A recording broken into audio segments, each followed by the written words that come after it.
The Kiss Quotient. A novel. Written by Helen Hoang. Acknowledgements. They say writing is a solitary task. And that's true. You sit down, and you write alone. But this book never would have come so far without the help and support of many, many, many people. This book, in this form, would not exist if I hadn't had the opportunity to participate in Brenda Drake's Pitch Wars contest. Thank you, Brenda and the Pitch Wars team. You're doing an amazing thing. If you're an unpublished fiction writer, you should really check out pitchwars.org. The contest connected me to my wonderful mentor, Brighton Walsh, who has had an immeasurable impact on my life. Not only did she help me improve my writing, but she guided me through this wild journey toward publication and became a true friend. Thank you, Brighton, from the bottom of my heart. Thank you so much to all my critique partners for taking time to read my work. Ava Blackstone, you were my very first writing friend. You gave me courage and confidence. And I'm super lucky to know you. Kristen Rockaway, you read the first crappy draft of this book, and your feedback helped me get into Pitch Wars. Michael and Stella's first kiss is better, more awkward, lol, thanks to you. Gwyn Jackson, you fantastic human, thank you for being there. You are honest, patient, and kind. And I'm keeping you forever. Suzanne Park, I don't know where to start with you. You are a truly generous person, so damn funny, and you get me. Jen DeLuca. I'm grateful I got to have a mentee sister during Pitch Wars and super glad it was you. I am envious of your incredible writing and try to emulate it. Reelin Vaughn. Thank you for your honesty and encouragement and including me in Viva La Colin so I could meet Ash Alexander and Randy Perrin. You ladies are so fun. A.R. Lucas. I'm endlessly entertained that I wrote your doppelganger in Stella. Shannon Caldwell, thank you for telling me you read the whole book in one night. I walked around grinning for hours. Jenny Howe. Thank you for letting me send you my progress updates to stay on track. CP Writer, we need to go to Denny's again. Thank you to the Pitch Wars mentee class of 2016. You are an incredible group of people. Right now as I work on these acknowledgements, a few of you are writing with me in our AM writing group. Ian Barnes, Megan Mullen, Rosie E. Thor, Laura Lashley, Trisha Lynn, Maxim Martineau, Alexa Martin, Rosalind Baker, Julie Clark, Tracy Gold, Tamara and Rachel Griffin. I still want to name a book, Calculist, Nick Elise, Annette Christie. And so many others have been there to flip virtual tables over rejections and cheer for successes. You guys make this writing thing even better. Thank you to Pitch Wars mentor Laura Brown. I wasn't your mentee, but your kindness has always stuck with me. Thank you to the San Diego chapter of Romance Writers of America. Demi Hungerford, Lisa Kessler, and Maria Andreas. A lot of my writing and revising gets done during sprints with you. Tamari Etherton, Laura Connors, Rachel Davish, Tammy Vahalik, Tessa McFinn, and Janet Tate, you are one awesome pack of women. And you always make me feel welcome. Extra thanks to Helen K. Diamond for leading our chapter's April Writing Challenge, during which I wrote most of the first draft of this book. Thank you to the Autistic Women's Association for helping me meet other autistic women like myself. The people I've interacted with in our Facebook group are some of the sweetest, most considerate individuals I've ever known, and it's an incredible experience knowing I'm not alone, that there are others who share my same challenges and eccentricities.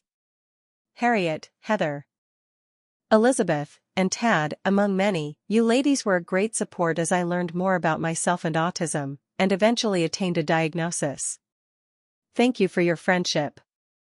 Special thanks to my incredible agent, Kim Lionetti, for being patient with me, fighting for me, and making dreams come true by finding the Kiss Quotient a home.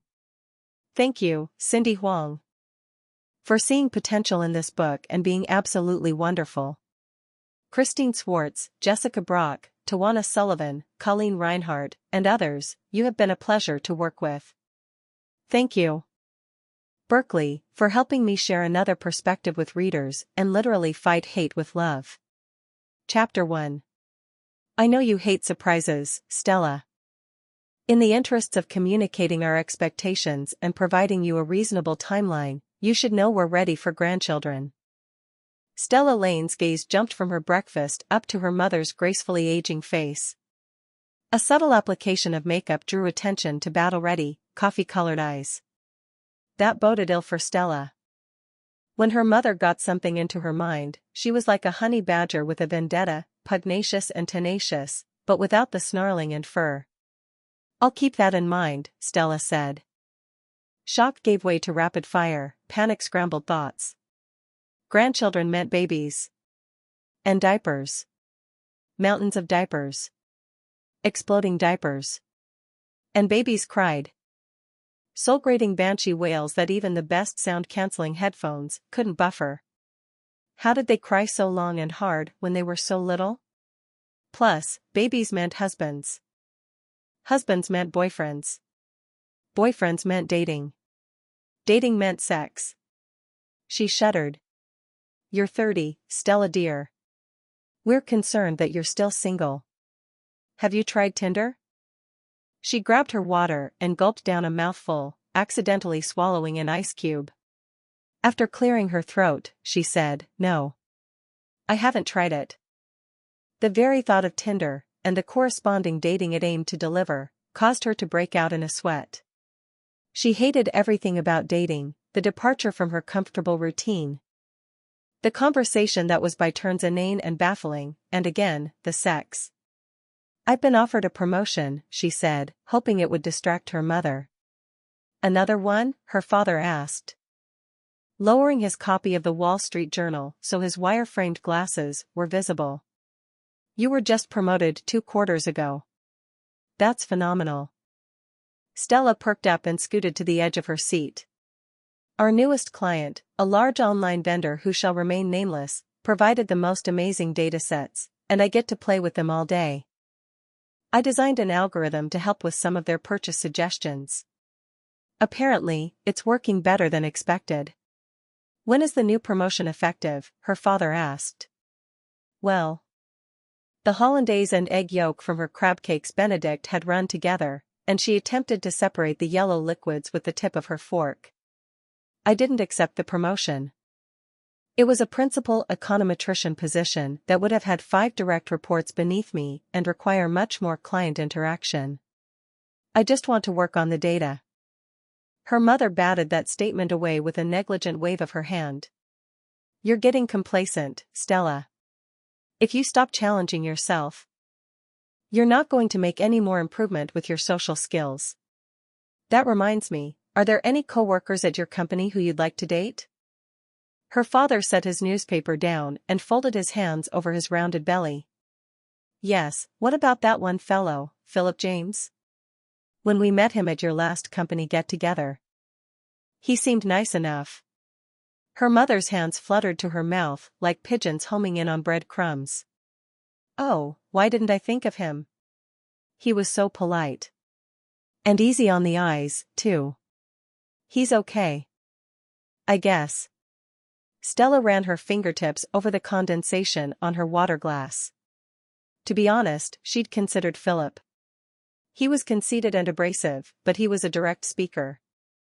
She really liked that in people. I think he has several personality disorders. Her mother patted Stella's hand. Instead of putting it back in her lap when she was done, she rested it over Stella's knuckles. Maybe he'll be a good match for you, then, dear. With issues of his own to overcome, he might be more understanding of your Asperger's. Though the words were spoken in a matter-of-fact tone, they sounded unnatural and loud to Stella's ears. A quick glance at the neighboring tables in the restaurant's canopied outdoor dining area reassured her that no one had heard, and she stared down at the hand on top of hers, consciously refraining from yanking it away. Uninvited touches irritated her, and her mother knew it. She did it to acclimate her. Mostly, it drove Stella crazy. Was it possible Philip could understand that? I'll think about him, Stella said, and meant it. She hated lying and prevaricating even more than she hated sex. And, at the end of the day, She wanted to make her mother proud and happy. No matter what Stella did, she was always a few steps short of being successful in her mother's eyes, and therefore her own, too. A boyfriend would do that, she knew. The problem was she couldn't keep a man for the life of her. Her mother beamed. Excellent. The next benefit dinner I'm arranging is in a couple months. And I want you to bring a date this time. I'd love to see Mr. James attending with you, but if that doesn't work out, I'll find someone. Stella thinned her lips. Her latest sexual experience had been with one of her mother's blind dates. He'd been good-looking, she had to give him that, but his sense of humor had confused her. With him being a venture capitalist and her being an economist, they should have had a lot in common, but he hadn't wanted to talk about his actual work. Instead, he preferred to discuss office politics and manipulation tactics, leaving her so lost she'd been certain the date was a failure. When he'd straight out asked her if she wanted to have sex with him, she'd been caught completely off guard. Because she hated to say no, she'd said yes. There'd been kissing, which she didn't enjoy. He'd tasted like the lamb he'd had for dinner. She didn't like lamb. His cologne had nauseated her, and he'd touched her all over. As it always did in intimate situations, her body had locked down. Before she knew it, he'd finished. He'd discarded his used condom in the trash can next to the hotel room's desk, that had bothered her. Surely he should know things like that went in the bathroom, told her she needed to loosen up. And left. She could only imagine how disappointed her mother would be if she knew what a disaster her daughter was with men. And now her mother wanted babies, too. Stella got to her feet and gathered her purse. I need to go to work now.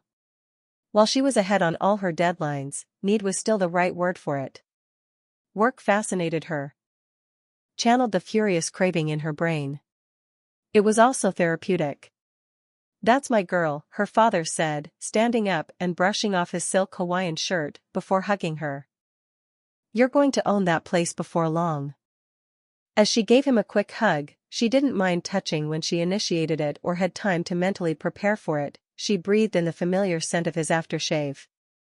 Why couldn't all men be just like her father? He thought she was beautiful and brilliant, and his smell didn't make her sick. You know her work is an unhealthy obsession, Edward. Don't encourage her. Her mother said before she switched her attention to Stella and heaved a maternal sigh. You should be out with people on the weekend. If you met more men, I know you'd find the right one. Her father pressed a cool kiss to her temple and whispered, I wish I were working, too. Stella shook her head at him as her mother embraced her. The ropes of her mother's ever-present pearls pressed into Stella's sternum, and Chanel No. 5 swirled around her. She tolerated the cloying scent for 3 long seconds, before stepping back. I'll see you both next weekend. I love you. Bye. She waved at her parents before exiting the ritzy downtown Palo Alto restaurant and walked down sidewalks lined with trees and upscale shops. After 3 sunny blocks, she reached a low-rise office building that housed her favorite place in the world, her office. The left corner window on the 3rd floor belonged to her. The lock on the front door clicked open when she held her purse up to the sensor, and she strode into the empty building. Enjoying the solitary echo of her high heels on the marble as she passed the vacant reception desk and stepped into the elevator. Inside her office, she initiated her most beloved routine. First, she powered on her computer and entered her password into the prompt screen. As all the software booted up, she plopped her purse in her desk drawer and went to fill her cup with water from the kitchen. Her shoes came off, and she placed them in their regular spot under her desk. She sat. Power, password. Purse, water, shoes, sit. Always this order. Statistics Analysis System, otherwise known as SAS, automatically loaded, and the 3 monitors on her desk filled with streams of data. Purchases. Clicks, login times, payment types, simple things, really. But they told her more about people than people themselves ever did. She stretched out her fingers and set them on the black ergonomic keyboard, eager to lose herself in her work. Oh hi, Stella, I thought it might be you. She looked over her shoulder and was jarred by the unwelcome view of Philip James, peering around the door frame. The severe cut of his tawny hair emphasized his square jaw. And his polo shirt was tied across his chest. He looked fresh, sophisticated, and smart, precisely the kind of man her parents wanted for her. And he'd caught her working for pleasure on the weekend. Her face heated, and she pushed her glasses up the bridge of her nose. What are you doing here? I had to pick up something that I forgot yesterday. He extracted a box from a shopping bag and waved it at her. Stella caught sight of the word Trojan in giant capital letters. Have a nice weekend. I know I will. Breakfast with her parents raced through her mind. Grandchildren, Philip, the prospect of more blind dates, being successful. She licked her lips and hurried to say something, anything. Did you really need an economy-sized box of those? As soon as the words left her mouth, she winced. He smirked his assholest smirk, but its annoyingness was softened by a show of strong white teeth. I'm pretty sure I'm going to need half of these tonight since the boss's new intern asked me out. Stella was impressed, despite herself. The new girl looked so shy. Who would have thought she was so gutsy? For dinner? And more, I think, he said with a twinkle in his hazel eyes. Why did you wait for her to ask you out? Why didn't you ask her first? She'd gotten the impression men liked to be initiators in matters like these. Was she wrong? With impatient motions, Philip stuffed an entire militia of Trojans back in his shopping bag. She's fresh out of undergrad. I didn't want to get accused of cradle robbing. Besides, I like girls who know what they want and go for it, especially in bed. He swept an appraising gaze from her feet to her face, smiling like he could see through her clothes, and she stiffened with self-consciousness. Tell me, are you still a virgin, Stella? She turned back to her computer screens, but the data refused to make sense. The cursor on the programming screen blinked. It's none of your business, but no, I'm not a virgin. He walked into her office, leaned a hip against her desk, and considered her in a skeptical manner. She adjusted her glasses even though they didn't need it. So our star econometrician has done it before. How many times? 3? No way was she going to tell him he'd guessed correctly. None of your business, Philip. I bet you just lie there and run linear recursions in your head while a man does his business. Am I right, Ms. Lane? Stella would totally do that if she could figure out how to input gigabytes of data into her brain, but she'd rather die than admit it. A word of advice from a man who's been around the block a few times: get some practice. When you're good at it, you like it better, and when you like it better, men like you better. He pushed away from the desk and headed for the door, his bag of condoms swinging jauntily at his side. Enjoy your endless week. As soon as he left, Stella stood up and shoved her door shut, using more force than was necessary. The door slammed with a hard, vibrating bang, and her heart stuttered. She smoothed damp hands over her pencil skirt as she brought her breathing back under control. When she sat down at her desk, she was too jittery to do more than stare at the blinking cursor. Was Philip right? Did she dislike sex because she was bad at it? Would practice really make perfect? What a beguiling concept. Maybe sex was just another interpersonal thing she needed to exert extra efforts on, like casual conversation, eye contact, and etiquette. But how exactly did you practice sex? It wasn't like men were throwing themselves at her like women apparently did to Philip. When she did manage to sleep with a man, he was so put off by the lackluster experience that once was more than enough for both of them. Also, this was Silicon Valley, the kingdom of tech geniuses and scientists. The single men available were probably as hopeless in bed as she was. With her luck, she'd sleep with a statistically significant population of them and have nothing to show for it but crotch burn and STDs. No, what Stella needed was a professional. Not only were they certified disease-free, but they had proven track records. At least, she assumed so. That was how she'd run things if she were in that business. Regular men were incentivized by things like personality, humor, and hot sex, things she didn't have. Professionals were incentivized by money. Stella happened to have a lot of money. Instead of working on her shiny new dataset, Stella opened up her browser and Googled California Bay Area Mail Escort Service. Chapter 2. Which envelope should he open first? The lab results or the bill? Michael was paranoid about protection, so the lab results should be good. Should be. In his experience, shit didn't need a reason to happen. Bills, on the other hand, were a sure thing. They always sucked. The only question was how hard they'd punch him in the balls.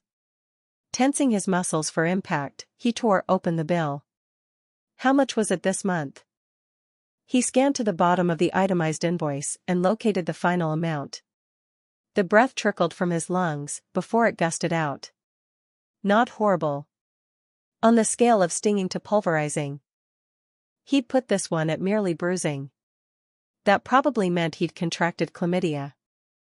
He set the bill down on top of the metal filing cabinet nestled behind his kitchen table and opened the lab results from his latest STD screening. All negative. Thank fuck. It was Friday evening again, which meant he needed to work tonight. Time to get himself in the mindset for fucking. Not an easy thing to do after thinking about STDs and plaguing bills. For an instant, he let himself imagine what things would be like if the bills came to an end. He'd be free at last. He could return to his old life and shame doused him. No. He didn't want the bills to end. He never wanted that to happen. Never. As Michael padded through his cheap apartment toward the bathroom and shed his clothes, he tried to revive his old enthusiasm for this job. The taboo nature of it had been enough in the beginning, but after 3 years of escorting, that was pretty much old hat. The revenge aspect still satisfied him, though. Look at your only son now, Dad. It would torment his dad if he found out Michael was having sex for money. A thoroughly delightful thought. Not an arousing one, however. That was what fantasies were for. He mentally sifted through his favorites. What was he in the mood for tonight? Hot for teacher? Neglected housewife? Secret lover?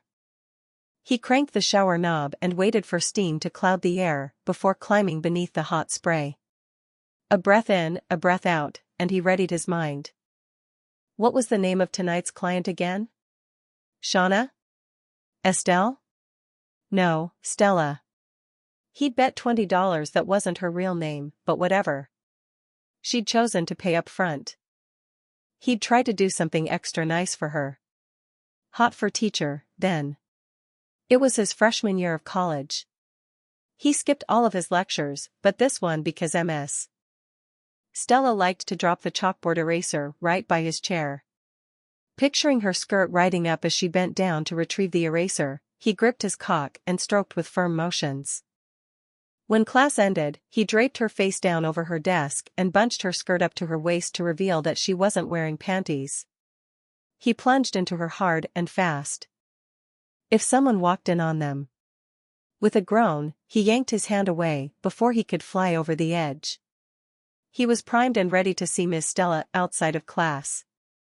He kept his mind locked in the fantasy as he finished with his shower, dried off, and left the bathroom to pull on jeans, a t-shirt, and a black sports coat. A quick look in the half-fogged mirror and 2 swipes of his fingers through his damp hair confirmed he was presentable. Condoms, keys, wallet. Out of habit. He reread the special comments section of tonight's assignment on his phone. Please don't wear cologne. That was easy. He didn't like the stuff in the first place.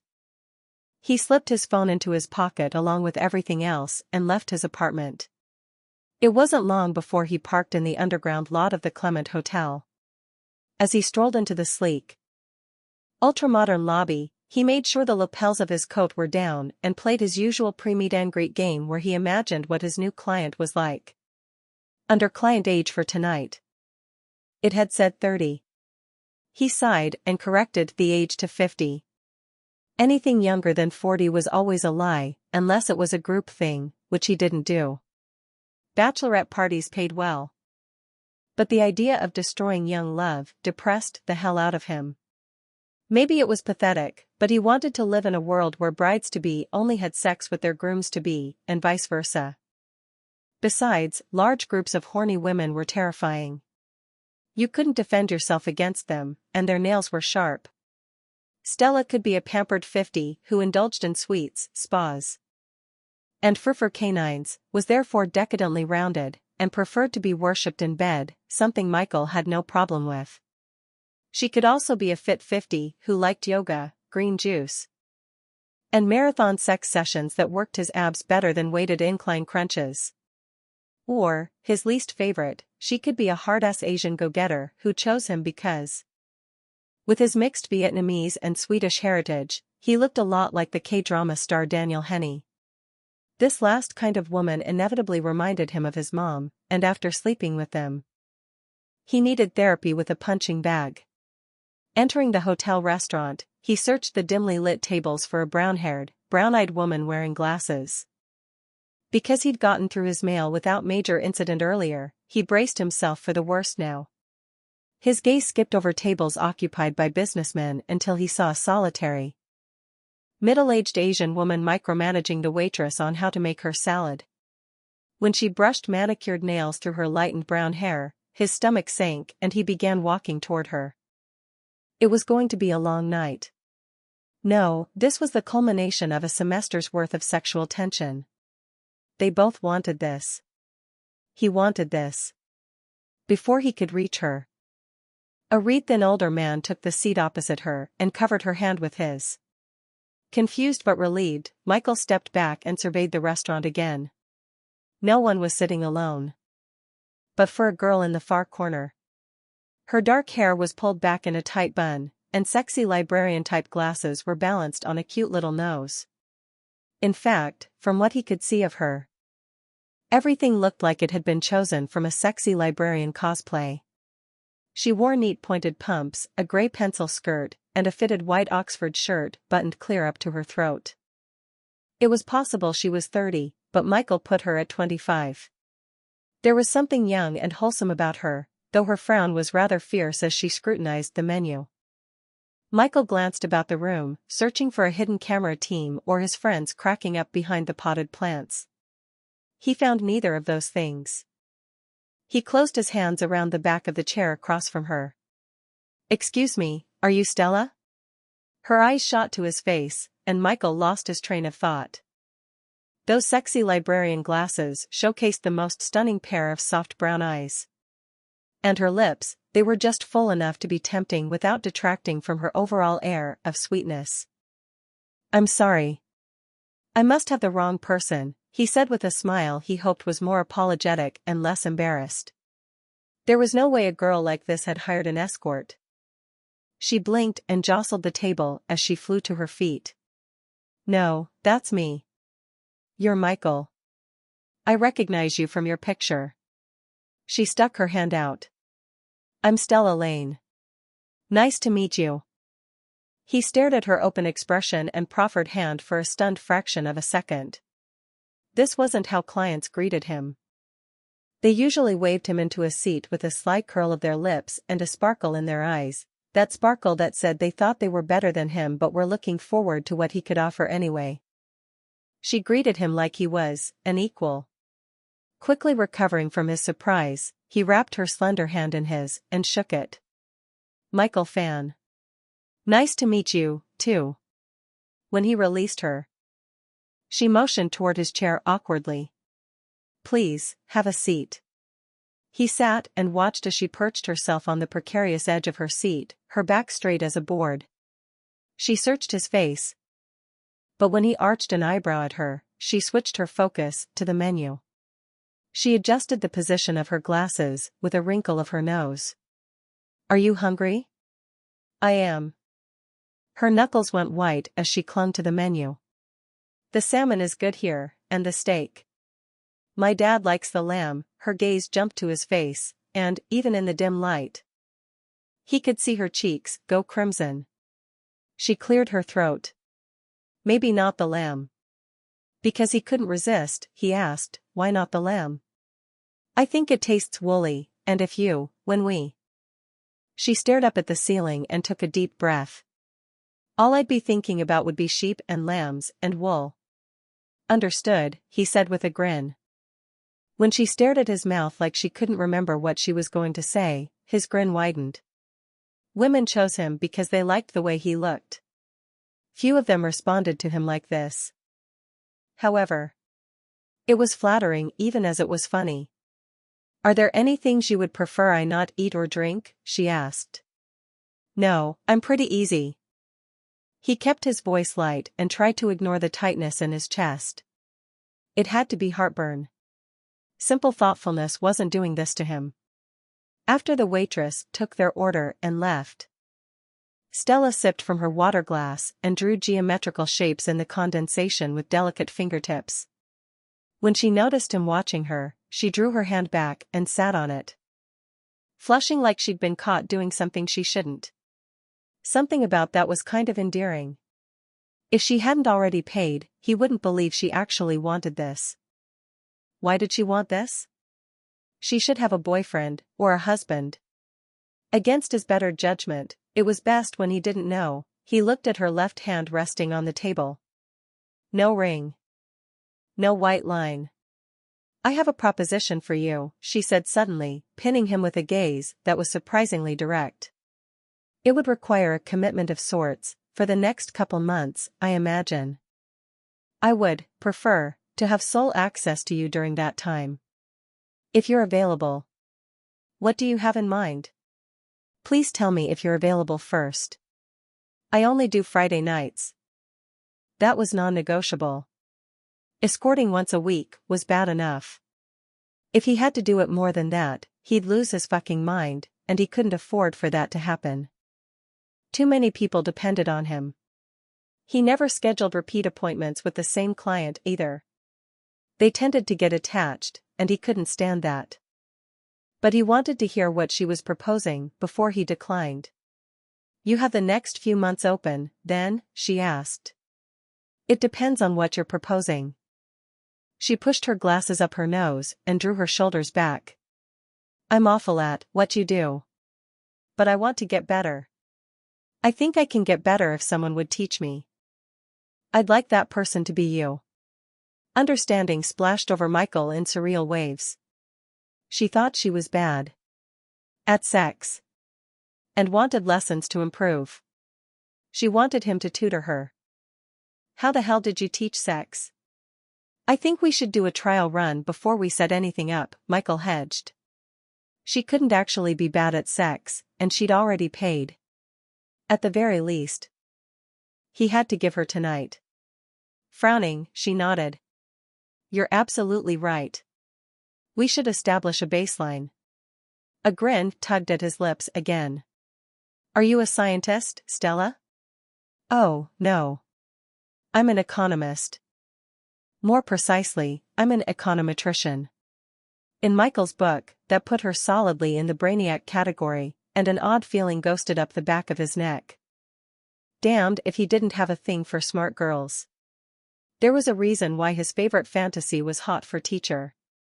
I don't know what that is. I use statistics and calculus to model economic systems. Do you know how when you buy something online, they usually email you with future recommendations? I help them formulate those recommendations. It's a very fluid and fascinating field right now. As she spoke, she leaned toward him, and her eyes lit with excitement. Her lips curved like she was telling him a secret. About math things. Today's material is completely different from what I used to teach when I was in graduate school. That odd feeling simmering up Michael's spine increased in intensity. She'd somehow gotten prettier during the course of their discussion. Brown eyes and thick lashes, pouty lips, delicate jaw. Vulnerable neck. Vivid images of him unfastening the buttons of her shirt flashed in his mind. But unlike the usual, he didn't want to do it quickly. He didn't want to skip straight to the fucking. Get out, and go home. This girl was different. It was that spark in her eyes. He wanted to take his time and see if he could make her shine with a different kind of excitement.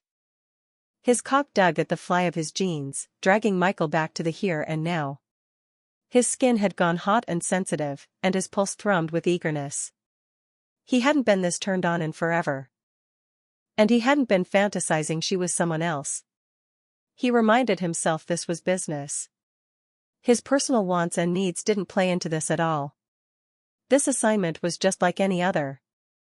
And when it was done, he'd move on to the next. He took a deep breath and said the first thing he could think of. "Were you on the math team in high school?" She laughed down at her water. "No." "Science club?" "Maybe it was chess club." "No, and no." Her smile was a sad, barely there thing that made him wonder what high school had been like for her. Looking back up at him, she said, "Let me guess, football quarterback." "Nope. My dad was a firm believer that sports are stupid." Her brow wrinkled with a little frown. "I find that difficult to believe. You're very athletic looking." He only encouraged practical things. Like self-defense. He hated to agree with his dad on anything, but with the family business being what it was, and his helping out with it. The techniques had come in handy when shit kids teased him. A discovering kind of smile lit her face. "What do you do? MMA? Kung Fu?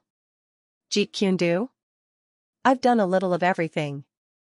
"Why do you sound like you actually know what you're talking about?" Her gaze dropped back down to her water.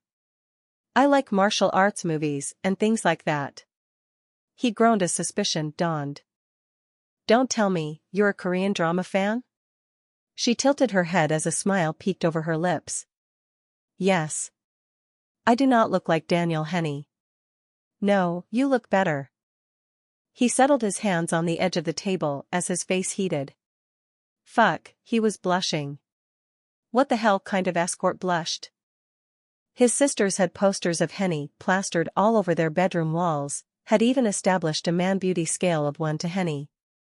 They'd agreed among themselves that Michael was a solid 8.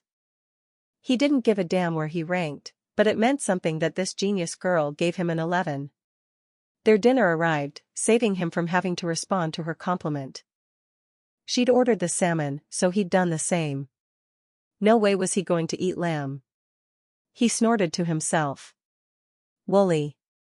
His fish was good, so he ate all of it. He suspected everything was good here. The Clement was one of Palo Alto's most exclusive hotels with rooms going for more than $1,000 a night. Apparently, econometricians made shitloads of money. As he watched Stella pick at her dinner, however, he noticed that everything about her was understated. Her face was devoid of makeup, her nails were short and unpainted. And her clothes were simple, though they fit her perfectly. They had to be custom-made.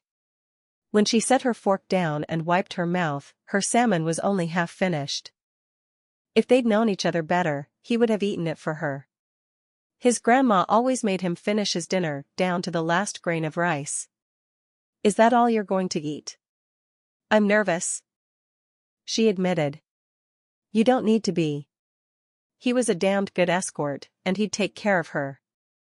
Unlike most of his assignments, he even looked forward to it. "I know. I can't help it. Could we just get this over with?" His eyebrows twitched. He'd never heard someone say something like that in reference to a night with him. Changing her mindset was going to be fun. "All right." He draped his napkin over his empty dinner plate and got to his feet. "Let's go to your room." Chapter 3. After Stella unlocked the door, she stepped into her intimately lit suite.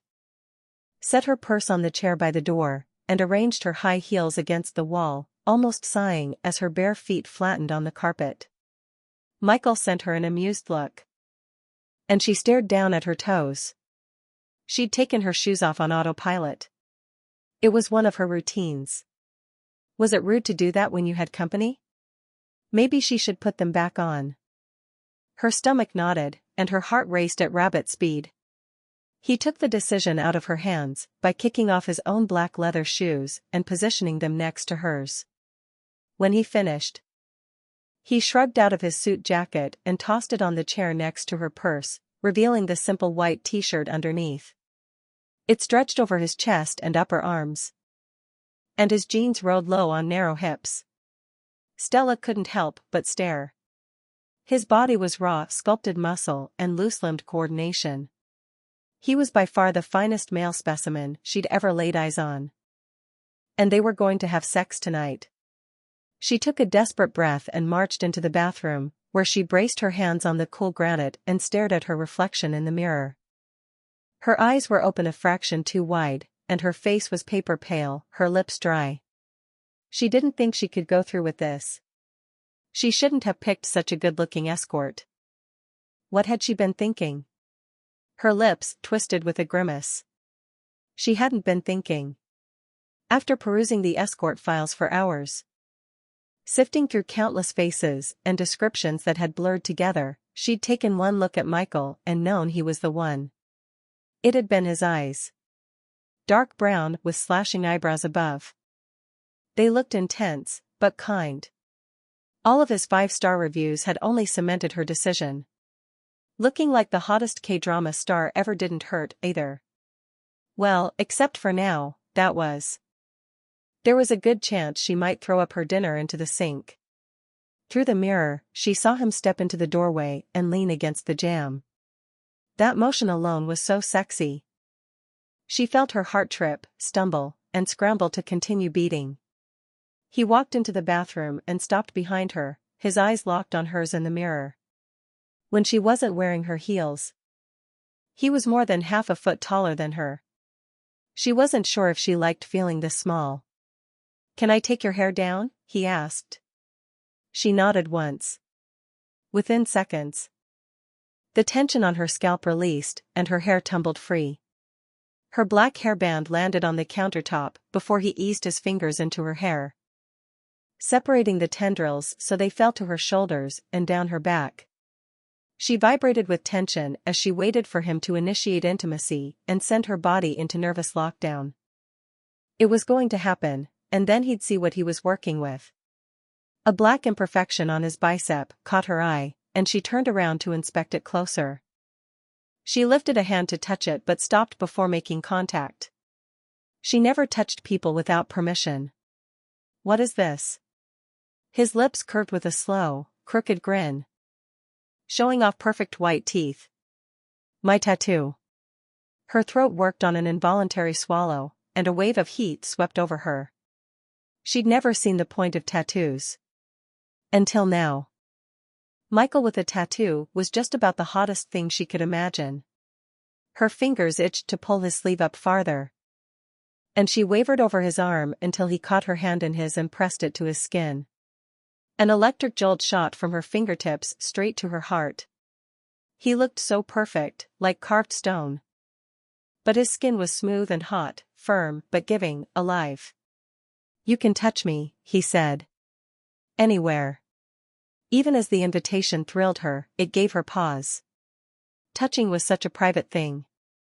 She didn't understand how he was able to do it so well with people he didn't know. "Are you sure you're okay with this?" she asked.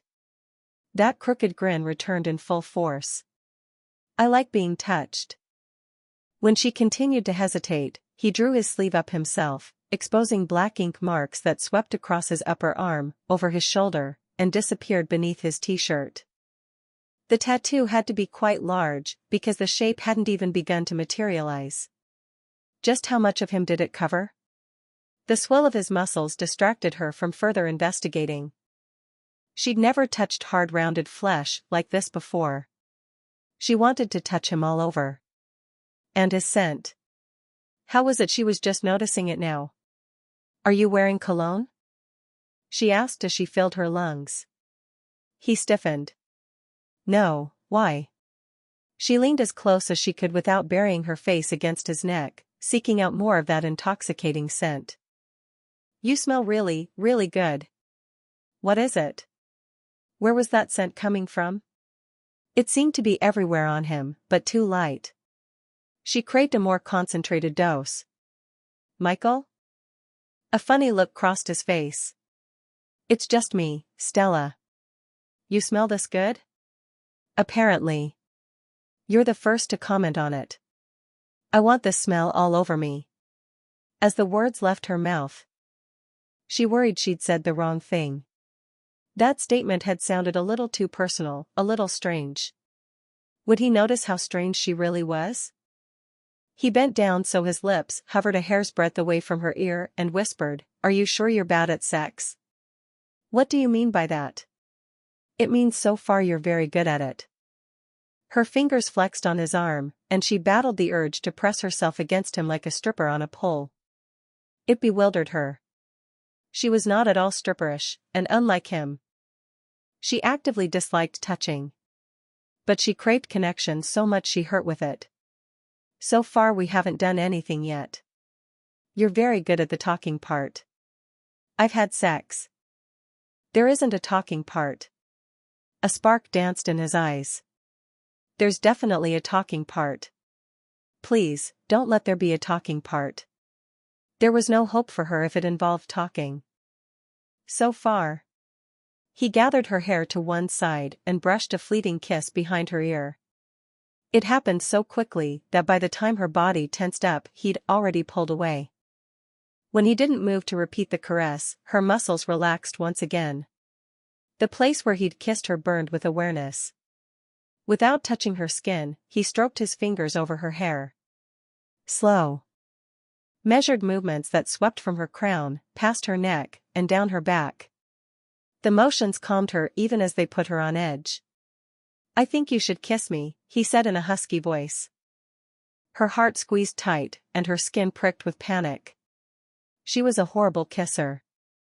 Her awkward attempts were sure to embarrass them both. "On the mouth?" The corner of said mouth kicked up. "Wherever you want to. The mouth is usually a good place to start. Maybe I should brush my teeth." "I can do that right." He pressed a thumb to her lips, silencing her, but his eyes were gentle. That touch, too, was gone before it fully registered in her brain. "Let's try this another way. Do you want to see my tattoo?" Her mind eagerly switched gears, jumping from fear straight to excitement. "Yes." With a small smile that was half amusement and half self-deprecating, he pulled his white t-shirt over his head and tossed it on the counter. Stella's mouth went lax as she filled her eyes with him. A dragon's head, its mouth open in mid-roar, covered the entire left half of his wide, sculpted chest. The ink on his shoulder and arm formed one of the creature's claws. The intricate scales of its body worked diagonally across his abs and disappeared inside his jeans. "It's all over you," she commented. "It is." Here, he captured her right hand and pressed it to the ink over his heart. "Feel it. You don't mind?" When he shook his head, she bit her lip and tentatively settled her left hand on his chest as well.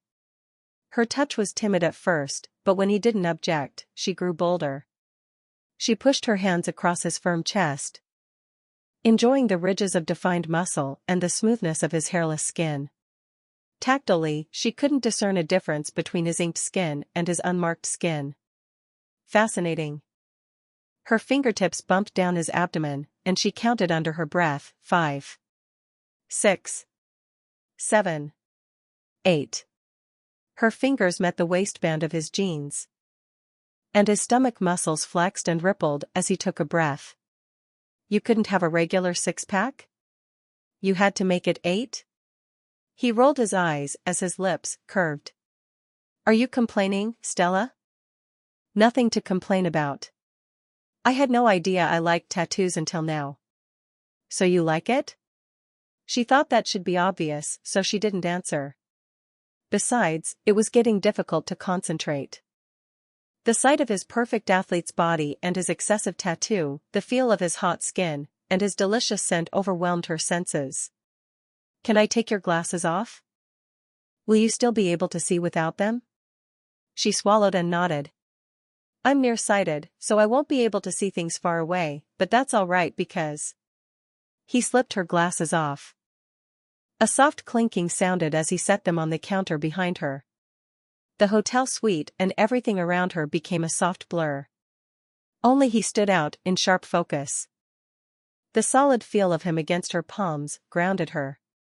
"It might be easier to kiss me if you wrap your arms around my neck," he suggested. Her fingers twitched as she dragged them across the decadent expanse of his stomach and over his hard chest. After looping her arms stiffly around his neck, she said, "Done." "Closer." She inched forward. "More." She inched forward again, stopping before their bodies could come flush together. "Stella, closer." Understanding broke over her, and she settled herself against him. They were touching almost everywhere. Only the thin layers of her clothes separated them. Her nerves jangled, and panic threatened, but he didn't rush her. He stood still, watching her with his patient, kind eyes. Against all odds, she relaxed. "Are you still with me?" he asked.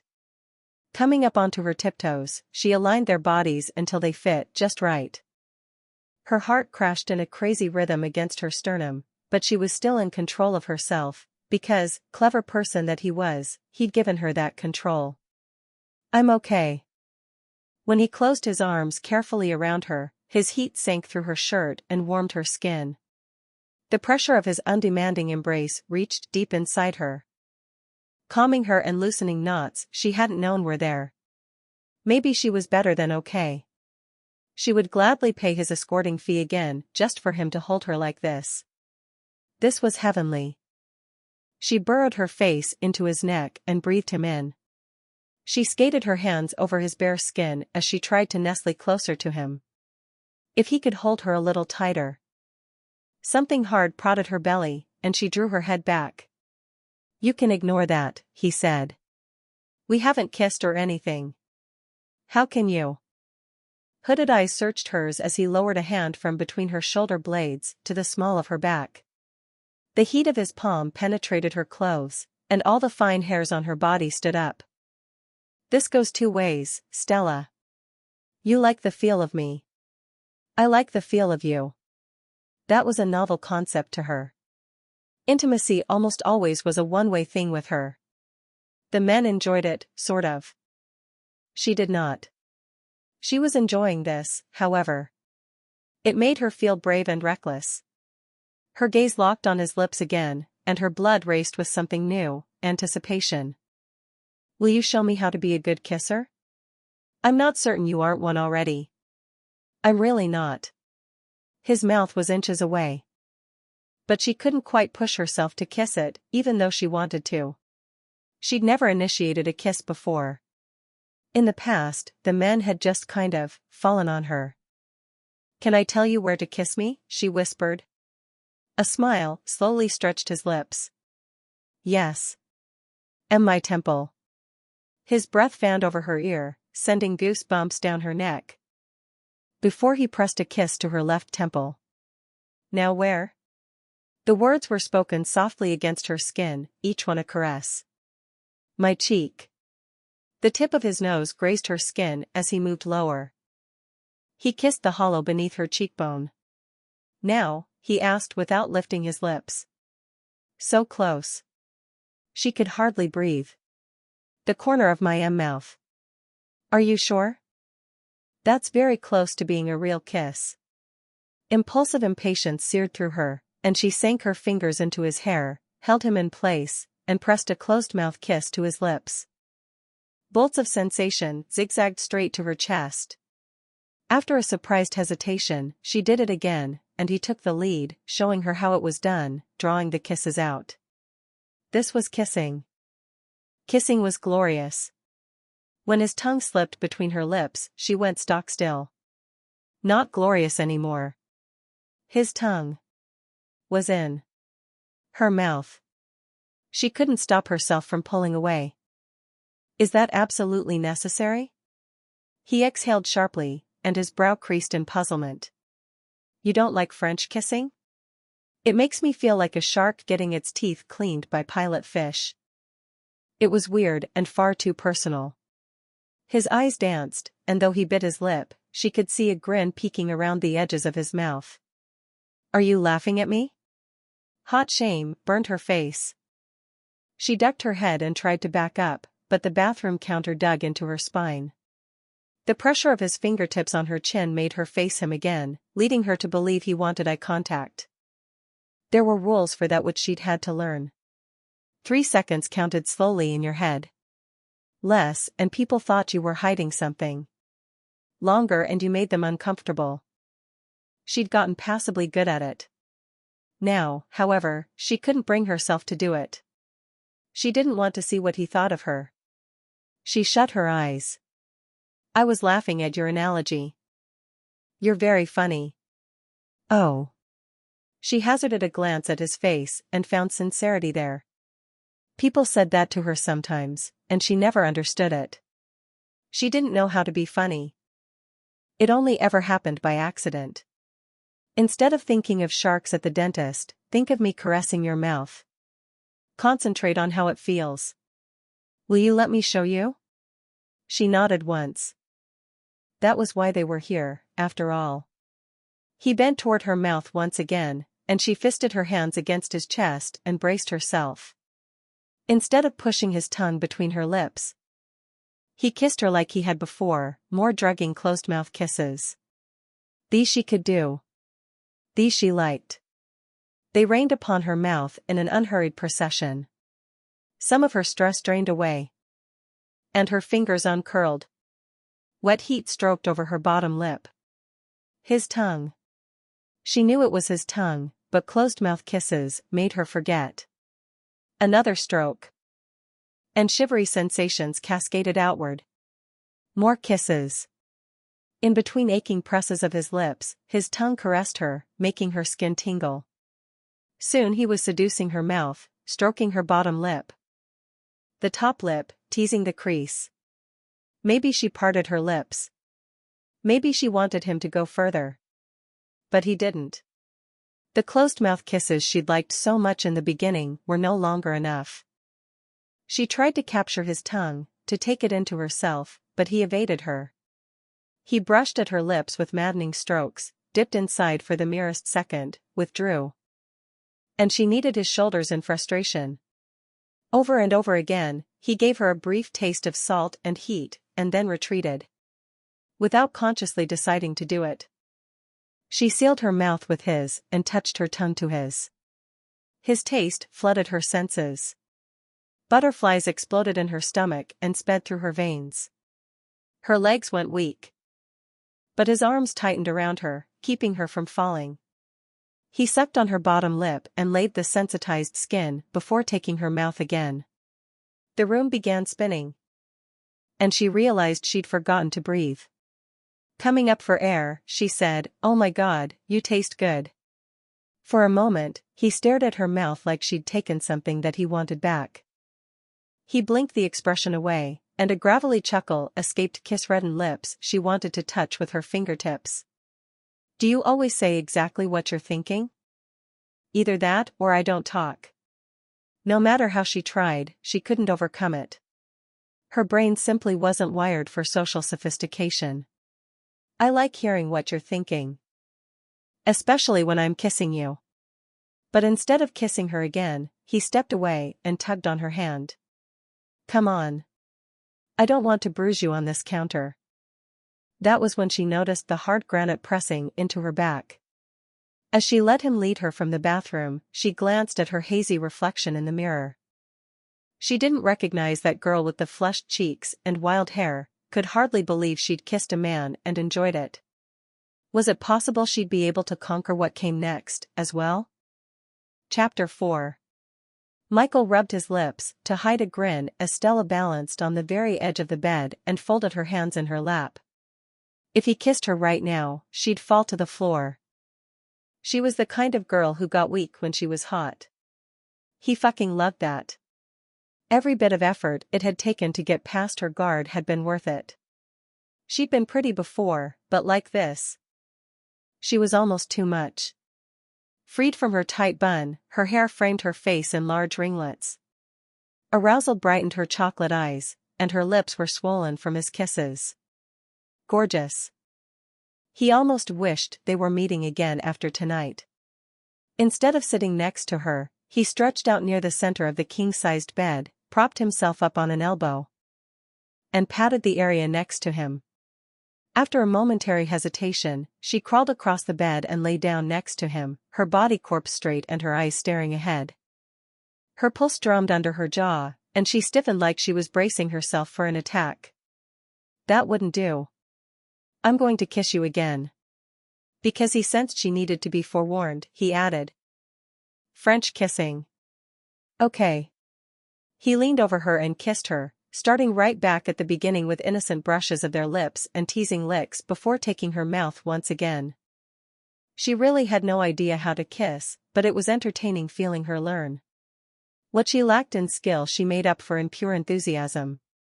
She kissed him with untrained strokes of her tongue, following his mouth when he tried to pull back so he could dim the lights further. Experience told him she'd be much more comfortable with sex if the lights were low. He tried to reach for the switch without breaking the kiss, but she buried her fingers in his hair. If there was one thing that drove Michael crazy, aside from BJ's, it was having a woman play with his hair. Her nails scraped over his scalp with just the right pressure to send pleasure shooting down his spine, and he forgot about the light. He ran his hand along the length of her body, cupped the curve of a small breast. Even through the layers of her shirt and bra, he could feel the firm ball of her nipple. He wanted to pinch it, love on it. But there was too much fabric in the way. He kissed her harder, and she arched into his body. If she hadn't been wearing a pencil skirt, he would have spread her thighs.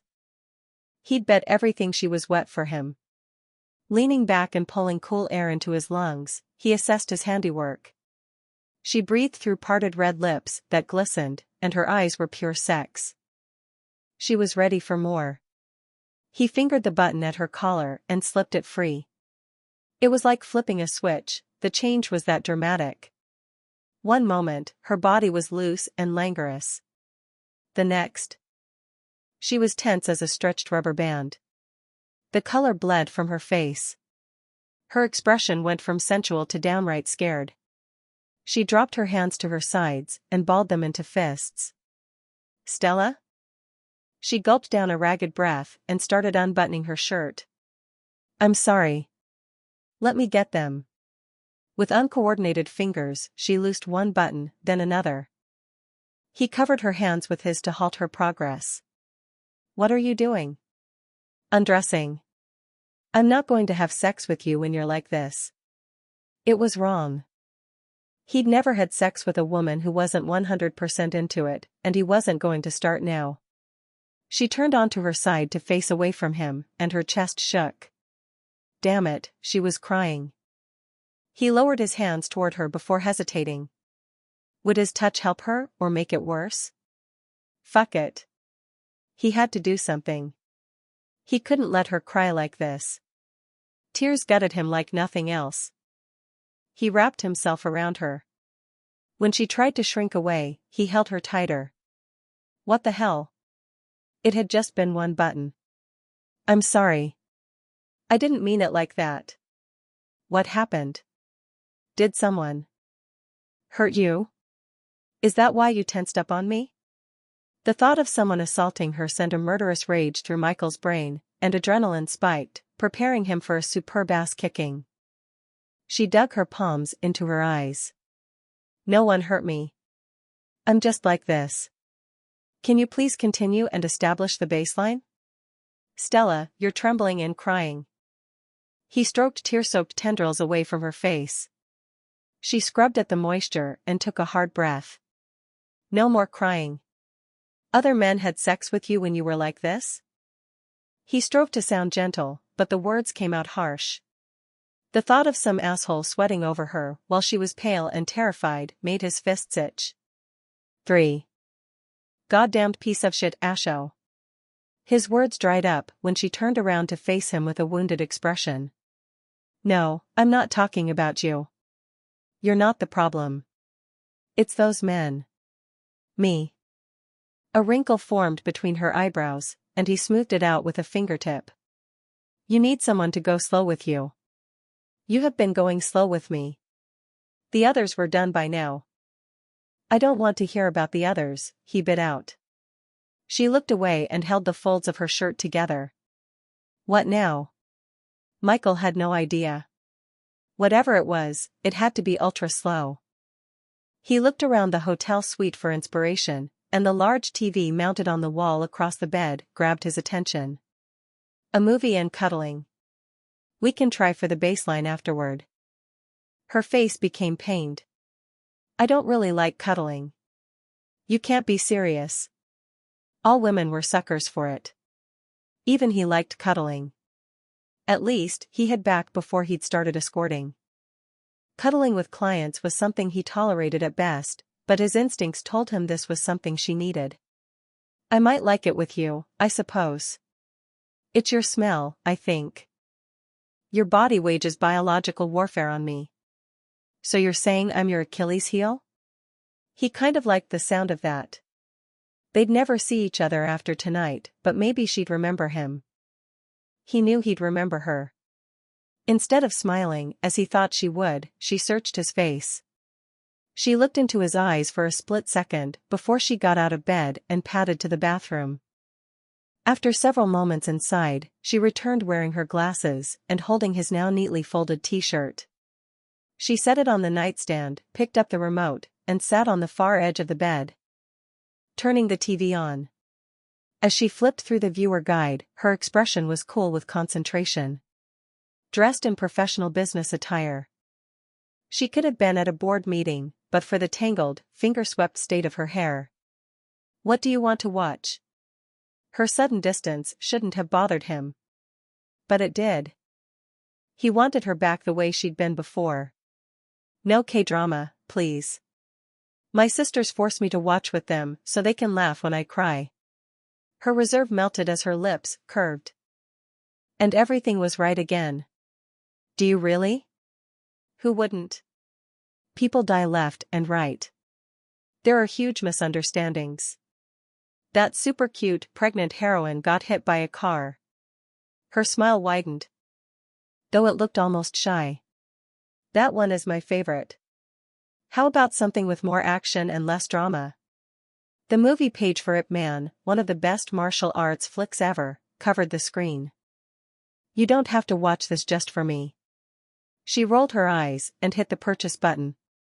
Wait, Michael said, taking the remote from her and pausing the film.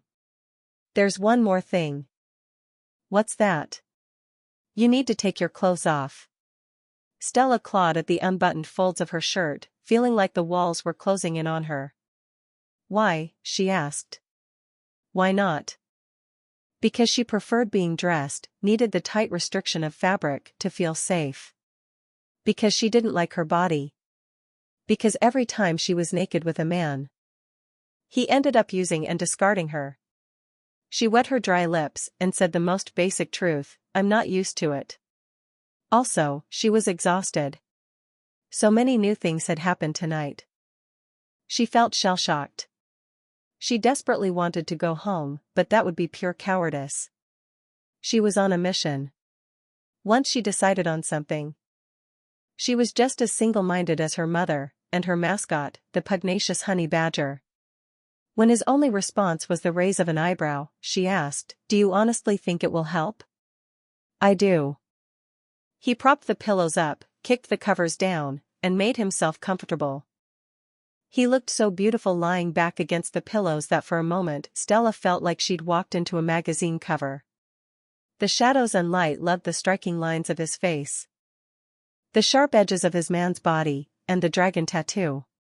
It was difficult to believe she'd mussed his hair to such sexy perfection. Even more difficult to believe that the place he'd reserved next to him was for her. Drawing her shoulders back, she stood up and brought cold fingers to the buttons of her shirt. As the plackets came undone, her heart rate accelerated. Silence roared in her ears like jet engines preparing for takeoff. A film of sweat made the shirt adhere to her skin. After she tugged it free of her skirt and peeled it off, she shivered.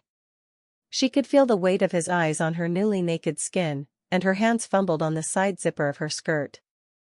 Her fingers were so stiff it took 3 attempts before the small metal clasp came free. The skirt pulled around her ankles, leaving her in nothing but a simple flesh-toned bra and matching panties. "Eyes on the wall," she said, "maybe I should have gotten better lingerie. Mine are all like this." He cleared his throat before asking, "They're all that same color?" "It's the most functional color." She winced at how boring she sounded and hazarded a glance in his direction, but he didn't look put out by her underwear choices. Maybe some of his clients preferred granny panties. Those had a definite time and place. At least she wasn't wearing those right now. "You can leave those on if you want. I'm here for you, Stella. Don't forget you have the final say on everything we're doing." Her stomach untightened a fraction, and she adjusted her glasses and nodded. After draping her clothes on the nightstand next to his folded t-shirt, which she'd spent a good minute covertly breathing in like rubber cement inside the bathroom, she crawled onto the bed and sat next to him. He eased an arm behind her and pulled her close so their sides came flush together. "Rest your head against my shoulder." Once she did as he bid, he unpaused the movie. The opening credits rolled. And dramatic theme music played. She couldn't focus even though it was Donnie Yen, and, in her mind, he was better than Jackie Chan, Chow Yun-fat, and gently put together. She was on the verge of hyperventilating, and her muscles were so tense, she was one large impending Charlie horse. Michael ran his hand up her sweat-misted arm and stared down at her with concerned eyes. "Are you too hot? Do you want me to turn the AC on?" Her chest constricted. "I'm sorry. I can shower." She rocked forward to get up, but he stopped her, wrapping his arms tightly around her and settling her over his lap. Their skin was touching everywhere, her cheek on his chest. His arms around her shoulders, her side to his front, and she was achingly conscious of the dampness of her perspiration. He had to think she was disgusting. She squeezed her eyes shut as she tolerated the embrace. She didn't know how much more of this she could take. "Relax, Stella," he whispered. "I don't mind sweat, and I like holding you. Watch the movie." He's about to have his first fight. He clasped one of her hands in his, interlaced their fingers, and held on with firm pressure. As he pretended to watch the movie, she somehow sensed she had his full attention. She stared down at their hands, noting the contrast of his tanned olive skin against her own. Like the rest of him, his hands were beautiful works of art with long fingers and strong veins on their backs.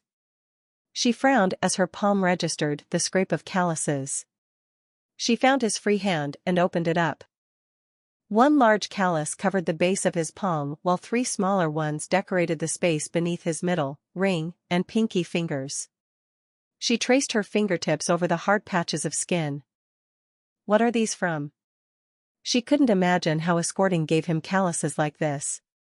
"They're sword calluses." "You're kidding." That lopsided grin stretched over his mouth. "Kendo. Actual sword fighting is nothing like in the movies, though. Don't get too excited." "Are you good at it?" "I'm okay. It's just for fun." She couldn't quite see him kicking ass with a face so pretty, but she had to admit the idea thrilled her. "Can you do the splits?" "It's my secret talent." "I'd think sword fighting was your secret talent." "I have many," he said, running a fingertip down the bridge of her nose, before lightly pinching her chin. "What are they?" He merely smiled and fixed his gaze on the TV. "Watch." It's getting to the part where he lays down the smack. It was on the tip of her tongue to ask the question again, but she knew that was rude. He'd purposely refrained from answering.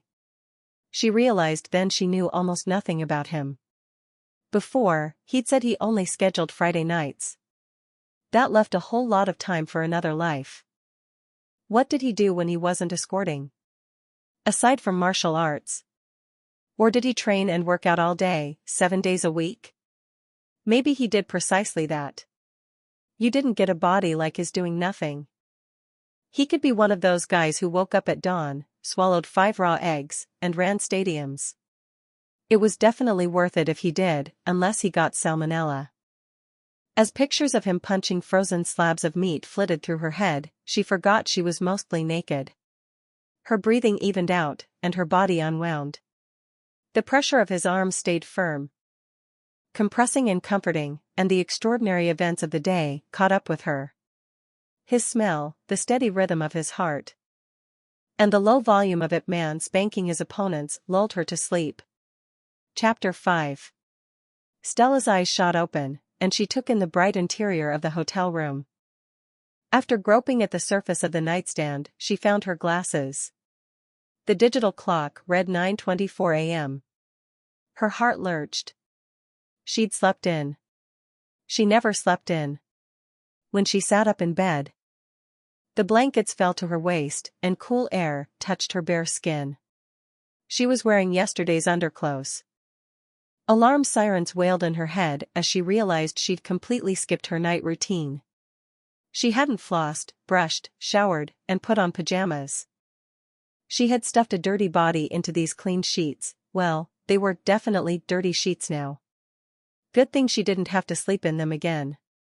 Michael stepped out of the bathroom, freshly showered with a white towel around his lean hips. His tattoo looked particularly sexy in the light of day. He grinned around his toothbrush. Morning. She clapped a hand over her mouth. Her breath had to be rancorous. He strode casually across the room and dug through a small overnight bag he must have retrieved from his car. It hadn't been with him last night. As he extracted fresh clothes from the bag, Stella watched the fluid bunch and play of the intricate muscles on his back, admired the twin grooves at the base of his spine. She wanted to touch her fingertips to those dents. Then she wanted to take the towel off and... "It stops on my right thigh," he said, glancing at her over his shoulder. "It? What was it?"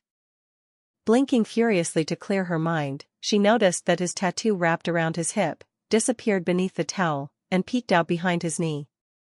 The dragon had wound itself around his torso and one of his legs. She imagined she'd be doing the same thing throughout the course of their arrangement, which they still needed to discuss. She parted her lips to speak, but the chalkiness of her mouth overwhelmed her. She jumped out of bed, only then remembering she was all but naked. Grabbed the first article of clothing she saw, his white t-shirt from yesterday, and sprinted to the bathroom as she yanked it over her head. Once inside, she lunged for her floss and ran the thread between all of her teeth. Twice. When nothing heinous came free, she breathed a sigh of relief and went about brushing at a more sedate pace. He entered the bathroom, and she stepped aside so he could spit into the sink, feeling horribly self-conscious with toothpaste foaming from her mouth. Why couldn't she look sexy like him when she brushed her teeth? After rinsing out his mouth and patting it dry with a hand towel, he leaned toward her and kissed her cheek. He smelled of hotel soap, minty toothpaste, and himself. That elusive scent still clung to him. She supposed it emanated from his pores. Lucky him. Lucky her. As she continued brushing her teeth, keeping her eyes awkwardly glued to the bubbles in the sink, he left the bathroom. Pausing mid-brush, she heard it, the rustle of fabric. He was getting dressed. That meant he was naked. Without a qualm, she rushed to the doorway and peered out. Her lungs depressed when she saw him pulling clean jeans over his boxers. He yanked on a tight black t-shirt and sat down to pull on black socks. He had to be leaving soon. She hurried to finish brushing her teeth and caught him just as he tied his last shoelace. "We have to talk," she said. The look on his face as he straightened in the chair made her stomach bottom out. He was going to back out. Last night had been a fiasco filled with panic attacks and fierce sweat, and he wanted nothing to do with her now. She tightened her lips when they threatened to tremble. It had been bad. But there had been good parts. Hadn't there? She thought she had a chance. "I have something at 10 I shouldn't miss."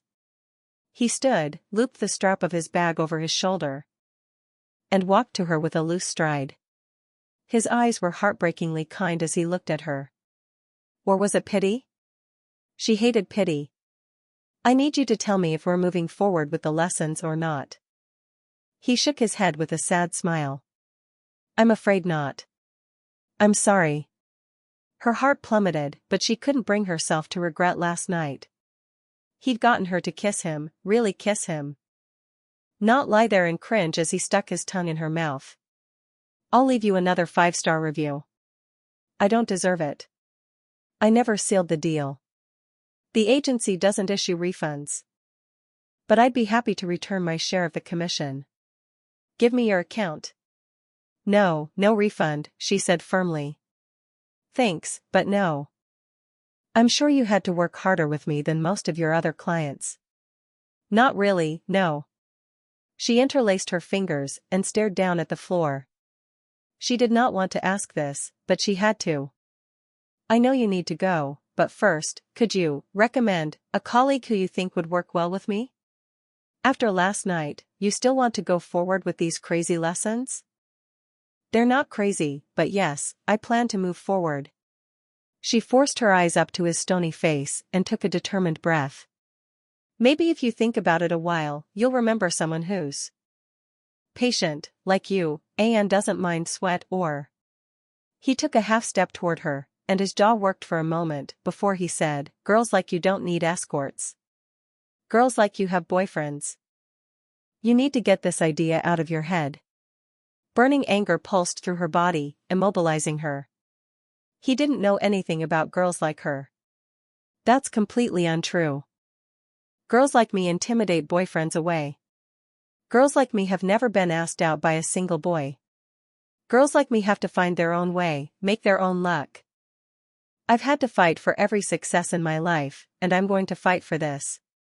I'm going to get good at sex, and then I'll finally be able to entice the right person into being mine. Stella. It doesn't work that way. You don't need these lessons. I don't agree with you. Please, think about it. I trust your judgment. She rushed to her purse, extracted a business card, and scrawled her cell number on the back. Placing it in his hand, she said, I'd really appreciate it. Thank you. He stuffed the card into his back pocket with a hard jab of his hand. What will you do if I don't give you a name? She shrugged. My selection process was pretty good the first time around. I'll just go through the escort listings again. Do you know how many crack jobs there are in there? It's not safe. He lifted a hand like he wanted to touch her, but fisted and withdrew it instead. Are you saying your agency's guarantee of safety is meaningless? He growled in frustration and raked his fingers through his damp hair, making it stand on end. There's a vetting process with psych evals and background checks, but people can slip through the cracks. I don't want you to get hurt. Stella tipped her chin up. I'm not stupid. I have a taser. You have what? She snatched the pink C2 taser from her purse and handed it over. Holy hell, do you even know how to use it? He stared at it with eyes so rounded she would have laughed if the situation had been any different. You slide the safety back, aim, and hit the button. It's very simple. Would you have used it on me? I didn't, so clearly the answer is no. When he rotated it and stared at it in horrified fascination, she grabbed it from him. Never aim it at yourself.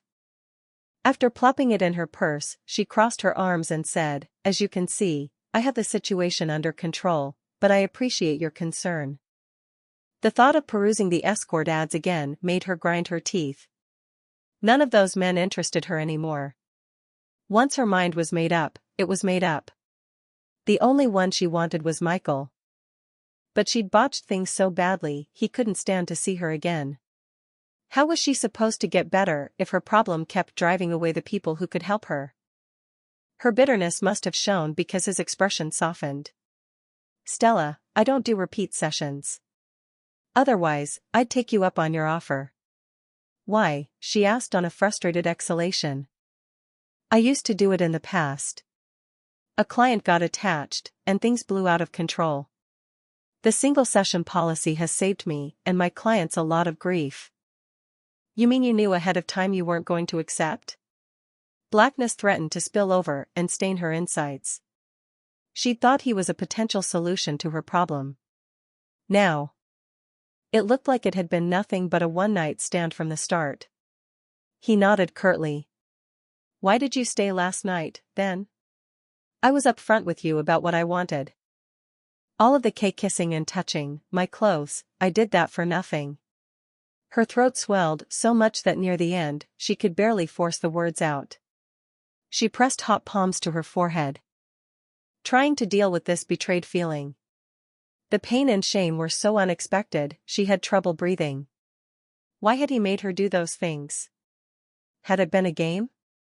Had he thought it was funny? How come she never understood people? "I honestly didn't believe you," he said. "At most, I thought you had a confidence problem that would go away after we were together. Besides, you paid in advance. I wanted you to get your money's worth. You wanted to show me a good time." "Well, yeah. That's why people hire me. But that's not why I hired you." She rubbed the bridge of her nose and righted her glasses, suddenly hollowed out and exhausted. "It doesn't matter. You should get going, or you'll be late." As if from a distance, she was aware of her feet bringing her to the door and her palm gripping the handle, pulling it open. He took a breath as if he meant to speak but ended up shutting his mouth before he could say anything. He swept past her and paused on the other side of the doorway, considering her. "I'm sorry to leave with things like this. Be safe, okay?" She looked away from him and nodded. "Goodbye, Stella." He patted down the hall, and she shut the door. The locks engaged with a final click. She should shower. She'd basically slept in her sweat last night. But when she touched her clothes, she realized she was wearing Michael's shirt. She pressed her cheek to her shoulder and inhaled his scent. After sniffing her arms and hair, she discovered it was all over her. What did she do now? Her body itched with the need to wash. But if she showered, that precious smell would be gone. And there wasn't ever going to be any more of it. This was it. She sank to the floor and hugged her knees to her chest to keep the loneliness at bay. She ached so badly to be held it felt like a sickness had invaded her muscles and bones. As usual, her own arms provided little comfort. She'd give herself 5 minutes, and then she'd get ready for work. It was only Saturday morning, and she'd already had more weekend than she could handle. If she didn't find a way to occupy her mind, she'd spiral into something dark and bleak, was already spiraling. 3 quick knocks rapped on the door, and she stood up mechanically. It was probably housecleaning, checking to see if she'd left yet. She opened the door, and Michael stared back at her with an intense gaze. His chest labored like he'd sprinted the entire way back from his car. 3 sessions. "That's the most I'll do," he said. It took her a moment to understand that by sessions he meant lessons. But when she did, her heart sprinted so fast her fingers went numb. He was going to help her. Could 3 lessons possibly be enough to perfect sex? There was so much she had to learn. So much she was bad at, but what choice did she have? Maybe if they planned everything out very carefully. With her limbs frozen in shock, all she could manage to say was, "Okay." He considered her, the muscles of his jaw taut. "If we do this thing, you have to promise not to go crazy when it ends." "I can promise that," she said through the roaring in her ears. "I mean it. No stalking, no calling, no outrageous gifts. None of that." His fingers were tight around the strap of his bag as he awaited her response, and his expression was dead serious. "Okay." He unlooped the bag from his shoulders and let it fall to the ground before he stepped toward her, not stopping until her back was pressed against the open door. He flattened a hand on the door next to her face and leaned down. His gaze dropped from her eyes to her lips. "I'm going to kiss you now." "Okay." He'd shaken her brain into malfunctioning. And apparently that was all she could say now. He touched his lips to hers, and pleasure jolted to her heart, down her arms, down her legs. Tilting his head, he kissed her deeper. Once. Twice. Again. Until she sighed and leaned into him, tangled her fingers in his cool hair. He claimed her mouth with his tongue in a way that was new and familiar at once. She kissed him back with everything in her, trying to tell him all the things she wasn't articulate enough to say. God, Stella, he rasped against her lips, his dark eyes dazed and heavy-lidded. You learned that fast. Before she could respond, he took her mouth again. She forgot about the time, forgot about work, even forgot about her anxiety. His large body rubbed against hers, and she arched into him, reveling in his closeness. Her phone buzzed with her mother's ringtone. Michael tore away at once, flushed and breathing heavily. He sucked his bottom lip into his mouth as he stared deep into her eyes, looking like he was 2 seconds away from kissing her again. I should get that. She slipped inside, sat on the edge of the bed, and pressed the talk button on her phone with a shaky thumb. Hello? Stella dear, your father's, oh, hold on a second. Her father's deep voice rumbled on the other end. And Stella held the phone away from her ear as her parents discussed golf and lunch plans. Michael approached her with a fluid-limbed gait. I need to go, but we're on for next Friday. Next Friday. She confirmed with a nod. Instead of leaving immediately as she expected, he leaned down and brushed a fleeting kiss to her mouth. Goodbye, Stella. She watched his departure in a dazed state. They were meeting again. In a week. Who was that? Even with the phone several inches from her ear, Stella could hear her mother's surprise. That was Michael. A breathless kind of nervousness filled her. She might like it that her mother had discovered her male visitor. A brief silence ensued, followed by, Stella dear, did you spend the night with a man? It's not what you think. We didn't do anything. Other than kissing. The best kissing of Stella's life. Well, why ever not? Stella's mouth worked without issuing words. You're a mature adult. And you make good choices. Now, tell me all about this, Michael. Chapter 6. Destroy. Defeat. Deceive. Michael scanned his partner's black-clad form for weaknesses he could exploit. Right now, during the heat of the match, was the only time he gave free rein to the base, selfish instincts he battled daily. And it felt so fucking good. No matter how hard he fought against it, at his core, he was just like his dad. The badness had been passed down in his blood. He shoved and went for a head shot. When his partner's sword rose to block the strike, Michael pushed for that extra burst of speed and arched his weapon down. The tip of his sword cracked against his partner's side. Clean point. Match over. Everyone bowed and set their swords on the blue matted floor before kneeling. Michael hated this part of class, not because it meant practice was ending, but because it was time to remove his armor and return to his normal self. This was the beauty of apparel. A suit transformed you into a certain kind of person. A t-shirt, a different kind of person. Black nightmare armor that hid your face behind an ominous metal cage, yet a different kind of person. The gear weighed 30 pounds, but he always felt lighter when he wore it.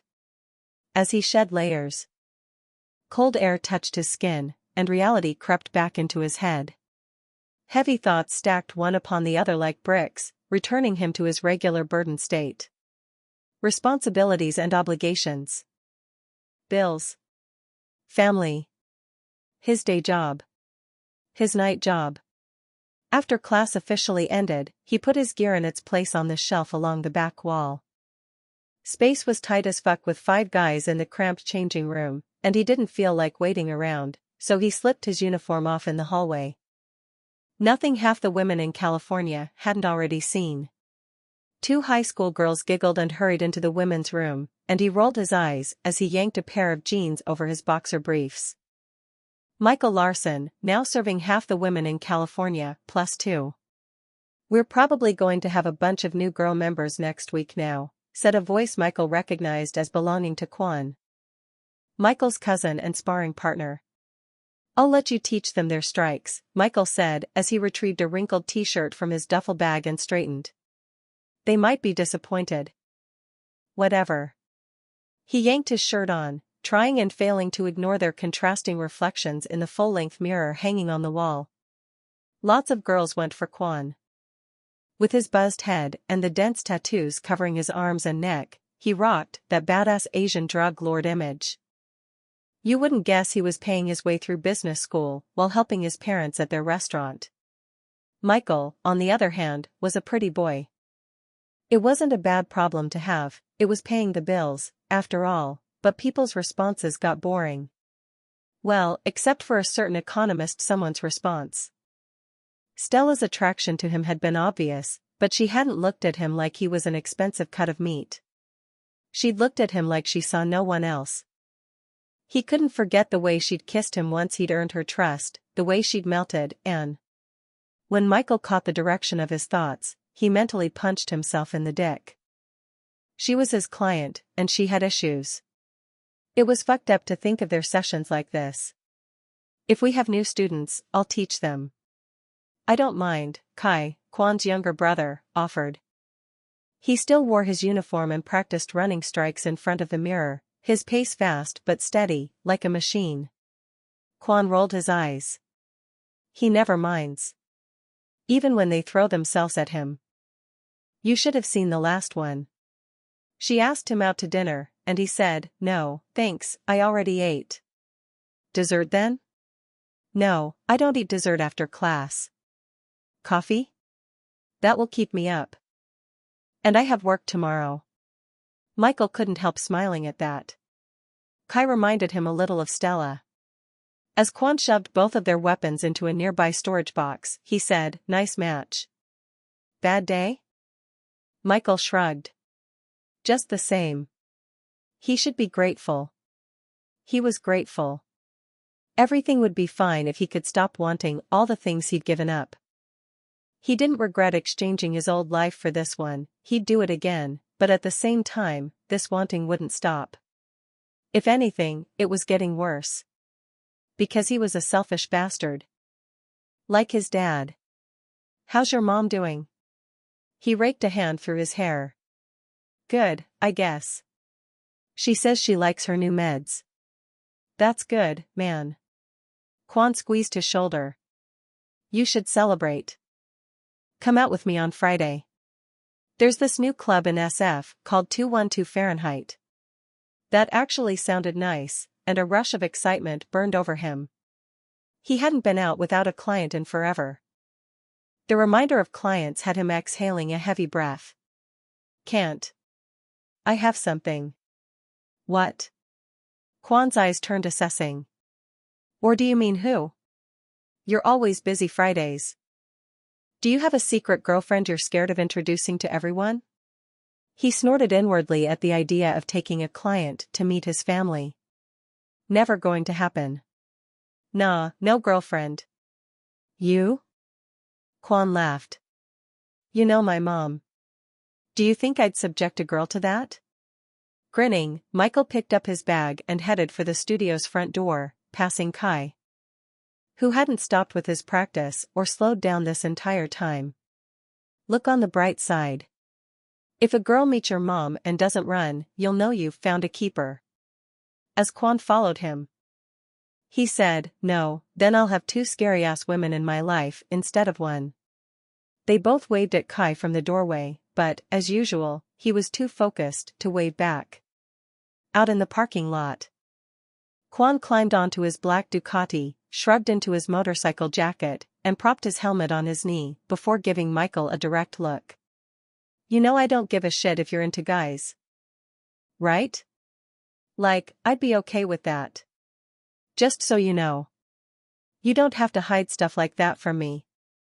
Michael coughed and adjusted the position of his duffel bag strap on his shoulder as an uncomfortable wave of heat boiled up his neck and singed his ears. Thanks. This was what happened when you kept secrets. People drew their own conclusions. He wondered briefly if he should just roll with it. There was no doubt in his mind his family would take that better than the truth. They didn't know about his escorting or the bills that necessitated the escorting. He planned to keep it that way. He took a breath of air that smelled like exhaust fumes and blacktop, feeling touched by Quan's acceptance, but also old and tired in his bones. It means a lot to hear you say that, but I'm not. Okay? I've just been seeing lots of people. No one I'd bring home, though. God, no. No one special. As soon as that last comment came out, however, he wanted to retract it. He didn't know why, but it didn't feel right to lump his latest client in that category. Do me a favor and tell your mom and sisters, then. They've been gossiping about it with my mom and sister. And they keep asking me for the inside scoop. I'm going to be honest and say it was a little embarrassing telling them I have no idea what you do when you disappear. Quan kicked at a pebble on the ground, his face pensive, and Michael knew he was thinking back to times when they'd known everything about each other. Well, as much as guys ever told one another. Their moms were close sisters who had purchased homes 2 blocks apart and given birth to boys in the same year. As a result, Michael and Quan were closer than brothers. They used to be, anyway. Michael rubbed the back of his neck. I've been a crappy friend. I'm sorry. You went through all that shit. Quan gave him an understanding smile. First with your asshole dad and the lawsuits, and then with your mom's health. I get it. But things are better now, right? We should do stuff. Friday nights are best for me because I don't have work or class Saturday mornings. Your no one special can hang with mine. Let me know. With that, Quan started his bike and pulled his helmet over his head. After his cousin disappeared around the corner, Michael opened his car door and tossed his bag into the passenger seat.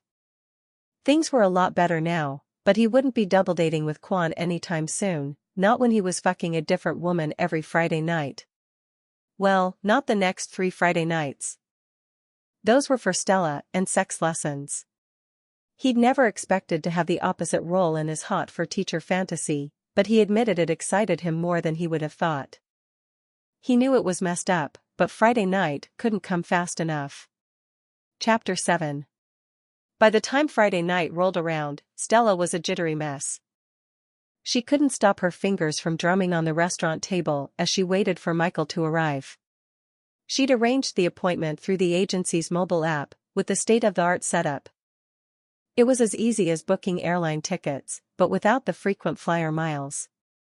They'd sent a confirmation email, but that was the only indication she'd gotten that the date was still on. She couldn't help worrying that Michael had changed his mind. She wished she had his cell phone number, but she figured he never gave that to his clients. It was too personal. Especially if his clients had the tendency to get obsessed. Which was actually one of her main weaknesses, and a defining characteristic of her disorder. She didn't know how to be semi-interested in something. She was either indifferent or obsessed. And her obsessions weren't passing things. They consumed her and became a part of her. She kept them close, wove them into her very life. Just like her work. Going forward with Michael, she had to tread carefully. Everything about him pleased her. Not just his looks, but his patience and his kindness. He was good. He was an obsession waiting to happen. Hopefully, she could keep a cool head during the coming weeks. Perhaps it was for the best there were only 3 sessions. Once they were finished, she'd focus on someone she could actually have. Like maybe Philip James. When Michael entered the hotel restaurant, she noticed right away. Tonight, he wore a perfectly fitted black suit over a white Oxford shirt. No tie. His collar hung open, drawing attention to his Adam's apple and the sexy base of his throat. His gaze swept over the room and landed on her. She looked down at the menu without seeing it, horribly aware of his slow advance toward her. Keep a cool head. Hello, Stella. He sat down across from her and folded his hands on the tabletop. Her lungs drew in a slow breath, and she caught his light scent. Everything inside her turned over and sighed. With a sense of defeat, she lifted her eyes to his, counted to 3, and looked away. "Hello, Michael. Are you nervous already?" She laughed slightly. "I've been nervous since Saturday." "About that? Who was that on the phone when I left?" Her lips tightened as she tried to suppress a smile. "It was my mom. Her name is Anne. She thinks you're my boyfriend now, by the way." He pressed a knuckle to his grinning lips. "I see. Will that be a problem?" "Actually, I think it's a good thing. Now that she thinks I have a boyfriend, she should stop trying to arrange blind dates for me." "Ah, the mother-arranged blind date. I'm very familiar with those. Does that mean you don't have a girlfriend?" As soon as the question left her mouth, she winced. "I'm sorry. Forget I asked that." She had no right to inquire about his personal life, but the intense curiosity burned inside her. She wanted to know everything about him. And if he did have a girlfriend, whoever that lucky girl was, Stella hated her guts. "No, I don't have a girlfriend." He said it like it should have been obvious. "Thank God. What kind of girls does your mother try to hook you up with?" He rolled his eyes. "Doctors, who else? And nurses. By now. I think my mom's tried to hook me up with the entire second-floor staff at the Palo Alto Medical Foundation." Stella couldn't help being impressed. "That's really determined." "That's nothing. You don't know my mom." She forced a smile and focused on the menu. What did it say about her that she wanted to know his mom? No, wait, she knew the answer to that. It said she was nuts. Mothers were scary she-bears when it came to their sons, especially sons like Michael. And Stella wasn't a doctor. Enough of this. She wasn't dating Michael. It didn't matter what his mother thought of her. Stella was never going to meet the woman. She needed to get back to the matter at hand. "Let's discuss my lessons," she said briskly. "That's a good idea." Michael leaned back in his chair, looking at ease. Stella tried to copy his relaxed air as she retrieved 3 folded sheets of paper from her purse. "Because we're pressed for time, I took the liberty of drawing up lesson plans. They're not set in stone. In fact, please suggest changes where you see fit. I have no idea if what I've written is feasible, but it helps me to keep things structured. I don't deal well with surprises." Michael's expression went unreadable. "Lesson plans. Exactly." She pushed the salt and pepper shakers and candle aside. After placing her papers in the middle of the table, she smoothed the creases out with her fingertips and pointed at the first sheet, which was labeled Lesson 1. "I put boxes next to each item so we can check things off as we go." Eyes on the paper, he opened his mouth to speak, caught his breath, and tapped a finger to his lips. "Give me a moment. Lesson 1. Hand job lecture and demonstration. Hand job practice. Performance review. Missionary intercourse lecture and demonstration. Missionary intercourse practice. Performance review." Mike. Hale read and reread the clinical lesson plan, and surprise melted into amusement, which then dissipated as frustration crept over his back and up his neck. He curled his fingers and restrained the sudden urge to crumple Stella's papers into ugly balls. Irritated. He was irritated. Fuck if he knew why. With words like lecture and demonstration involved. He should be getting off on this.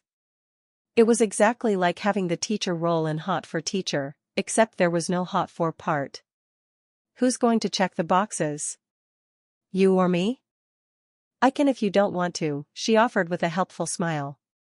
A picture of her pausing in the middle of sex to put her glasses on and scribble notes on a legal pad flashed in Michael's head.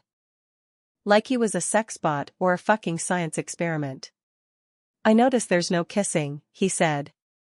"I was under the impression we'd moved beyond that." His eyebrows twitched. "How's that?" "You said I'd picked it up, so it's best not to waste time on it. Kissing you makes it hard for me to think, and I really want to get this right." Beyond that, it feels like something people do when they're dating, which we're not. I want things to stay clear and professional between us. She took a prim sip of ice water and set the glass down, leaving a sheen of moisture on her pink lips he wasn't allowed to kiss. Her kisses weren't for him anymore. He was supposed to fuck her and let her jerk him off. But she was saving those soft lips for someone else. The thought made him almost violent, and he shoved his feelings down deep. You've watched Pretty Woman too many times. Kissing doesn't mean anything, and it's always best if you're not thinking too much in bed. Trust me, he said. Her mouth thinned into a stubborn line. This is too important for me not to think. I'd rather not kiss anymore if you don't mind. Michael's irritation redoubled, and he forced his hands to relax before he popped all his blood vessels. How the hell had he gotten himself into this? Ah yes, he'd been worried about his escort colleagues taking advantage of her. Stupid of him. His life was complicated enough without worrying about his clients. This was exactly why he had the one-session policy. He would have backed out, it was tempting, but he'd promised. He always carried through on his promises. It was his way of balancing out the universe. His dad had broken enough promises for the both of them. All right, he made himself say. No kissing. Do the other plans look okay? She asked. He forced himself to read them and found them pretty similar, only she'd moved from hand jobs to blowjobs and changed the sexual positions. Amused despite himself, he said.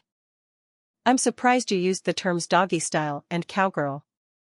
Her cheeks went bright red, and she adjusted her glasses. I'm inexperienced, not clueless. Your plans are missing something important.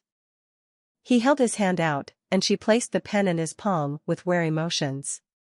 She tilted her head to the side as she watched him write foreplay at the top of all the plans in capital letters. As an afterthought, he drew a box in front of each iteration with hard stabs of the pen. But why? I was under the impression men don't need it. You do, he said, flatly. She wrinkled her nose and shook her head. You don't have to bother with me. He narrowed his eyes. It's not a bother. Most men like foreplay. I do. Getting a woman hot is satisfying as hell. Besides, he was not having sex with her if she wasn't ready. No fucking way. Swallowing, she stared down at the menu. So you're saying I don't have a chance to improve? What? No. His mind scrambled to figure out why she might say that and came up with nothing. You saw how I reacted. It was one button. And then you slept with me all night. You were basically naked. And you cling. Are you too ready to order? The waitress interjected. Judging by the amused glimmer in her eyes, she'd caught the last part of their conversation. Stella perused the dinner options, her nails picking at the fabric edging of the menu. We'll have the special, Michael said. Wise choice. I'll leave you to it. The waitress winked, gathered the menus, and disappeared. What's the special? Stella asked. I have no idea. Let's hope it's not woolly. A troubled frown bracketed her mouth, and she leaned forward hesitantly, meeting his eyes for the briefest second. What exactly do you mean by cling? Michael grinned. It means you like to cuddle when you're asleep. Oh. She looked so horrified, Michael couldn't help laughing. I confessed to liking it. Which was the truth, and unlike him. Cuddling was an obligatory thing he did for his clients, because he understood they needed it. He usually spent the time counting the seconds until he could leave and go home to shower. Holding Stella had been nothing like that. They hadn't had sex, so there'd been nothing to wash away. And the trusting way she'd curled into him had made him feel things he didn't want to think about. Especially when she found it so distasteful. His irritation increased even further. Where does this leave us with regard to the lessons? How do we proceed when my limitations are such big roadblocks? By focusing on you, I thought I'd found a way around my problems. We're not going to go around your problems. We're going to go through them. She crossed her arms and tapped out an unusual rhythm with her fingertips on her elbow. How? We're going to unlock you.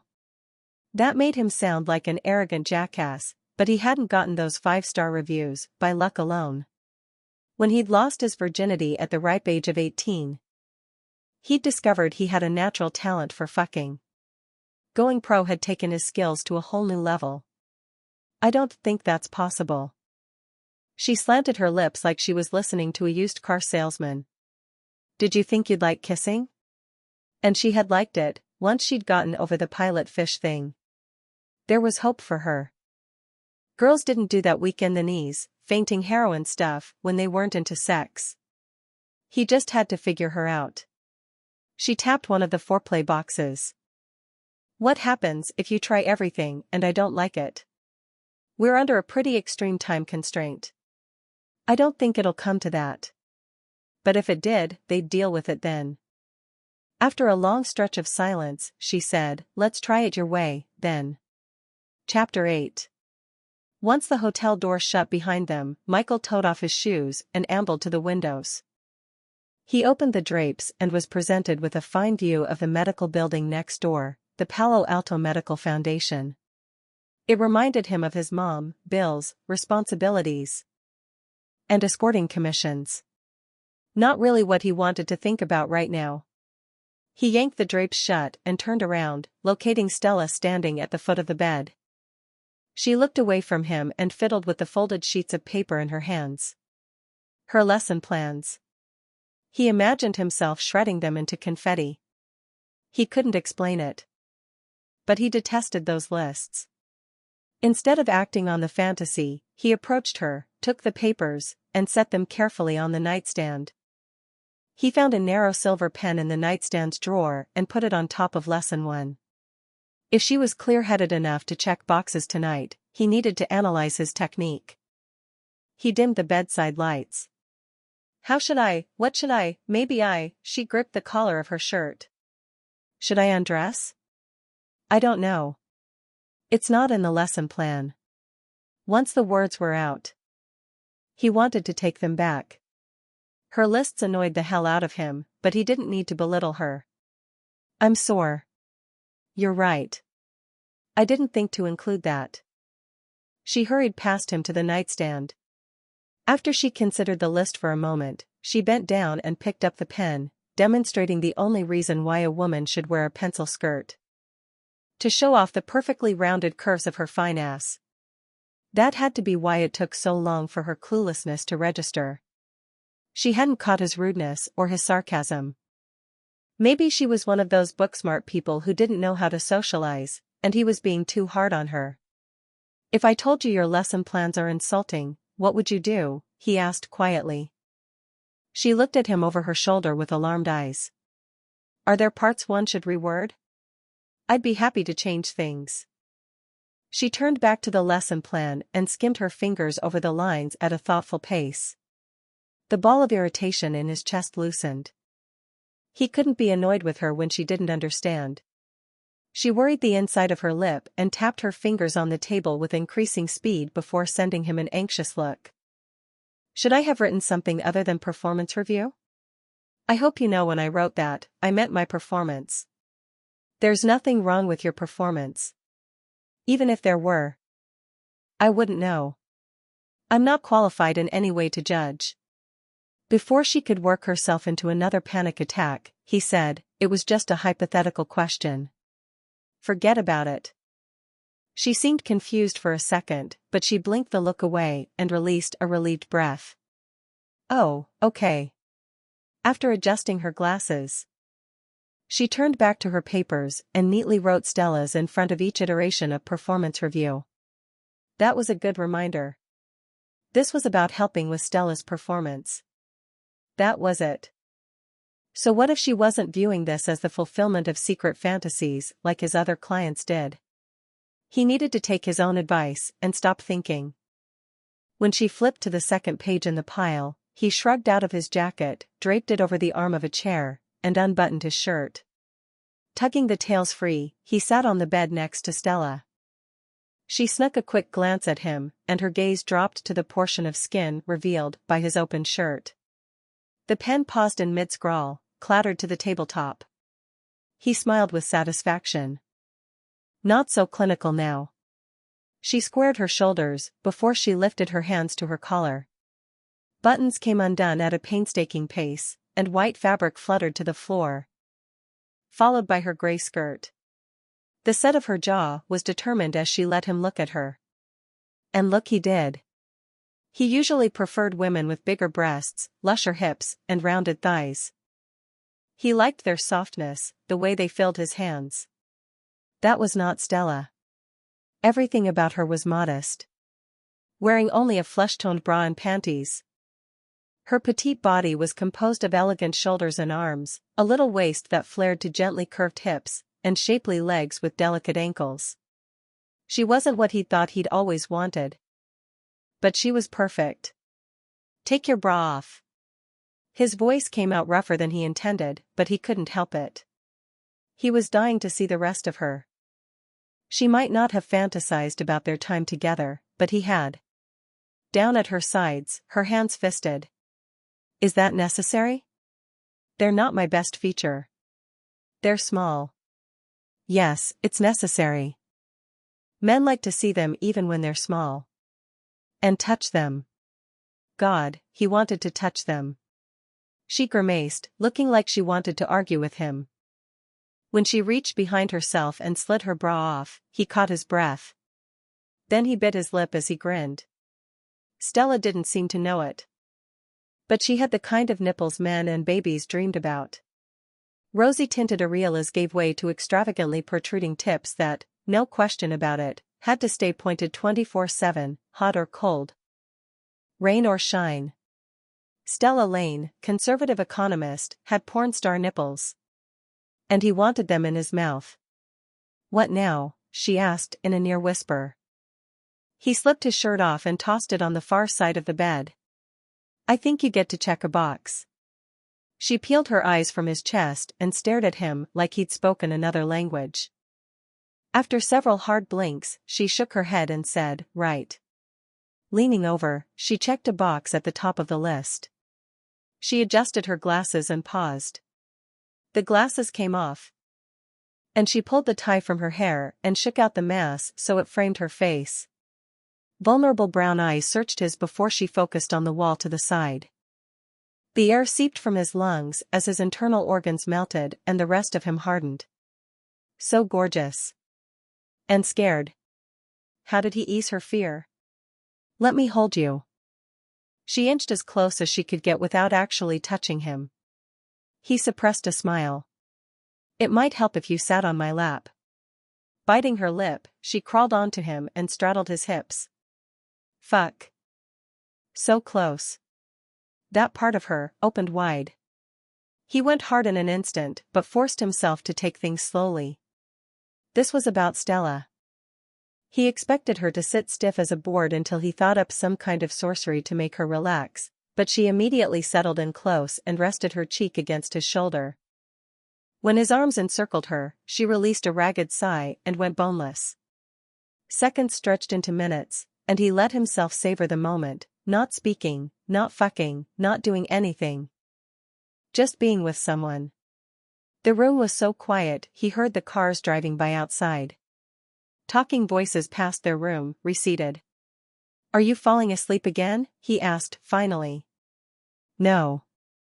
Good. He ran his fingertips down the length of her arm and smiled when goosebumps rippled outward. Nuzzling her neck. He breathed in the soft scent of her skin and kissed the sweet spot just behind her jaw. Her lips called to him, but instead of trespassing, he sucked on her earlobe and bit it. Startling a shaky sigh from her. This is foreplay? The breathy quality of her voice sent satisfaction curling through him. It is. Even though he knew the answer, he asked against her ear. Do you like it? She shivered and burrowed closer to him as additional goosebumps dotted her skin. Yes, but it's not what I expected. What did you expect? She shook her head. Tell me if you want me to stop or there's something specific you want. As he spoke, he threaded his fingers into her hair and angled her head back. He trailed kisses along her jawline, nipped her chin, and kissed the corner of her mouth. Too close to the temptation of her lips. His body ached at the thought of taking her mouth in a deep kiss, and he almost did it despite everything. He'd been dreaming of that mouth all week. Feeling like he was swimming against the tide, he forced his lips down to the column of her throat. Touch me. He brought her hands to his chest. She scraped her palms over him until they encountered his nipples. As if fascinated by the texture, she rubbed her thumbs on the hardening tips. His muscles tightened, and he shuddered with pleasure. Is that right? She asked. I like that. And this? He kept dainty breasts in his palms and pinched the nipples just so. Her breath broke, and she gazed down at her chest. With his tanned hands on her pale skin and her decadent nipples captured between his fingers, it was an erotic sight, indeed. He couldn't resist pinching her again and enjoying her sharp intake of breath. Why does it feel so good when you do that? The wonder in her voice had him grinning. Want to try something even better? At her hesitant nod, he said, Come up on your knees for me. Her thighs flexed as she rose off his lap. Body stiff and breaths shallow. She settled her hands on his shoulders. Just as he'd planned, the new position brought her nipples to face level. Though, if she wasn't careful, she'd poke an eye out with those things. Only in his line of work was blindness by nipple assault a true hazard. To be honest, however, he didn't really feel like he was working. There was no fantasy playing in his head. And he wasn't telling himself a new lie every 15 seconds. This moment, this woman, and his undeniable attraction to her were all real. He smoothed his hands up and down her back until her muscles relaxed beneath his palms. That was when he gave in and kissed the underside of one breast. She curled her fingers, and her nails pricked his skin. Pulling back, he asked, Are you okay, Stella? She cleared her throat twice. Tell me what you're planning. Please. I'm going to suck on your pretty nipples and lick them with my tongue. Her grip tightened on his shoulders. That was a bit more graphic than I was expecting. How would you have said it? He ran his mouth from the underside of her breast up to the place where pale skin gave way to dark areola. I don't know what. He covered her nipple with his mouth and sucked hard. Michael. The sound of his name falling from her lips was just as unexpected as it was hot. He pulled her closer so he could feast on her. No man could stay sane with tits like this in his face, in his mouth, rolling on his tongue. He could play with these for days. Relinquishing one, he licked his way to the second. She worked her fingers blindly through his hair, twisted and arched her back with unconscious demand. Stella was loving this, losing her genius mind over his caresses. Before he knew what he was doing, he dragged his lips up her throat, along her jaw, back toward her mouth. He caught himself at the last second and pressed their cheeks together as he mentally shook himself. He was seriously fucked up. She'd said she didn't want it. And he kept. Their lips touched. He stiffened from the electric shock of it. She stroked his bottom lip with her tongue, and his instincts took over. He claimed her mouth like a starved man.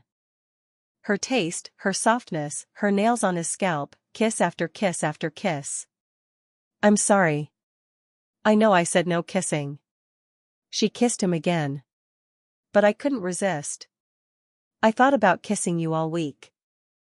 Her words sank into him. He hadn't been the only one, after all. Another drugging kiss.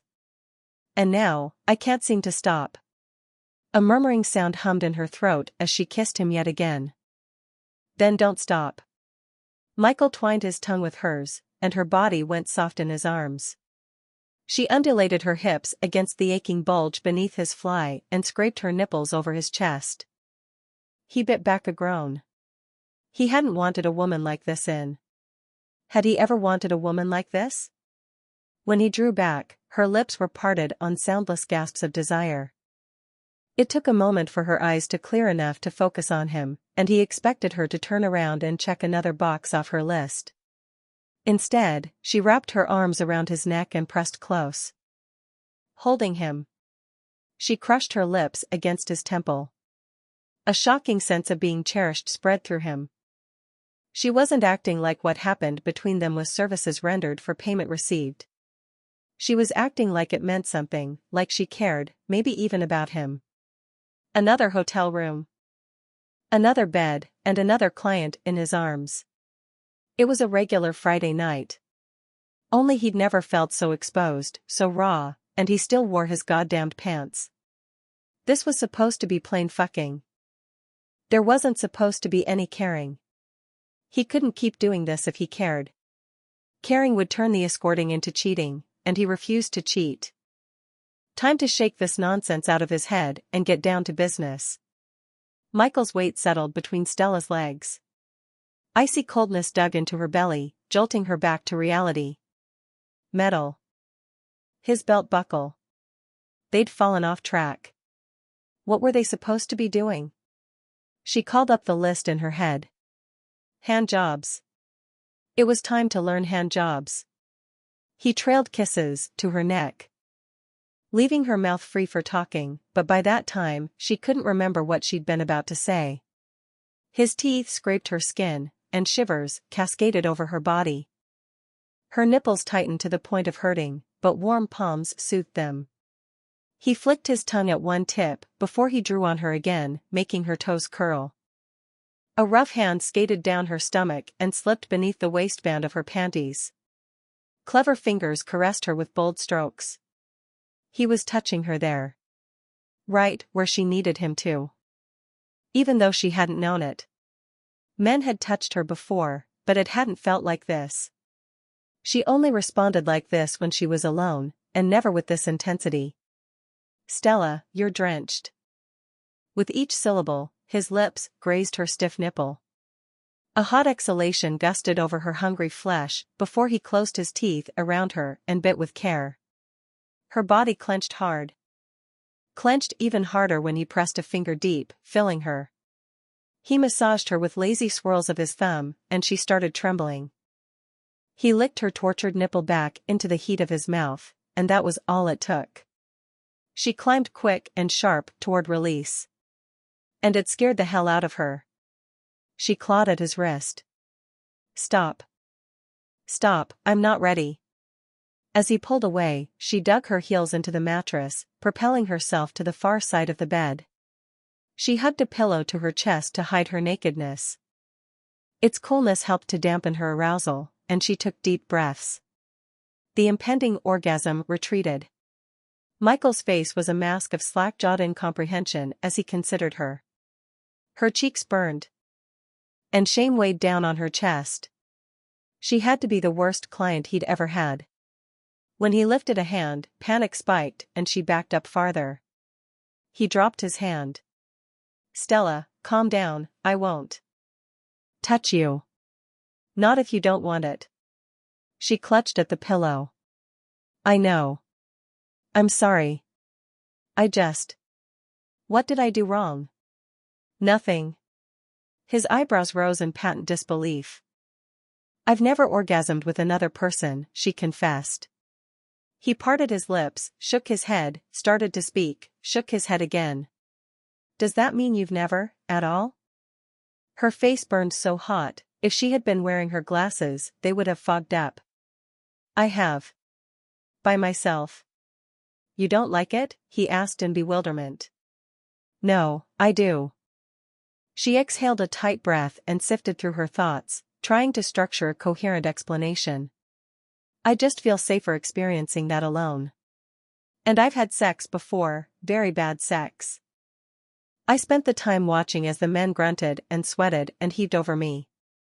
To be honest, it disgusted me. I wanted the sex to bring me closer to someone, but it only made me feel more distanced. I don't want to do that to you. Not even close. I was right there with you, loving it. She made an exasperated sound. I'm paying you to say those things. Well, you think that's what I'm paying for. That's not what I want. Do I look like I'm disgusted by you? He waved a hand in the vicinity of his hips, where an impressive bulge strained at the fly of his pants. She pursed her lips as she kept silent. If she spoke right now, chances were high she'd say the wrong thing. He was a seasoned escort. His body probably took commands like a show dolphin. You think I'm a liar? A predatory light shone in his eyes, and he crawled over the wrinkled bed covers toward her. She backed up reflexively and fell off the bed. As she rubbed at her head, he peered at her over the side of the mattress. Are you okay? Her throat clogged with embarrassment, and all she could manage was a curt "fine." He assessed her ungraceful, ground-crumpled form for a long moment. I think we should call it a night. She leaned against the wall and hugged her legs to her chest. The unchecked boxes of the lesson plan weighed on her, but she needed to understand and untangle all the emotions clashing inside her head before she could move forward. Do you mind? He shook his head. Without a word, he stood, pulled his shirt back on, and did the buttons. She swallowed a protest as he covered up skin and muscle she'd been too preoccupied and rattled to properly appreciate. After he put on his shoes and shrugged into his suit jacket, she remembered something, jumped to her feet, and retrieved her tablet from her purse. 1 second. It was difficult to cue up the page while one of her arms still held the pillow to her front.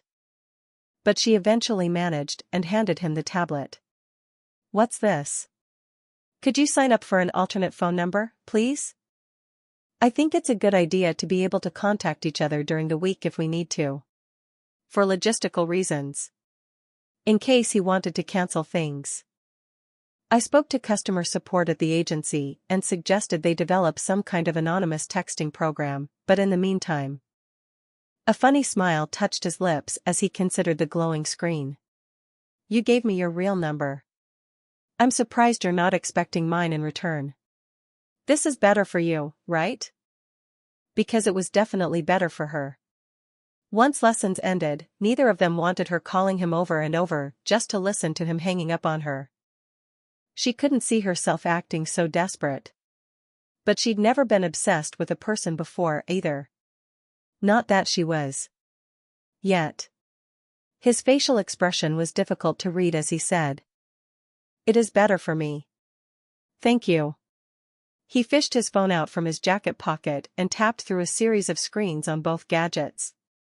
After a few moments, a vibrating sound emanated from her purse. Done, he said with a smile. Perfect. Thanks. She forced her lips into an answering smile. He took a step toward the door before he paused. We should do something new next Friday. I could take you out. Her heart squeezed. Out? Maybe dancing? Drinking? At a club? I hear there's this new place in San Francisco. I don't dance. And she didn't drink. And even though she'd never been clubbing, she was certain she didn't do that either. I can teach you. It'll help with lessons when we get to them later in the evening. Trust me. Trust. This was the second time he'd told her to trust him. What would he think if she told him how difficult it was for her to do things like dancing and drinking? Going out was supposed to be fun. For her, it was work, hard work. She could interact with people if she wanted to, but it cost her. Sometimes more than others. In this case, was the reward worth the price? How will it help with lessons? She asked. You think too much. It'll help get you out of your mind, make you relax. Also, I'm really good at dancing. We'd have fun. Are you up to it? She told herself it was the idea of getting out of her mind, whatever that meant, and checking boxes on the lesson plans that decided for her. But that was only a small part of it.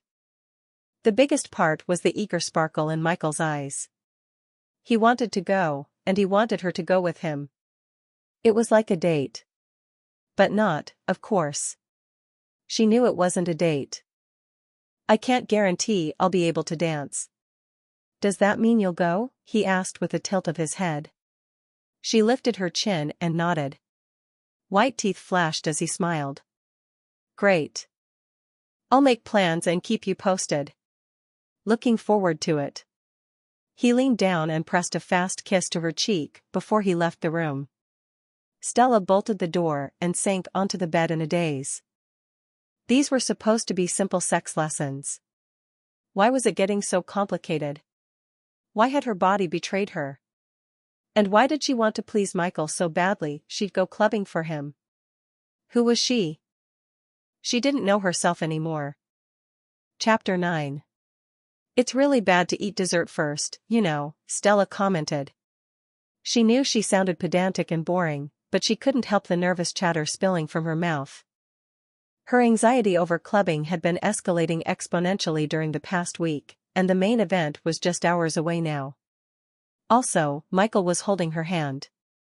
Her palm sweated so badly she didn't know how he could stand touching her, let alone act like it was the most normal thing in the world. Oddly, she'd handled foreplay better than this, up until the end, that was, and she'd been naked for that. She couldn't blame her reaction on her usual aversion to touch.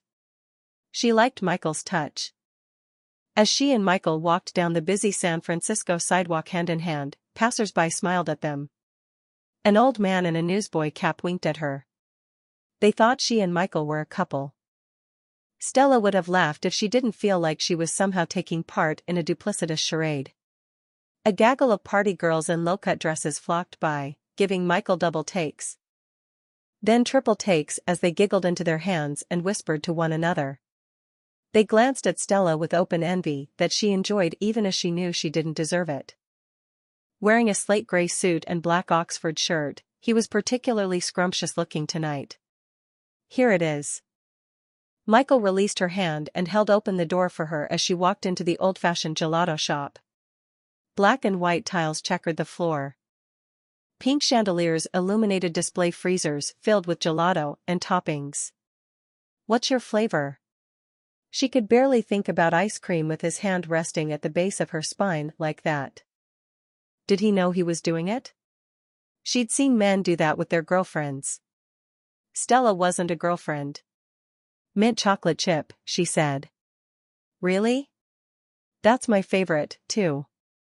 I'll get something else. Then, so we can try something new. He idly rubbed her waist as he considered the gelato flavors, and her body heated with awareness. Wait, what do you mean by we? A mischievous grin curved on his lips. You don't want to share with me? The college-aged girl behind the counter stared at Stella like she'd kicked a puppy. No, that's not it. Not entirely. After all the kissing they'd done, she knew it was silly to worry about germ transference.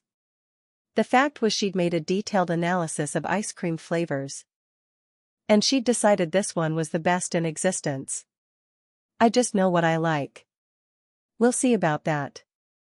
He tapped on the display case. Mint chocolate chip for her and green tea for me. Stella wanted to pay, but he dug bills out of his wallet before she could pry the credit card out from the bodice of her sapphire blue sheath dress. Once they were seated at a black wrought iron table by the window, he dipped his spoon into his gelato, tasted it, and grinned a slow, wide grin as he slipped the clean spoon from his mouth and scooped out more. Oh, that's just ridiculous, she said. You look like you're auditioning for a Haagen-Dazs commercial. No one smiles like that after eating ice cream. He laughed. It really is good. His grin was out in full force, and, God forbid, did he have a dimple? Now, I have to try it. She lowered her spoon toward his bowl. Instead of letting her scoop up some herself, he held his spoon to her lips. Her eyes jumped to his. And conflicting thoughts skittered through her mind. She shouldn't do it. This was too intimate. It was crossing a line of some kind. It felt too much like dating, which they weren't. It was just gelato. Just his spoon. He might take it as rejection if she didn't do it, and she could never, ever in 1,000 years hurt him, not even in a trivial way. She parted her lips and let him feed her the gelato. Her heart knocked around her chest like a pinball as sweet green tea melted on her tongue. He watched her with expectation, oblivious to his effect on her. Okay, it's good.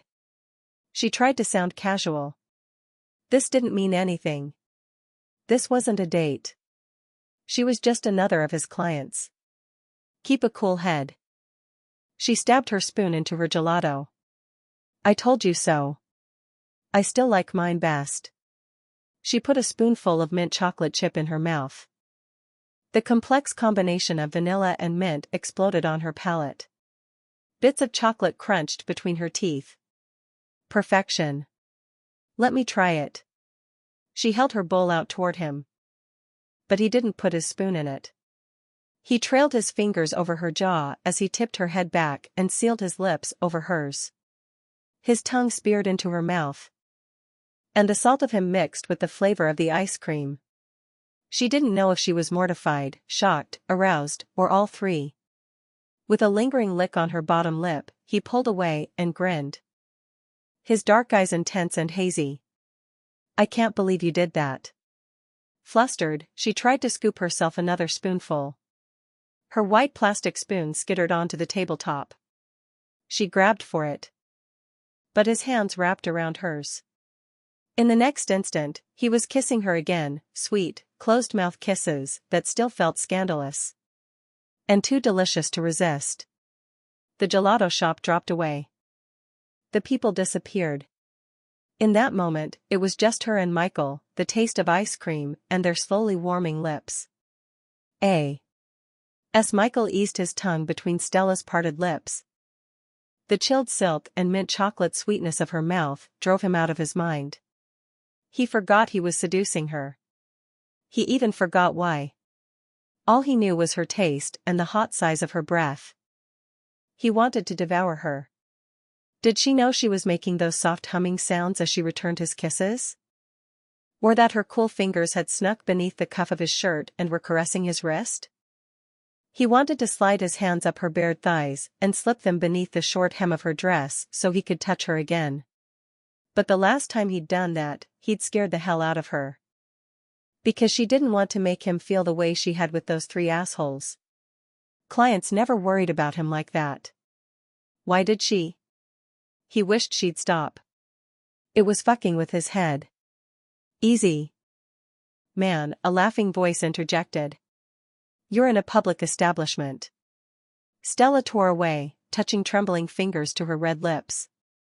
She'd surprised him today by trading her glasses for contacts and leaving her hair down in loose waves. She even wore makeup, though he'd kissed off all her lip gloss. That was fine. Like this. She was almost too beautiful to be real. When the group of wisesses at the next table started clapping and cheering, Michael expected her to grow flustered and embarrassed. She didn't. She ducked her head in that shy way she had and laughed along with them. Her soft smile and the luminous look in her eyes, however, were just for him. And they made him feel like he'd single-handedly vanquished an army. He was the one she saw, the one she smiled at, no one else. His plan to seduce her out of her anxiety was working. He had no doubt that by the time he took her home tonight, she'd be ready to check the big boxes on her lesson plans. He should have done this from the beginning. Everyone knew if you wanted inside someone's pants, you didn't start in the bedroom. That was what seduction, romance, hand-holding, and dancing were for. That was what these ice cream kisses were for. The problem was they were working on him, too. The more time he spent with her, the stronger his attraction to her grew, and not just physically. If he couldn't check all her boxes within the next 2 lessons, he'd feel obligated to extend the length of their arrangement, and that was a bad idea. He might do something stupid and fall for her. Never once did he imagine he could spin a fairy tale ending out of such a scenario. Not only were they worlds apart in terms of education and culture, but Stella was rich. If she learned about his dad and the shitty things he'd done to get his hands on money, she'd never be able to trust Michael. There was a reason they had sayings like the apple doesn't fall far from the tree, like father like son, and a chip off the old block. He fought against it and hated his dad for it. But he carried that same badness inside himself. He was a ticking time bomb, and he didn't want Stella to be around when his endurance ran out and he exploded, hurting everyone around him. Sex was the way out of this. Check the boxes, finish the lessons, move on. Only now that he knew her better, he wanted to do more than teach her how to be good at sex. He wanted to give her the best nights of her life. Tonight, he was giving her fireworks. Chapter 10. After dinner at a fusion restaurant. Stella walked with Michael down streets lined with posh department stores and skyscrapers bearing the names of large banks. Pedestrian traffic, 1 part tourist. 1 part native city dweller and windbreakers, 1 part young partygoer dressed to the nines, choked the sidewalks and spilled onto the roads, where cars passed at a slow crawl. This was the Bay Area at night, something she had never cared to experience. Surprisingly, she was having a good time. When it came to escorting, Michael was the full package. He was great both in and out of bed. His very public kisses should have embarrassed her, but instead, she'd loved them. Who wouldn't love being kissed by Michael where people could see and admire and become green with envy? He held her hand every chance he got, and he was easy to talk to. She didn't usually enjoy new things, but Michael made her feel safe. With him at her side, she was a part of this busy San Francisco night, not just an onlooker. There was something novel and wonderful about being in a crowd and not feeling alone. They neared a set of red velvet ropes where scantily clad women and men in suits waited in long lines. A bouncer raked coldly appraising eyes over Stella's body and face, making her lean into Michael. "Is this the club?" she asked, feeling her anxiety resurface. He wrapped an arm around her and nodded. To the bouncer, he said, "We should be on the list." "The name is?" The bouncer tipped his buzzed head toward the entrance. "Go on in." Michael brushed a kiss against her temple, tucked her hand into the crook of his elbow, and walked with her toward the front doors of 212 Fahrenheit. A third bouncer held the door open for them, nodding at Michael as they passed. "They let us in because they think you'll be good for business," Michael whispered in her ear. Her cheeks heated, and she tried not to let his words go to her head. She'd gotten her hair and makeup done for tonight. This wasn't really her. A decent number of people milled about the interior of the club, and she fisted her hands and gave herself a quick pep talk. She'd been to benefit dinners and work galas. This shouldn't be a problem. The din of their conversations mixed with subdued electronic music and filled her ears. Thankfully, neither of those things was particularly loud. She could still think. The space was one open room decorated in a minimalist modern style with exposed metal beams and sharp edges. A large bar occupied the back, and a DJ controlled the music from a crow's nest on the adjacent wall. Seating was sparse and came in the form of upholstered booths centered around low metal tables. There were only 4 such arrangements, and 2 were occupied. "I want one of those tables." Her voice came out sure and steady, and the sound reassured her, loosened the knots in her stomach. She was doing fine. "They're not free." She slipped her credit card out from the top of her dress and handed it to Michael, laughing when he stared at her with a surprised grin. "I had nowhere else to put it." He slid his hands up her back and pulled her close. "What else is in there?" he asked as he peered at her modest show of cleavage. "My driver's license. I have pockets, you know. You could have given me your cards and phone to hold for you." "I didn't think of that. I left my phone at home because I couldn't fit it in." But now that she knew it was an option. This was why women had boyfriends. Except he wasn't her boyfriend. Michael's fingertip tucked beneath the bodice of her dress and skimmed across the front. It brushed inadvertently across a nipple, making her blood race and breast swell before he found the license and slipped it free. From the twinkle in his eye, she realized it hadn't been an accident at all. His expression softened as he swept his thumb over the photograph on her driver's license.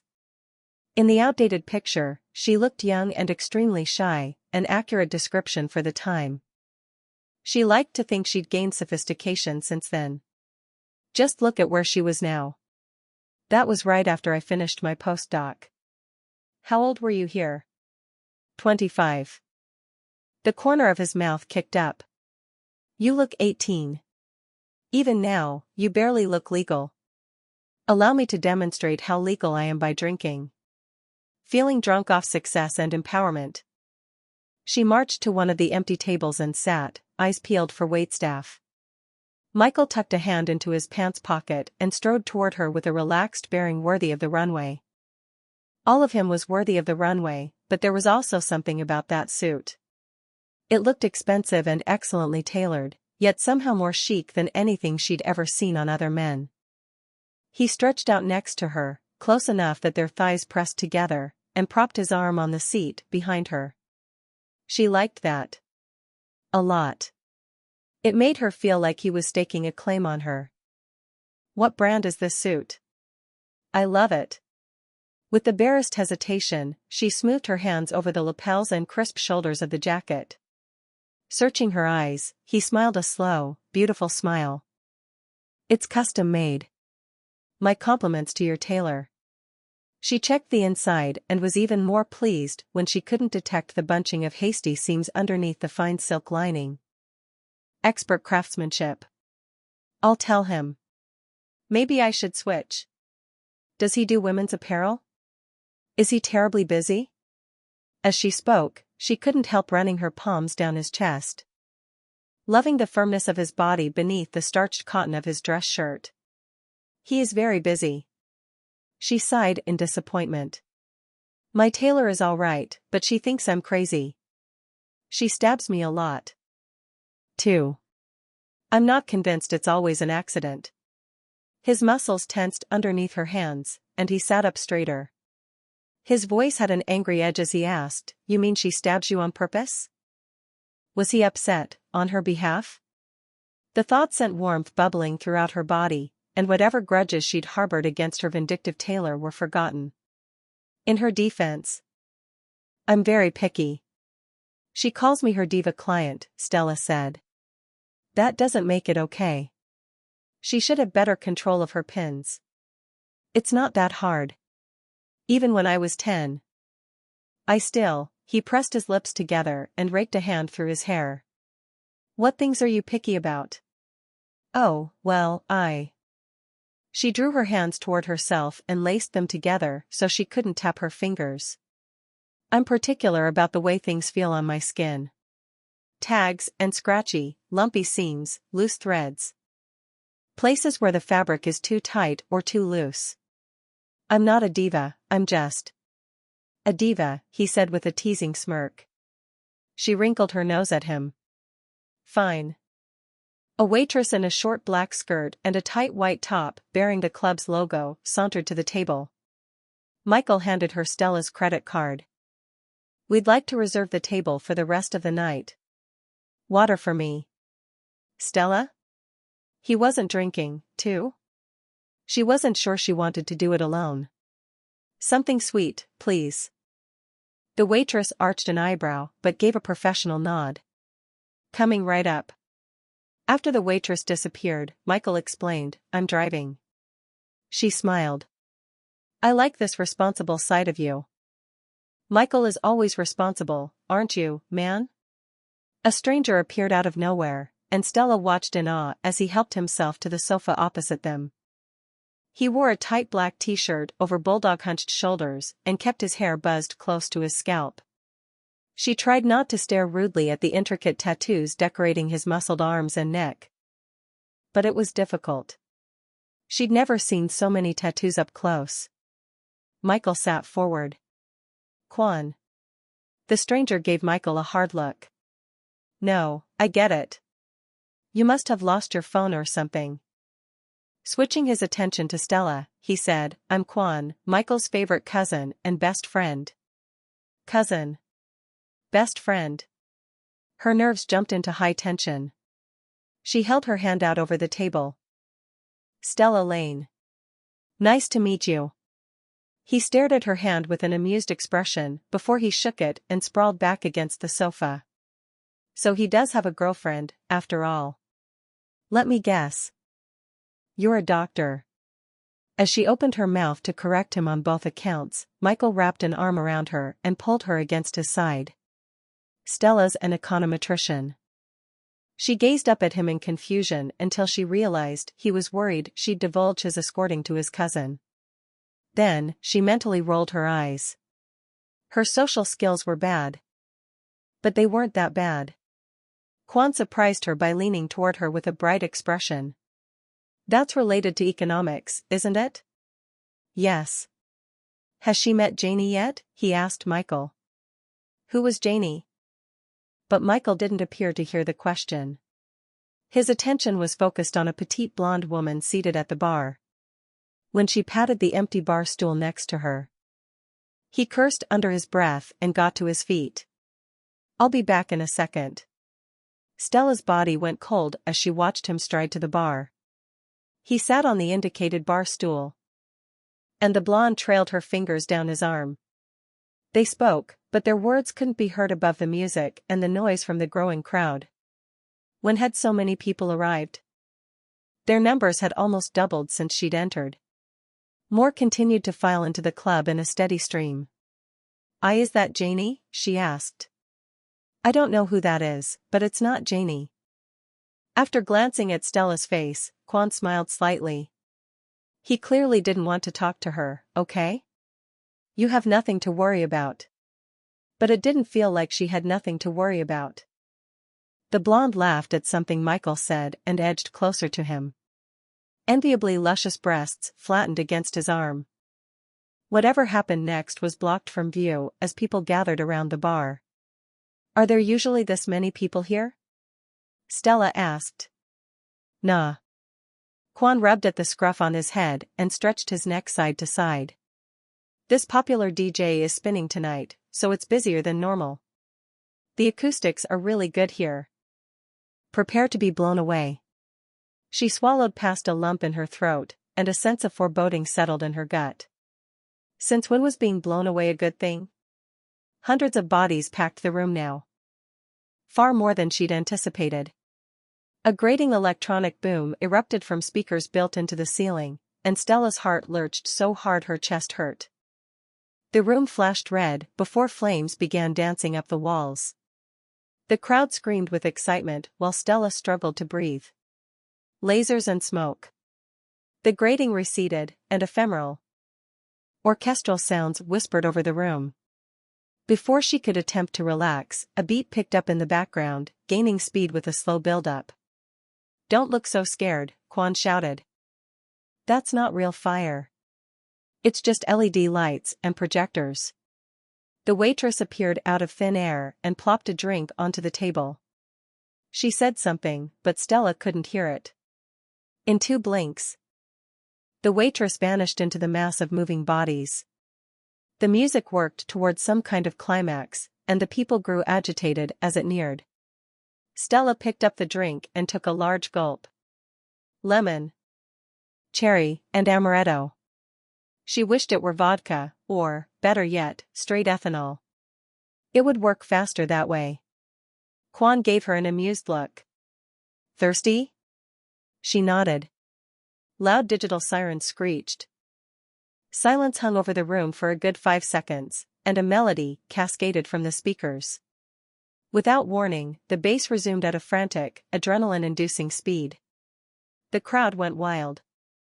Her heart pounded in a dizzying rush, and fear threatened to swamp her. Too much noise. Too much frenzy. She bottled up her emotions and buried them deep inside herself. Forced herself to take slow breaths. As long as she looked calm on the outside, she was winning this. The music raced, but time crawled. The bodies shifted so she got a clear view of the bar. The blonde was playing with the collar of Michael's shirt, leaning in too close. She sealed her lips over his. Stella flinched like someone had slapped her.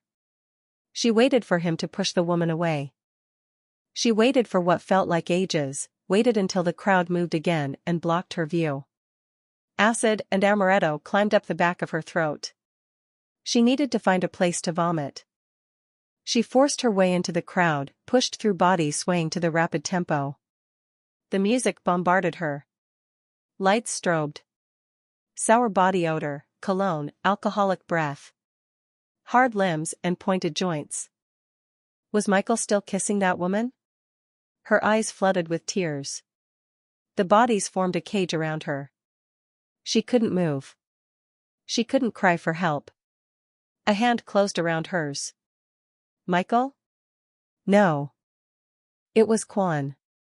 He shoved people aside. A woman swore at him when he made her spill her drink. A guy shoved him back. Quan merely elbowed the guy to the side and brushed past. Through it all, his hold on her hand remained secure and steady.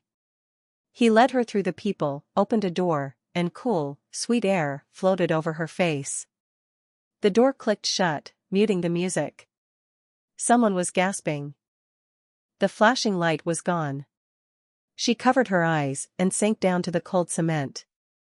Her trembling legs refused to take her weight. "Thank you," she made herself say. "Are you all right?" "Going to throw up." Her nails clawed at the sidewalk as she tried to find a suitable place to be sick.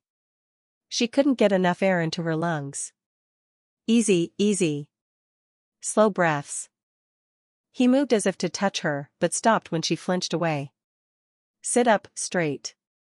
That's it. In through your nose.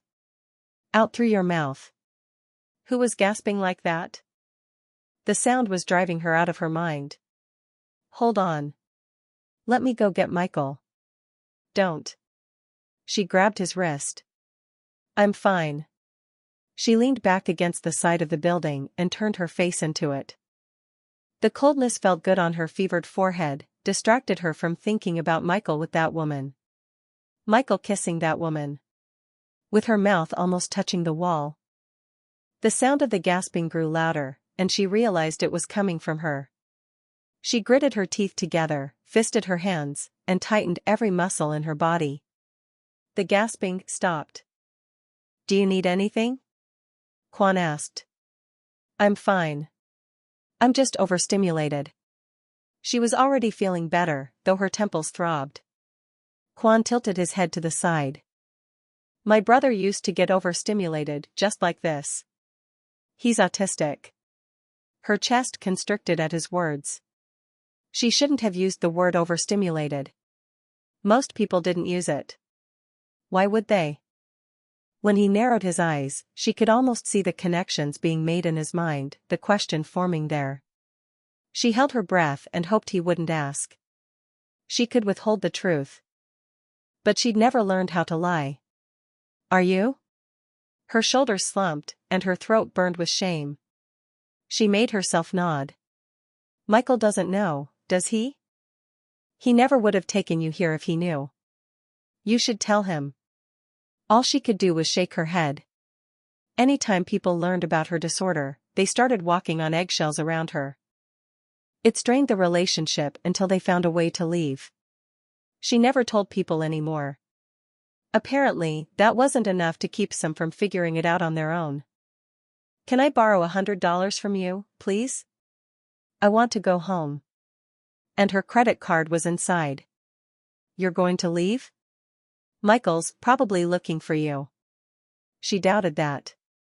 He'd been busy. As she pushed herself to her feet, she marveled at the disconnect between her body and her mind. How could her limbs still follow orders when her head felt so tired and hollow? "I promise I'll pay you back." Is this because that chick kissed him? I hope you saw Michael trying to peel her off. He sucks at protecting himself from women. Hope sparked, bright and foolish. Really? The door opened, and a swift techno beat radiated from the doorway. "There you are." Michael stepped outside, and the door shut behind him, silencing the music. His gaze jumped from her to Quan and back again. "What's going on? Are you okay?" "I needed some fresh air." Quan's brow furrowed like he wanted to speak, and Stella held her breath. "Don't tell him. Don't tell him. Don't tell him." He'd change. Everything would change. And she didn't want that to happen yet. She was trying to borrow cab fare from me. She saw you and that blonde necking and wanted to run, Quan said. Her stomach didn't know if it should relax or not tighter at his words. He made her sound emotional and possessive. She wished it weren't true. You were going to leave? Just like that? Michael asked, his voice tinged with disbelief. She stared down at the pavement. I thought you and her, that you. No. With you right there? Give me some credit, will you? God, Stella. He gripped her waist and pulled her against him. His smell, his arms tight around her, his solid presence. Heaven. She shut her eyes and sagged against him. Do you want to go back in? He asked. No, adrenaline shot through her body, tightening every muscle that had relaxed in his embrace. As an afterthought, she added, please. Let's go home, then. Chapter 11. Stella was reserved as they walked the few blocks back to her white Model S. Several times, Michael caught her massaging her temples. But when he asked if she had a headache, her response was an unintelligible mumble. He would have thought she was doing the silent martyr act in retribution for his supposed cheating. But that didn't seem her style. No, her style was leaving him without a single word. When Quan had told him she wanted to abandon him at the club, it had sucker-punched Michael in the gut. The last person to leave him had been his dad. But where Michael's dad had left him with an enormous mess to clean up, Stella had planned to leave him with her car and her credit card. Who did that? Even worse, he hadn't deserved it. Either time. Tonight, he'd been busy preventing his crazy ex-client from making an enormous scene in front of Stella. Eliza was a true diva and loved drama in all forms. Now that she'd finally succeeded in divorcing her millionaire husband and taking half of his net worth, she wanted Michael back. She was willing to pay whatever it took. She refused to accept that Michael would rather fuck his way through splintered driftwood than return to her bed. She'd detained him for long minutes, tossing extravagant numbers at him before plastering her mouth to his. He would forever associate the taste of cinnamon gum, cigarettes, and whiskey with Eliza. So different from Stella, who tasted like mint chocolate chip ice cream. They piled into her car, and she activated the seat warmer, sank against the backrest, and stared out the window, absently tapping her fingers on her knees. He turned the radio on to break the silence, but she promptly turned it back off. Her fingers resumed their tapping. It was hypnotic, but a little annoying. He sent her a pointed look, but she didn't notice. After he took them out of the city and merged into the light traffic on 101S, he broke down and said, when you do that finger tapping, are you playing a song? Like on the piano? She stopped tapping her fingers and sat on her hands. It's Debussy's Arabesque. I really like the combination of triplets and eighth notes. So you play? When he'd picked her up from her downtown Palo Alto house, it had been impossible to miss the black grand piano dominating her otherwise empty living room. If she was artistically talented on top of being smart, successful, and gorgeous, she was officially his dream woman in the flesh. And so far out of his league as to be laughable. Even if he didn't have all the shit associated with his dad dangling between them, he had almost nothing a girl like her could want. There was his face and his body. But anyone could have that if they paid enough. Maybe she would have been attracted to the old him, the man who had been free to pursue his passions. There'd been a lot going for that guy. Michael barely knew him anymore. I do, Stella said. I started playing before I could speak. He arched his eyebrows. Apparently, in addition to being his dream woman, she was also Mozart. That's not as impressive as it sounds, she said with a wry lift of her lips. I was a late speaker. I have a hard time picturing that. You seem so perfect to me. She bowed her head and released a heavy breath, but when he began to ask her what was wrong, the slow minivan in front of him caught his attention. He switched lanes and accelerated soundlessly past it. Smooth as Buddha. He loved fast cars. But thinking about cars always reminded him of his current car, a shiny black BMW M3. And how he'd gotten it. "She's my crazy ex-client," he said. He felt the weight of Stella's gaze on the side of his face. "The woman in the club." "Yes." She lifted a hand toward the bridge of her nose. When she couldn't adjust her glasses, she clasped her neck instead. "Did you like kissing her?" "I didn't kiss her. She kissed me." "But no. I didn't like it." "Can you be very honest and answer one question for me?" This was going to be interesting. "Yes." "Are you a different person when you're with me?" "You mean? If I bumped into you when you're not my client anymore, would I be a dick around you?" If she was no longer his client, she'd probably be with another man. He twisted his lips as a bad taste filled his mouth. "No." "Are you lying just to make me feel better?" "Stella, I've never lied to you. You're going to have to decide if you believe me." They didn't speak for the rest of the drive. He drove up the driveway to her smart, renovated cottage, complete with rosemary hedges and solar panels on the roof, and parked in the surgically sterile two-car garage. Once he turned off the car, her eyelids fluttered open. "You're home." She ran a hand over her sleep-matted hair. "I'm almost too tired to get out of the car. I can carry you." She aimed a sleepy smile at him, clearly thinking he was joking. "I'm serious." The idea of carrying her to bed was highly appealing at the moment. He liked holding her, and as messed up as it was, he wanted to check boxes. He hadn't gone this long without fucking in 3 years, and seeing Stella in that dress was giving him full-body blue balls. "Don't be silly." She pawed her door open and stood up with movements that were clumsy even for her. When he locked the car and met her at the door to her house, however, her eyes were steady. "I don't have energy for lessons tonight." "It doesn't have to be lessons." He trailed his fingertips down her arm, and her skin dotted with goosebumps. Her eyelids went heavy, her eyes sensual. "Beautiful Stella. I can just make you feel good." He stroked over her palm, and her fingers unfurled, inviting him to touch. "You already paid for tonight, Stella." Her hand fisted shut. And she turned to face the door. "I wanted to talk to you about that." "Please come in." After returning her shoes to their place in her coat closet, Stella padded past her beloved Steinway to her dining room, enjoying the feel of the cool hardwood on her aching feet. Michael followed behind her quietly. And she suspected he was noting how barren the space was. No centerpiece adorned her dining room table. No artfully arranged place settings, either. There was nothing but. She didn't know what kind of wood the table was made of, but it was soft. She ran her fingers over the satiny surface as she walked to the far end of the table where she usually sat. The chairs surrounding the dining table were the only ones in her entire house. "Did you just move in?" he asked. She pulled a chair out for him and rubbed her elbow awkwardly. "Not really." Instead of sitting down, he strode into the adjoining kitchen with his hands in his pockets, inspecting the gas range, the stainless steel refrigerating units, and whatever else she had in the echoing space.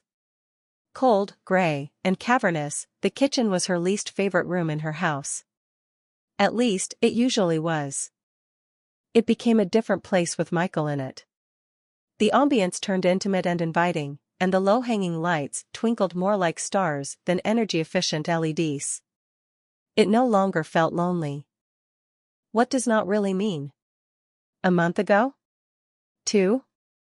He aimed a teasing grin at her as he asked, a year? 5 years. His face went slack, and he stared at her house with new eyes. "So you like it empty like this?" She shrugged. "I'm at the office most of the time, so it doesn't bother me. Here, I have a bed, a nice TV, and really fast internet." He shook his head and chuckled. "The essentials. Is that too strange? Like being a late talker or getting overstimulated at clubs?" "No, I think I like it," he said with a smile. You could use some art, though. And a couch or two. Maybe a coffee table. You don't need much more than that. A knot formed in her throat.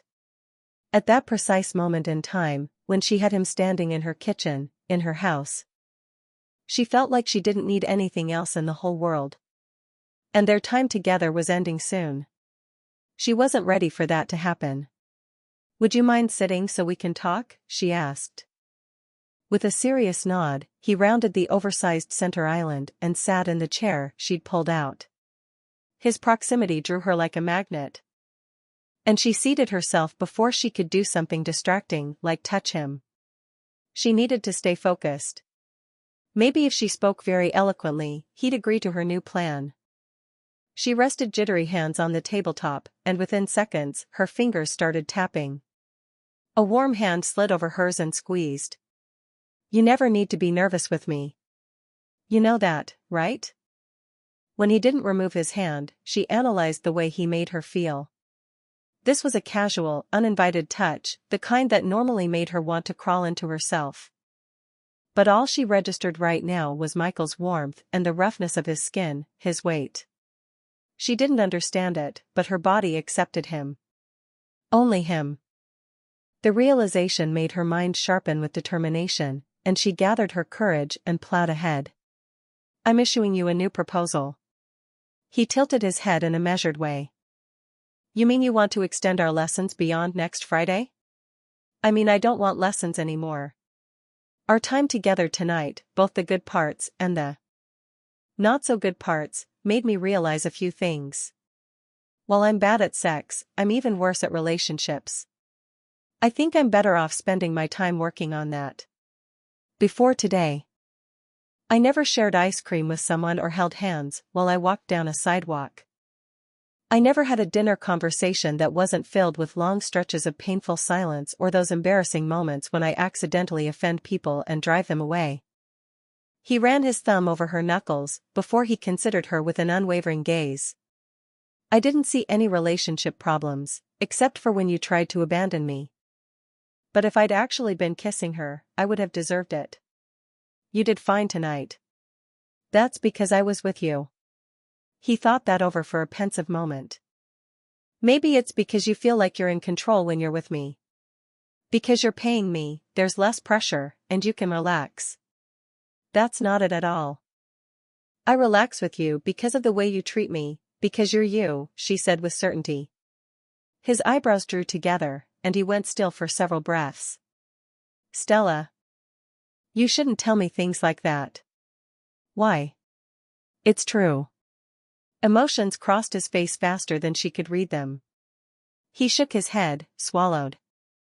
A smile hinted at the edge of his lips, before he withdrew his hand from hers to rub his jaw. He cleared his throat, but his voice still came out rough when he said, "Tell me about this new proposal." She stared down at the back of her hand, missing the warmth of his touch. I want you to teach me how to be in a relationship. Not the sex part, but the together part. Like tonight. The talking and the sharing and the holding hands. New things are scary for me, but with you, I can handle them and even enjoy them. I want to hire you to be my full-time practice boyfriend. His lips parted, but he didn't speak for the longest time. What do you mean, not the sex part? I want to take the sex out. I don't want to be like that woman at the club and force you to be intimate with me. My hope is that if I get good enough at the together part of a relationship, a man won't mind working on the sex part with me. Who said anything about forcing? He asked with narrowed eyes. Everything I've done with you up to now has been voluntary. She suppressed a grimace and laced her fingers together so she couldn't tap them. The next time a man kisses me, I need him to do it because he wants to. Without a monetary incentive. After seeing Michael with his ex-client, everything they'd done thus far left an unsavory taste in her mouth. Her reasoning when hiring an escort to teach her sex had been oversimplified.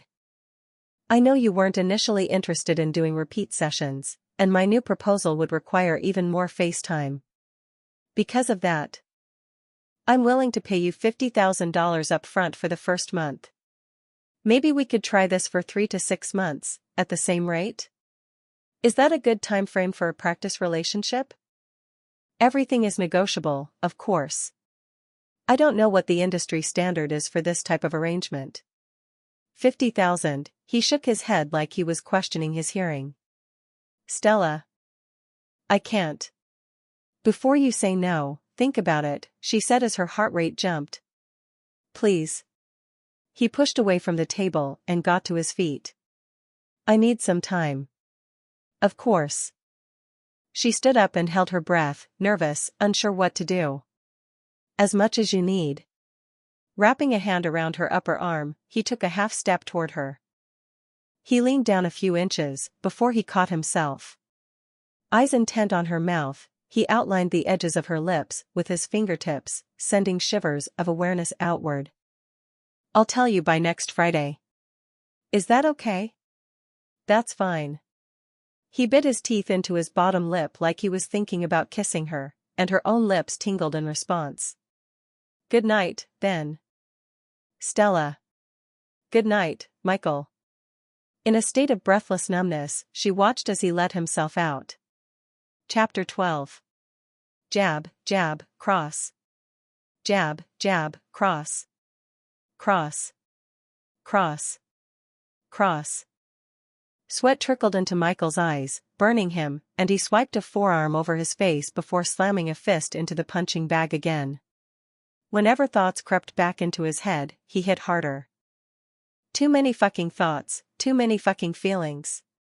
Jab, dodge, hook. Jab, cross. His arms burned, and he welcomed the pain, welcomed the way it seared everything out of his brain. There was nothing but the hard resistance of the sand in the bag and the jolting impact that shocked up his arm and down his leg. Jab, jab, jab, cross, cross, cross. Harder. Could he punch the bag straight off its chains? Maybe. Cross, cross, cross, cross. Loud knocks distracted him mid-punch, and he glared at the front door. His annoyance quickly morphed into worry. Shit. Was it the landlord? Throwing a towel around his neck, he went to open the door. Sup, cuz. Quan brushed past him, set a 6-pack of beer bottles on the coffee table, and tossed his motorcycle jacket on the couch. Without pausing to look at Michael, he strode into the kitchen and began digging through the fridge. Got anything to eat? You're the one who works at a restaurant, Michael said on his way back to his punching bag. It still swung side to side from the pummeling he'd given it. And he steadied it before he drove a fist into the faded leather. As he got back into beating the shit out of the bag, he heard a series of beeps followed by the whirring of the microwave. I'm eating your leftovers, Quan called out. Michael ignored him and continued punching. The microwave beeped, and shortly afterward, Quan carried a steaming bowl to the couch, sat, and proceeded to eat Michael's dinner. Very noisily. When Michael couldn't take the slurping sounds any longer, he paused in his punching and said, most people eat at the kitchen table. Quan shrugged. I like the couch better. He shoved a forkful of noodles into his mouth and slurp chewed, arching his eyebrows at Michael in a what gives way. Michael gritted his teeth and tried to find his rhythm again. You been hitting the weights hard lately? Your arms are bigger. They're like grapefruits, man. Steadying the bag, Michael asked. Why are you here? You gonna apologize to me or what? Because you're the shittiest cousin ever, Michael. You really are. He shut his eyes, exhaling. I'm sorry. Yeah. I'm gonna have to ask you to try that again. He pushed away from the bag and threw himself onto the couch next to his cousin. I'm really sorry. It's just complicated right now. And he rested his elbows on his knees and covered his face with his wrapped hands. I'm sorry. I don't get why you lied about not having a girlfriend. No one special, my ass. You scared she won't like the family or what? Quan asked with a sneer. Michael resisted the urge to tear his hair out. I don't want to talk about this. The fuck, Michael? Quan set his bowl on the coffee table next to the beer and grabbed his jacket. I'll leave, then. He stalked to the door and grabbed the knob. Today was crappy, okay? He began yanking the boxing wraps from his fists. All my days are crap days, but today was worse. I thought my mom was dead. When I got there, she was stooped over in her chair. And it didn't look like she was breathing. I lost my shit.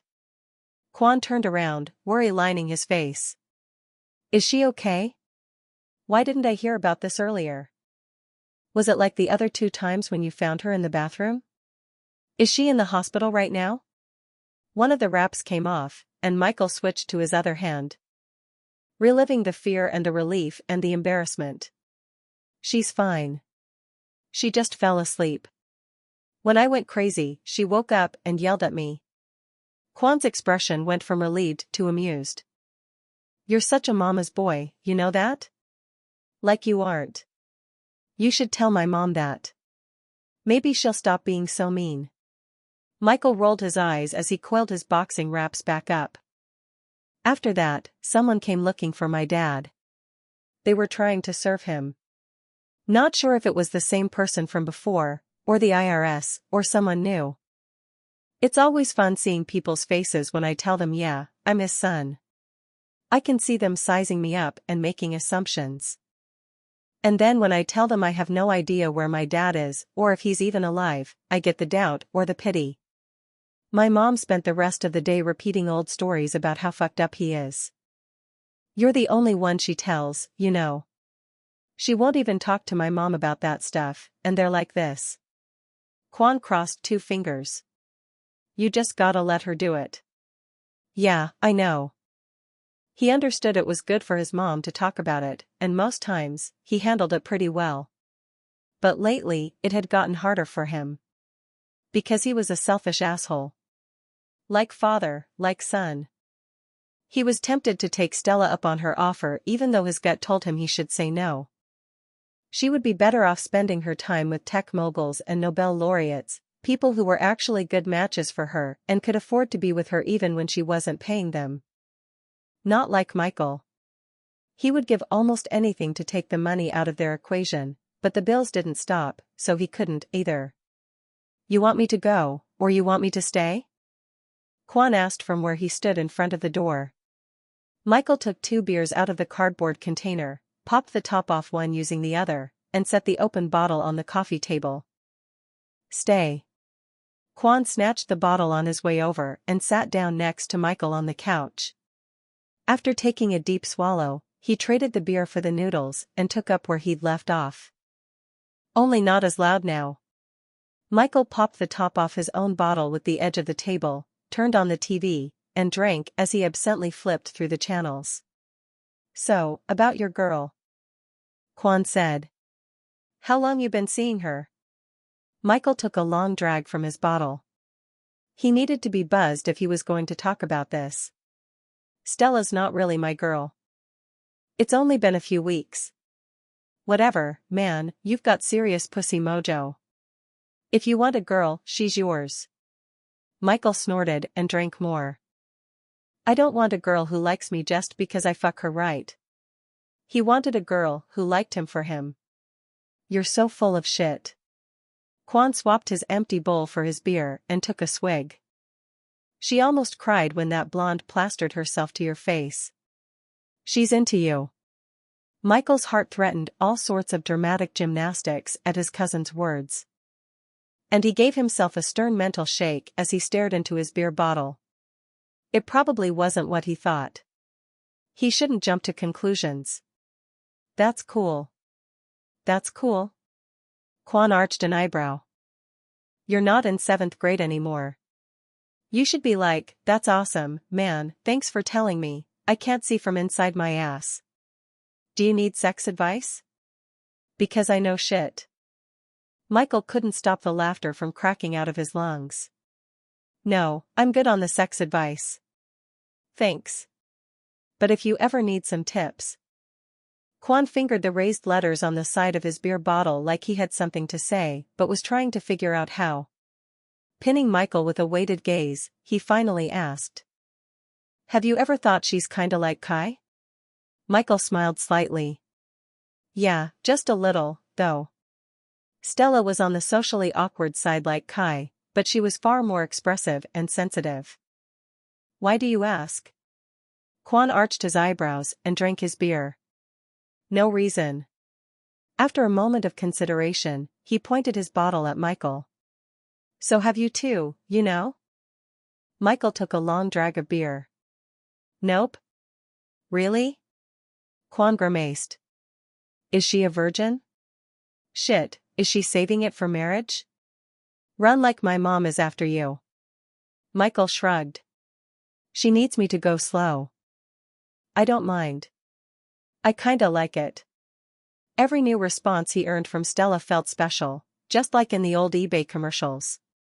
It's better when you win it. Maybe because it had always been so easy for him before. Fucking liar. You're probably jacking off 10 times a day. I didn't say I wasn't jacking off. Quan shot forward to the front of the couch. Oh fuck, am I sitting on your cum cushions? Do you really want to know? Michael asked with a smirk. You're disgusting. You know that? Quan got up and sat on the coffee table, brushing at himself like he'd been contaminated. Michael laughed, and the two of them spent a moment contemplating their beers. When he couldn't hold back any longer, Michael asked. What did you think of Stella? Did you like her? He braced himself for the answer, realizing he cared about his cousin's opinion. How stupid was that? Even if he did accept Stella's proposal, he'd only be her practice boyfriend. Their practice relationship would end as soon as she gained the confidence to enter a real relationship with someone better. Yeah, she's cute. A lot sweeter than the girls you used to go for. Your mom is going to go nuts over her. Michael downed the rest of his beer. Not fucking likely. They'd have to meet first. And he couldn't see that happening. What's her last name? Stella what? Quan asked as he pulled out his phone. Why? I want to see if she has a LinkedIn profile. I do this with every guy my sister dates. Aren't you curious? Yeah, he was curious. Lane, Stella Lane. A persistent buzzing dragged Stella out of yet another heated Michael dream. For this entire past week, she hadn't been able to stop thinking about him. At work, she tried to focus on her data. But the words and numbers turned into body parts that fit together in fascinating ways. She fantasized about his hands, his mouth, his smile, his eyes, his words, his laugh, his presence.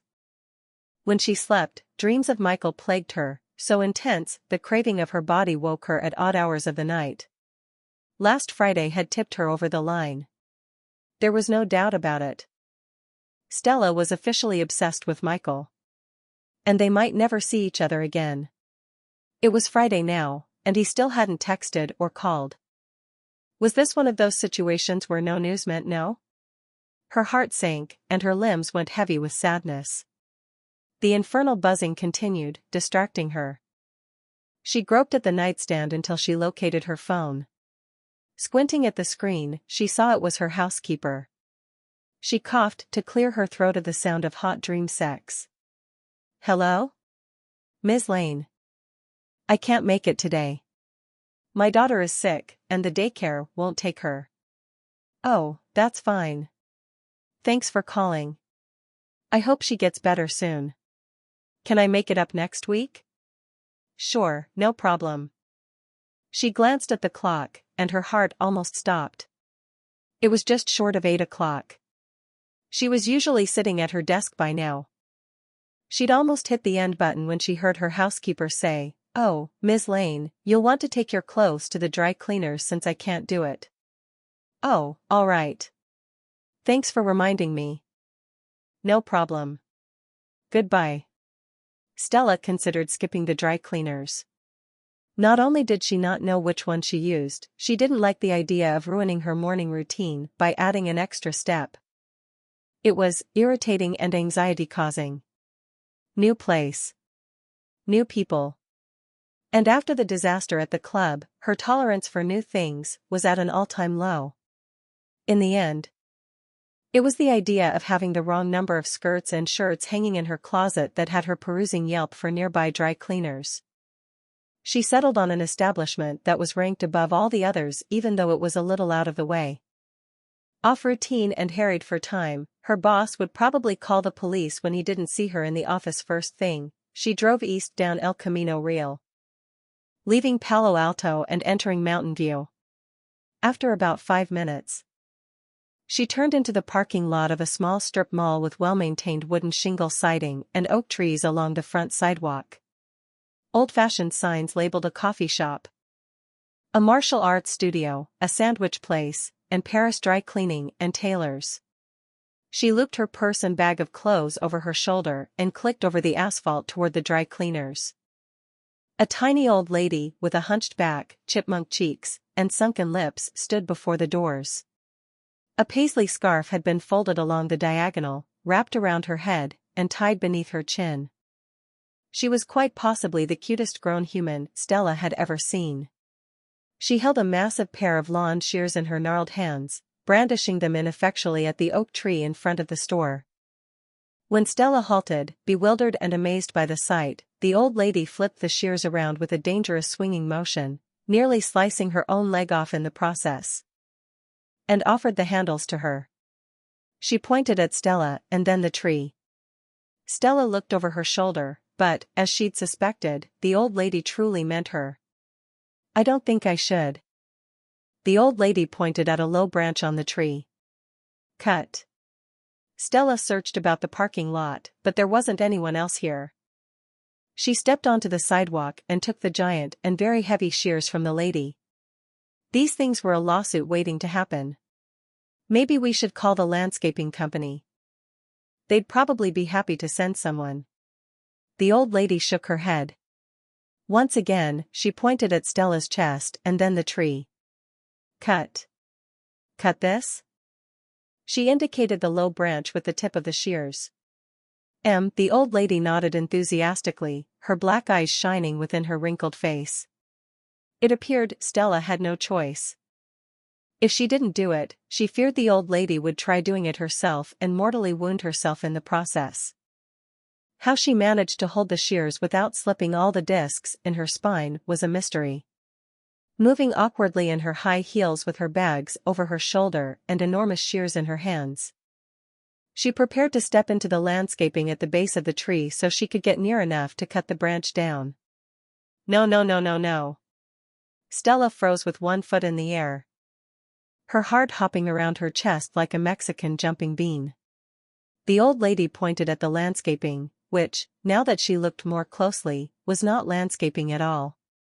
It looked like an herb garden. Teetering, Stella dropped her foot in the dirt between plants. The old lady murmured before pointing at the branch again. "You cut." Through a miracle or adrenaline-induced superhuman strength, Stella lifted the shears above her head, wedged them around the base of the small branch, and snipped it free. The branch fell onto the cement sidewalk like a felled bird. When the old lady set a hand on her knee and prepared to bend over to retrieve it, Stella hurried away from the tree and grabbed it for her. The old lady smiled as she took the branch and patted Stella's shoulder. Then she eyed Stella's laundry bag, pulled the lip open so she could peer inside, and placed her hand on the strap, steering Stella toward the front doors of the dry cleaners. The old lady pushed the glass door open with surprising strength. After Stella entered, the old lady snatched the shears, hid them behind her back like no one would notice them there, and disappeared through a door behind the vacant front counter. Stella gazed about, taking in the two headless mannequins in the window display who modeled a precisely constructed black tux and a form-fitting lace wedding gown. The interior of the store was calming blue-gray walls, soft white draping curtains, and lots of natural light. A fitting was going on in an adjacent room. A respectable-looking matron in a sleeveless white jumpsuit stood on a raised platform before a trifold of mirrors. Stella went numb with astonishment. At the woman's feet kneeled Michael. He wore loose jeans and a plain white t-shirt that stretched around his biceps, looking wholesome and beautiful and completely at home. A measuring tape looped behind his neck and dangled down his chest, and his sculpted wrist sported a small pincushion, replete with dozens of protruding pins. Balanced over his right ear was a blue chalk pencil. "What kind of heels are you planning to wear with this?" he asked. "I was planning on these, actually." The lady pulled her pant leg up to reveal regular white pumps. "You should go open toe, Margie. And 1 inch higher." Margie's lips thinned, and she angled her foot, turned it side to side. After a moment, she nodded. "You're right. I have just the pair. I'm going to add another inch to the hem, then." "How does the waist feel?" "It's too comfortable. I figured you planned to eat in this." "My tailor thinks of everything." She pivoted and stared at the profile of her pinned-up waistline in the mirrors. Michael rolled his eyes, but he smiled. "Remember the lipstick?" Yes, how could I forget?" Fire engine red. "You'll have this ready by next Friday?" "Yeah, it'll be ready." "Excellent." She slinked off to a changing room in the jumpsuit, and Michael picked up a floral print garment that had been draped over the back of a chair. He adjusted the pins and snatched the chalk pencil from above his ear to mark the fabric, his eyes focused and his hands competent. Inside Stella's mind, missing pieces clicked into place. This was Michael in his natural state. This was what he did when he wasn't escorting. Michael was a tailor. He shook the garment out and draped it over his arm before turning to retrieve yet another pinstern piece. Catching sight of her from his peripheral vision, he said, "I'll be with you in a sec." His eyes locked on hers, and his face went slack. He froze. She froze. "How did you?" He glanced out the front windows like maybe he'd find the answer to his unfinished question outside. Her heart pitter-pattered. This had to look really bad, stalker bad. Not fair, not fair. She'd only just realized she was obsessed with him today. She hadn't had time to stalk him like a fanatic. Now, she'd cost herself whatever slim chance she'd had at a full-time arrangement. She backed up a step. "I'll go." He strode quickly across the room and caught her hand before she could leave. "Stella." Her whole arm jumped in response to his touch, and she wanted to cry. "I just needed my clothes dry cleaned. I didn't know you worked here." I am not stalking. I know it looks bad." His expression softened. "It actually looks like you have clothes in need of dry cleaning." He lifted the bag of clothes from her shoulder. "Let me ring you up." He took her things to the front counter and began counting shirts with professional efficiency. His cheeks, however, were unusually pink. "Is this awkward?" she asked, hating that she was making him uncomfortable. "A little. Believe it or not, this is the first time I've run into a client here." 7 shirts. "I'm assuming 7 skirts, too." He counted them out into a separate pile and searched her face. "Do you work every day?" She nodded jerkily. "I prefer the office on the weekends." His mouth tilted up at the corner. "You would." There was no judgment from him, no criticism, no advice that it was bad for her health and her social life. He didn't think there was something wrong with her. Stella wanted to leap over the counter and throw herself into his arms. He began to set the laundry bag aside when he noticed there was still something inside. As he appended it, the blue dress tumbled out. His eyes lifted to hers and smoldered. Stella gripped the counter as ice cream memories flickered through her head. Chilled silken lips, mint chocolate chip. And the taste of his mouth. Unhurried kisses in a room full of people. "Do you have any special directions for your clothes?" he asked in a rough voice. Blinking away her memories. She forced her mind into the present. "No starch. I don't like the feel of it on your skin," he finished, running his thumb over the back of her hand. She nodded and searched for something to say. Her gaze landed on the blue cocktail dress. I bought this dress because I liked the color and the fabric. With its crisp silk texture and structure.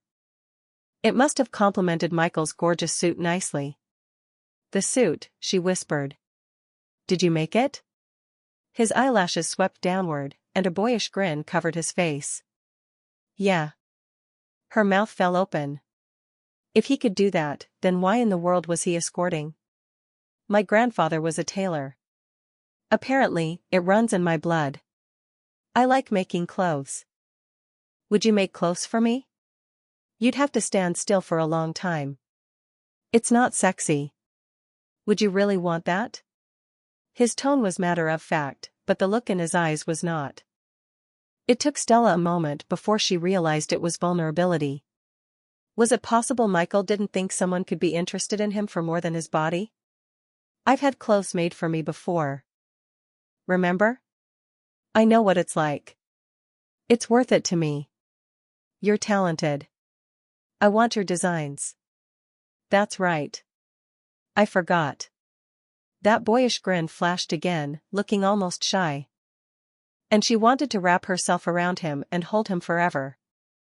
I've been expecting news from you, she whispered. His smile faded as his expression went serious. I needed to think about it.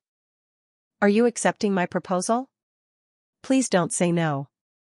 Are you sure you still want to issue it? Of course. She couldn't think of a single reason why she would have changed her mind. No sex? She took a breath and nodded. That's right. Leaning forward, he asked in a low voice, so you can be sure the next man to kiss you or touch you only does it because he wants to? Why yes. She leaned toward him as she anticipated his answer, almost afraid to exhale. I accept. She smiled in dizzying relief. Thank. He tipped her face upward with a hand on her jaw and kissed her. Electric sensation crackled through her. If it weren't for the counter, she would have fallen. At her murmur, he deepened the kiss, taking her mouth with his tongue in the same way she wanted him to. The door behind the counter opened, and someone marched out. They tore apart like guilty teenagers. Michael cleared his throat and busied himself with the clothes on the counter. Stella pursed her lips, tasted Michael on her skin, and wiped the moisture away with the back of her hand. From the look on the older woman's face, she'd seen everything, and was curious. Round lensed glasses perched on the top of her head at a gravity-defying angle. And her black hair was pulled back in a ponytail, though several strands stood out in busy disarray. She wore a houndstooth sweater and green plaid pants. Like Michael. She wore a measuring tape around her neck. The woman held out a deconstructed garment and pointed to a section of a seam. The two of them proceeded to speak in a rapid, tonal language that had to be Vietnamese. As he bent over the garment with that sexy thinking look on his face, the woman aimed a distracted smile at Stella and patted Michael's arm. I taught him when he was little, and now he teaches me back. Stella eked out a smile. Had his mother just caught them kissing? She tried to find similarities between them, but nothing stuck out. Michael's facial features were a striking balance of Eastern edges and Western angles. Broad-shouldered, thick, and vital, he towered over the petite woman. Stella pushed her glasses up and smoothed her hands over her skirt, wishing she had a white lab coat and a stethoscope. On the other side of the open back door, racks of in-process clothes and various commercial sewing machines cluttered a large workspace. A mechanized circular rack carrying clothes in plastic wrap occupied the far left side of the room. And countless spools of thread in every shade imaginable lined the walls. The little old lady from earlier sat on a worn couch in the right corner, watching muted television on an ancient CRT. The lawn chairs were nowhere in sight. What do you do for a living? Are you a doctor? The woman asked with ill-disguised hope. No, I'm an econometrician. Stella linked her fingers together and stared at the tips of her shoes, awaiting disappointment. Is that economics? Stella's eyes darted back up in surprise. Yes, it is, but with more math. Has your girlfriend met Janie yet? She asked Michael. Michael looked up from his garment, his expression worried. Mom, no, she hasn't met Janie, and she isn't He stopped speaking. And his gaze jumped from his mom to Stella. His dilemma was perfectly clear. What did they call one another in public situations now?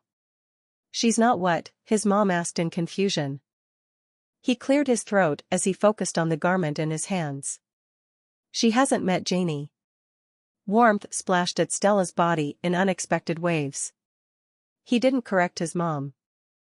Did that mean they were going by boyfriend and girlfriend in public situations?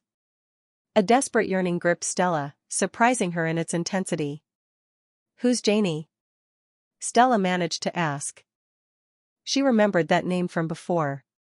Janie is his sister. There was a thinking slant to his mom's eyes before she brightened and said, "You should come to our house for dinner tonight." Talk to Janie about economics, She's studying that at Stanford and is trying to get a job. His other sisters will want to meet you, too. We didn't know he had a new girlfriend. His mom's words swamped whatever giddiness she'd experienced from being called Michael's girlfriend. House? Dinner? Sisters? The words rattled around in her head, refusing to make sense. Just come. Even if you two have plans, you still have to eat. Michael can make bun. His bun is very good. I forgot to ask. What is your name? Dazed, she said, Stella Lane. Call me Me. It sounded like meh, but with an unusual tonal dip in the middle. Me? Stella repeated. His mother smiled her approval. Don't eat anything before you come, We have lots of food. With that, she brushed her hands together like business was settled, filled out the invoice slip for Stella's clothes, and handed it to her. This will be ready Tuesday morning. In a state of panic, Stella stuffed the slip into her purse, murmured a quiet thank you, and walked out to her car, passing by his grandmother's herb garden. At least, she assumed the old lady was his grandmother. As she sat down in the driver's seat, his mom's words repeated in her head. House? Dinner? Sisters? The front door swung open and Michael jogged to her side. She opened the window. And he propped his hands on the side of the car. You don't have to come if you don't want to. A notch formed between his eyebrows as he hesitated. But maybe. Maybe what? She heard herself ask. Maybe it's the kind of practice you wanted. You'd let me practice with your family? The fact that he trusted her with the important people in his life touched her in ways she didn't understand, made her feel off-kilter. That yearning from earlier returned. Would you be good to them? He asked with a searching gaze. Yes, of course. She always strove to be good to people. And keep our arrangement between us? They don't know about what I do. She nodded. That went without saying. Then I'm okay with it. If you want to. Do you? Yes, I do. But not because she wanted practice. Let's do it, then. His eyes fell to her lips. Come closer. She leaned toward him but glanced at the front of the shop. She might be watched. He pressed a soft kiss to her mouth. Just one. And he pulled away. See you tonight. Chapter 13. When Michael walked back into the shop, his mom was watching him with her arms crossed. Through the display window, she had a clear view of Stella's white Tesla as it backed out of the parking lot. He was certain she'd watched the kiss. That was why he'd made it so short, when what he'd really wanted to do was kiss Stella until her eyes glazed over. She had his body tied up in so many knots, he could barely see straight. Let alone think, and she'd caught him off guard here in the shop.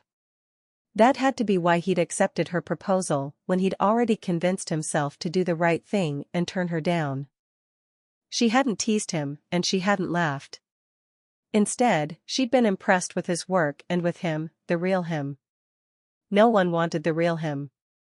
Only Stella. In that moment of weakness, he'd recklessly tossed his reservations aside. He'd said yes, for no other reason than he wanted to be with her. But now everything was spiraling out of control. Lines were blurring. And he couldn't distinguish his professional life from his personal life. He might not even want to. His mom thought Stella was his for real, and he liked that way too much for his own comfort. Saying yes had been a giant mistake. He already regretted it and felt how wrong it was, even if he wasn't entirely sure why. But it was too late now. It was just a month. He was a professional. He could handle a month. Stella, his mom said, like she was testing out the sound of the name. Michael gathered up Stella's clothes and headed into the work area. She followed right behind him. I like her much better than that stripper you dated 3 years ago.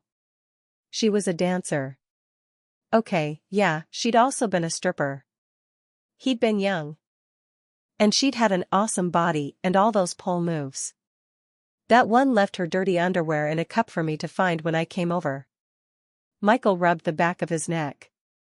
Even after 3 years of escorting, he still didn't understand the strange power games that happened between women. I broke up with her. It had just been about the sex anyway. His dad was a cheater, and rather than commit and hurt people, Michael had spent his early 20s keeping things impersonal. To be honest, it had been a lot of fun, and he'd gone a little crazy. Pretty much fucking anyone who showed interest. His memories of the time were a rainbow haze of women's underwear. When disaster hit and he needed money, he'd thought, why not get money for it? In his previous line of work, he'd dealt with lots of wealthy older women who propositioned him from time to time. All he'd had to do was accept. Plus, it was the perfect slap in the face to his dad, the reason for the disaster in the first place. That was an expensive car Stella drove, his mom noted. Michael shrugged. Put Stella's clothes with the other items that needed to be sent out for dry cleaning, and seated himself at his sewing machine. In Vietnamese, his mom said, "She really likes you.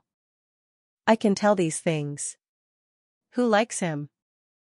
Nguyen piped up from her place in front of the TV where she was in the middle of watching Return of the Condor Heroes for the millionth time, the old one starring Andy Lau where the kung fu fighting scene. Ondair was a man in a giant bird suit. A customer, his mom answered. The one in the gray skirt? You saw her? I had my eye on her from the first second I saw her. She's a good girl. Michael should marry her. I'm right here, Michael said. And I'm not marrying anyone. That wasn't an option when he had to escort. He could still remember all the times when his dad had left during his childhood, the way his mom cried herself to sleep. The way she fell apart but still stayed strong for Michael and his sisters and never missed a day of work. Michael would never hurt a woman by cheating. Never. Not that Stella would ever want to marry him. Why the hell was he thinking about this anyway? They'd been on 3 dates. No, not dates. Sessions. Appointments. They were in a practice relationship. This wasn't real. Did I raise you to go kissing people's daughters like that if you're not going to marry them? His mom asked. He stared up at the ceiling in frustration. No. She's good enough for you, Michael. Ridiculous. Like he was some kind of rare prize. Nguyen ummed her agreement. And pretty, too. Michael smiled then. Stella was pretty, and she didn't know it. She was also smart, sweet, caring, brave, and... His mom laughed and pointed at him. Look at your face. Don't try to tell me you don't like her. It's clear as day. I'm glad you finally got some good taste in women. Keep this one. Nguyen ummed. Michael's smile froze in place. They were right. He did like Stella, and he wished he didn't. He knew he didn't get to keep her. Tella parked at the address Michael had texted her and worried the flowers and chocolates she'd brought were entirely the wrong thing to bring. A Google search of Vietnamese etiquette had told her she really needed to bring something, though the recommendations on actual gifts had been mixed and confusing. Ranging from fruit to tea to alcohol. The overall consensus appeared to be that edible was best. Thus, the Godiva chocolates in her passenger seat. But what if they didn't like chocolate? She'd been tempted to ask Michael, but he didn't need to know how neurotic she was or how big of a deal meeting new people was for her. And these weren't just any people. These were Michael's family. Important people, and she wanted to give a good impression. Toward that end, she'd spent the day devising conversation trees in her head so she could minimize the need for social improvising, which often ended badly for her. If she was asked what she did, she had a quick explanation and follow-up questions ready. If they asked about her hobbies and interests, she was prepared. If they asked how she'd met Michael, she'd make him explain. She was a terrible liar. For several stomach-twisting moments, she ran through her list of pre-socialization reminders. Think before you talk, anything and everything can be an insult to someone. When in doubt, say nothing, be nice, sitting on your hands prevents fidgeting and feels good, make eye contact. Smile, no teeth, that's scary, don't start thinking about work, don't let yourself talk about work, no one wants to hear about it, please and thank you, apologize with feeling. Grabbing the bouquet of Gerber daisies and dark chocolate truffles, she got out of her car and stared at the two-story East Palo Alto house. When she'd first moved here 5 years ago, this area had been the ghetto. With Silicon Valley's continued expansion and success, East Palo Alto land values had skyrocketed. All of the homes nearby were now million-dollar real estate, even this modest little gray house with its cracked cement driveway and scraggly landscaping that, upon closer inspection, consisted of thriving, knee-high herbs. As she walked toward the front door where flies and moths buzzed around the bright porch light, she ran a palm over the scratchy tops of the plants, appreciating the fresh smell. She loved that Grandma liked to keep busy.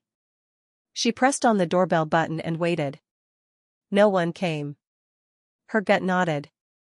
She knocked. Nothing. She knocked louder. Still nothing. She confirmed the address on her phone. This was the right place. Michael's M3 was even parked in the driveway. Before she could drive herself crazy, deciding what to do, the door opened. Michael smiled at her. Right on time. She tightened her grip on the stuff she'd brought, basically having an internal meltdown of uncertainty. I don't know if I got the right things. He unloaded the flowers and chocolate from her hands with an odd expression on his face. You didn't have to bring anything. Really? Panic surged. Oh. I can take them back. Let me put them. He set the items on a side table and stroked a thumb over her cheek. My mom will love them. Thank you. She released a long breath. What happens now? The corner of his mouth kicked up. I think the usual greeting is a hug.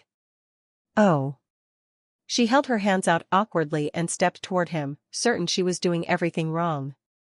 Until his arms wrapped around her, and he pulled her close. His scent, his warmth, and his solidness surrounded her. That was 100% right. He pulled away with a soft look in his eyes. Ready? At her nod, he ushered her through a marble-tiled entryway, past a formal dining area, and into a kitchen that was open to an adjoining family room. The massive boxy TV in the room grabbed her attention. A man and a woman in traditional Chinese opera attire took turns warbling out similar series of notes. After a particularly impassioned iteration, Michael's grandma clapped. Sitting next to her at the kitchen table, his mom paused in the process of peeling mangoes to voice her appreciation. When she noticed Stella and Michael, his mom waved with her peeler. Hello. We eat soon. Stella worked up a smile and a wave. Bracing herself for an evening of nerve-wracking social performance, she approached them and asked, Can I help? A wide smile stretched over Michael's mom's face. And she set her peeler and the plate she'd used to gather mango peels in front of the empty chair to her left. When Stella unbuttoned her cuffs, Michael flashed her a grin and turned on the gas range. As she washed her hands in the kitchen sink, she watched him heat a large wok, pour oil in, and add ingredients in the careless, yet somehow intentional manner of someone who knew how to cook. By the time she sat down next to his mom, the air was heavy with the sense of barbecuing beef, garlic, lemongrass, and fish sauce. He'd rolled his sleeves up to his elbows, and she couldn't help admiring his sculpted forearms as he stirred the contents of the wok. It took effort to redirect her attention to the mango, and she'd just begun to peel the large fruit his mom had handed her when the tinkling of a piano in another room caught her attention. The opening notes of Fur Elise clashed with the vibrato trilling from the TV, and Stella blinked as the sounds tore her head in multiple directions, making it difficult to think.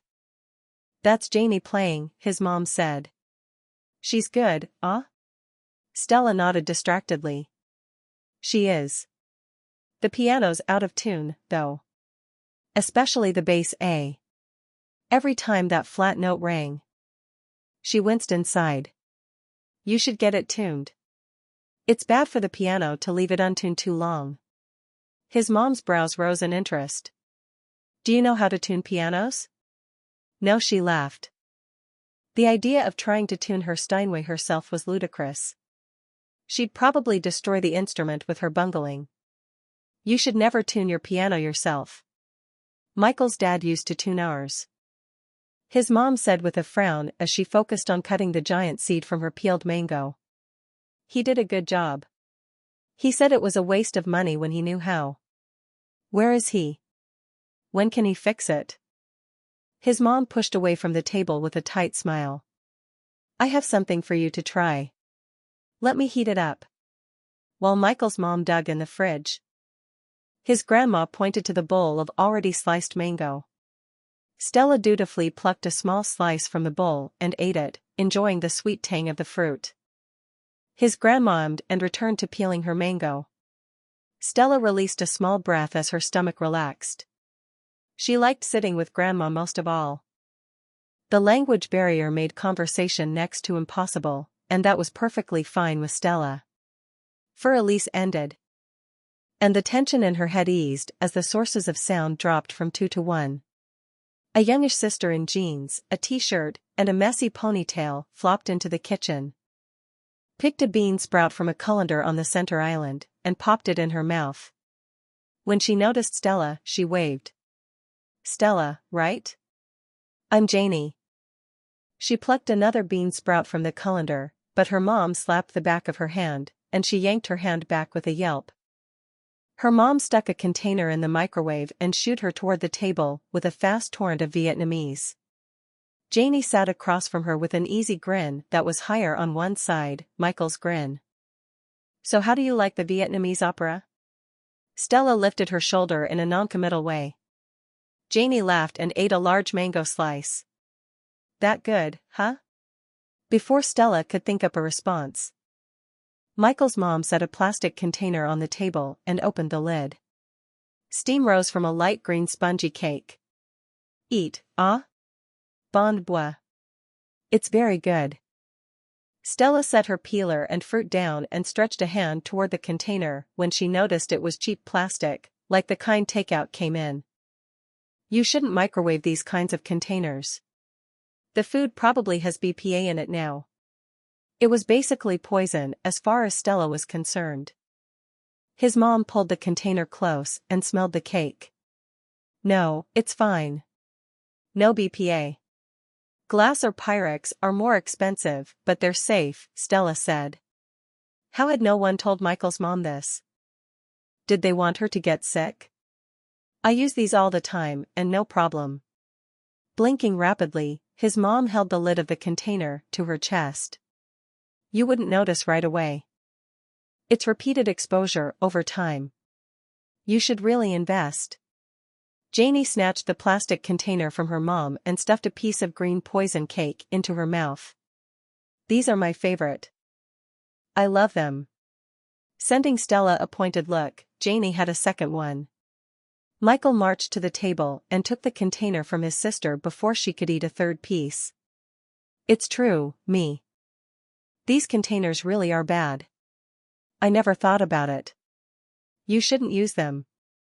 When he tossed it in the garbage, his mom protested in Vietnamese. Was the lady upset because Stella didn't want anyone to eat poison? Janie pushed away from the table and left the kitchen as two girls stormed inside.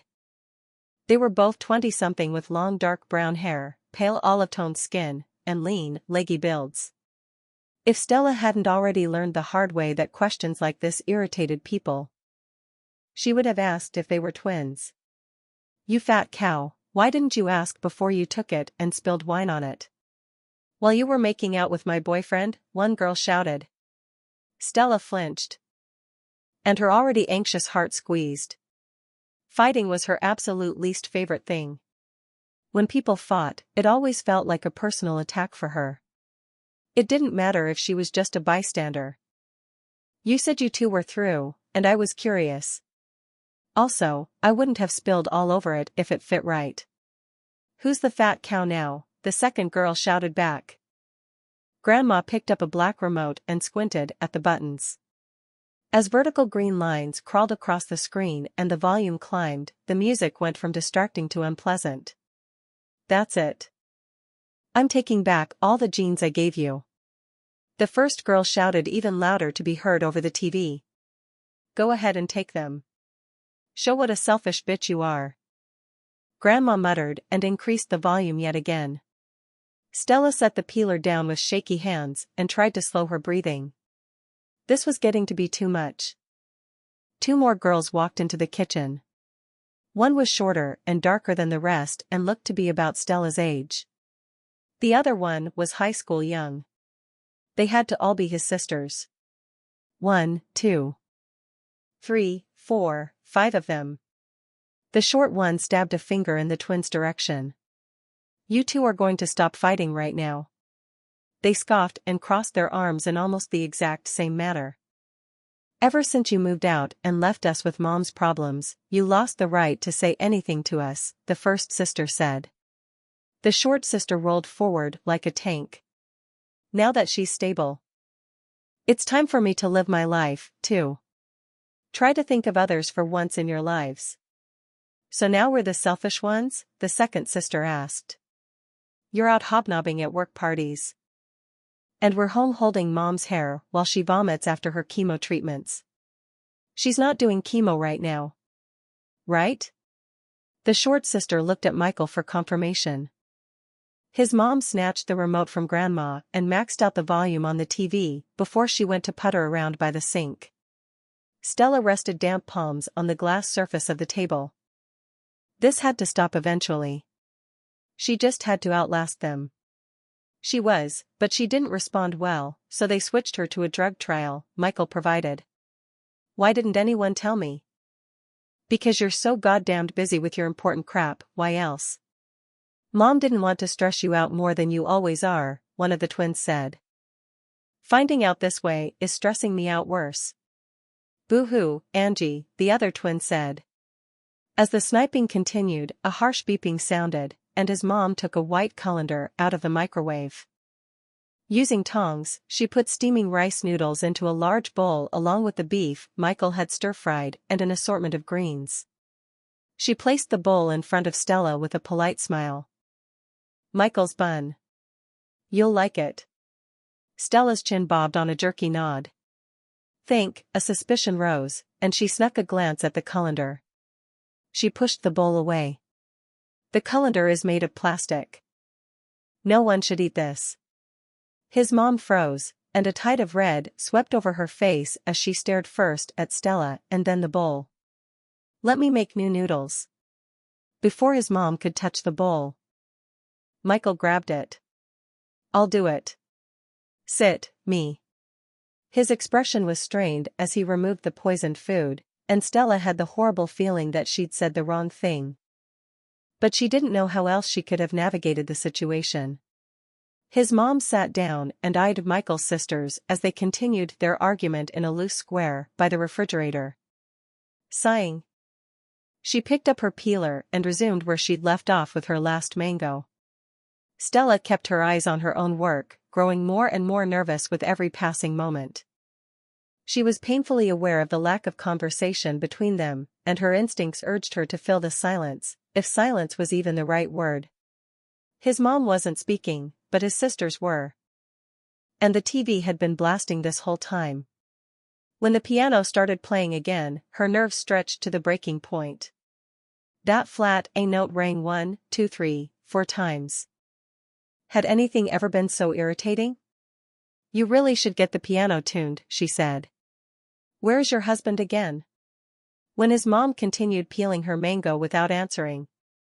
Stella assumed she hadn't heard the question. So she asked again. Where is he? He's gone, his mom said in a final tone. Does that mean he's passed away? Should she offer condolences? She wasn't sure what to say now. His mom sighed, keeping her eyes on her mango. I don't know.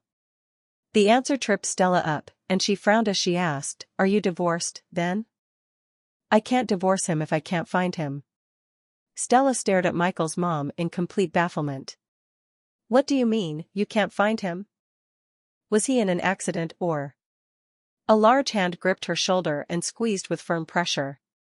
Michael. The noodles are almost done. Do you eat peanuts? She blinked at the interruption. Sure. I'm not allergic. When he nodded and went to the kitchen island, she refocused on his mom. How long has he been gone? Have you filed a missing person re? Stella. Michael's voice split through the air, a startling reprimand. His sisters stopped arguing, and all eyes locked on her. Her heart pounded louder than the TV and the piano. What had she done? We don't talk about my dad, he said. That didn't make any sense. But what if he's hurt or? You can't hurt someone when they don't have a heart, his mom interrupted. He left us all to be with another woman.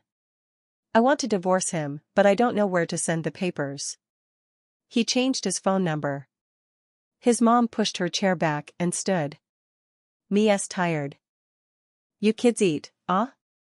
Maybe go buy something for Michael's girlfriend if she doesn't like what we have. His mom left, and the piano music ended abruptly. His grandma turned off the opera, leaving the room quiet but for the crackling of the TV's static discharge. The sudden quietness was a relief, but it felt ominous somehow. Her blood rushed, her head throbbed. And her breaths came in short gasps like she'd been running. Or maybe she was preparing to run. Janie hurried into the kitchen. What just happened? Why is Mom crying? No one answered. But 7 sets of eyes accused her. It was worse than all the noise from before, far, far worse. She'd made Michael's mom cry. Stella's face flamed with embarrassment and guilt. And she jumped to her feet. I'm so sorry. I need to go. Ducking her head, she gathered her purse and fled. Michael stared at the doorway Stella had rushed through, feeling like he'd watched a car accident in slow motion. A mix of unholy emotion coursed through his veins. Anger, horror, shame, disbelief, shock. What the fuck had just happened? What did he do now? His instincts urged him to chase after her. You better go check on Mom, Janie said. That was right. His practice girlfriend had just put his mom in tears. What a great son he was. He went to look for her without a word. With heavy feet and a heavier chest, he climbed the stairs, walked down the carpeted hall, and paused outside his mom's bedroom. The door was ajar. And he peered around the edge, finding his mom sitting on her bed. He didn't need to see her face to know she was crying. It was written in her slumped posture and the way her head hung. The sight destroyed him. No one got to hurt his mom. Not his dad and not his past girlfriends. Not even Stella. Me? She didn't acknowledge him as he entered the room and padded to her bedside. I'm sorry about all the things she said. He tried to keep his voice low, but it came out unnaturally loud. The piano, the food, Dad. He didn't know how Stella had managed it. But in just a few minutes, she'd found every sensitive spot his family possessed, their tight financial situation, his mom's lack of education, and his fucked up dad, and poked right at them. Accidentally. That was clear as day. Holy shit, she was bad with people. He'd had no idea how bad until tonight. When it was just the two of them, it wasn't like this. His mom grabbed his hand. Do you think your dad is okay? I'm sure he's fine. His lips twisted as he imagined his old man lounging on a yacht in the Caribbean next to his latest wife. Can you email him for me? No. He was never talking to his dad again.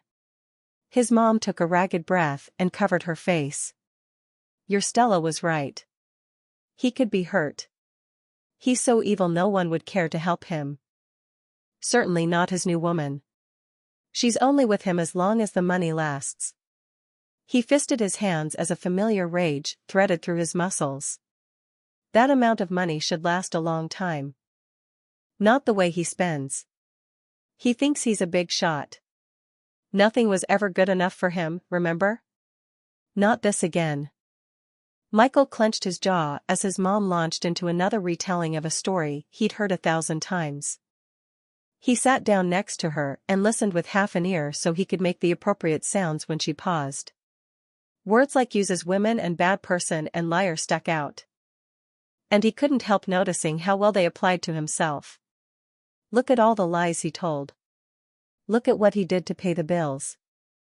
Look at him taking money from Stella for doing what any other guy would do for. Cold horror soaked into him. This was why it had felt so wrong to accept Stella's proposal. It was wrong. He was taking advantage of her. What kind of man accepted money from a naive woman to teach her things she could learn for free? He'd finally taken the last steps and become his dad. That couldn't be right. That wasn't him. He was better. Their arrangement had to end right now. Where was she? Fuck, was she waiting for him outside? He shot to his feet before his mom's story was half finished.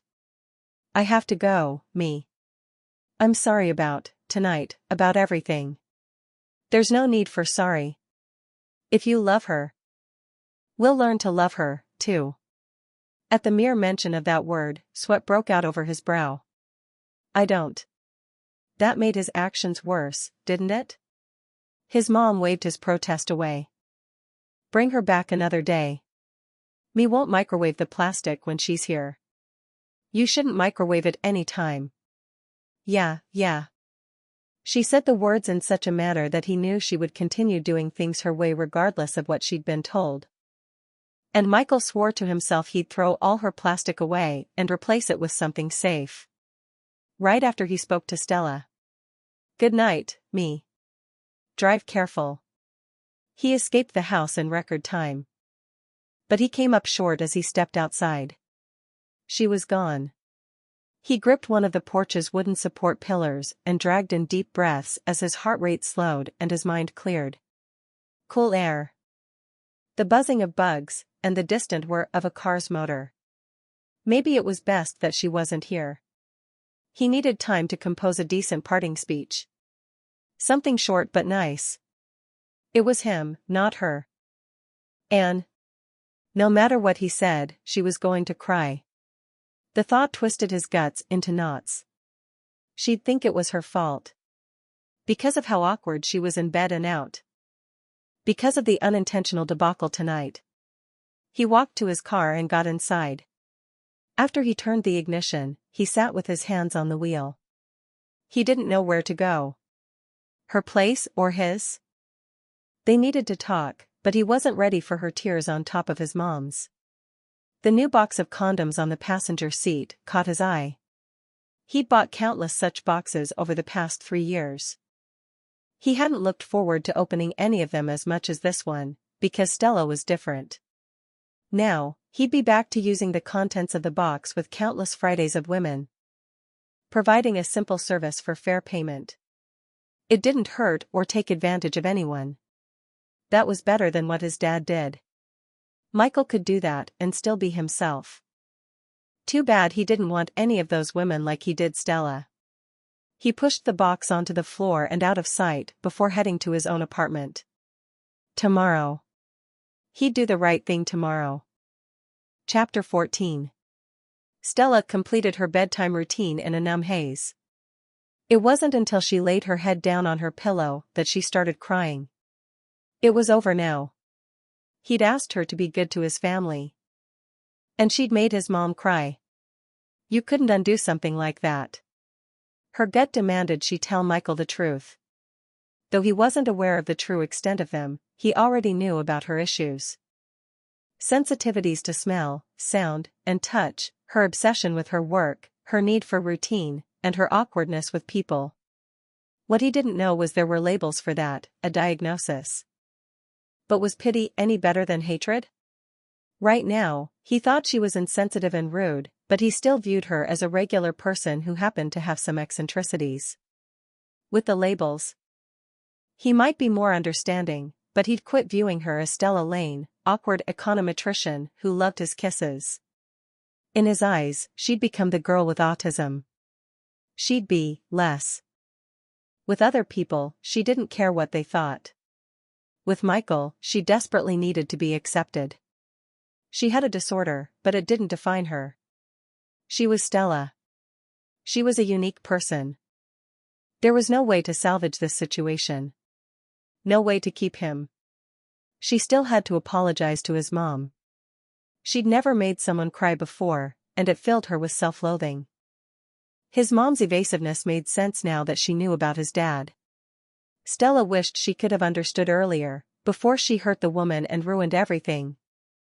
But all she could control were her future actions, not the past. As the night dragged on, she constructed and reconstructed her apology, recited it over and over in her head. When the sun rose, she dragged herself out of bed and got ready to tackle the day. She drove to the same strip mall she'd gone to yesterday and parked in front of Paris Dry Cleaning and Tailors. As soon as they flipped the sign, she'd apologize and leave. A night of sleeplessness had left her head clouded, and her heart ached from the relentless pressure of her anxiety. Her fingers had been clenched around the wheel so long the joints were locked. She was drained and wanted to get this over with so she could go to the office and lose herself in work. 5 minutes before 9, the sign flipped from closed to open. Taking a deep breath, Stella picked up a second box of chocolates and a bouquet of peach roses and exited her car. Inside, Janie sat behind the front counter. She lifted her attention from the textbook on her lap and blinked in surprise at Stella. From the tense set of her mouth, it was not a good kind of surprise. Hi. Stella. Michael doesn't work on Saturdays. I wasn't looking for him. What was the point? They were done. She held up the roses and chocolates. I brought these for your mom. Is she here? Janie's expression softened. Yeah, she's here. May I speak to her, please? She's working in back. I'll take you there. She followed Janie into the back room and stopped in front of a green commercial sewing machine, where Michael's mom was busy feeding fabric beneath the sewing foot with quick efficiency. Her glasses perched on the tip of her nose. Stella's muscles tensed, and her heart thundered. It was time to do this. She hoped she didn't screw it up. She hoped she said the right thing. Janie murmured something in Vietnamese, and Michael's mom looked up. Her gaze jumped from Janie to Stella. Stella swallowed and forged ahead. I came to apologize for last night. I know I was rude. I'm not good with people. I wanted to thank you for inviting me over to your house. She held out the flowers and chocolates. I got these for you. I hope you like chocolate. Janie snatched the truffles before her mother could touch the box. I do. Michael's mom accepted the flowers and sighed. We still have a lot of food left over from last night. You should try to come again. Stella looked down at her feet. Michael would be horrified if he saw her at his mom's tonight. I need to go. I'm truly sorry about last night. Thank you again. She turned around to leave but caught sight of Michael's tiny grandma at the couch. The old woman nodded at her, and Stella fumbled on something that was half curtsy, half bow before she left. Michael walked into the studio and tossed his duffel bag on the blue matted floor next to the other two bags. The fighters in the middle of the room broke apart, took 5 steps back, switched their swords to their left hands, and bowed. "Look what the cat dragged in," said the fighter on the right. It was Quan. A helmet obscured his cousin's face, but Michael knew it was him by his voice and the name embroidered in white on his black sparring gear. Also, Quan was an inch shorter than his baby brother. Kai waved a gloved hand at him and seamlessly switched from sparring to strike drills using his reflection in the mirror. 10 whip-fast head strikes, 10 wrist strikes, 10 rib strikes. Then back to the beginning. 10 more head strikes. When Kai worked out, he worked out. There wasn't downtime. His single-minded focus was impressive, and reminded Michael of Stella. He released a heavy sigh. "Don't usually see you Saturdays." "What's up?" Quan asked. "I wanted to get some sparring in," Michael said as he scratched an ear. He usually spent Saturdays running and lifting weights, things he could do alone since he was tired of people after what he did on Friday nights. Today, however, he didn't want to be by himself. He knew he'd just think about Stella the whole time.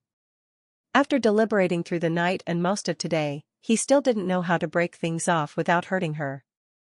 It had to happen, though. And soon. He should call her after he finished sparring and arrange a meeting. Face-to-face was best. "Suit up, then," Quan said. "Class starts in an hour." Teacher took the day off. So loser leads class, little kids class. That was the perfect incentive to win. Children brandishing sticks were horrifying. You'd think smaller kids were less dangerous. But they were actually the worst. They spun around the studio like tornadoes, hitting beneath your armor or stabbing you in the balls, all by accident. They didn't know any better. Kind of like Stella in social situations. And Kai. As Michael put his gear on, his eyes kept gravitating toward Kai as he methodically worked through all his strikes 10 at a time. Always the same number and always the same order. If Stella ever took up kendo, Michael could see her doing the exact same thing. After last night, there were a lot more similarities between her and Kai than he'd originally thought. Kai never noticed when he tripped upon sensitive conversation topics either. He was also horribly honest. Creative in strange ways, and his gaze jumped to Quan as an unexpected suspicion rose. "You asked if I thought Stella was like Kai." Quan undid the laces behind his head and pulled his helmet off. Dark eyes regarded him steadily. "Yeah, I did." "Did she tell you something I should know?" He remembered that night. How it had felt like he'd interrupted something when he'd found them outside the club together. After she finished hyperventilating from overstimulation, "Yeah. She told me something," Quan said. "She was hyperventilating?" he heard himself ask. His stomach dropped, and coldness prickled over him. What kind of ass was he that he hadn't known and hadn't been there for her? He should have been the one. Not Quan. Too many people, Michael. Too much noise, too many flashing lights. You shouldn't have taken her there. Everything clicked together then. She's autistic. You disappointed? Quan asked with a tilt of his head. No, the word came out hoarse, and he cleared his throat before he continued. But I wish she'd told me. Why hadn't she told him? And why had she let him pressure her into going to the club? She must have known what it would do to her. And last night. Shit, it must have been awful. The TV blasting, the piano. His sisters shouting, everything new. She just wants you to like her. The words punched Michael in the stomach. He did like her, and knowing this didn't impact that at all. She was still the same person. Except he understood her better now. At least, on a conscious level, he did. Subconsciously, he felt like he'd always known. Because he'd grown up with Kai. He knew how to interact with her. He didn't even have to think about it. That had to be why she could relax with him when she couldn't with others. A strange charged sensation buzzed through him. tensing his muscles and putting his hairs on end. Maybe he didn't have to end their arrangement. Maybe accepting her proposal wasn't taking advantage of her. Because she was autistic. Maybe she really could use a practice relationship before she entered a real one. Maybe he was the perfect one for her to practice with. Maybe he could help her for real. He didn't have to take the entire 50 grand. Come to think of it, he didn't have to take any of it. He had credit cards. He could make up the difference next month. By helping her without financial motivation, he'd finally prove he wasn't his dad. He yanked his gear off and tossed it on the floor in a careless heap. Put that away for me, will you? I have to go. Stella's phone beeped, dragging her out from the world of her data. Her office materialized, her desk, the computer screens with the command prompt and all the clever code she'd written. Her windows, the darkness beyond them. The alert on her phone said, dinner time. She opened a desk drawer and pulled out a protein bar. Her mother would be angry if she saw Stella eating one of these for dinner, but she didn't care. She just wanted to work. Absently chewing on the cardboard white chocolate mixture. She made small adjustments and refinements in her algorithm. It was good. Maybe some of her best work. Her phone buzzed, and the screen lit with a text message from Michael. Is that your office on the 3rd floor with the lights on at 6 p.m. on a Saturday? She dropped her protein bar and stood up to look out the window. A familiar form leaned against a lamppost in the parking lot. She immediately dodged out of view, too humiliated to be seen. Her phone buzzed with another message. Come down. We need to talk. She sank back into her chair. This was it. He'd come to end it. Her thumbs shook as she composed a short response. Just tell me via text message. I want to talk to you in person. She threw her phone onto her desk and crossed her arms. She was tired and embarrassed. She didn't need to witness the dissolution of their arrangement in person. Or were there additional things he wanted to talk to her about? More things she'd done wrong? Maybe she shouldn't have apologized to his mom? Had that been creepy and intrusive? Why couldn't she get anything right? She ran her hands over her hair and attempted to slow her breathing. Did she have to apologize for apologizing? The phone buzzed yet again. And she flipped it over with the tip of a trembling finger so she could read it. I'm going to stay out here until you come down. She rubbed at her temple. Her head throbbed. And sweat glued her close to her body. She needed to go home and shower. Might as well get this over with. She tossed her once-bitten protein bar into the trash, saved her work, and powered down her computer. Tossing her purse over her shoulder, she shut the lights off and left the room. The empty halls and low-lit cubicles usually comforted her. Tonight, they made her lonely and sad. As she strode to the elevator, she wondered how long it would be before this feeling went away. A week? A month? She wished everything could go back to normal, like before she'd met Michael. These highs and lows in emotion were exhausting. The click of her heels on marble echoed through the reception area. And she made herself push the front doors open and walk outside. Michael shoved away from the lamppost and dug his hands into his pockets. Looking like his usual gorgeous self in the glow of the streetlights. Hi, Stella. Hi, Michael. Her chest tightened and began aching. She drummed her fingers against her thighs until she caught him watching and fisted her hands. My mom told me you stopped by the shop. That was it. She'd really done the wrong thing. Her heart plummeted, and her face threatened to crumple. She schooled her features into place. I'm sorry if I shouldn't have done that.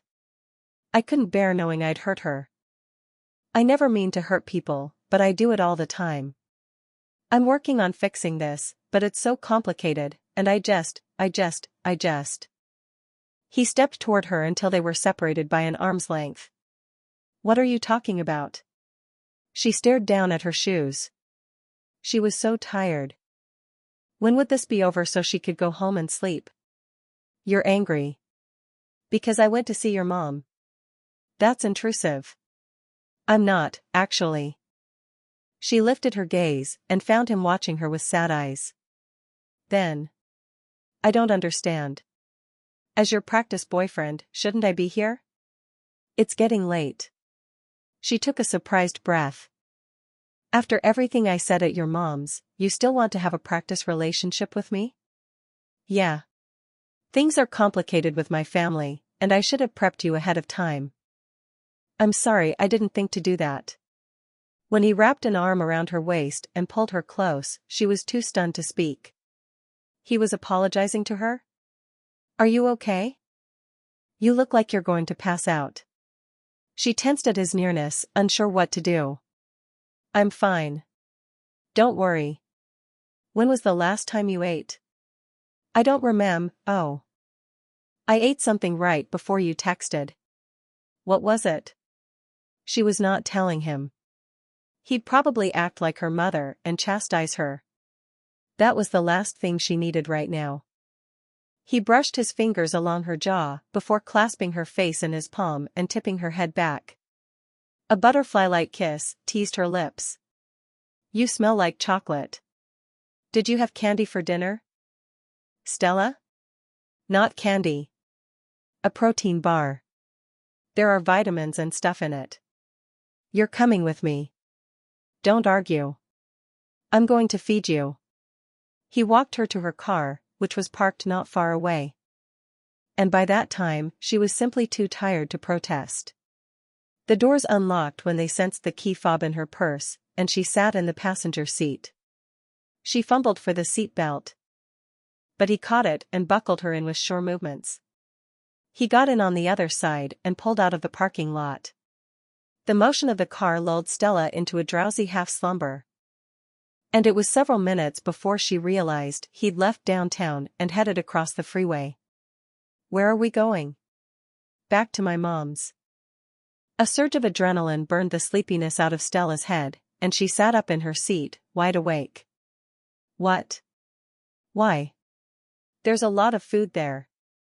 My mom had me cook for like 100 people last night.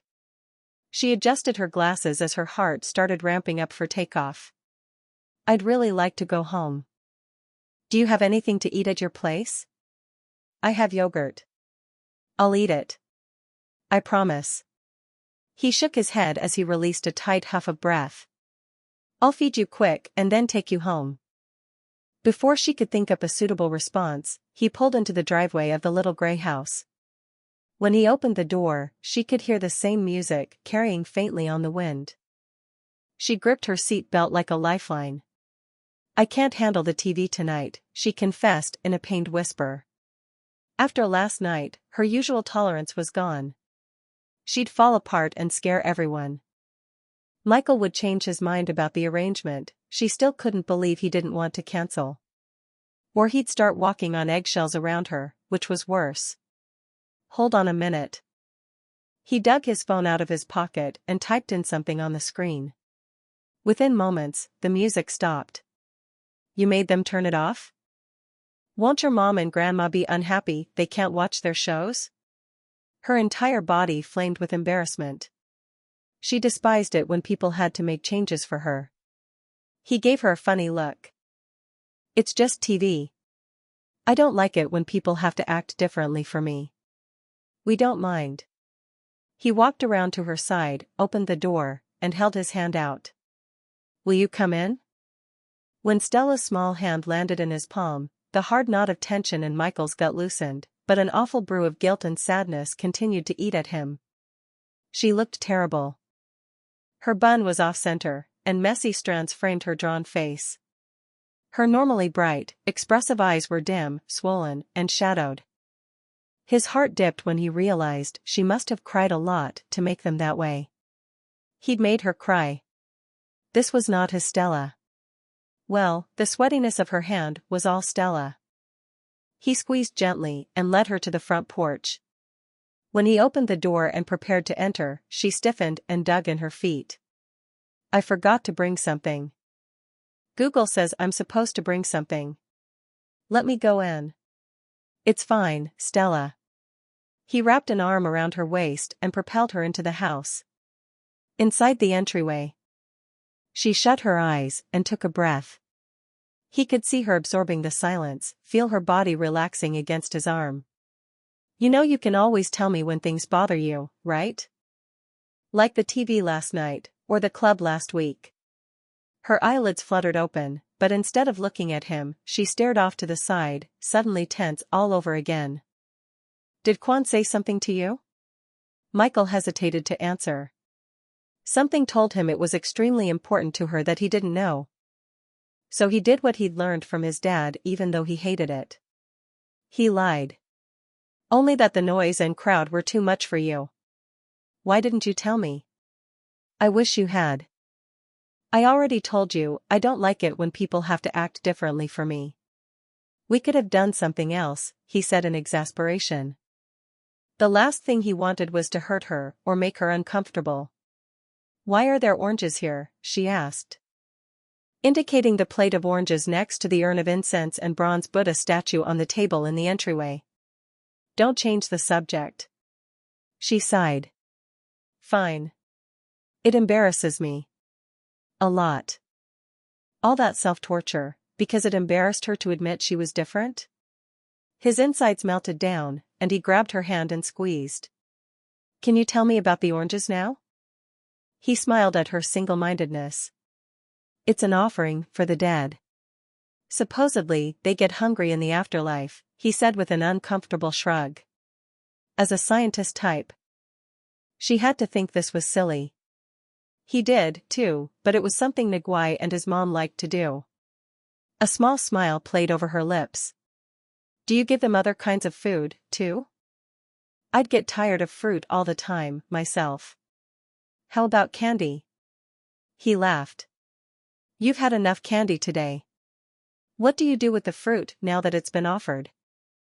I assume the dead don't actually rise and consume it. We eat it. I'm not entirely clear on how long you're supposed to wait, but at least a day or so, I think. She inspected the Buddha statue, angled her head so she could see behind it. Judging by her expression, she was fascinated, and he recalled that she loved martial arts films and drama fever. She did not look condescending or bored or imposed upon. She did not look like his dad. Do you feel like you've entered the set of an Asian drama? Is that what's going on here? He asked. This is better. This is real life. She pointed to the box of incense hidden away behind the statue. Can I light one? Will you show me how to do it? I've always wanted to. He rubbed the back of his neck. I don't actually know how. I mean, I don't remember the order of the lighting and the bowing and all that. When I was little, I refused to do it. And Nguai stopped requesting it. Does it take very long? She asked with a frown. The corner of his mouth tipped up sheepishly. I don't think so, no. Let's go say hi to my mom and grandma. And then I'll feed you. Okay? Okay. She followed him through the dining room and into the kitchen where Sophie and Evie were dishing rice noodles, shredded mint and lettuce, and barbecued beef into large bowls. They looked to be back on speaking terms. Considering their track record of enemies one day, best friends the next, that was about right. Nguai and his mom were slicing up heaps of mangoes at the informal seating area where they did all their eating. The formal dining table was for presentation only. Nguai was dressed in her favorite black knit cardigan, and his mom wore a Christmas sweater even though it wasn't holiday season. Hi Nguai, me, Michael said. His mom nodded at him before considering Stella. Welcome back. Dinner's ready soon. Sit and eat, ah? Stella smiled, but her grip on his hand was fierce. Sure, thank you. It looks good. These two are Sophie and Evie. They're not twins, he said, bringing her to the kitchen island that was covered with food stored in brand new Pyrex containers. Sophie, the one with that red stripe in her hair, God, when did you get that, is an interior decorator, and Evie is a physical therapist. Hi, Stella, they said at the same time. Mom must have told them about Stella's apology because it looked like they wanted to make a fresh start. Stella gave a tiny wave. Hi. Is Angie here? He asked. Nope. More work stuff, Evie said. On a Saturday, Sophie added with a sneer. Because people work. On Saturdays? All the time. The sisters faced one another and traded knowing glances. Michael whispered in Stella's ear. They've been finishing each other's sentences since they were little. I think they're aliens. Stella's lips trembled into another smile, and she leaned into him. Poor shy girl. His family had to be overwhelming for her, and this wasn't even all of them. He tightened his hand around hers and fought the desire to kiss her. Something about the way she turned to him like he was her safe place satisfied caveman needs Michael hadn't known he possessed. He cleared his throat and asked, Where are Janie and Maddie? Upstairs, doing homework. They'll come down when they're hungry. They both have tests soon. They're the two youngest, he explained to Stella. Maddie is the baby. She's a sophomore at San Jose State. I'm going to forget everyone's names. She looked so worried, Michael melted a little. Why did she care? These people couldn't be special to her. They were just his family. That's okay. I wish I could. Very funny, Michael, Evie said with a roll of her eyes. You only have to remember me. I'm a PT, so if you get carpal tunnel or something, you know who to look for. Posture is everything. Why couldn't you be a doctor, then, his mom asked as she peeled her 10th mango. All I wanted was a doctor in the family. And not one of you could do that for me. Stella's a doctor, Michael said with a grin. Her eyes rounded into giant buttons. No, I'm not. Yes, you are. You have a PhD. That makes you a doctor. And you went to the University of Chicago, the best school for economics in the US, probably the world. You graduated magna cum laude. As he'd known would happen, his mom perked up with interest. That's fantastic. Stella blushed, bringing much-needed color to her cheeks.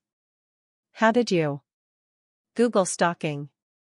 Her eyes searched his, and a surprised smile hinted at the corners of her mouth. You stalked me? He shrugged.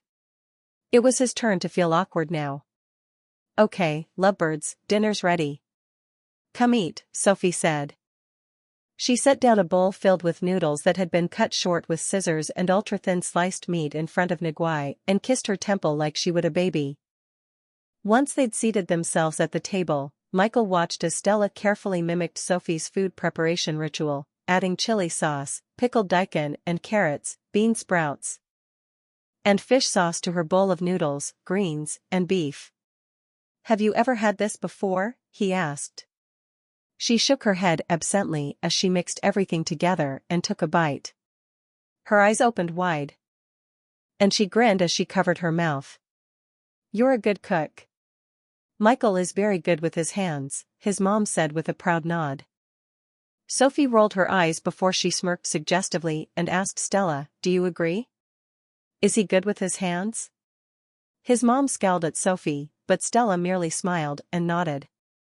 I think so. Sophie arched her eyebrows and sent Michael an Is she for real? Look.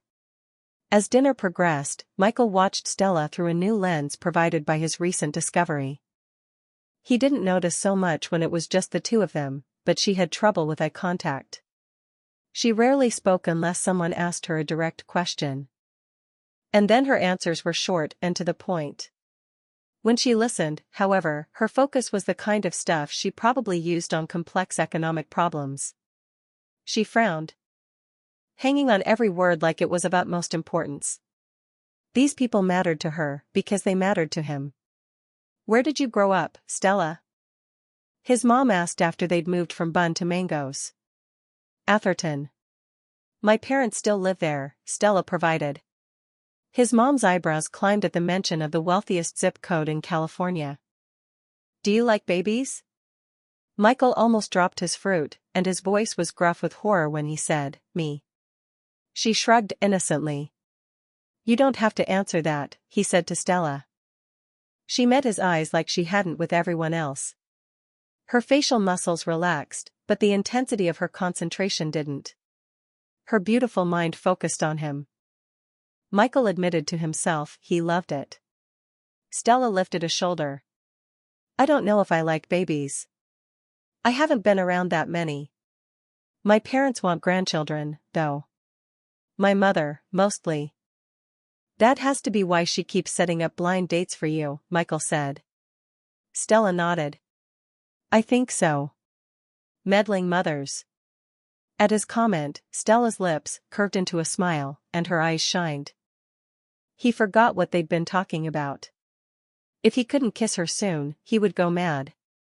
When you get to my age, his mom said, crossing her arms over her chest, you want to play with babies. It's natural. Sophie jumped to her feet.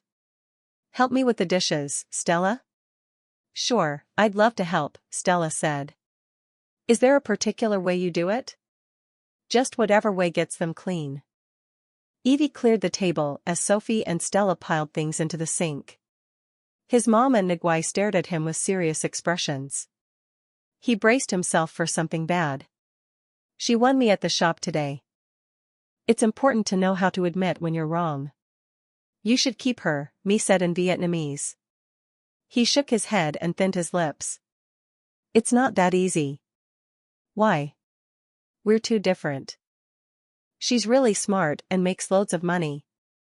You're smart, his mom insisted. He rolled his eyes. You're not like your dad wanted, but that doesn't mean you're not smart. And you don't make as much, because you're busy helping me at the shop. I told you I don't need you anymore. You let so many opportunities pass, because of me. I don't want that for you, Michael. And I don't want you to lose this girl either. She's a good one. Keep her. It's not that simple. It is. She likes you. You like her. If he had less control. He would have pointed out his mom's relationship with his dad, but that was hitting below the belt. His dad loved his mom, in his own way. But he also loved cheating. Michael would never understand why his mom took his dad back every single time. Just promise to try, all right? I like this one, his mom said. Michael could have laughed. Of all the girls he'd ever brought home, she liked the one he couldn't have. His client. His rich, highly educated, beautiful client, who was paying him to help her learn how to get someone better. You're just saying that because she's doing dishes. Michael knew the way to his mom's heart, and it wasn't food. It was cleaning, doing dishes. He didn't have to do dishes, because he cooked. For whatever reason, none of the women in this house cooked. He'd had to learn in order to survive. She doesn't mind working, his mom said. That's important. Nguai agreed. For a moment.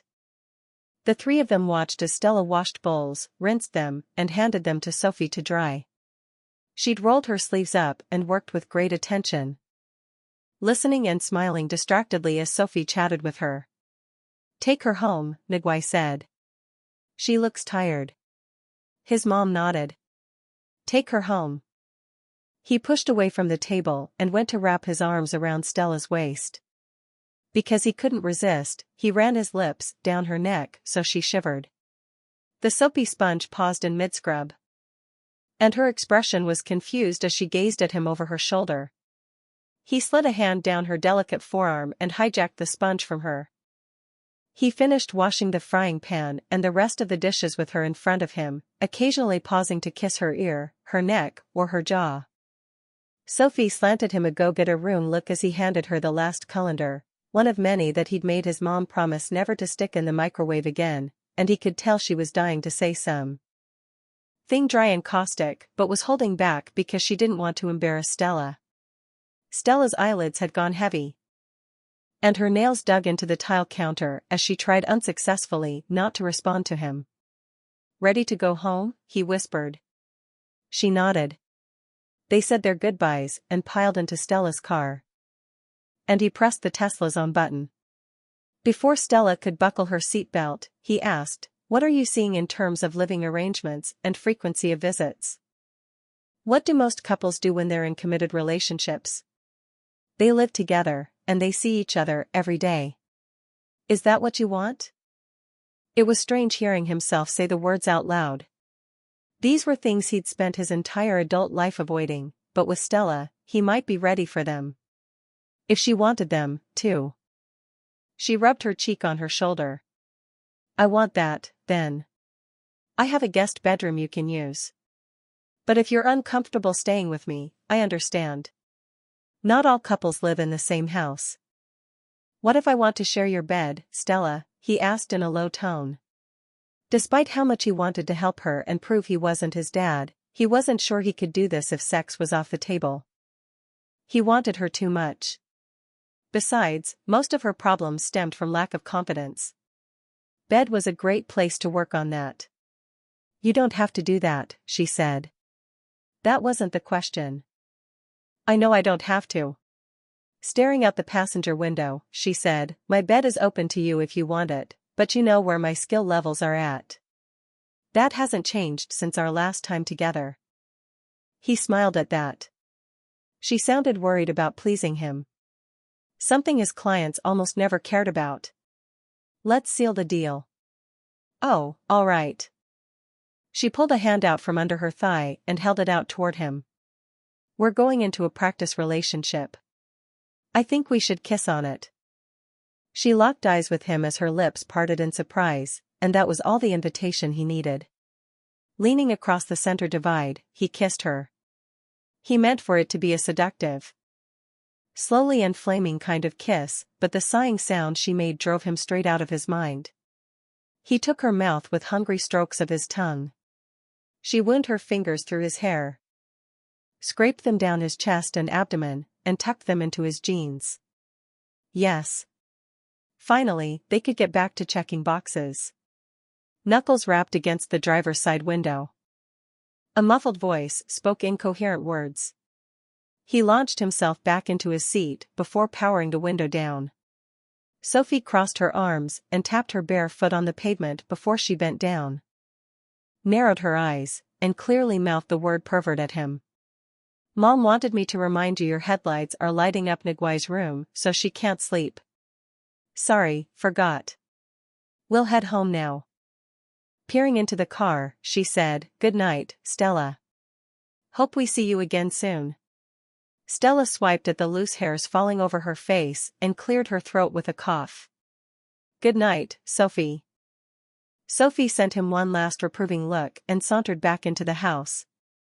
Seconds later, his phone lit up with rapid text messages from Sophie. "Geez, Michael, go easy on her. You'll scare her away. And we all really like her. Honestly, in the driveway? What are you, 13? He choked on a laugh and handed the phone to Stella so she could read the messages.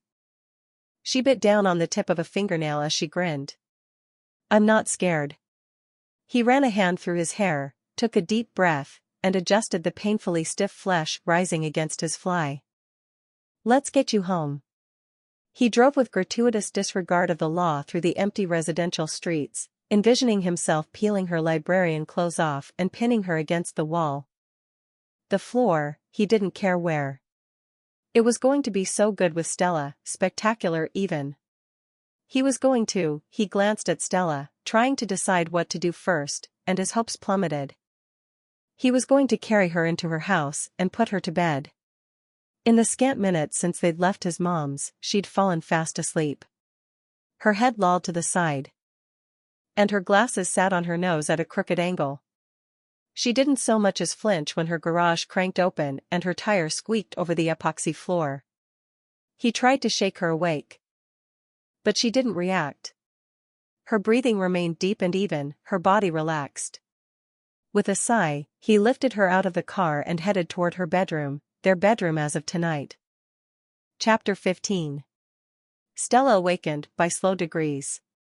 She registered the sunlight on her face, the distant barking of a neighborhood dog, and Michael's delicious smell. It was all around her. Warm and concentrated, and she burrowed into the sheets with a happy sigh. A heavy weight over her side kept her from rolling the sheets around her like a burrito, and she frowned. What was that? She lifted the blankets and stared in shock at the muscular arm wrapped around her waist. Her naked waist. She'd slept in her bra and panties last night. And she hadn't gone through her night routine. She was covered in nastiness. Her mouth. It was probably forming an ecosystem for antibiotic-resistant strains of bacteria. She shot up in bed, her entire being focused on running straight to the bathroom. Floss, brush, shower, pajamas. Floss, brush, shower, pajamas. Michael yanked her back down and kissed her nape. Not yet. I'm gross. I have to get clean. He sucked on her neck and pulled her hips back as he rocked forward, making her achingly aware of the firm flesh prodding against the backs of her thighs through his boxers. Her body went into total system failure. Her limbs weakened. Between her thighs, she flushed and tingled with wanting. The intensity of her desire frightened and embarrassed her. She needed to be in control of herself and her body. Control was gone. Good morning. His voice was a husky rasp that sent shivers down her spine. Gee, good more. A hand dipped inside her bra and cupped her breast. He stroked the tip until it ached and pinched, sending a burst of sensation straight to her core. When he headed downward, smoothing a hand over her belly, her stomach muscles clenched. I want to touch you here. He palmed her sex with a bold grasp, and the heat of his touch spread through the cotton of her panties, searing her. She gripped his wrist, fully intending to pull him away, but her hands refused to cooperate. His forearm was firm with defined muscle, his skin smooth, utterly distracting. Is that permission? He whispered. She'd given him permission last night. She wanted this, but she didn't know how to handle this side of herself. Her body told her to say yes. Her mind told her to say no. Her body won the fight, and her hips arched against his hand. He edged the crotch of her panties aside. He kissed her nape as he traced the slick entrance to her body with his fingertips. A sharp breath tore from her lungs. Panic and pleasure collided. You're wet already, Stella. You're like a Lamborghini. 0 to 60 in 2.7 seconds. You like Lamborghinis? She tried desperately to cling to coherent thought. She needed to think at all times. To weigh her actions and her words. When she let go, she always made mistakes. She did the wrong thing, hurt people, mortified herself. He continued touching her lightly, trailing around and around her opening in maddening circles. His teeth scraped against her neck before he licked and kissed her. Goosebumps spread over her skin. Yes, I like them. No. Don't get me one, he said. Why not? She rubbed her feet against his shins, dug her fingernails into his arm. Push him away. Pull him closer. Regain control. Let go. It doesn't suit my lifestyle. And my mom would be very, very curious how I got it. He emphasized the word very, with barely their strokes over her clitoris. Her sex spasmed and trembled at the edge of release. He bit her earlobe. You're about to go off, aren't you? That's all it took.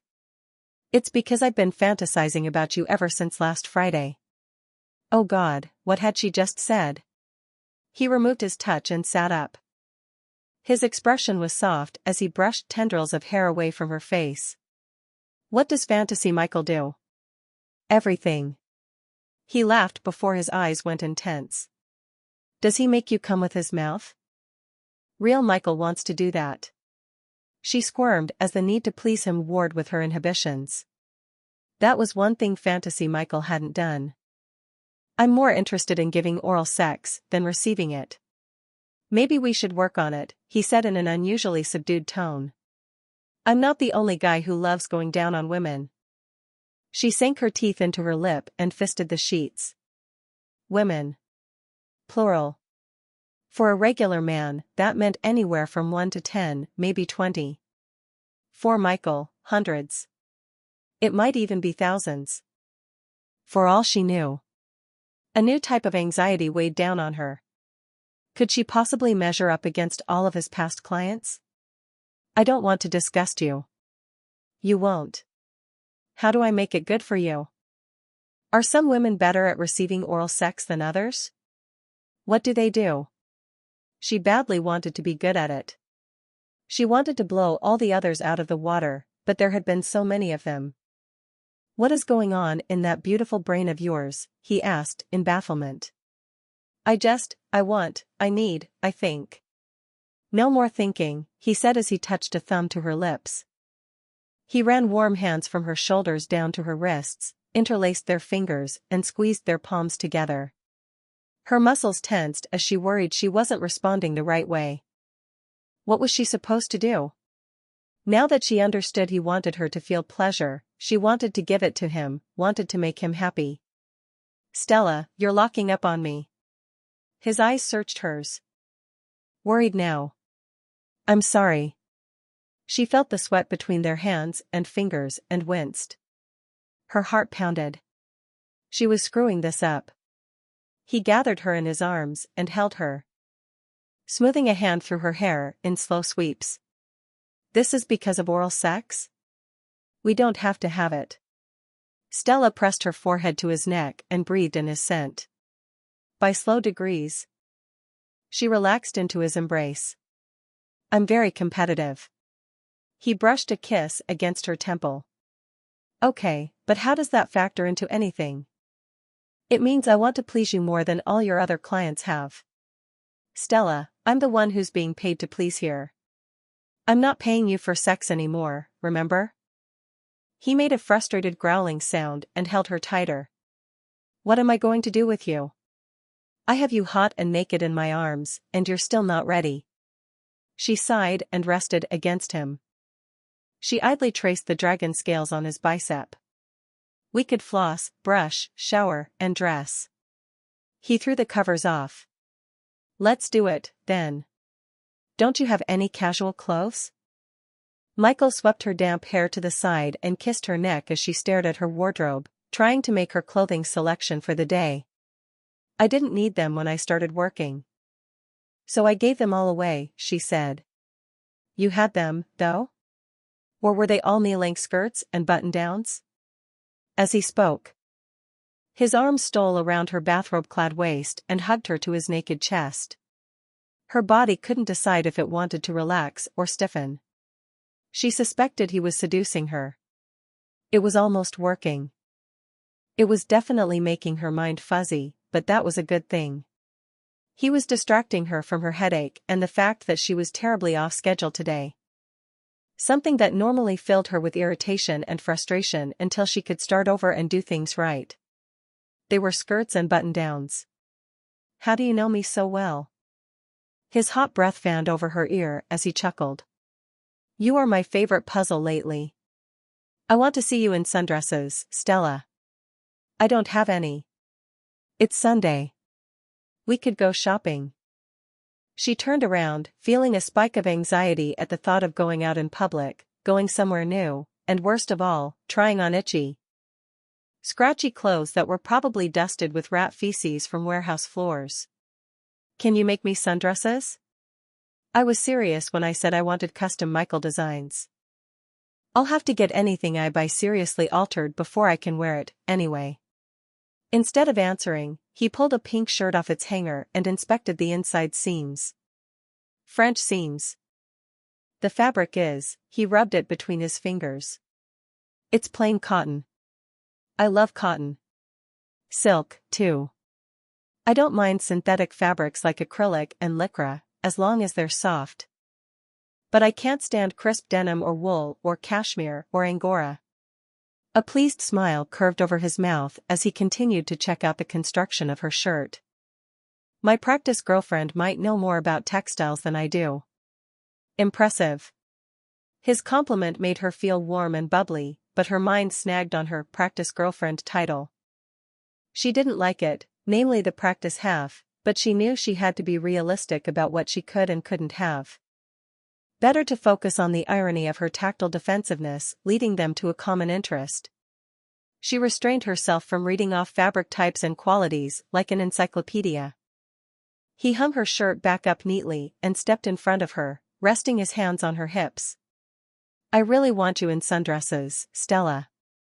I love the pencil skirts.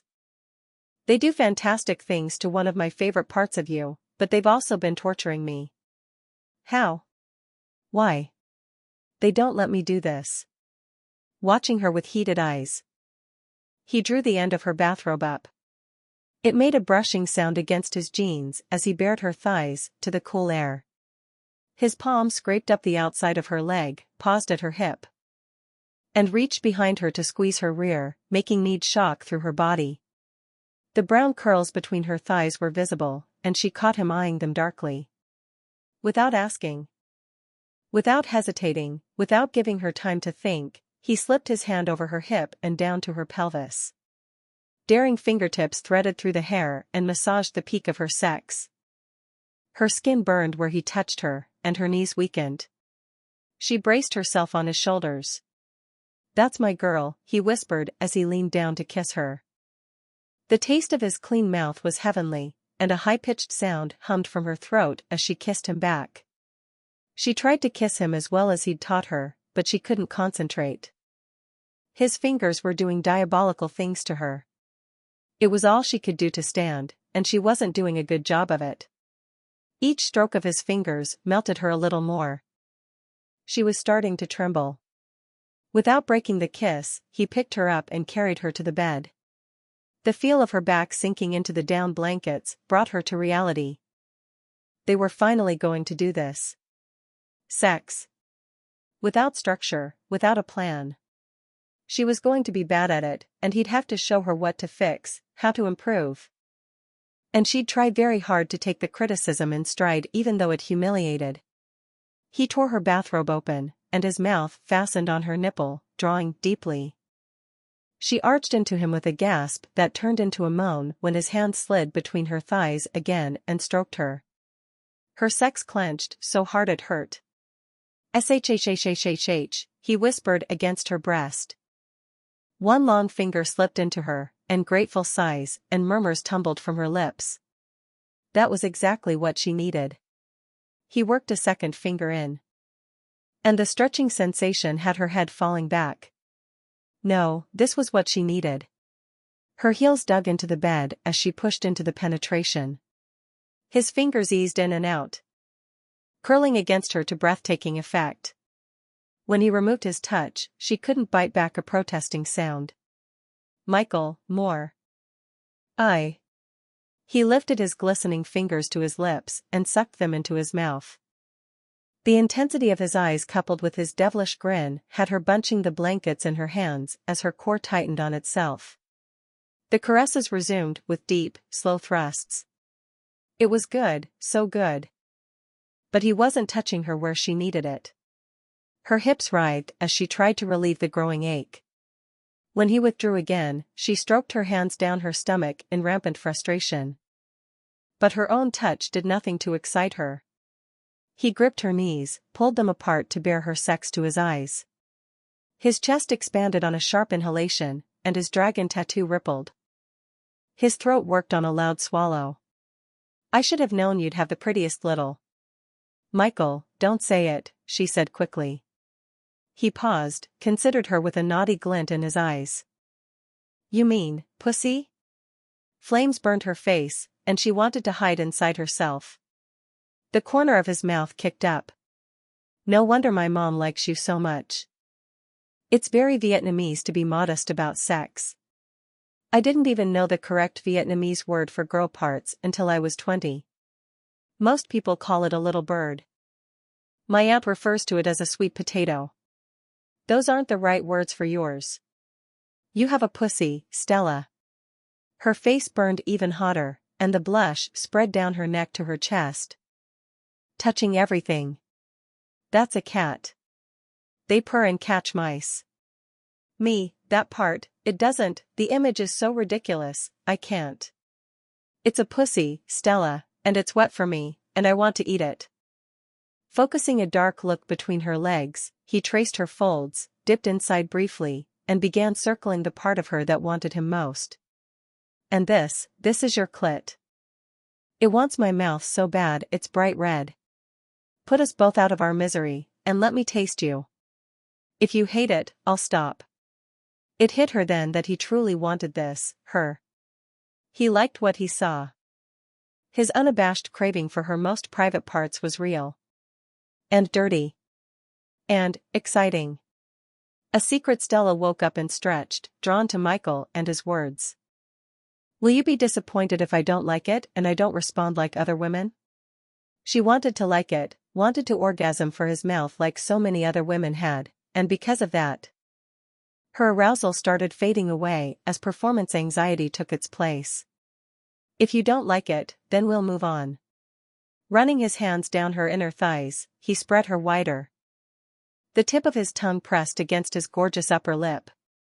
He bent down close to her wet flesh, making her nervousness spike to heart-pounding levels, and took a deep breath. I'm beginning to understand your addiction to my smell.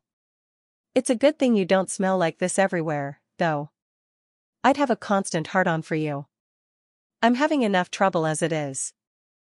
A gentle closed-mouth kiss landed on her clitoris, and her entire body stiffened. That was not what she'd expected. Hate it? He asked. I. Another kiss, followed by a slow tasting. He hummed his approval and covered her with his mouth, sucking with slight pressure as his tongue laved her. Soft and warm and delicious. Stella's body went limp as heat bloomed inside her. I can tell you don't like it, he rasped. Just let me. His tongue stroked into her, lapping at the moisture that flooded from her. One last taste. He returned to her clitoris. Scraping his teeth against the sensitive nerves, before he kissed her again, sipped at her, licked her. She buried her face in the blankets as pleasure concentrated low and deep. His tongue was so clever, but release stayed just out of reach. This was too new. Her body was in a state of shock from the sensations bombarding her. When he stopped, she was going to cry. 2 fingers worked into her, and her eyes rolled back into her head. He began a steady rhythm as his tongue flickered over her, and she couldn't prevent her hips from rising to meet his thrusts. Oh God, she was riding his hand, smothering his face with her sex. That had to be bad. She told herself to stop. She couldn't. Somehow, she found her hands tangled in his short hair. Her body was coiling tighter, grasping at his fingers, so wet now she could hear the slippery sounds every time he drove back into her. I'll stop, Stella. Clearly. His tongue rubbed over her fast and hard, and she clenched helplessly around his fingers. Clearly, you hate this. Michael. That breathy, needy voice was hers. She didn't care. She rubbed her hungry flesh against his tongue, nearly sobbing when he took her back into his mouth. He sucked with perfect pressure, and she came apart with strong, wrenching convulsions. He rode out the orgasm with her, dragging out the pleasure with soothing flicks of his tongue.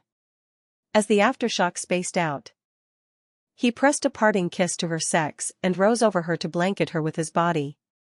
She buried her face against his chest, feeling more exposed and vulnerable than she'd ever been. She'd let him do that to her. She'd made all those sounds, lost all control. You came on me like a porn star, Stella. I almost spilled in my jeans. Did it take me too long? Was that a lot of work? It discomforted her that she'd been the only one to derive pleasure from that act. She much preferred to be on the giving side of things. He laughed softly. I drew it out on purpose, Stella. You were sexy as hell. Peeling away from her, he sat back on his heels and extracted a small foil from his pocket. Do you want to?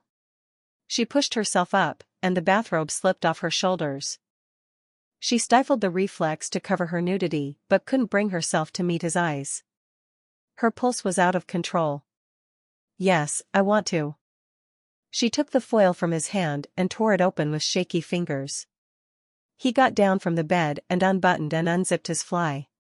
His muscles bunched and shifted. And the dragon tattoo winked at her as he stepped free of his pants with masculine grace. This was Michael in all of his naked glory. He was perfection. Even that part of him. Oh God. Especially that part of him. His erection stood at attention, thick and veined, in flawless proportion to the rest of his beautiful body. She'd just had the most intense orgasm of her life. But she wanted more. She wanted that. It made her mouth water, and she'd never given a man oral sex. She couldn't remember how to breathe as he kneeled on the bed and wrapped one of her hands around him. He was so hot, satiny soft, but rigid underneath. Want. In any way she could. In whatever way he liked. Stella, the look on your face. His voice was hoarse, almost a groan. He guided her fist up and down his length, saying, "This is my cock. When you want it. When you need it, that's the word I want you to use." Unable to speak, she nodded. Secret Stella loved the idea of demanding his cock, and him providing it. Though she didn't think she'd ever be able to get that word past her lips. Not unless they were talking about farm animals. Probably not even then. "Do you want to put it on me?" he asked. Indicating the forgotten condom in her other hand.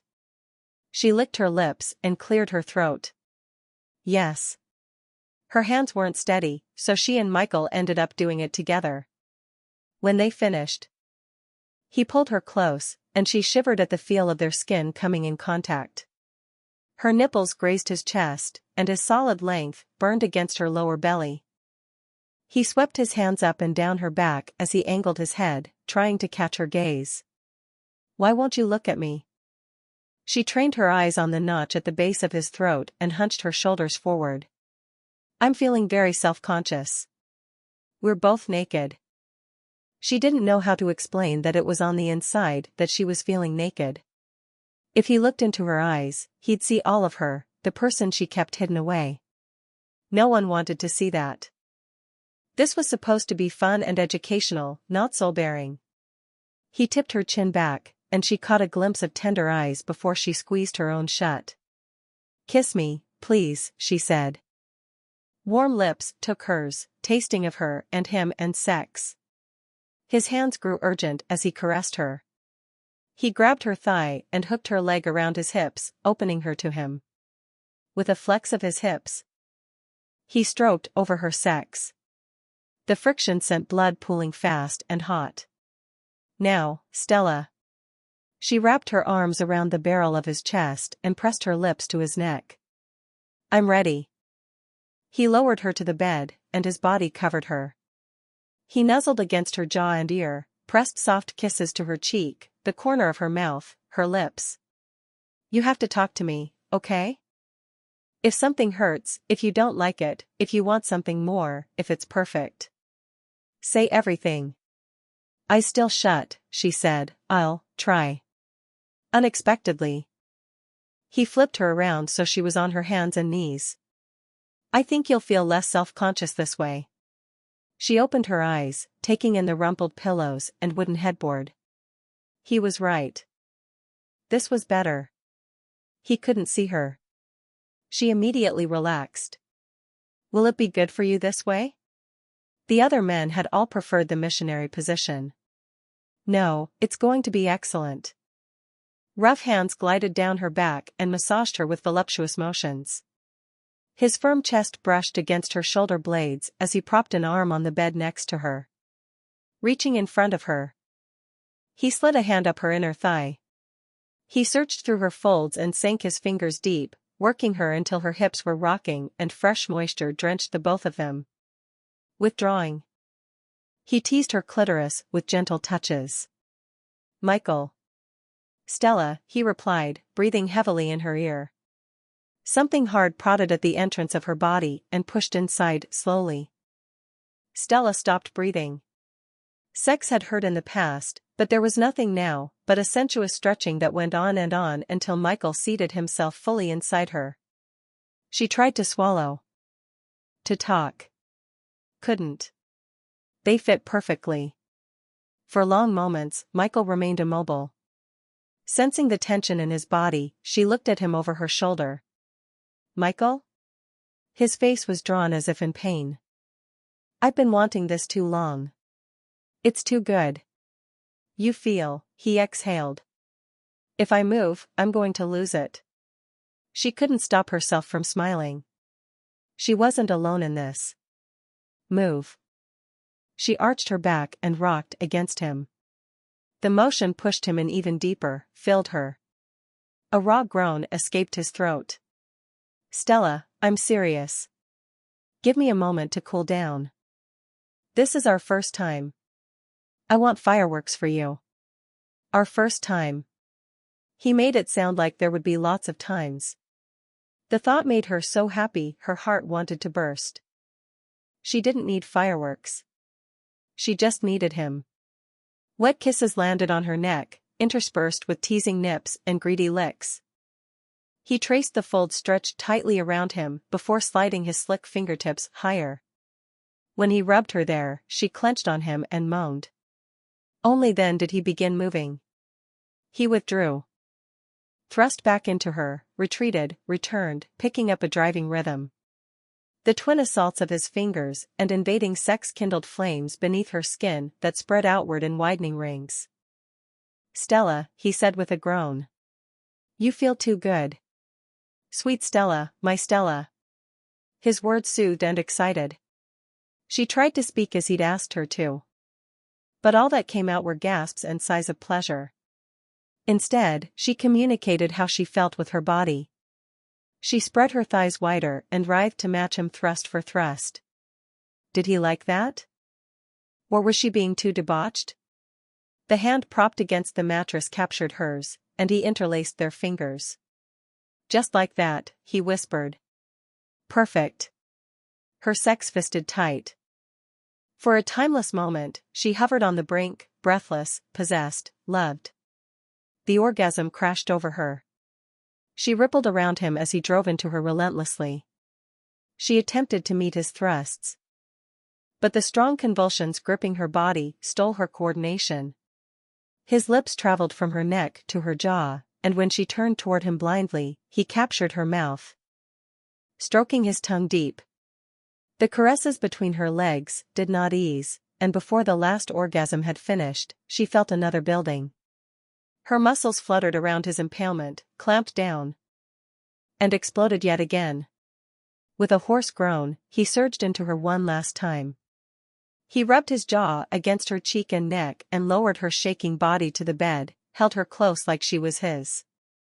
She stroked clumsy hands over the strong arms wrapped around her and held him back.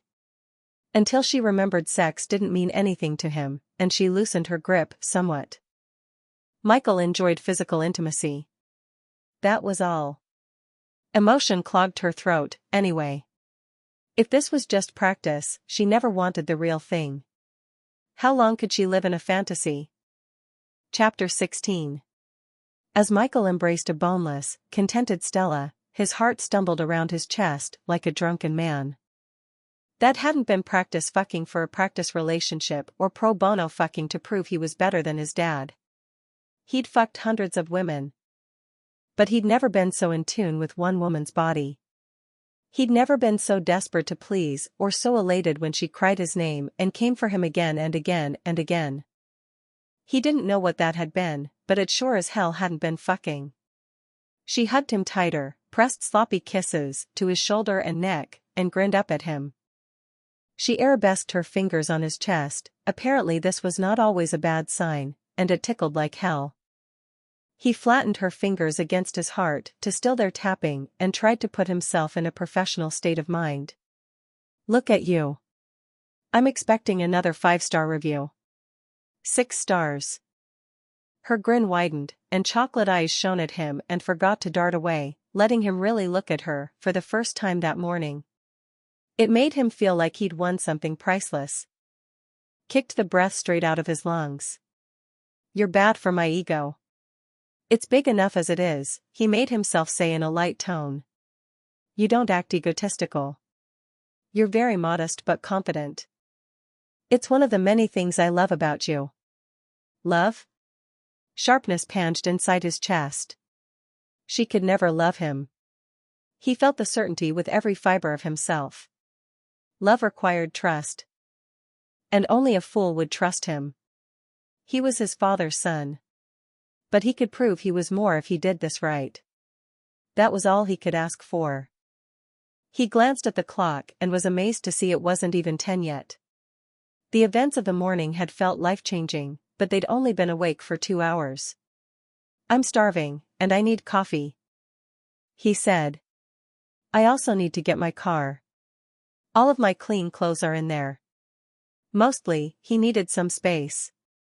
She was getting too close, and he needed to put distance between them. He got out of bed and pulled on his jeans, fully aware of his audience's appreciative gaze. He felt a little ridiculous about it, but maybe he did it slowly. Maybe he flexed his abs and biceps as he zipped his fly and buttoned his pants.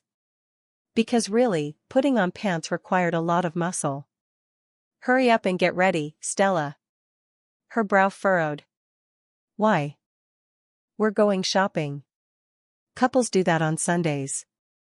Stella pursed her lips as she stared at her reflection in the mirror. Michael had just opened up an entire new branch of apparel to her. Yoga clothes. In particular, yoga pants. She was very possibly in heaven. The pants didn't itch at all, and they were tight. She loved clothes that hugged her. Even better. They made her legs and butt look outstanding. She looked like a dancer. Or a yogi. Or some hybridized version of the two. Come out so I can see, Michael said from outside the changing room. Biting her lip to hide her smile, she opened the door and stepped out. His crooked grin came out in full force, and his rare dimple winked. Knew it. Do you like it?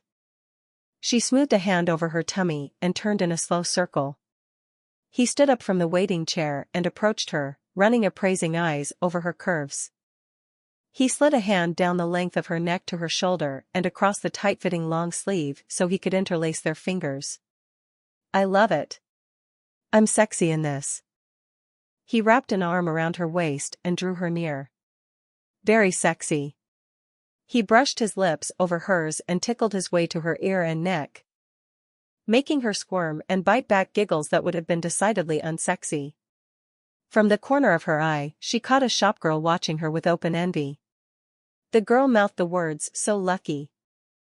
And Stella grinned even though she had mixed feelings. None of this was real. She was paying for it. Not that she minded the expense.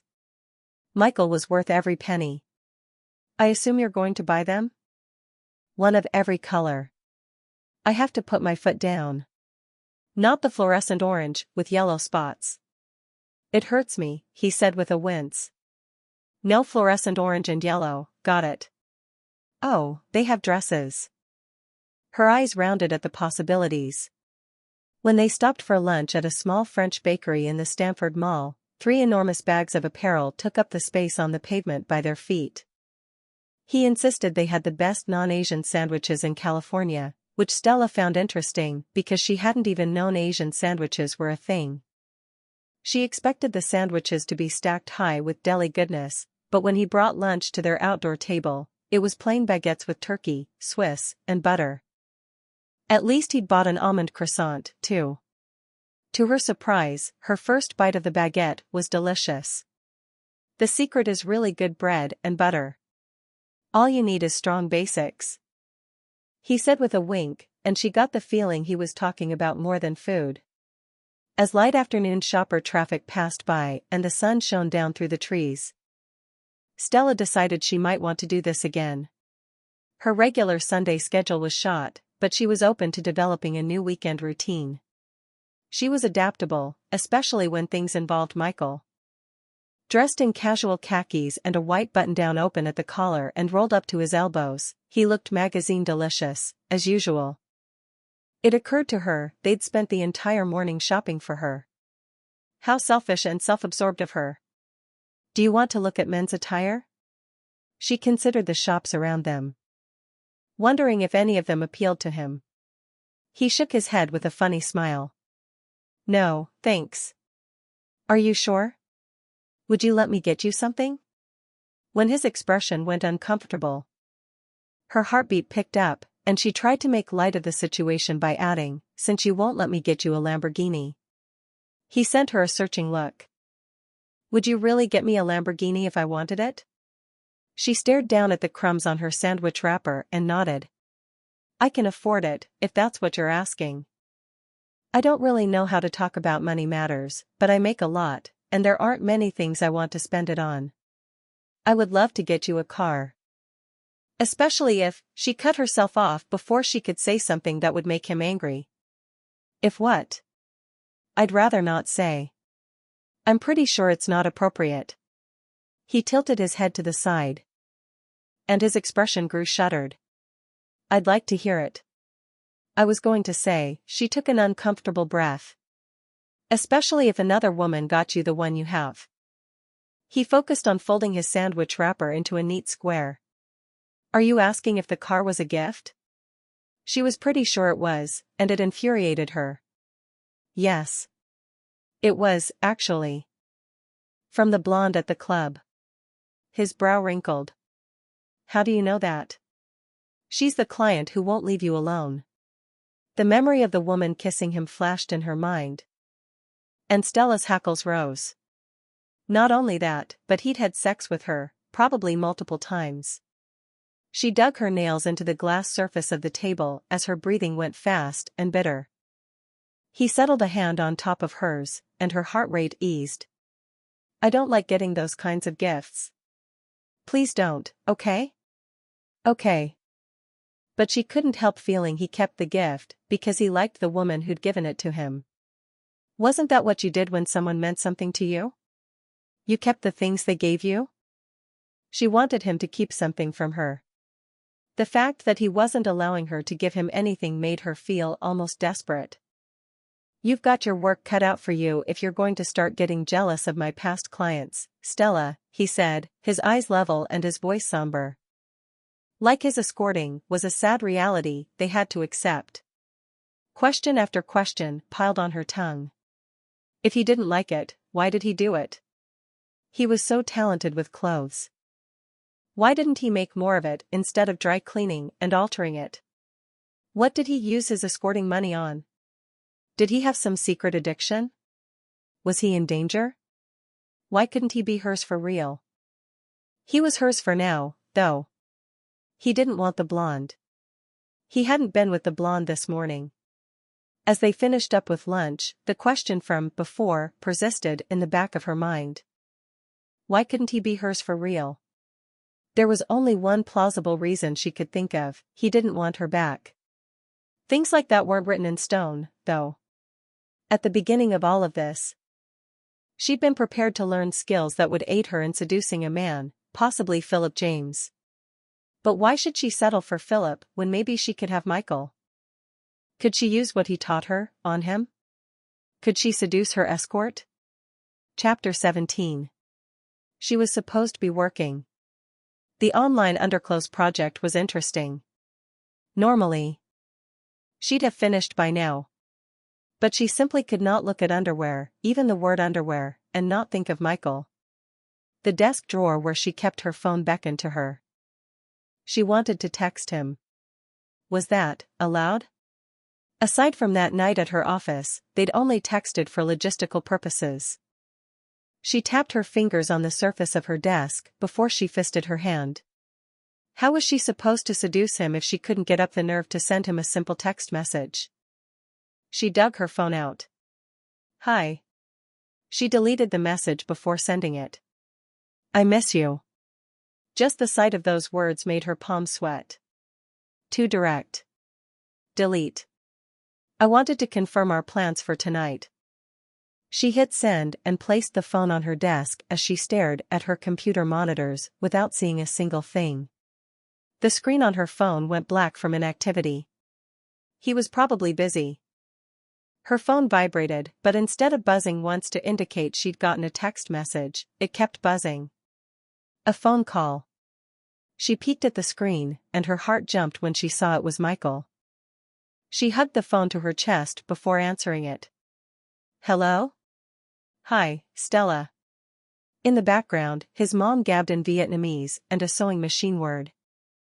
I need both hands, so I decided to call you back instead of texting. We're still on for tonight. That Thai place in Mountain View. Okay, I'll meet you there. Perfect. The sewing machine paused. And silence hung in the virtual space between them. She willed him to speak. She wanted to hear his voice again. Remember clothes. For my place. Unless you don't want to stay there. You don't have to, she said in a rush. No, I'm fine with that. I just forgot. Thanks for reminding me. He chuckled, and Stella's hands tightened on the phone. She really, really missed him.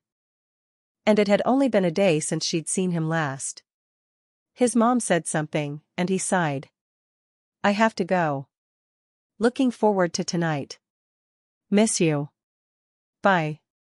Her breath caught before she murmured. Miss you, too. The line had already disconnected, however, and she said the words to herself. How did other people get through their day when they missed someone like this? She wanted to see him. She tapped on her phone's photo bank, and found it, as she'd known it would be, empty. Feeling impulsive, she texted Michael again. I want a picture of you for my phone. Please. She waited. When she lost hope that he'd respond and set her phone on her desk, it vibrated. It was a quick selfie, a close-up of his face, with his eyebrow raised. He looked goofy, but still utterly delectable. She sighed and ran her thumb over his cheek. Her phone buzzed again with text messages from him. Where's mine? I want your hair down. She released a disbelieving laugh. Are you serious? Hair down. Selfie. Now. Undo your top 2 buttons, too. Feeling silly, she gripped the rubber band holding her hair back and tried to pull it free. It caught, and when she pulled harder, it snapped. Unraveled from her hair, and landed on the floor. She worked the strands apart with her fingers and then loosened the top buttons of her shirt. Her face peered at her from the phone screen. But she looked different. She didn't look like regular Stella. She looked like Secret Stella, the girl who was going to see her lover tonight. Her finger accidentally hit the camera button, capturing her face as understanding hit. That was what they were. They were lovers. She liked the sound of that, quite a lot. She sent the picture to Michael. Almost instantly, her phone vibrated. Damn, Stella. Sexy. As hell. A laugh bubbled free, and she was half tempted to send him something really sexy. Except she had no clue how to go about it. There was probably an art to the camera angle and body positioning, and her office was surrounded by windows.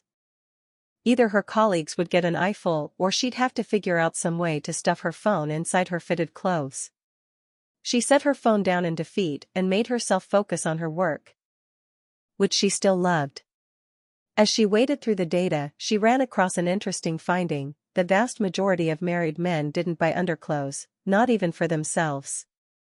Their wives did. Screening and filtering the data, looking back through the many years of numbers provided, she discovered they quit purchasing underclothes even before public records announced their marriages. What was going on there? What kind of anthropological phenomenon was this? The thrill of a new puzzle simmered through her veins, captivating her. She plotted the data against several different variables, analyzed the curves and seemingly random scatter graphs, looked at the statistics. She could not figure it out. She loved when she couldn't figure it out. Her phone buzzed, and the screen read, "Dinner with Michael." She sent a longing glance at her computer monitors. But she didn't let her hands touch her keyboard again. There was no such thing as 5 more minutes for her.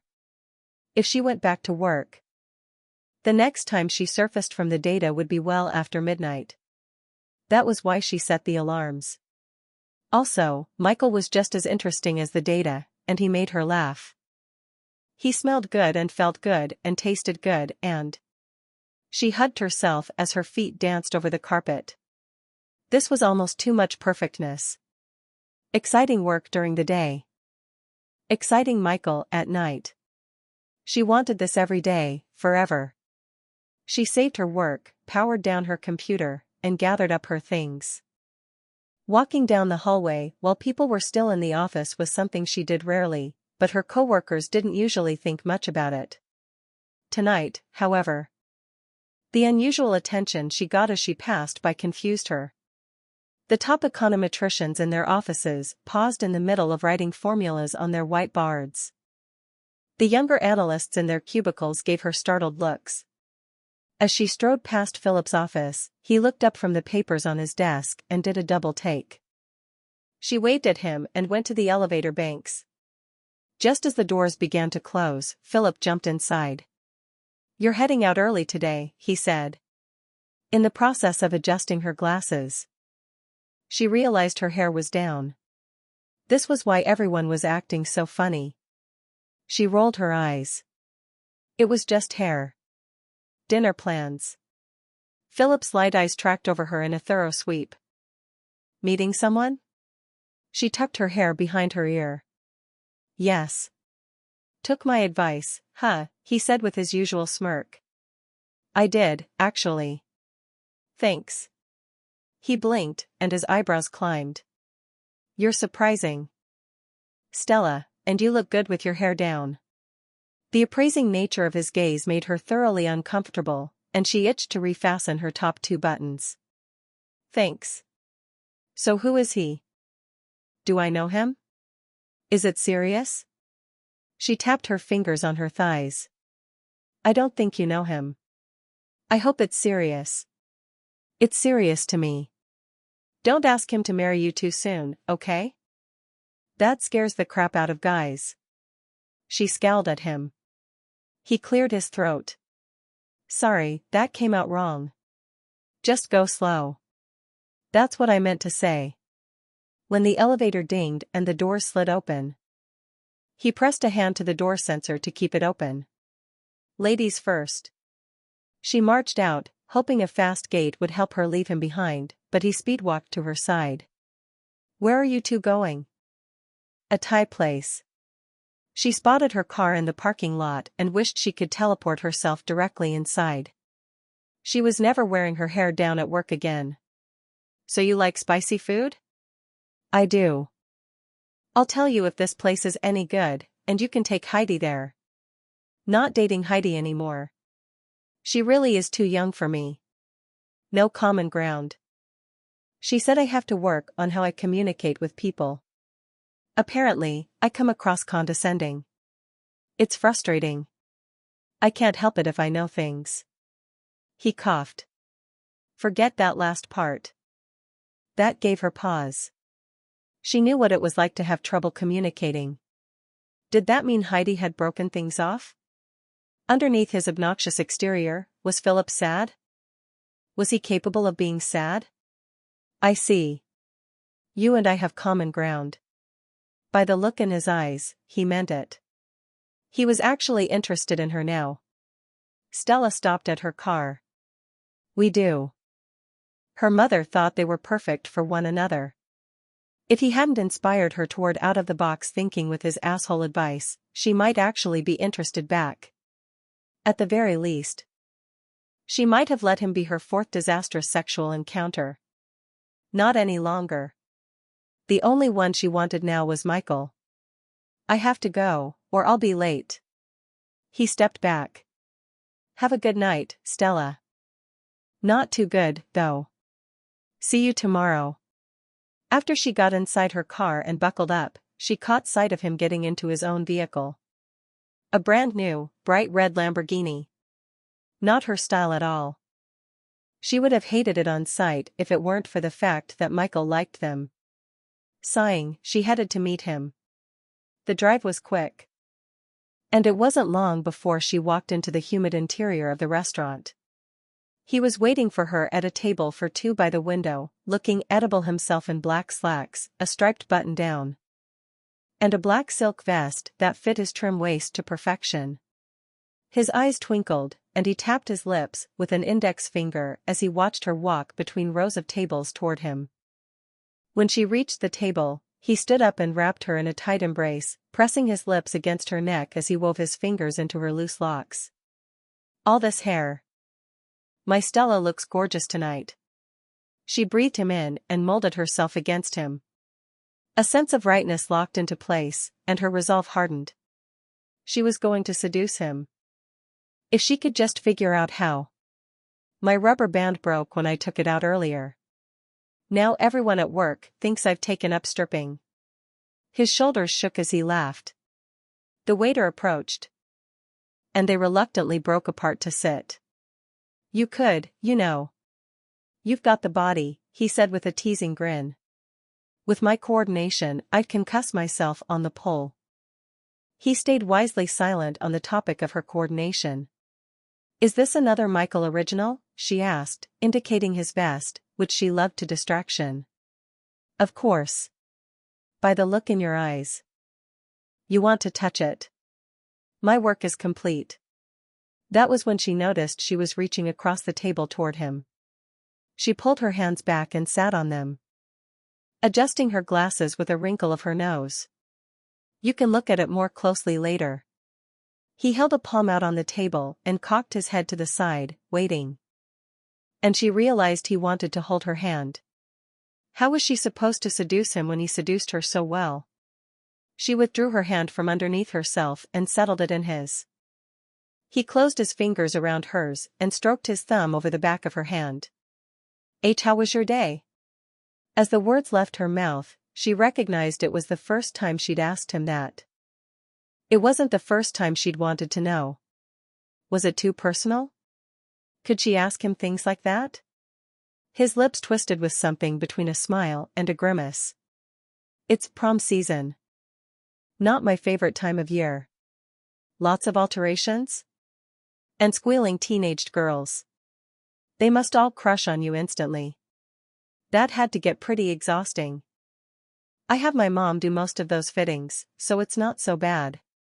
But I am going cross-eyed from all the spaghetti-strapped gowns. Your picture was the highlight of my day." That sounded terrible. Her picture hadn't even been that good. "Do you wish you could work with more menswear, then?" The thought that he wasn't doing what he loved felt like a sharp burr in her side.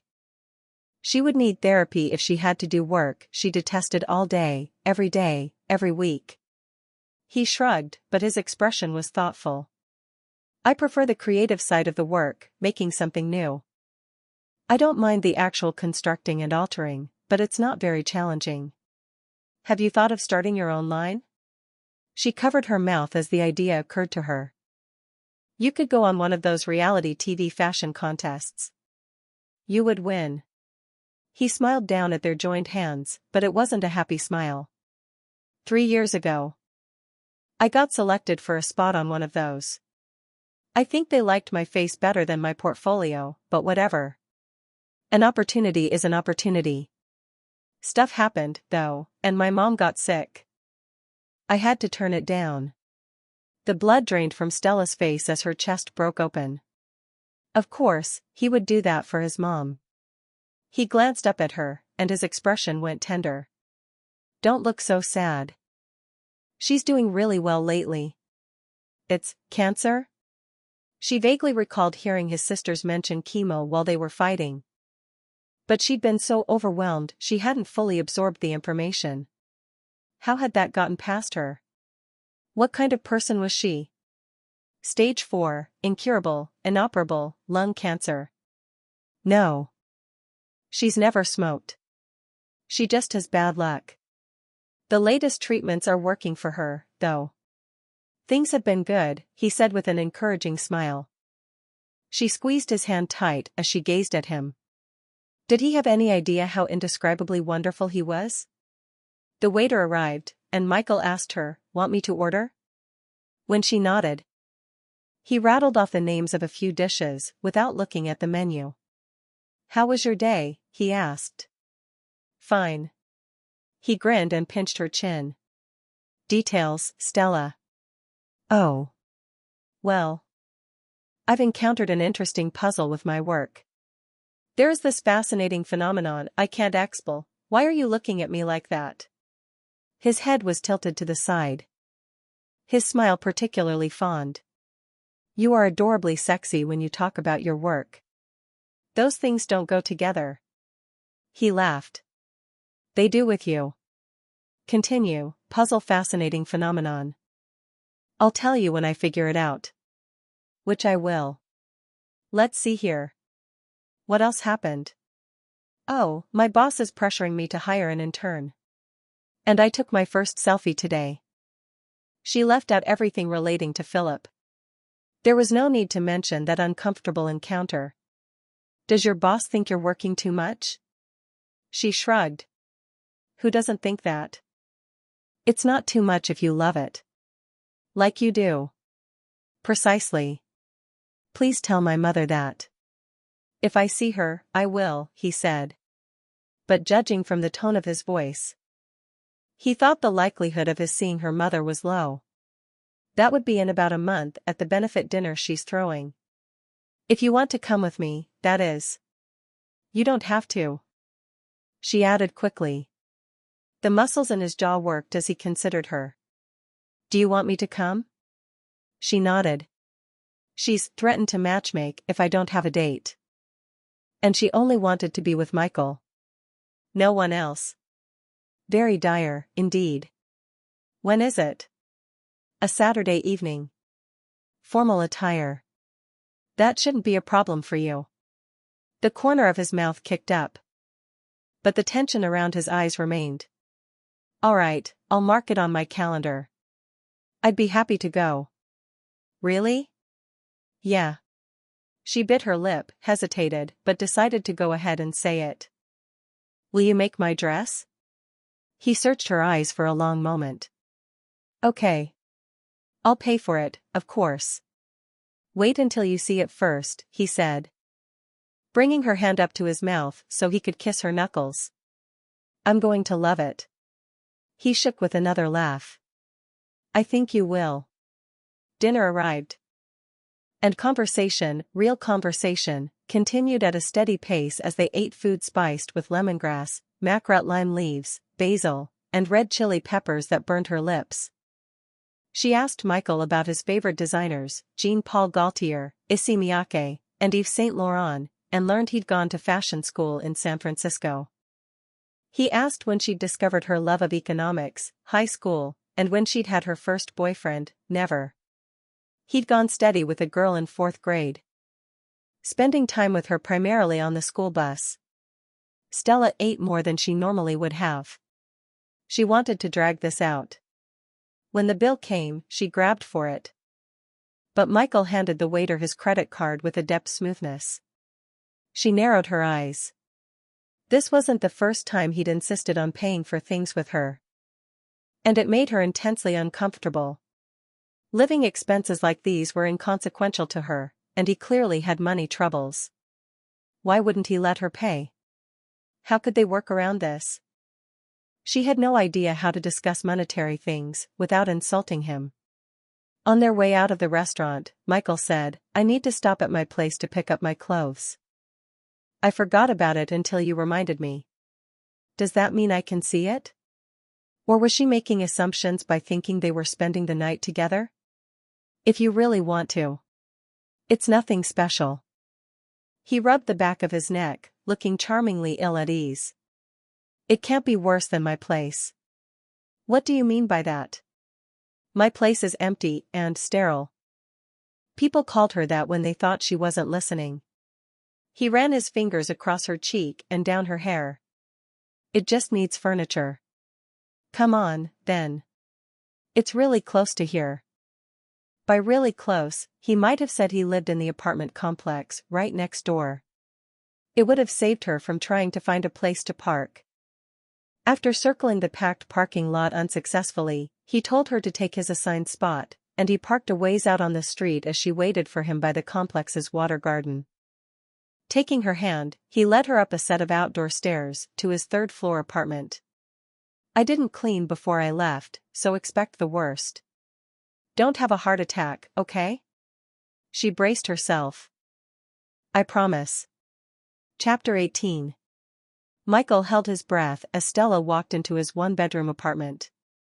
It wasn't dirty, he was actually a super neat person, but it wasn't very nice either. He tried looking at the space through her eyes. A small brown IKEA sofa sat against one wall of the living room across from a modest-sized flat-screen TV. At the back of the room were his workout bench and an arrangement of organized free weights. His punching bag hung near the corner in flagrant violation of his rental agreement. The kitchen was a cramped area with laminate countertops, an electric range, and a small wooden table with 4 matching chairs. He kept a plant in the center of the table for color because, yeah, he liked that sort of thing. A metal filing cabinet was pushed against the back wall with bills and things on top he hadn't gotten around to yet. Stella removed her high heels and set them next to his other shoes. Her purse she placed absently on his couch as she inspected the DVDs lined up inside the TV console. Leaning over for a closer look, she gave him a gratuitous view of her luscious ass. "You alphabetize them." He couldn't help laughing. She never acted the way he expected. "Am I rocking your world?" "Stella? What is this? Laughing in the wind?" She opened the glass door and pulled out the 1-inch thick DVD case. Only the best wuxia television series ever. She glanced up from the box with her lips parted, looking like she'd found the Holy Grail, and it took effort not to grin like hell. None of his previous girlfriends had known what wuxia was, let alone shared his secret dorky obsession. Trying to stay cool, he kicked his shoes off and placed them next to hers. "You can borrow it if you want." She hugged her treasure to her chest. "Okay. Thanks. Be careful, though. It's really addicting, and there are 80 episodes or something." He rubbed the smile off his mouth and ran his fingers through his hair. "Feel free to look around while I pack my stuff." But instead of staying behind when he went to his bedroom, she followed him and perched on the edge of the bed, smiling at him before checking out the plain space with curious sweeps of her eyes. Dressed in her expensive business clothes, she looked so out of place inside his cheap apartment that he wondered why the fuck he'd brought her here. To torment himself, probably. This was a no client, no woman's own. A place where he went to get normal in his head. How was he going to set his mind straight when things ended if he had memories of her sitting on his bed, waiting for him? Smiling in the way that was just for him? He escaped to his walk-in closet and stared at his suits and shirts, letting the sight remind him of a time when he hadn't lived with a noose around his neck. He mentally picked out which garments to bring to Stella's and retrieved a black sports bag from the top shelf. On his way out of the closet, he deliberated over the number of socks and boxers to pack. A week's worth should. Stella was curled up in his blankets, burrowing into his pillow with an expression of pure ecstasy on her face. It was strange as hell. It shouldn't have aroused him. But it did. He dropped his bag to the ground and leaned over her. "Now that you've found my pillow and sheets, you don't need me anymore." "Is that it?" he whispered. Her eyes popped open, and she blushed. "They smell so good. Aren't you concerned they're dirty?" She widened her eyes and tossed the blankets away from her chest. She looked like she might be sick, looked almost betrayed.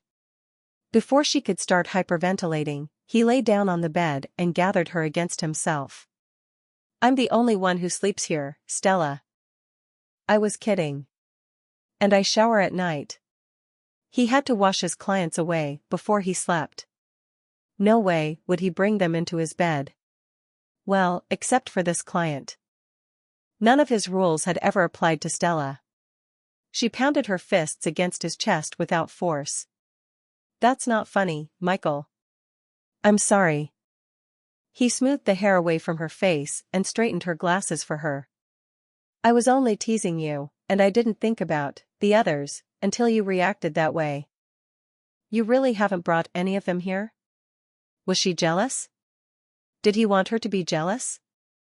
Fuck yes, he did. Never. She pursed her lips like she was biting the inside. "I should leave." I barged my way in here, didn't I? Thank you for showing it to me. I like it. I should get a plant. She prepared to get up, and he told himself to let her go. This space was not for clients. And he didn't need more memories of her in his bed. Let her go. His arms refused to listen. They pulled her close so their bodies lined up in that perfect, custom-made way. In my mind, I don't group you with them, Stella. You don't? She looked so hopeful, Michael couldn't stop himself from saying, no. You're not just another client to me. In a good way, right? She asked with a wobbly smile. In the best way. He stroked her loose hair, and she shut her eyes as she leaned into his caress, trusting him in a way that humbled him. When he slipped her glasses off and set them on the nightstand, she opened her eyes and swallowed, drawing his attention to the wildly beating pulse point beneath her jaw. Her cheeks bloomed with color. She wanted him. He'd never loved being wanted this much. So pretty, Stella.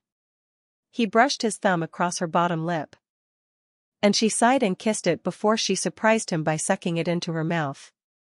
She stroked her tongue over him before she bit him, sending a sudden fire burst of sensation directly to his cock. Where the hell did you learn that? She released his finger. I just wanted to do it. But I plan to research erotic finger biting tomorrow. You could ask me, you know. He lifted her small hand to his mouth and bit the base of her palm. Her fingers twitched, and her breath came out in a long, ragged exhalation. I want to know all the things you love most. She captured his hand and brought it to her mouth. White teeth nipped at his skin, and the hairs on his body stood up. I love kissing you, he admitted. She trailed her fingertips lightly over his lips. Does that mean I can kiss you? You don't have to ask. She was the only one who ever did. Maybe that was why he was so crazy about her. I have permission to kiss you whenever I want. She watched his mouth like what he said was too good to be true. Yeah. She brought their lips together and kissed him like he was oxygen and she was short on air. He ran his hands down her back to her hips, cupped her sweet ass, pulled her into his hardness. She struggled to get closer, threaded her fingers through his hair as she poured herself into the kiss. So soft, every part of her. But covered by clothes. Michael loved clothes. But they locked Stella away. He'd never felt the urge to tear at buttons like he did now. Breaking the kiss, he captured a hand and loosened the cuff around her elegant wrist. Clothes off. He growled. After he'd unbuttoned her cuffs, she wordlessly went to work on his, and he realized this was her first time undressing him. He'd been undressed by hundreds of different people. In that moment, he couldn't remember a single one of their faces. There was only Stella. They worked together. Their arms crisscrossing and intertwining as they unbuttoned each other's shirts and his vest, tugged the tails free. She stroked pale hands over his chest and grazed the discs of his nipples, making his skin burn. He trailed his fingers from her collarbone, down the valley between her bra-covered breasts, over her flat belly, to the waistband of her skirt. After he undid the hook fastening at the side, he eased the zipper over the sweet curve of her hip. Skirt off, Stella. If I can't touch you, I'll go crazy. He kneaded his hands between her legs. Needed to taste her. She sat up on her knees and lowered her skirt. Sitting back down, she pulled the skirt all the way off and set it on the nightstand. She peeked at him from beneath her eyelashes as she curled her legs under herself and fiddled with her open cuffs. Her unbuttoned shirt exposed her skin-tone bra and panties and flawless creamy skin. You're still wearing too many clothes, he said. She drew her shirt off with a shy shrug of her shoulders and unhooked her bra, letting it fall from her breasts. Michael almost groaned at the sight of her stiff nipples. When she ran her palms over her breasts and rubbed the tips with restless motions, he did groan. That was fucking hot, and she had no clue. It makes them ache when you look at them like that, she whispered. Like what? He rasped, wondering if she'd say it. Like you want T to lick them? Suck them? Her face went bright red. But she nodded. Come here. She crawled to him and pressed herself to his front, nuzzling his neck as her hands snuck behind him under his shirt and grasped his back. The hard tips of her nipples grazed his chest, and Michael couldn't resist cupping her tits and tweaking the pebbled flesh with his fingers. Her breath was a ragged sigh against his throat before her teeth scraped at his skin. You're wearing a lot more clothes than I am, Michael. Then take them off for me. Her eyes brightened. And a smile curved on her lips. As he'd known she would, his Stella really liked the idea of undressing him. She brushed her hands over the black silk of his vest before she pushed it over his shoulders and set it on the nightstand carefully, because it was his work, and she respected that. Such a simple thing, but it made him want to wrap her up and never let her go. His shirt came off, was draped over the nightstand as well, and when her attention returned to him, she lost her focus. She ran greedy hands over his arms, chest, and abs, traced his tattoo. She kissed the dragon's eye, licked it. I love your tattoo. You don't strike me as a tattoo girl. It's yours, Michael. She said simply. He pulled her hips against his and arched into her so she could feel what she did to him. Her head fell back, and her body softened. Michael was good, but he'd never been this good. It was like Stella was made for him, specially designed to respond to him. Only him. The thought filled him with fierce possessiveness. His hands grew rough as he touched her body, molding her to him as he claimed her mouth. The kiss was a savage thing of teeth and tongues, but she didn't protest. Instead, she matched him roughness for roughness. Kissed him until she was gasping. He was unprepared when she stroked over the fly of his pants. Pleasure coursed through him in a heated wave. His cock jumped, and a hoarse groan tore from his throat. His stomach muscles flexed as he tried to catch his breath. I love this part of you, she whispered with another stroke. Show me how to make you feel good. Some vague sense of self-preservation told him to deny her, warned that he shouldn't arm her with tools that would lead to his downfall, but as always, he couldn't refuse her. He unbuttoned and unzipped his pants and withdrew the hard length of his cock, almost losing it when her eyes went dark with naked longing. Like this. He wrapped her fingers around himself with a groan and taught her the rhythm he preferred, the pressure that drove him out of his mind, things he'd never shown his clients. They'd only cared about themselves. Stella was different. Her entire being was focused on pleasing him. Because she wanted to learn how to do this for someone else, or because he mattered to her like no one ever had? He knew which one it was. He still wanted her anyway. He eased his hands down the swan line of her spine and hooked his thumbs in the elastic of her panties, pushed the material down her thighs. They were soaked clear through. And the scent of her arousal pushed him to the edge of his control. He almost spilled into her palm. She might be pleasuring him as part of her sex ed, but she was loving it, too. You couldn't fake this kind of evidence. After settling her back onto the bed, he tore her panties off, balled them up, and brought them to his nose to inhale her scent. I'm keeping these. They're not, there. He spread her thighs wide and took in the sight of her beautiful pussy. Wet, swollen folds flushed deep pink and blossomed wide open for him. His fingers rubbed over her of their own volition and pushed into her. Fuck, the heat, the tightness. So perfect for him. His body became one enormous ache of wanting. Stella. Do you have any idea how hot you're? Michael, she whined, bending her legs restlessly. Don't say it. He paused.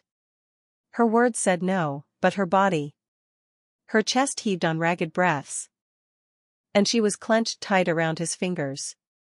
I think you like it when I talk dirty to you, he whispered.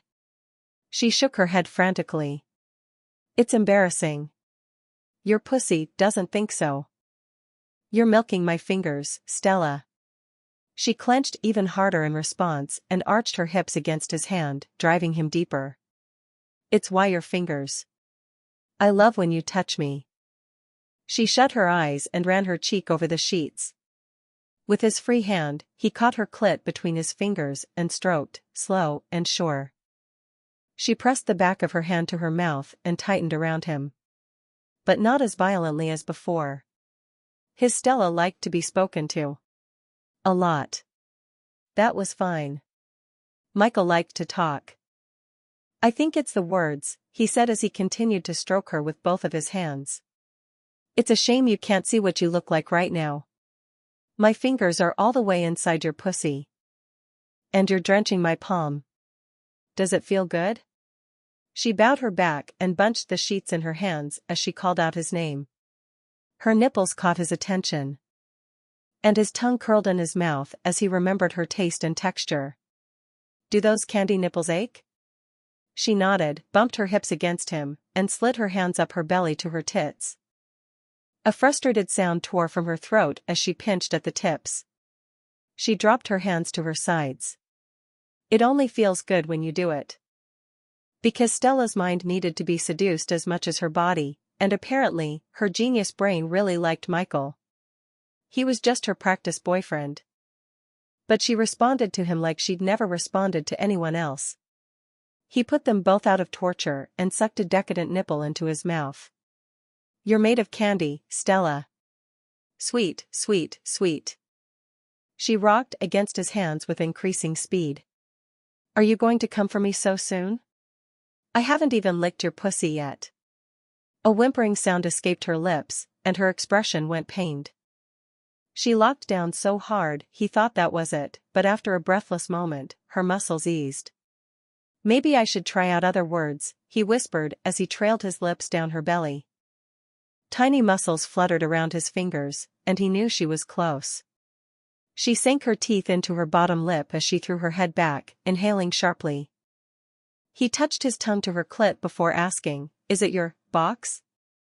No. Your Lady V? She smiled into the blankets. No. Beautiful vagina. Her smile widened, and she shook her head. He licked her again, sucked on her with the faintest pressure, and she arched against his mouth. Still, she hovered on the brink, exactly where he wanted her. I know. He kissed her inner thigh. It's your, he accented each word with a kiss upon her damp skin. Wet. Hot. Sweet potato. She burst out laughing, and the sound worked into him and around him, fanning embers of happiness into full flame. He loved the sound of her laughter. He loved her smile. He loved. He cut off that train of thought before it could finish. Now was not the time for thinking. It was time for feeling. He licked her clit into his mouth, and her laughter turned into a long moan. She wove her fingers into his hair, undulating against his face, and he willfully lost himself in her taste, her scent, her erotic sounds, and the feel of her on his tongue. Nothing was this good. When she gripped his shoulders and pulled insistently, he looked up in confusion. Michael, I want it. I need it. Now. Please, she said between heavy pants for breath. It? Fuck. Was she going to talk dirty to him? She continued trying to drag him up over her. I'm aching for you, Michael. Too shy, after all, but her words hit him just as hard. He had to take a moment to focus on breathing and not spilling all over the sheets before he climbed off the bed, turned her over, and pulled her hips to the edge of the mattress. This was the way she needed it. It was too personal for her to do it with him face to face. Maybe with her next man. She'd. He distracted himself from that shitty image by running his hands over her generous ass. Their relationship was just practice for her, but this moment, right now, was real. I love your bed. But it's too low to the ground. There is something mine is perfect for. She buried her face in his sheets. Now, please. But when he patted his pocket, it was empty. He groaned in disbelief. Forget blue or indigo. Violet. His balls were violet. I don't have a condom. He was an escort, for fuck's sake, and he'd forgotten a condom. He'd been too eager to see Stella to go through his regular pre-session checklist. "Don't tease me like that, Michael." She arched her hips, presenting him with a glimpse of her swollen pussy. God. He wanted to press into her so badly he hurt. "Not teasing. I left the box in my car." She stared back at him with tormented eyes. "I'll be right back." With that, he adjusted his painfully hard flesh, zipped and buttoned his pants, and ran from his apartment. Chapter 19. Stella collapsed onto Michael's bed. After her first 3 sexual encounters, she'd been convinced intercourse wasn't for her. It had been messy, at times painful, and extremely uncomfortable. Right now, it was all she could think about. Her body throbbed from the force of her craving, aching to be filled, and held, and spoken to. She grinned as she recalled what he'd said. Did other people laugh during sex? She tapped her fingers on the bed as she waited, but patience had never been one of her strong suits. She was a person of action. She hated wasting time. And she hadn't finished investigating Michael's apartment. She lowered her feet to the floor, grabbed her glasses, and pulled his shirt on, smiling to herself when the tails fell to her knees. The non-French seams bothered her skin, but his smell made up for the irritation. Besides, she wouldn't be wearing this for long. A peek inside his closet filled her with vast contentment. Yes. It rocked her world. All of his beautiful suits and shirts were perfectly lined up, organized by color, fabric sheen, and stripe width. She trailed her fingers over the sleeves of his suit jackets before she turned and considered his dresser. She wanted to open the drawers and see how he kept his socks, but that seemed intrusive. What if he caught her snooping? Would he think she was searching for something? Was she searching for something? Maybe she was, but not for anything in particular. She just wanted to understand him better. She padded out of his bedroom.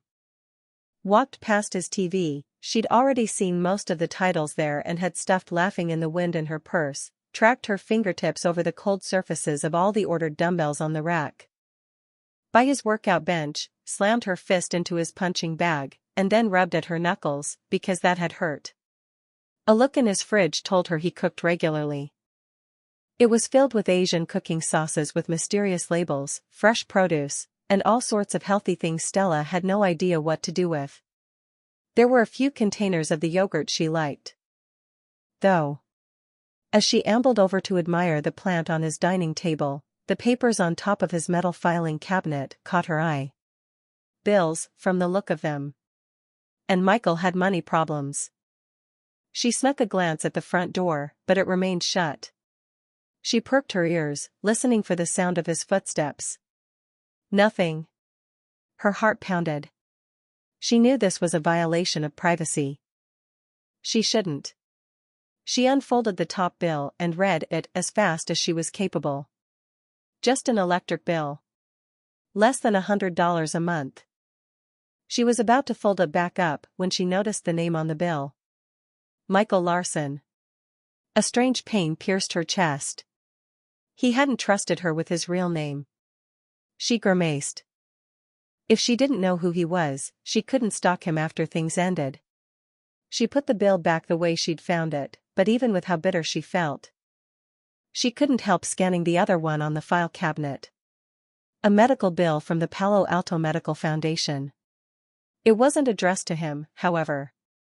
The name on it was Mrs. On Larson. Stella snatched it up and read the itemized list of procedures: CAT scan, MRI, X-rays, blood draws, blood tests, etc. The total came to a staggering $12,556.89. Wasn't insurance supposed to cover these things? She pressed an unsteady hand to her forehead. Had his mom gotten sick without health insurance? Was Michael paying her medical bills? How was he paying?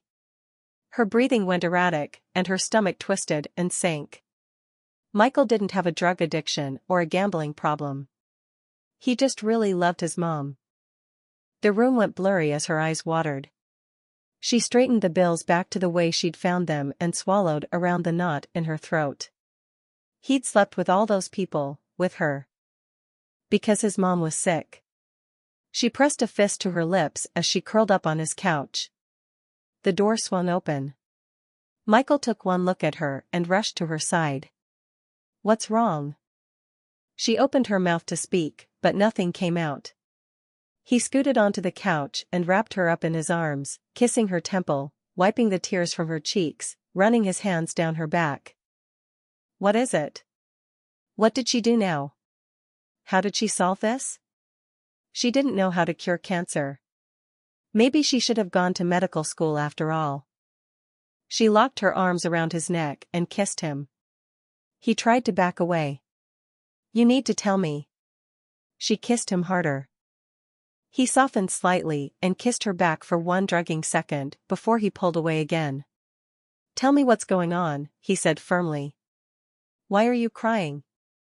Did I go too fast again? Did I do something you're not ready for?" She didn't know how to communicate what she was feeling. Her chest was bursting with emotion. It was too much, too intense. Terrifying.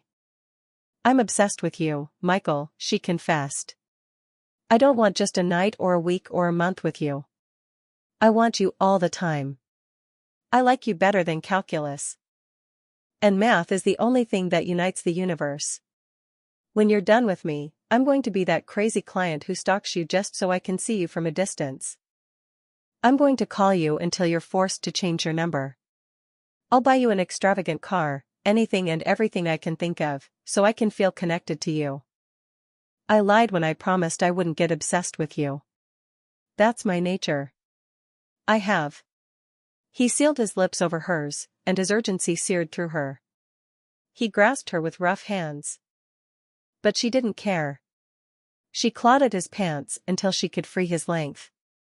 Then she tore away and worked her way down his body to take him into her mouth.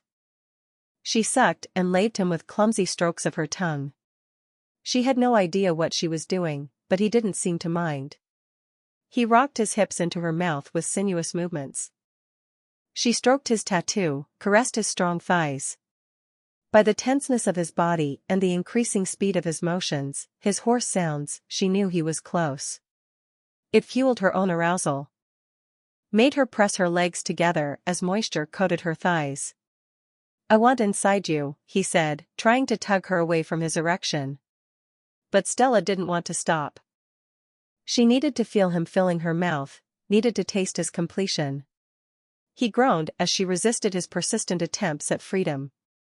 When she finally relented, letting him slip from her mouth, he kissed her hungrily and rolled her into the couch. After sitting up, he dug into his pocket. His chest worked on deep gusting breaths as he tore the foil open and rolled the condom on. He lowered himself over her and kissed her mouth, her jaw, her neck. Hard flesh prodded at her sex. As he slid into her, their eyes accidentally met and locked. Panic spiked. Too raw, too exposed. She tried to look away until she realized the vulnerability she saw was his. Dark eyes gazed deep, seeing her seeing him. Their bodies picked up an elemental tempo. Hips surged and retreated, claimed. Gave. He searched between their bodies until he could touch her right where she needed it. She burned and wound tighter and tighter. Moans tumbled from her lips as she arched into him. Through it all. Their gazes held. He saw it all, heard it all. She would have been embarrassed if it weren't for his smile, the tender way he brushed the hair from her face before his free hand tangled with hers. The most incredible feeling of being loved washed over Stella. Release seized her. Heart-wrenching spasms stole her ability to move, speak, and think. The hand interlaced with hers tightened. His motion sped up. With one last deep thrust, he joined her in falling apart. The world stopped. All was silence, but for their hearts trying to synchronize their crashing. Whispering her name and kissing her softly, Michael eased out of her body and carried her into his bedroom. He settled her on the bed and pulled the covers up to her chin. He disappeared into the bathroom, and water ran. Before she could start to miss him too much, He returned and crawled into bed so they were facing each other. He ran his fingers down her cheek and pinched her chin. Does my Stella want to stay or go home? She felt a grin forming on her mouth. When had he started calling her that? My Stella. Did he know there was nothing she wanted more than to be his? She wanted to ask what he meant by it but was afraid he'd stop saying it. I can stay the night here? In his apartment? In his bed where clients weren't allowed? Was she rubbing off on him, then? Maybe there was hope. Maybe he really could be hers. If you want to. None of your things are here, though. You'd have to use my toothbrush, and you don't have any pajamas. You might have to sleep naked, he said with a suggestive arch of an eyebrow. Those things bothered her, true. She'd probably sleep terribly and feel off all day tomorrow. But it would be worth it to be with him. And to put her mark on his apartment like wild animals did, probably even the pugnacious honey badger. I want to stay. His smile alone made her decision worth it. Chapter 20. Over the next week, Michael learned Stella's rhythms. In bed, she responded best when he went slowly and whispered dirty things in her ear. But if he wanted something more intense, anything, she was game and eager to please. He couldn't have asked for a better lover. The irony of the situation was not lost on him. Out of bed. She thrived on routine. She got up at the same time every day, showered away evidence of their morning sex. He loved starting the day off right, had yogurt for breakfast, and stayed at the office until 6 o'clock. Her evenings belonged to Michael. When they weren't messing around like hormonal teenagers, they filled the time with long dinners, meandering conversation, and companionable silences that Michael had never experienced with a real girlfriend. Saturday night. After spending the day perusing one of the San Francisco museums and taking turns making outlandish comments about the art, they watched another episode of Laughing in the Wind in bed.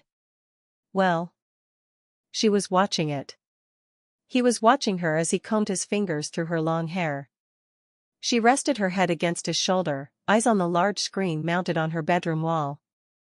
From time to time, she gasped or stiffened in reaction to the film. And her bare legs shifted beneath the hem of the oversized white t-shirt she wore, his t-shirt from the very first night they'd spent together. He didn't know how to describe the way he felt seeing her in his clothes, knowing she'd kept his shirt and had been wearing it to sleep all this time, but it was really good.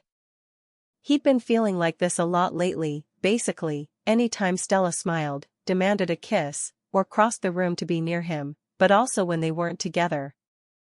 He'd spent the entire past week in a euphoric high, grinning for no other reason than he was thinking of her. No doubt about it. Michael was stupid in love. He knew this was temporary.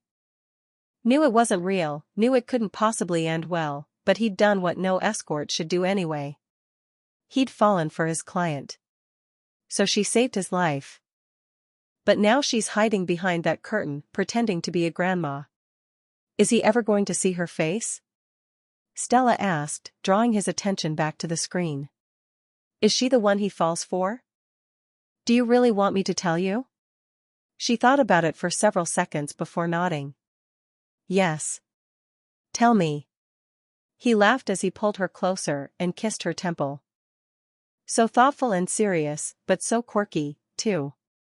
He loved that about her. Too bad. You'll have to watch it to find out. Because he couldn't help it, he kissed her jaw and nipped at her ear. God. It felt good having her near. He'd been made to love her. She crossed her arms. Why won't she let him see her? It's clear she likes him. It's because she knows they can never be together. Why not? Her dad is a villain. Which reminded Michael of himself and his own fuckhead of a dad and shredded his insides to pieces. She isn't bad, though, she said stubbornly. They can work it out. He said nothing. The heroine in the movie wasn't a bad person, but the jury was still out on Michael. He tried to be good. But when things got hard and he felt like his life was strangling him, awful, seductive thoughts ran through his head. Shortcuts, easy ways to freedom, clever sneaky things. He knew people. It would be so easy to take advantage of them. There was very little preventing him from doing exactly that, nothing but a shaky code of ethics and the desire not to follow in his dad's footsteps. If he were a better person, he'd tell Stella about his past and let her take the necessary precautions, let her leave. But he couldn't bring himself to end this. He wanted more of her, not less. And their relationship was helping her. He could tell. Day by day, her confidence grew, and she smiled, laughed, and even joked. Soon, she'd decide she was ready to move on.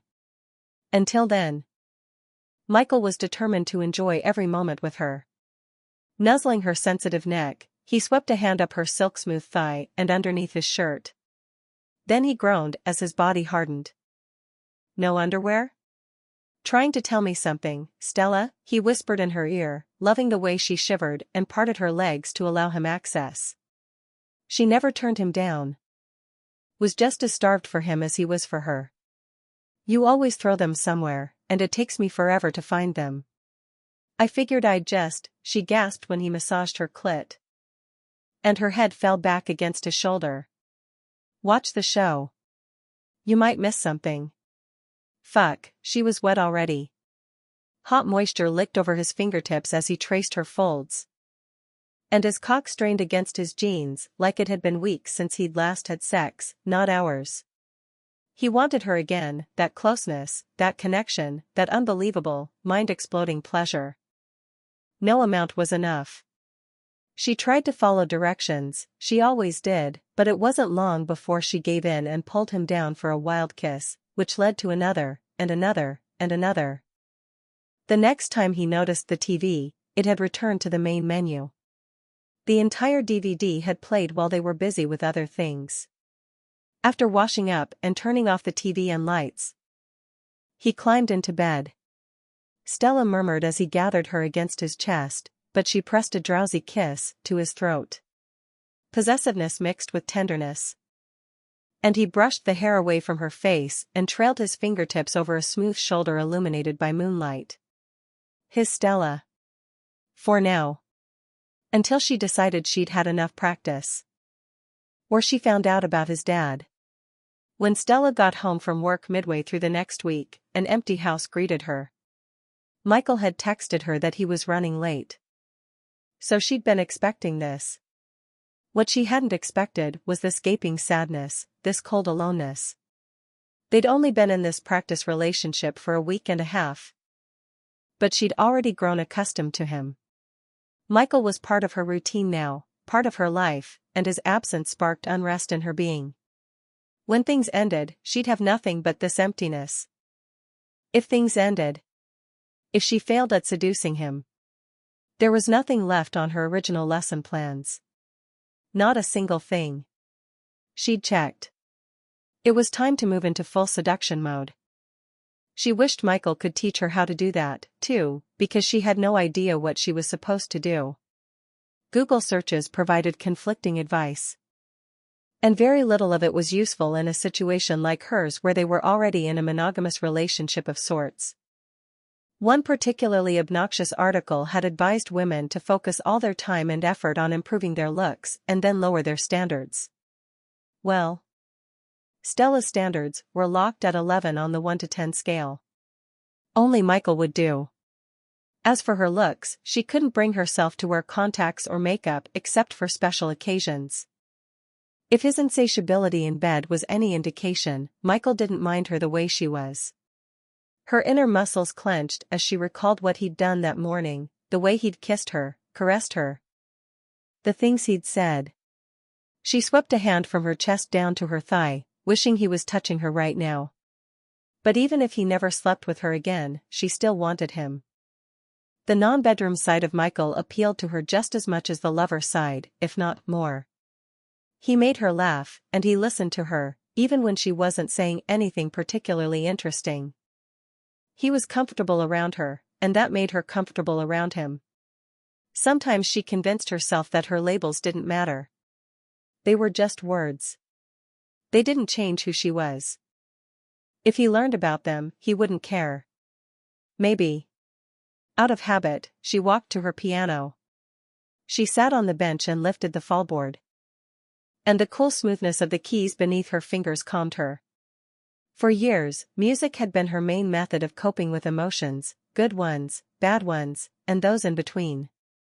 Rich chords sang from the strings, called forth by muscle memory alone, and she gave herself up to the music, let everything she was feeling pour into her fingertips.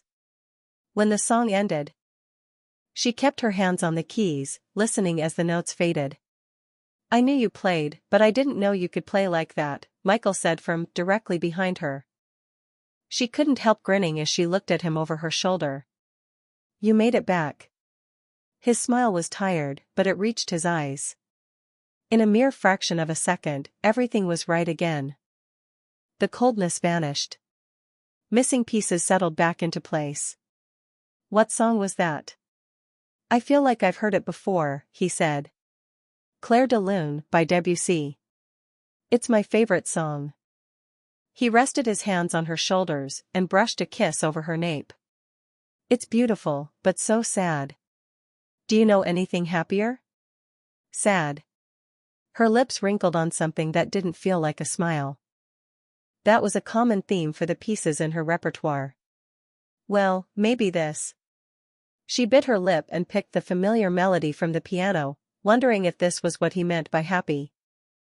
He surprised her by sitting down on the bench next to her and saying, "I thought Heart and Soul was a duet." She shrugged. "I've only ever played it solo." He captured her right hand and put it in his lap. A smile curved over his lips as he nodded his head toward the keyboard. "You play?" she asked. "Only a little, but I know this one." Breathlessness overtook her. Her fingers stumbled on the first notes, but she got into the swing of it pretty quickly. The bass half of the song was a simple repetition, a pattern. And second nature for her.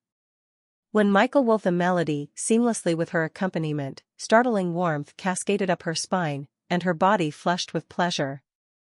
She'd never played a duet with someone other than her piano instructor, and those occasions had been technical exercises, nothing special. "You're good at this," she commented, glancing up at him as she continued to play. His smile widened, but he kept his attention on his fingers. "With 6 of us wanting the piano at once, we had to learn to share. Also, none of us could ever figure out how to play your half with only one hand. You're really good. It's just practice. And necessity." The sight of their hands side by side on the keys mesmerized Stella. The contrast was stark and beautiful, large to small, tan to pale, masculine to feminine. So different, but in perfect rhythm. They were making music. Together. The song ended, and she let her fingers slip away from the keyboard and averted her eyes. That naked feeling was back. He kissed her neck and smoothed his fingers along her jaw before gently urging her to meet his gaze. She thought he would speak, but he didn't. He only smiled.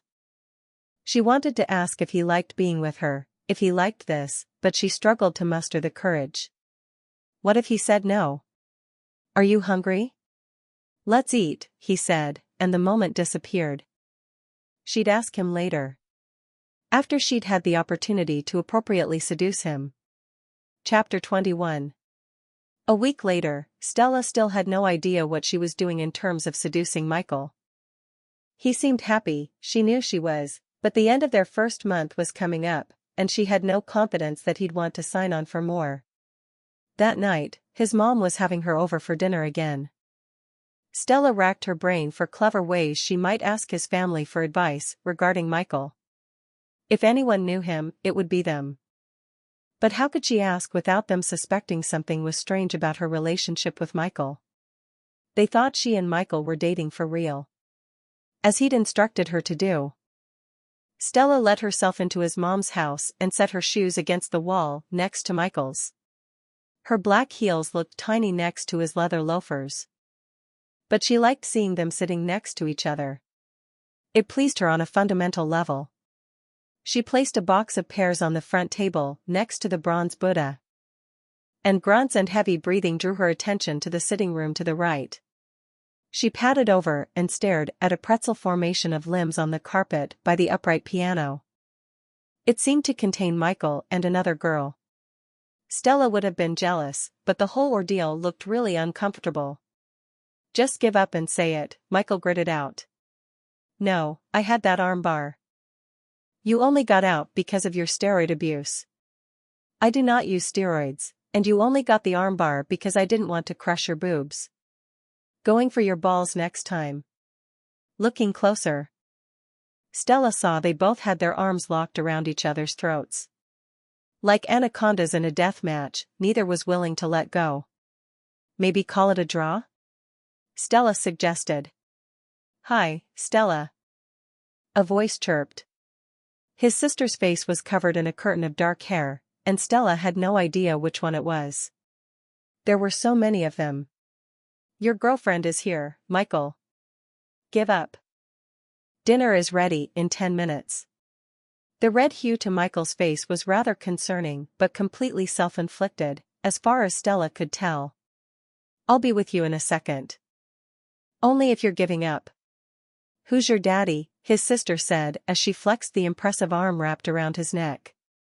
"Not some little brat." The two rolled on the carpet, kicking and flailing their legs.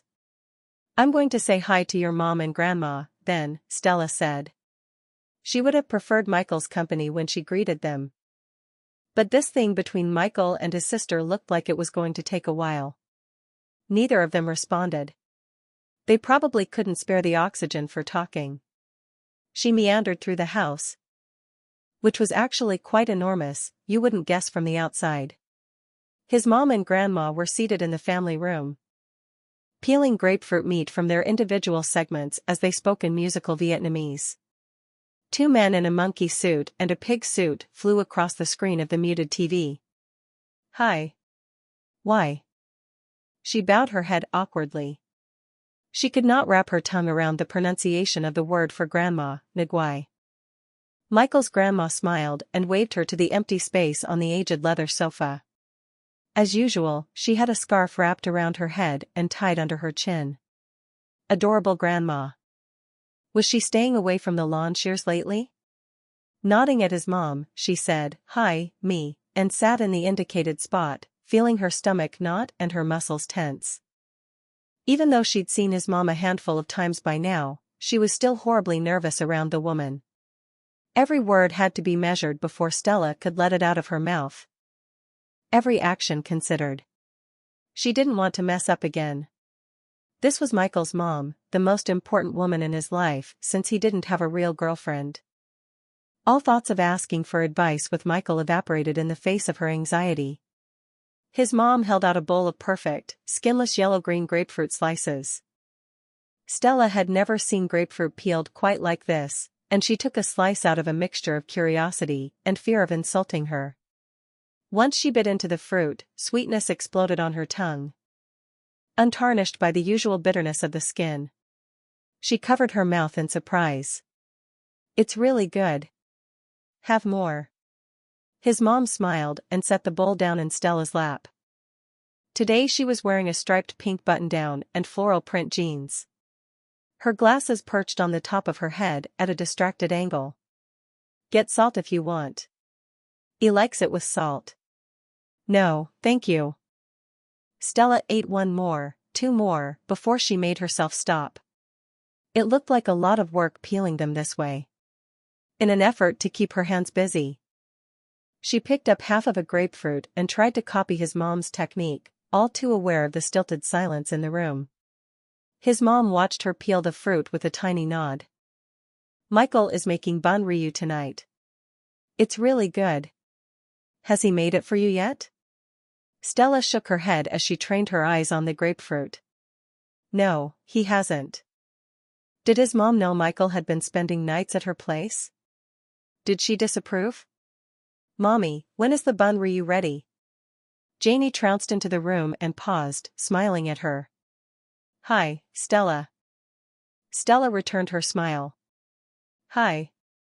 Michael said 10 more minutes. Janie flopped into a scuffed armchair, throwing a jean-clad leg over the arm. Starving, and all I had for lunch was some crackers. I've been doing homework since 10 this morning. Stella silently held out the bowl of peeled grapefruit while me glowered at her daughter. You're getting too pale. Turning to Stella, she asked. Can you see how pale she is? Janie snatched the bowl and inhaled piece after piece. Stella's jaw almost dropped. Did she know how much time it took to peel the things? Maybe a little pale? Stella said. Me spoke to Nguyen in Vietnamese, and Nguyen cast a disapproving look Janie's way. Stella didn't understand what she said when she spoke, but it sounded ominous. Thanks for throwing me under the bus, Chi Hai. A crooked grin almost identical to Michael's flashed as Janie winked, and Stella's chest turned to mush. What does Chi Hai mean? Me smiled as she focused on peeling fruit. Janie popped the last grapefruit slice into her mouth.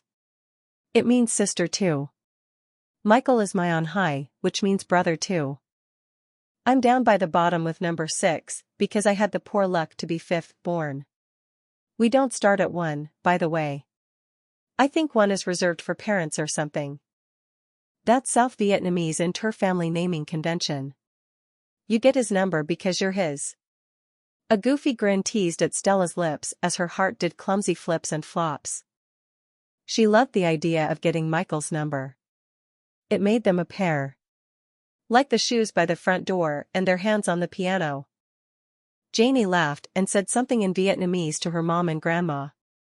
They both looked at Stella and laughed as they voiced their agreement. Michael's been really happy this month, Janie said. Like embarrassingly happy. The general consensus is it's because of you. She caught her breath. Has he really? Yeah. He's obnoxious when he's happy. Stella bit her lip to hide her smile.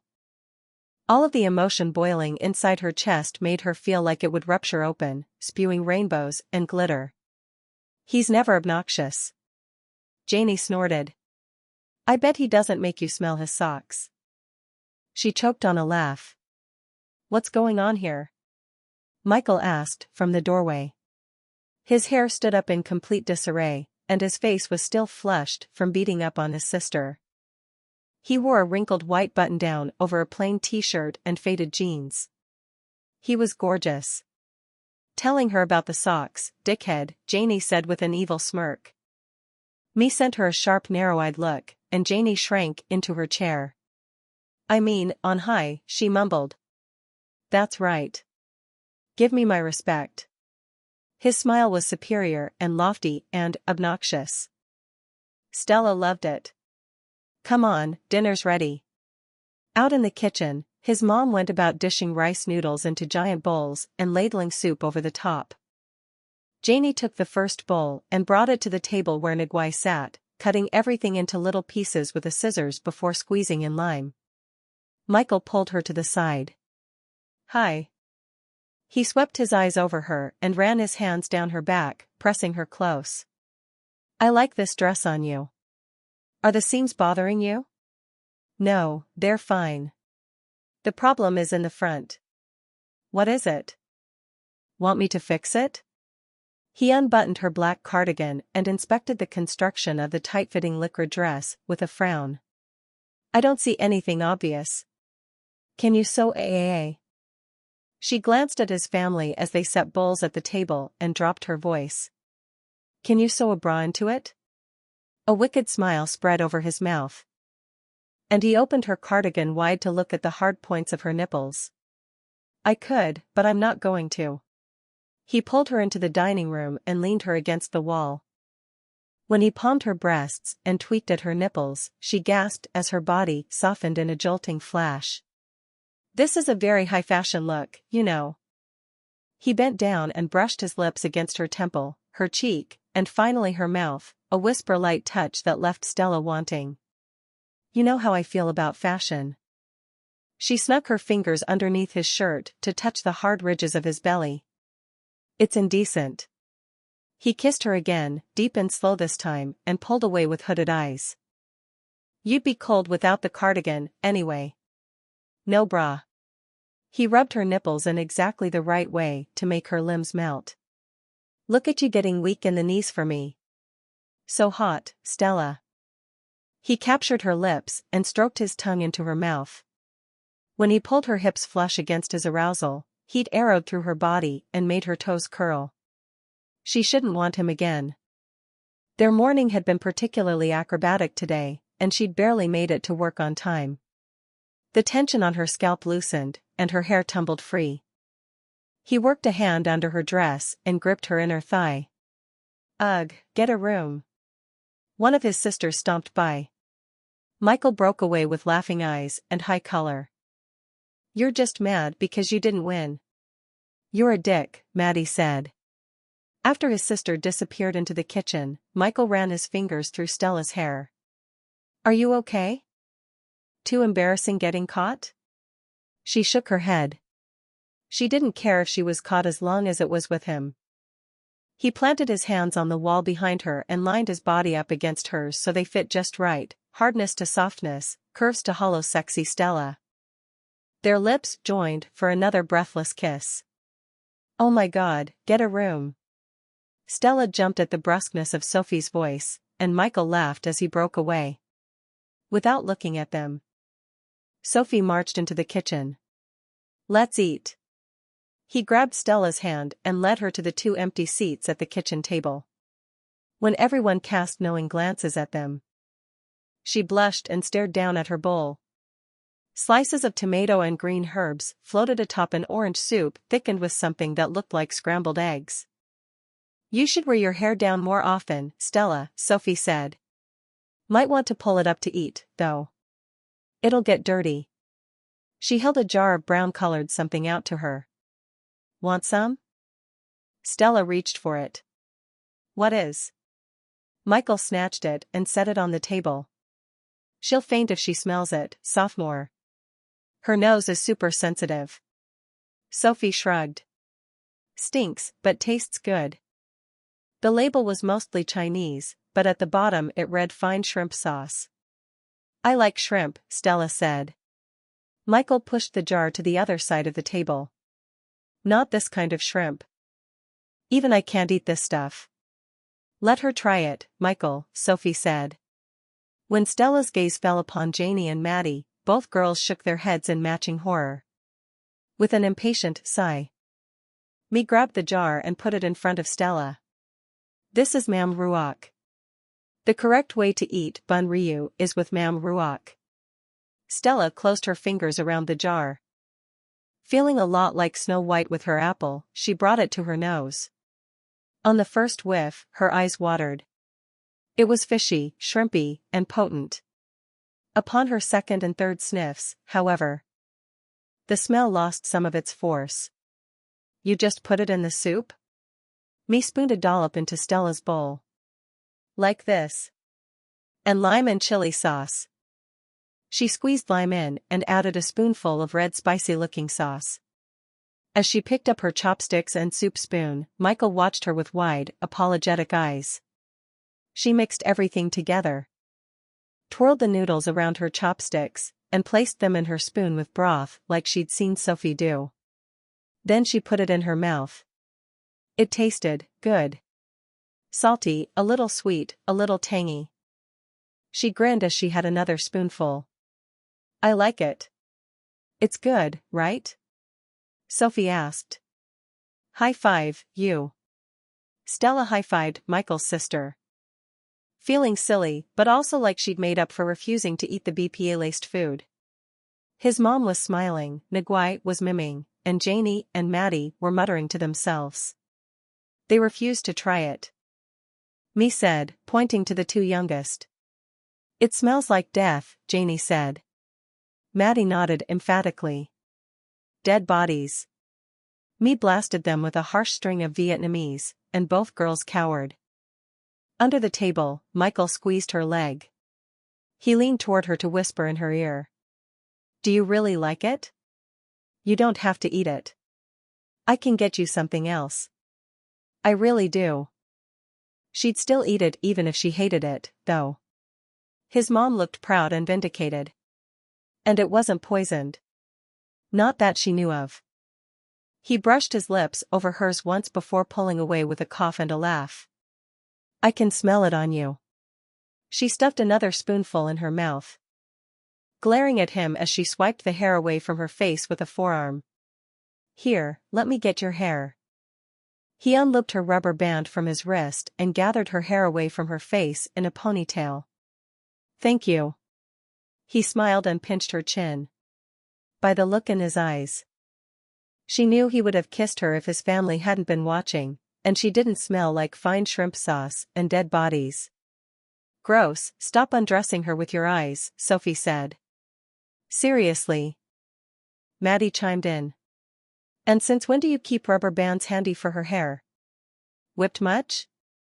Janie added. Stella contemplated diving into her soup bowl. Michael merely shrugged and grinned. Then he wrapped an arm around her shoulders and kissed her temple.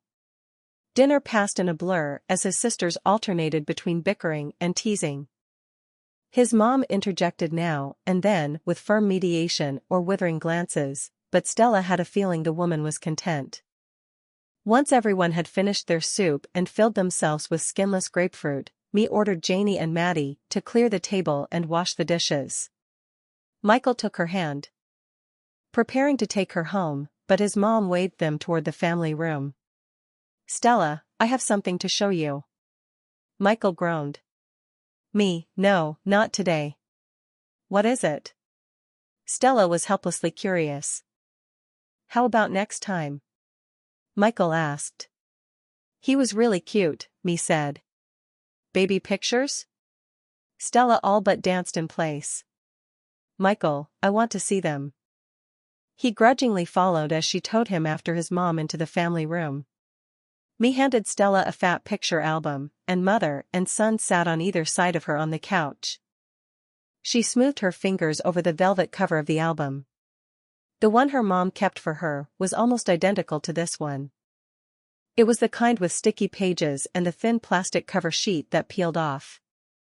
The first page was a grainy ultrasound printout and a picture of a wrinkle-faced infant who looked like he was 1,000 years old. As the pages progressed, however, he queued up quickly. There were pictures of Nguy holding him, of him learning to walk and trying to pick up a watermelon. In one picture, chubby toddler Michael wore a little suit. Was it his first suit? In between a young couple. The woman was a very young, very beautiful version of his mom wearing a white traditional Vietnamese dress with pink flowers embroidered on the front. The man had to be his father. He was tall and blonde and had Michael's crooked grin. You were beautiful, Me, Stella said, running her fingertips down the flowing dress. I love the dress. I still have that AO dye. You can take it home with you tonight if you want. I can really have it? It doesn't fit me anymore, and Michael's sisters aren't interested. They only fought over the jewelry, but that's all gone. Mia's voice was subdued, and her eyes lingered over the blonde man's face. This is Michael's dad. Very handsome, huh? Michael turned the page without a word. His chubbiness was gradually replaced with gangly limbs and male beauty. He smiled often and was full of life and fun. There were dozens of pictures of him and his baby sisters surrounded by passels of full-blooded Vietnamese cousins. He looked out of place next to them with his paler skin and non-Asian features. Just as he must have looked out of place next to all of his peers at school for the exact opposite reasons. What had it been like not fitting in anywhere? Maybe it hadn't been that different from her own experience growing up. There were pictures of early teens Michael playing chess with his dad, his face creased in intense concentration.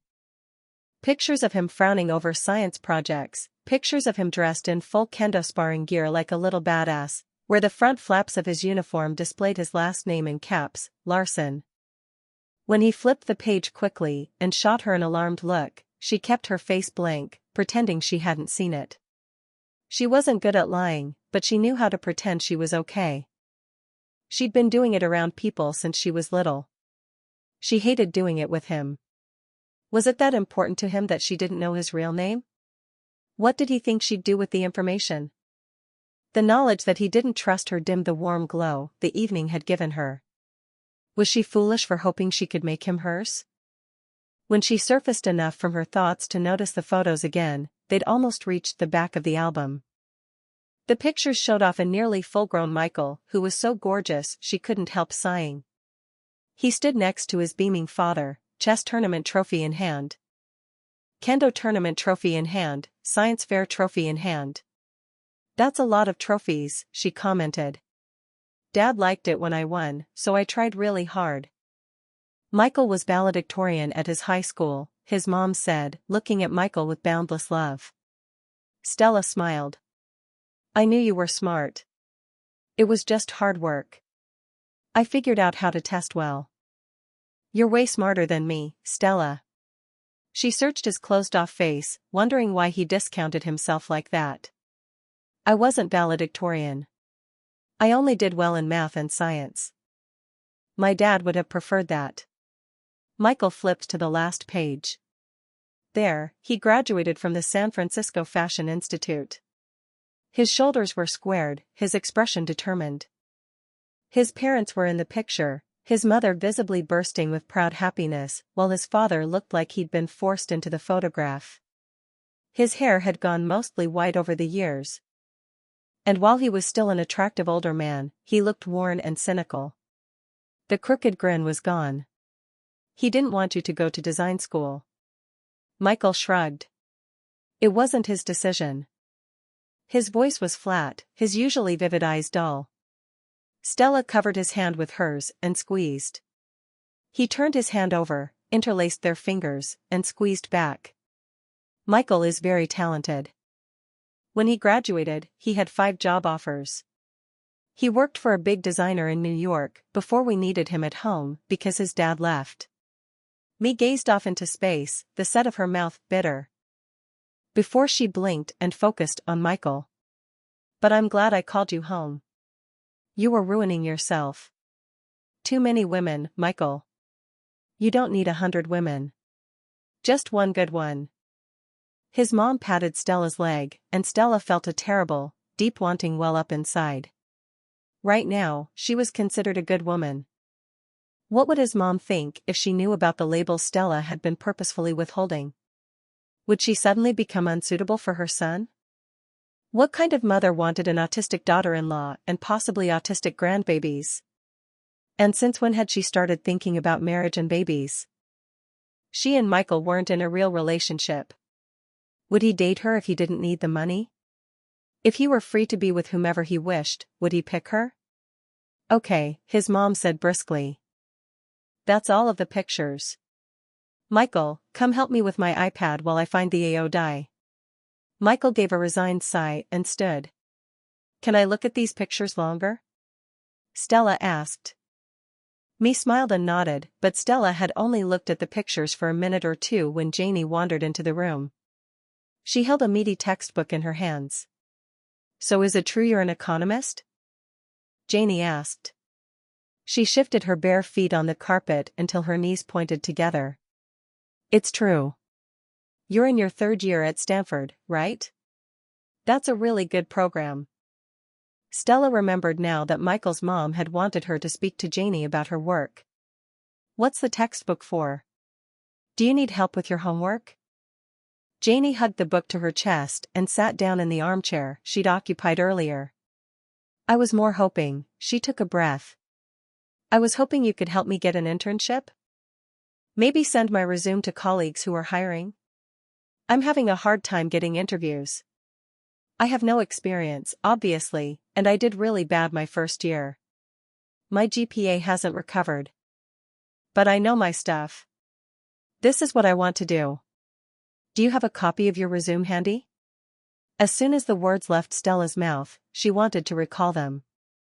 She sounded like she was in interview mode, and Janie looked nervous. Janie pulled a sheet of paper from her textbook, an international macroeconomics tome, and handed it to her. The resume described her passion for economic theory in concise language, listed relevant coursework and skills, and displayed her grade point average. In her major, it was 3.5. Cumulative, it was 2.9, definitely not the numbers she needed to get into brand-name institutions, even as a Stanford student. As gently as she was capable, Stella asked, "Can I ask what happened in your first year?" Janie stared down at her textbook. "It's when Mom was really sick. It was a hard time for everybody. We had to take turns taking care of Mom and running the shop. And we were already overwhelmed with the repercussions of the separation and all that. I didn't balance my time well. Honestly, I didn't care about school at that point. Which is stupid because it's so expensive and we were hurting for money." Wait, why had they been hurting for money? Did it have something to do with Michael's dad? From the outside, they looked well off. The shop seemed to do well. They owned this house. She wanted to ask so badly, her fingers clawed at the edges of the photo album, but that was rude. She might feel like she knew these people, but it hadn't been that long since she'd first met them. And the last time she'd cried, she'd put Michael's mom in tears. She never wanted to make someone cry again. Lamely, she said, "I see. Do you think I have a chance of getting an internship with those grades? Is there anything I can do to make my resume more attractive?" With Janie's grades, her resume was easy to overlook. However, the beginning of an idea took root in Stella's mind. And she tilted her head, looking at Janie in a new light. "Are you interested in econometrics?" Chapter 22. Stella had filled out half of the necessary forms to open up an internship position in her department, of which she was the sole employee, when her phone buzzed. She dug it out of her desk and smiled at the message from Michael. "What is my Stella doing?" She texted him back. "Paperwork. Can you take a long lunch?" She hugged her phone and spun her desk chair in a circle before replying. "Yes." Never mind the untouched lunch sitting next to her keyboard that she'd had delivered. She could put it in the fridge for tomorrow. His response had her smile widening. "Head over to my mom's shop when you can." She gathered the internship papers into a neat pile and prepared to leave. It was lunchtime on Friday, and everyone had left for the various restaurants downtown. She walked through the hallways and entered the elevator, expecting to make a clean getaway. Philip stepped between the doors as they started to close. "Are you actually heading out for lunch today? Care if I join you?" he asked. "I'm meeting someone." "The same guy?" She nodded. "Lucky guy." She stared at the floor-level indicator, wishing it would go from 3 to 1 much, much quicker. "I heard you're planning on taking an intern." "That's right. My cousin is a good fit." Her eyes jumped from the numbers to Philip's face. "I already have someone in mind." He put his hands in his pockets and shrugged. "All right." "Wait," she sighed. "Send me your cousin's resume."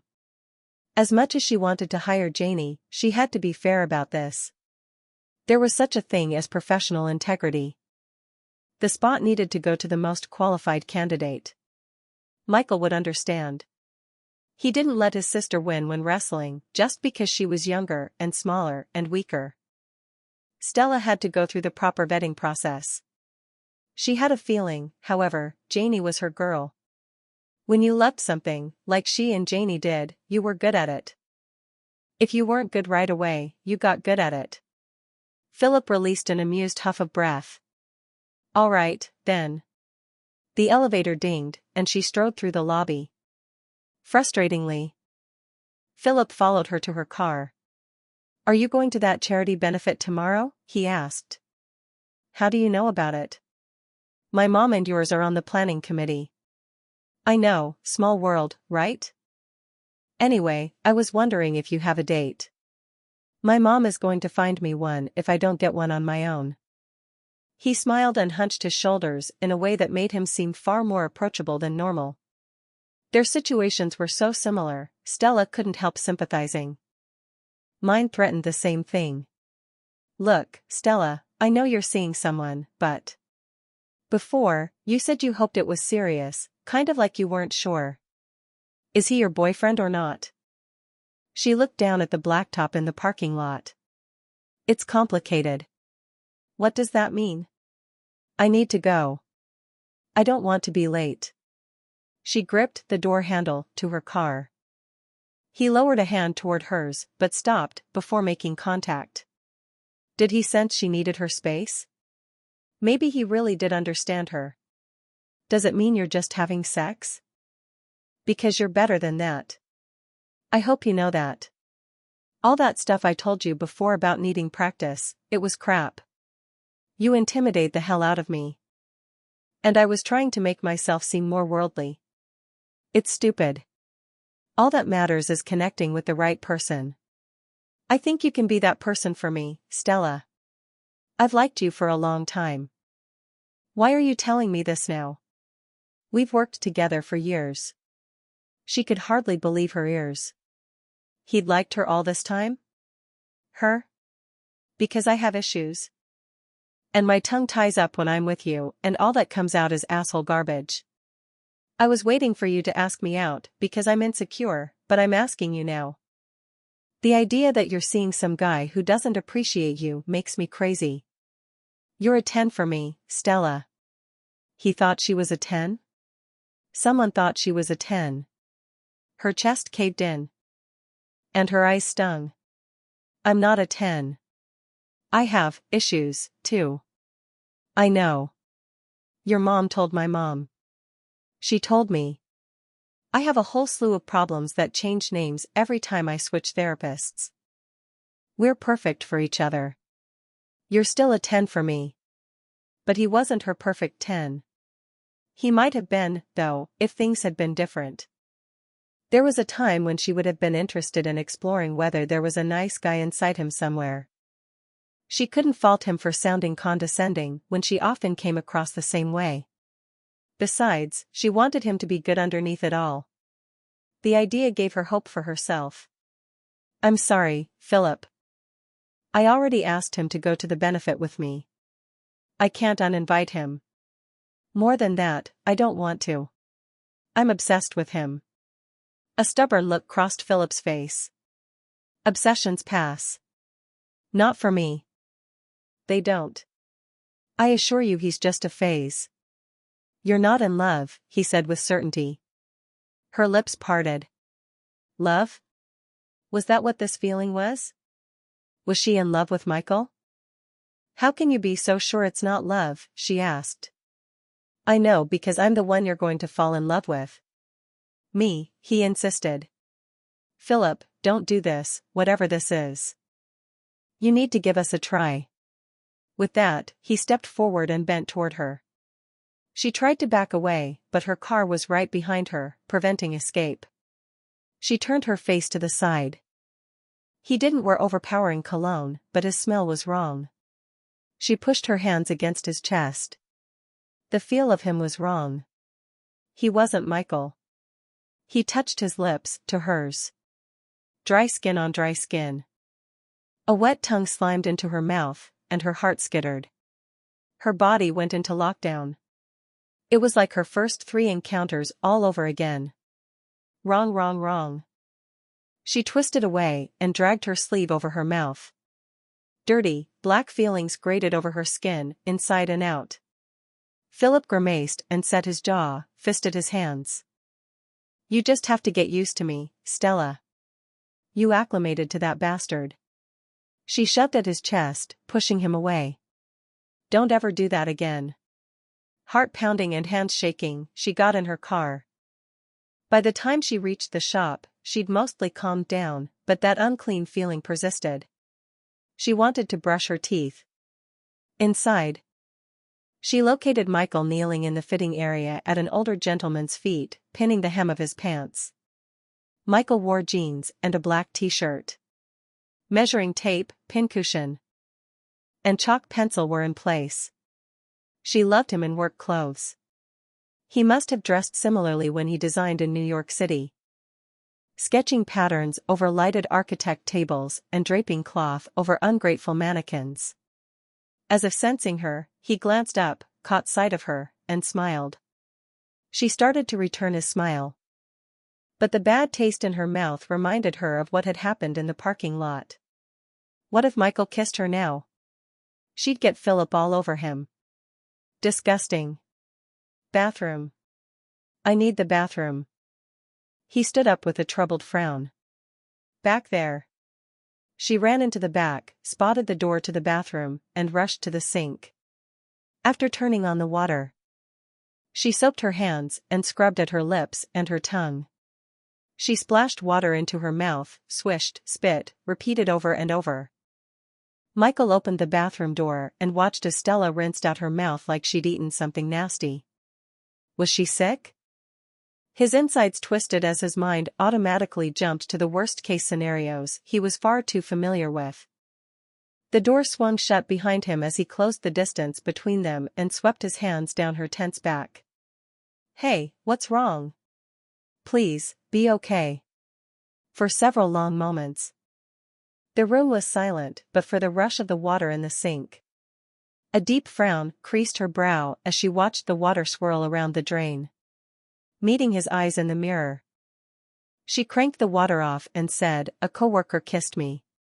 Everything inside Michael stilled, and a cold rage spread outward. With the training he did, he wasn't the kind of person who could pick fights. But he could sure as fuck end them. He would enjoy ending this one. His knuckles cracked as he fisted his hands. What's his name? What does he look like? Where can I find him? The questions came out in a hard monotone. The motherfucker was going to enjoy himself a trip to the hospital. She whipped around to face him. Her eyes wide. Why? No one forces you, Stella. Are you planning to do something to him? I don't want you to get in trouble. You just washed your mouth out for a whole minute. Now I'm going to wash his out. With blood. She wrung her hands as she searched for words. I'm okay. As you can see. If you weren't okay, he'd be a dead man, he growled. Can you drop this? Please? He shook his head in disbelief. Someone had touched her, kissed her, stuck his fucking tongue in her mouth. How can you be so calm about this? Did you want him to kiss you? No, but... She looked away from him. Maybe there was a time when I did. A horrible thought entered his head. Is he the reason you hired me? You wanted to practice for this guy? Her cheeks flushed with color. And maybe? He seemed like a good candidate at the time. But I don't want him anymore, which is ironic because she stopped talking with a grimace. Because what? He told me today he's liked me for a long time, that, surprise, I'm a 10 for him. She sent him a searching gaze as she said, he told me he doesn't care about how different I am. He couldn't stop himself from dragging her against his chest then. He hadn't said those things, but that didn't mean he didn't feel them. That's because you are a 10. All the things that make you different make you perfect. I'm not perfect, Michael. I'm really not, she said in a pained voice. Did you kiss him back? At this point, that was the only thing that could make her imperfect for him. Maybe not even that. She shook her head. No.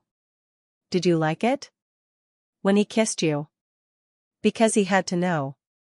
Not at all. She whispered. Why? Did he do it wrong? Was he a bad kisser? It felt wrong. Why? Because he wasn't you. The soft look in her eyes killed him. He would do anything for that look. Anything. He angled her head back with a hand against her jaw, trying to be gentle, despite the violence raging in his veins. Going to kiss you. He had to. If he didn't, he would go crazy. Don't. He's in my mouth. I can still taste him. I can't get him out. He released a fierce growl. I need this, Stella. At her small nod, he crushed their mouths together and kissed her deeply. He needed to erase every last trace of that piece of shit, needed to mark her as his. She went weak and sank into him, and he closed his arms around her, stroking her roughly. Can you still taste him? He rasped against her lips. No, she said on a gasp. He worked her skirt open and slipped his hand into her panties, almost groaning from the liquid heat that met his fingers. Who was that for? Him or her coworker? Michael.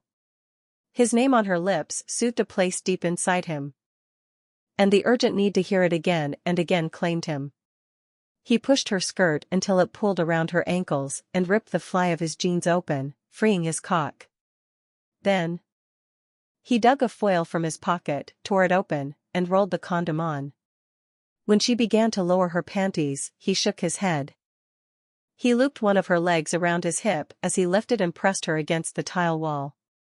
She made an impatient sound. Don't tease me, Michael.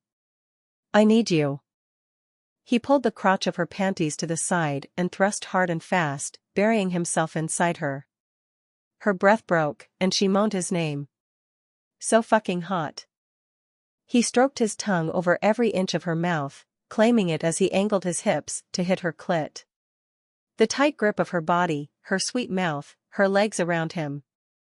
Her breaths on his neck, perfection. He reveled in every part of Stella. His heart thundered, and his blood rushed. His need grew desperate, but he held back, determined to wait for her. When she shattered and convulsed around him uncontrollably, he pumped into her harder. He grasped at her hips, her thighs, pressed their foreheads together so he could see into her beautiful, dazed eyes and drove into her one last time, letting everything that he was pour into her, losing himself. As the breath sawed in and out of his chest, he held her tight. He never wanted to let her go. When he finally found the strength to pull away, he settled her on her feet and went to toss the condom in the toilet. He wiped himself off, aware of the appreciative way she watched him and loving it. She didn't look at anyone else like this. Just him. After living with her for the better part of a month, he could say that with certainty.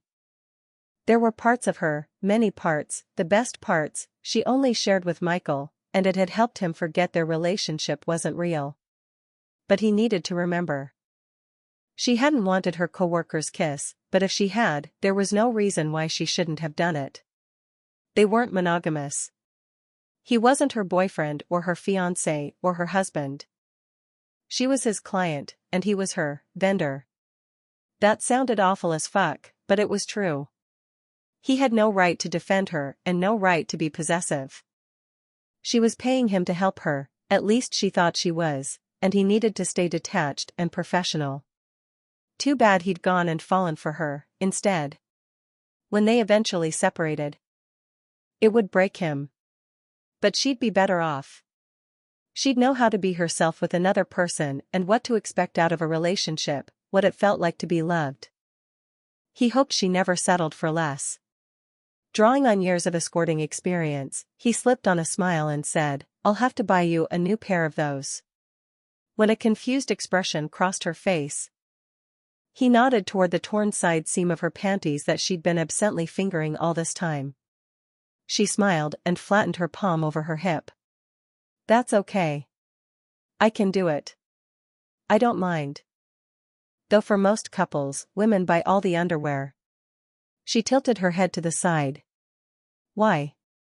He shrugged. "I think it's because they do a lot of shopping and like to take care of the people they love." As he said the words, Stella drew in a surprised breath. A discovering look lit her face before she stared off into space, focusing on things inside her head. "Where did you go?" He waved a hand in front of her until she refocused on him. It was such a Stella thing to do, he grinned despite the emptiness in his chest. He loved how brilliant she was. Everything about her did it for him. Every single thing.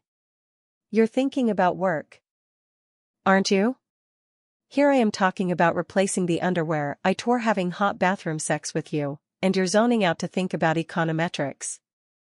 She straightened her glasses with a wrinkle of her nose. I am sorry. I can't help it all the time. I try to be present, but I'm teasing you." "I love your genius brain," he admitted. Because he couldn't help it, even when he was sad, he kissed her soft lips once, twice, and one last time again. "Come on, Niguai will probably have to use the bathroom soon. And I want to show you something." Stella covered a gasp when Michael pulled a hanger from a hook on the wall, revealing a little white dress of creamy fabric. Is that for me? I had to guess at your dimensions, so the fit might be all over the place. Try it on for me? She stared at the garment in wonder. Her own Michael Larson dress. After closing herself in the mirrorless dressing room, she undressed in a hurry. Of course the dress was strapless so she couldn't wear a bra, but the inside was lined in soft silk. There wasn't a single exposed seam to bother her skin. She was dying to see what it looked like on. Holding the bodice to her chest, she walked out and turned around. Can you zip the back for me? Please? His lips brushed against her nape as the zipper closed with an intimate zip, sending a shiver down her spine. It felt like it fit her perfectly. It hugged her body better than her yoga clothes, and she loved her yoga clothes. When she turned around, Michael assessed her with a critical eye, his sexy arms crossed over his chest. Can I look? She whispered. A small smile formed on his lips, and he nodded toward the raised area in front of the mirrors where he did fittings. She stepped onto the dais and felt her heart stutter, reboot. And resume. The dress was a smooth ivory sheath that followed the lines of her body from her knees to her chest. The fabric of the bodice fluted just off-center in such a way that it gave the impression she was a curvaceous calla lily. Her nipples were not visible. It was perfect. Simple. Modest but daring. She ran her hands over her hips, turned around, and gasped at what the expert construction of the dress did to her behind. Her butt had never looked so pert and voluptuous. She settled a hand over the ripe curve of one cheek, and Michael cleared his throat. He stepped onto the dais and trailed his fingers down her sides. I'm happy with the fit. My hands knew the size of you. I love it. Thank you, Michael. My gift to you. For all the birthdays when I didn't know you. When is your birthday? Warmth effervesced inside her like champagne. A gift. From Michael. That he'd made with his own hands. Each seam, each thread, each piece of fabric had been chosen just for her. The summer solstice, June 21st. You? June 20th. But I'm 2 years younger than you. Do you mind that I'm older? She knew men often liked younger women. He grinned. Not at all. I crushed on older women when I was growing up. I can still see Ms. Rockaway bending over in her tweed skirt to pick up the chalkboard eraser. Who was she? Unpleasant emotion speared through Stella. Chemistry teacher sophomore year. I hope you're jealous. So you know how I feel about Dexter kissing you, he said, his face thoughtful as he ran his fingertips down her arm. Dexter? Maybe Stuart. That's a good name for the kind of guy I'm picturing. Don't picture him. Mortimer. She laughed. No. Niles. Michael. Don't tell me his name is Michael. It's not. You're my only Michael. Do you really want to know his name? He was quiet for a moment before he released a heavy breath and said, It's better if I don't. Since you don't want me to beat the shit out of him. When she stiffened at his language. A hard smile touched his lips. She caught her breath, unsure what to say.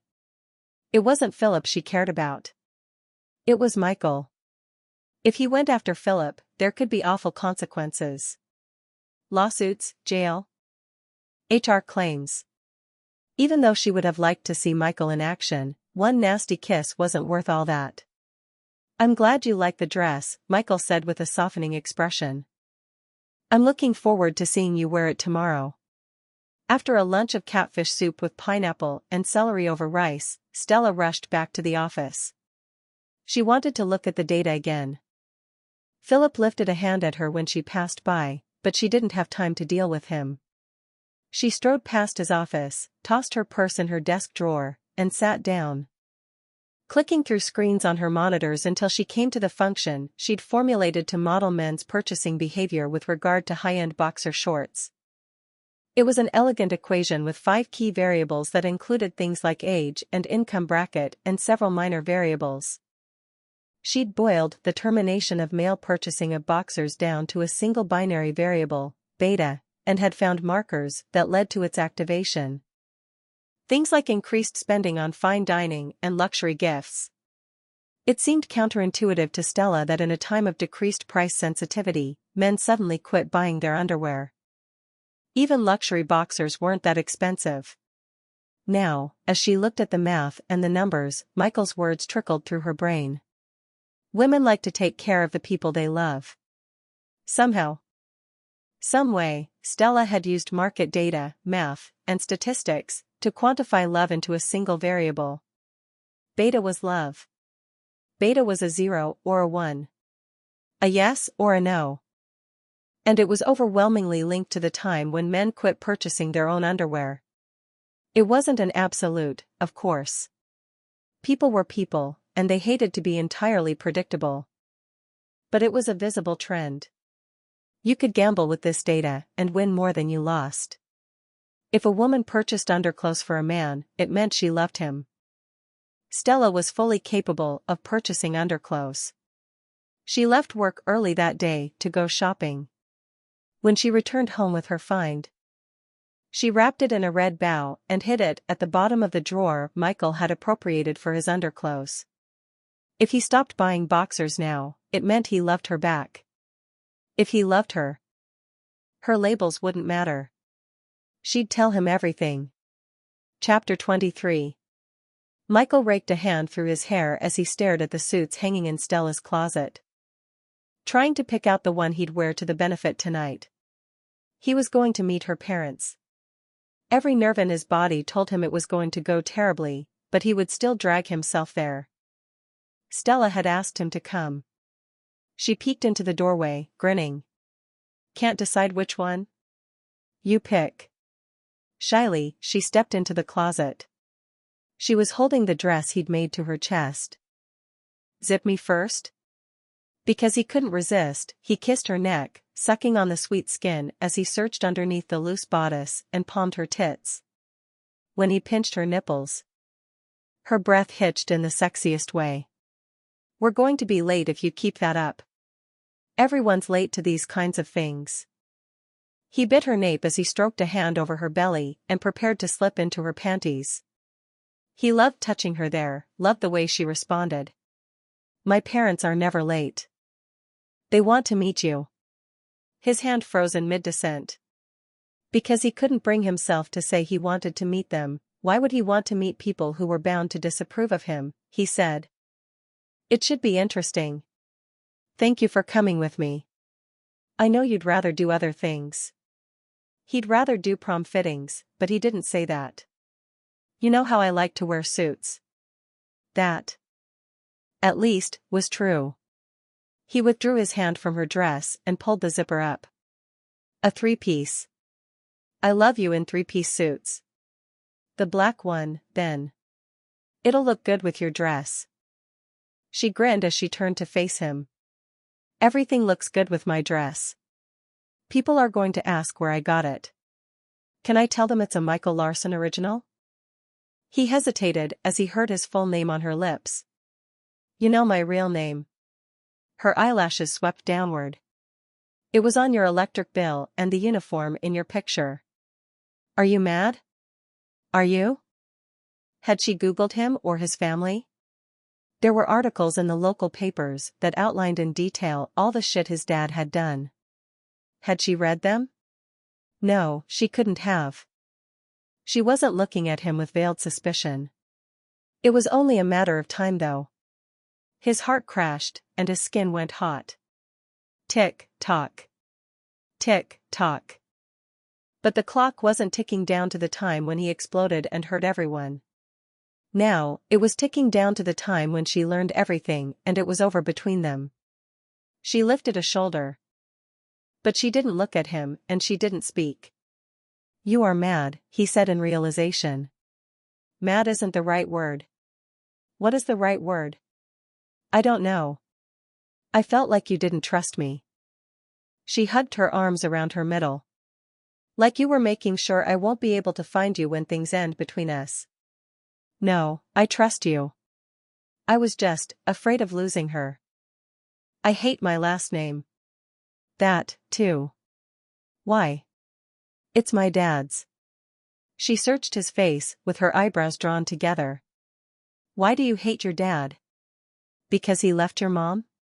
He swallowed hard. If he answered that question truthfully, he'd lose her today, right now. The badness in his heart advised him to lie. It would be so easy just to lie. That was what his dad always did. I'm sorry, she said in a rush. Blinking rapidly, she adjusted her glasses and rubbed at an elbow. It's too personal, isn't it? Forget I asked. Stella, you can ask me things, he said, feeling an ache start in his chest and spread outward. It wasn't a relationship if they couldn't talk to each other. I hate him because of the way he left, because he's a cheater and a bad person. I haven't seen him in years, but I'm certain he's out there cheating on other women, hurting other people, leaving them in the worst way. It's what he does. He left you, too? She asked with sad eyes. Yeah, and all of my sisters. His mom had told Michael not to hold what his dad did to her against him, to forgive him. But how did you forgive someone who wasn't even there? As fathers went, as long as they weren't abusing you, a shitty one was still better than none. Michael had none. And trying to hold the family together by himself was breaking him apart. She threw herself into his arms and hugged him tight, saying nothing, and Michael kissed her forehead. With each breath, her sweet Stella scent reached into him and soothed him. He needed this. He needed her. When people heard about his dad, they cursed him, and they empathized with his mom. None of them thought about what it meant to Michael. No one but Stella. He knew he should tell her the other half of the story about his dad, but he couldn't. He hadn't loved her enough yet. Setting her away from his body, he said, "We should get ready."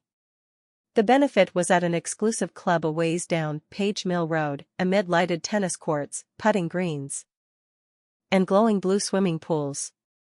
Michael parked Stella's Tesla in front of a large building with modern lines and the ugly brown facade typical of Palo Alto architecture. After he helped Stella out of the car, she stared at the windows of the club. Her nervousness was obvious, but the golden light spilling from the windows made her look dreamily beautiful. Her hair was pulled up in a loose side knot, pinned in place, with a white silk rosette. She hadn't needed to bring a purse. Michael had her phone and cards in his pocket, and her empty hands arabesqued on her thighs. If I start talking about work, will you stop me, please?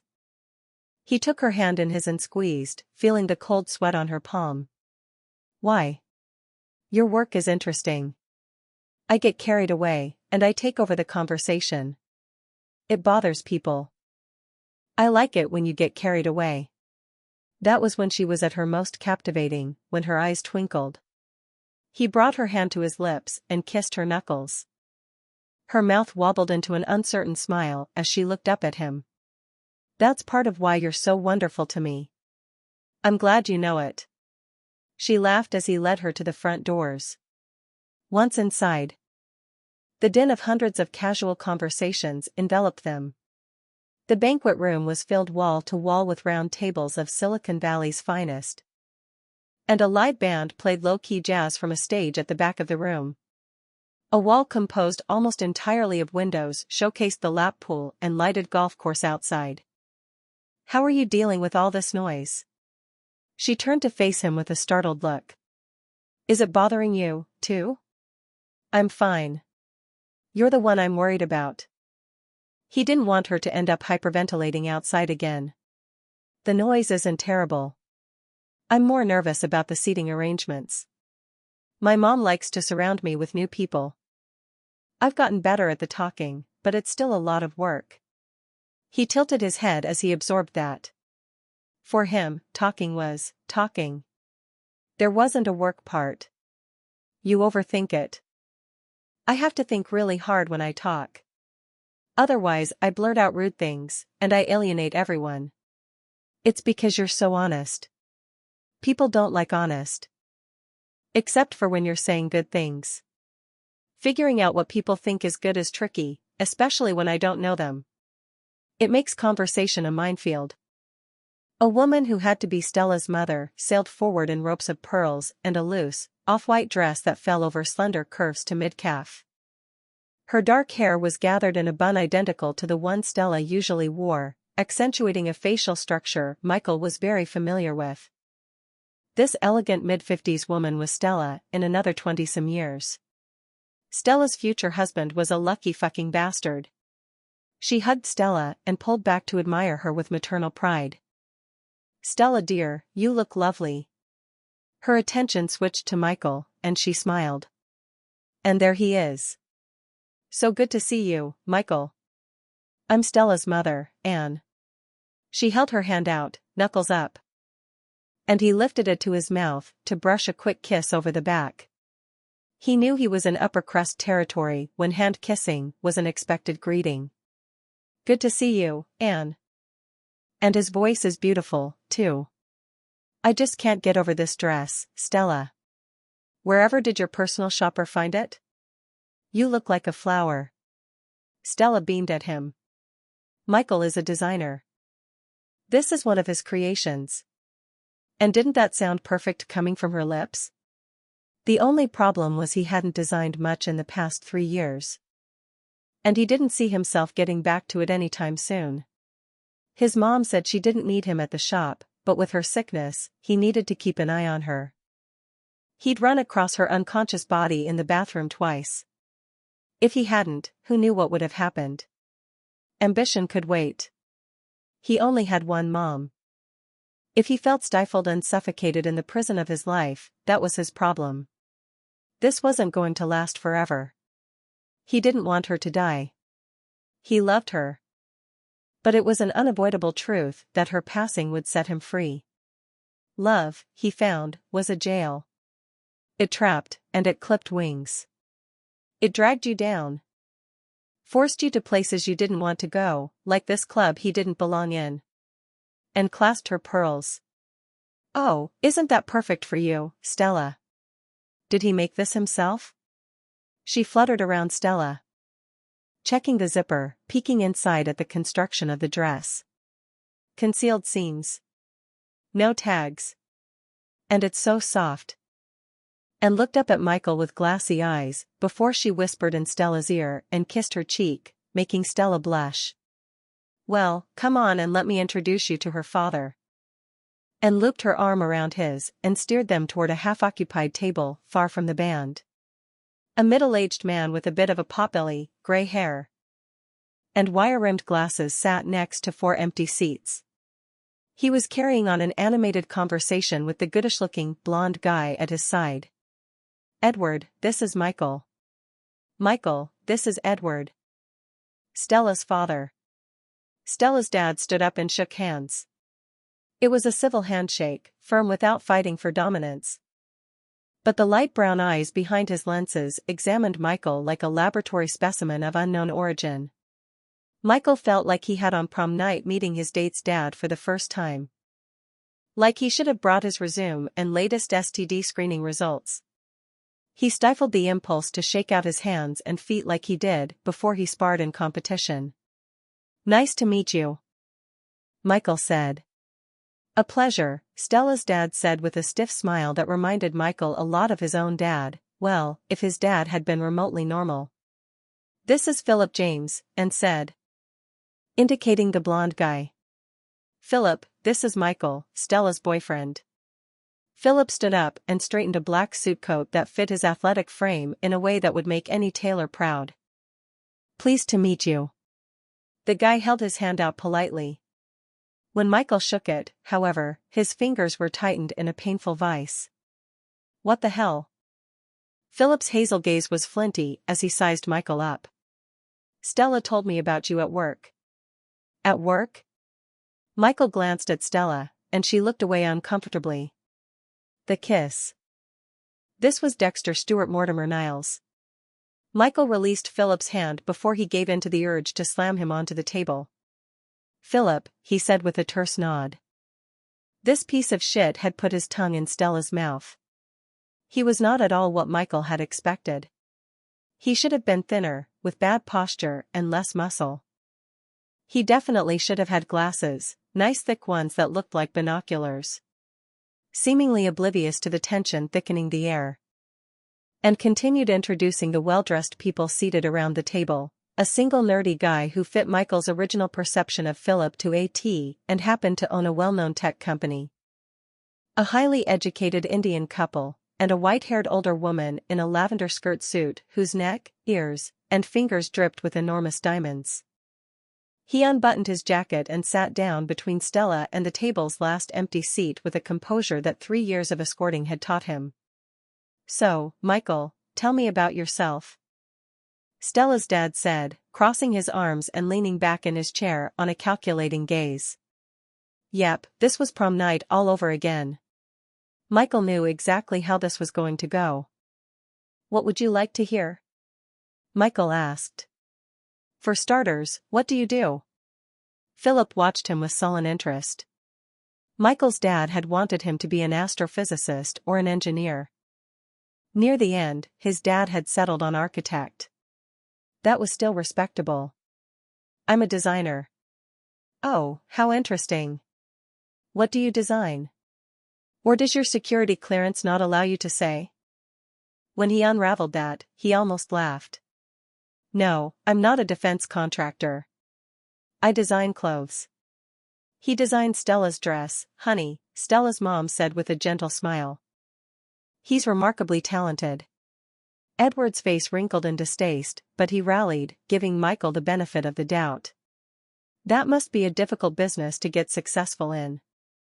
Are you working under one of those New York designers?" "Not currently." "You must be creating your own line." "That's exciting," and said. "I've taken some time off, to be honest." Stella began to speak, but he grabbed her hand and shook his head slightly. He really didn't need these people to know he did dry cleaning and alterations all day. It was bad enough it was the truth. No, it wasn't bad. He wasn't ashamed of it. It was good, honest work, fuck it. What sense was there in lying to himself? Sitting next to all these people with their fancy educations and exorbitant wealth, yes, he was ashamed. He wasn't the kind of man anyone would pair with someone like Stella. "So, you do nothing?" Philip asked with a look of disbelief. Michael schooled his features into nonchalance and shrugged. "More or less. His mom's illness was none of their fucking business. And he didn't want the whole table looking at him with pity." Matching grimaces crossed Edward's and Philip's faces, and Michael clenched his jaw. They probably thought he wanted to marry Stella for her money. Didn't they know Stella was too smart for that kind of shit? When she fell in love, it would be with someone who was her match. "I'd go crazy with boredom." Philip's expression turned thoughtful as he looked at Stella. "You can't stand inactivity, can you, Stella? You're driven. And you like knowing your work has an impact on the world. It's why we get along so well." "It's true I like working," Stella allowed, but she cast a worried look at Michael. "Ed. You should have seen what she did with the last project we worked on together," Philip said. "She came at the problem in a way I'd never seen before and is single-handedly revolutionizing the way online vendors market to their customers. I'm sure she couldn't have done it without your help." "Phil." Stella's dad grasped Philip's shoulder fondly. "So these two already knew one another? Were they golf partners or some shit?" 15 different ways to chuck a man flitted through Michael's mind. And what was this about her needing Philip? Stella didn't need anyone. Not even Michael, not anymore. He wasn't sure if she ever had. A genuine smile curved over Stella's lips. "That's actually true. We work well together." "Really?" He hated the idea of her working with Philip and liking any part of it. The bastard should have irritated her as much as he did Michael. He was hit by the juvenile desire to kiss her publicly and stake his claim on her, and he removed his hand from hers before he could act. She didn't notice. She was still smiling at Philip, her real smile, the one he usually got to himself. Fuck if that didn't hurt like getting one of his balls torn off. She's one of the few who can tolerate me. I know I'm an asshole. I have standards, and I can't stand laziness and ineptitude. Philip sent a telling glance Michael's way. Michael took a deep breath and released it slowly. He searched the walls of the room for a clock. How much more of this did he have to withstand? The conversation at the table veered down the path of economic theory and advanced statistics.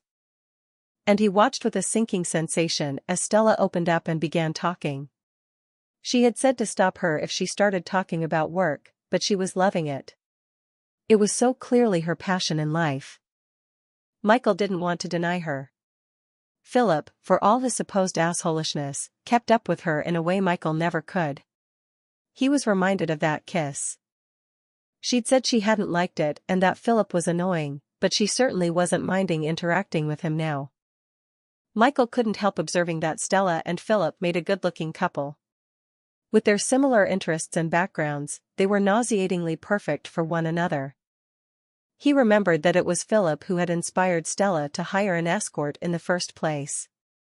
She'd wanted to make Philip hers. Maybe, he hated thinking this, maybe she should. At the end of the day, what Michael and Stella had was physical. They didn't connect in this cerebral manner, and he knew how important it was that Stella's mind was stimulated. It sucked admitting it, but he wasn't enough for her. On several different levels. She could never love him. Michael really was nothing but practice. As the economics conversation continued, a heartsick, organ-shredding feeling gripped him. Everything felt wrong. Even his skin felt off-size. "Oh, I'm so glad Philip's mother was able to make it," and said. A red-nailed hand rested on the back of the chair next to Michael, and a familiar combination of scents assailed his nose. Cinnamon and cigarettes. Ice cubes clinked before a lowball glass half filled with whiskey was set on the table. "Hello, darlings. Sorry I'm late." A petite woman with long bleached blonde hair and a tight black cocktail dress lowered herself into the empty seat. Her profile was turned to him, but Michael recognized her. He'd kissed that jaw. "I had to make a quick stop before." She faced him, and her expression went as surprised as the Botox allowed. Well, hello, Michael. Hello, Eliza. What an excellent time to bump into his least favorite former client. Chapter 24. You two are acquainted? How wonderful is that? Her mother clapped her hands together. Stella felt like she was going to vomit. Philip's mom was the woman from the club. She'd given Michael his car. The one he drove every day. The one he wouldn't let Stella replace. Michael reclined in his seat with a cool smile, looking casual, perfectly comfortable, and drop-dead handsome in his black suit. We go a ways back. Eliza released a husky laugh and stroked her hand down his arm. We do. When he didn't so much as flinch at the contact, Stella's throat knotted. Michael liked older women, he'd said so. With her large breasts, tiny figure, whiskey-smooth voice, and sophisticated seductiveness, she was sex incarnate. Stella reminded herself he'd ended things with Eliza. Today. He hadn't given Eliza 3 glorious orgasms with his beautiful mouth, before making love to her like he couldn't get enough. Please do tell me, who did you come here with? Eliza's eyes swept over the table and considered Stella's mother before they went back to Michael's face. He's here with me. Stella scooted closer to him and covered his hand with hers. She expected him to flip his hand over and interlace their fingers like he usually did. When he remained immobile, her stomach dropped. What did that mean? Eliza picked up her whiskey and considered Stella over the glass's rim. Well, aren't you wholesome looking? Your daughter is beautiful, Anne. I can see why Phil likes her so much. It's a shame she isn't single. Her mother smiled, but Stella could see from the tension around her eyes that she was worried. Thank you, Eliza. These two look very happy. It's no shame at all. Stella squeezed Michael's hand tighter as she stared up at his profile. Before tonight, they had been happy. What was wrong? He remained impassive, his gaze trained on Eliza. Stella was touching him, but he felt miles away. So it's serious?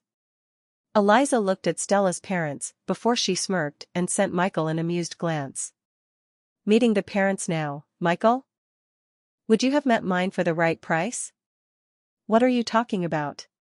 Philip narrowed his eyes as he looked from his mom to Michael and back again. Eliza took a healthy drink from her lowball glass and smiled suggestively. We used to go on dates.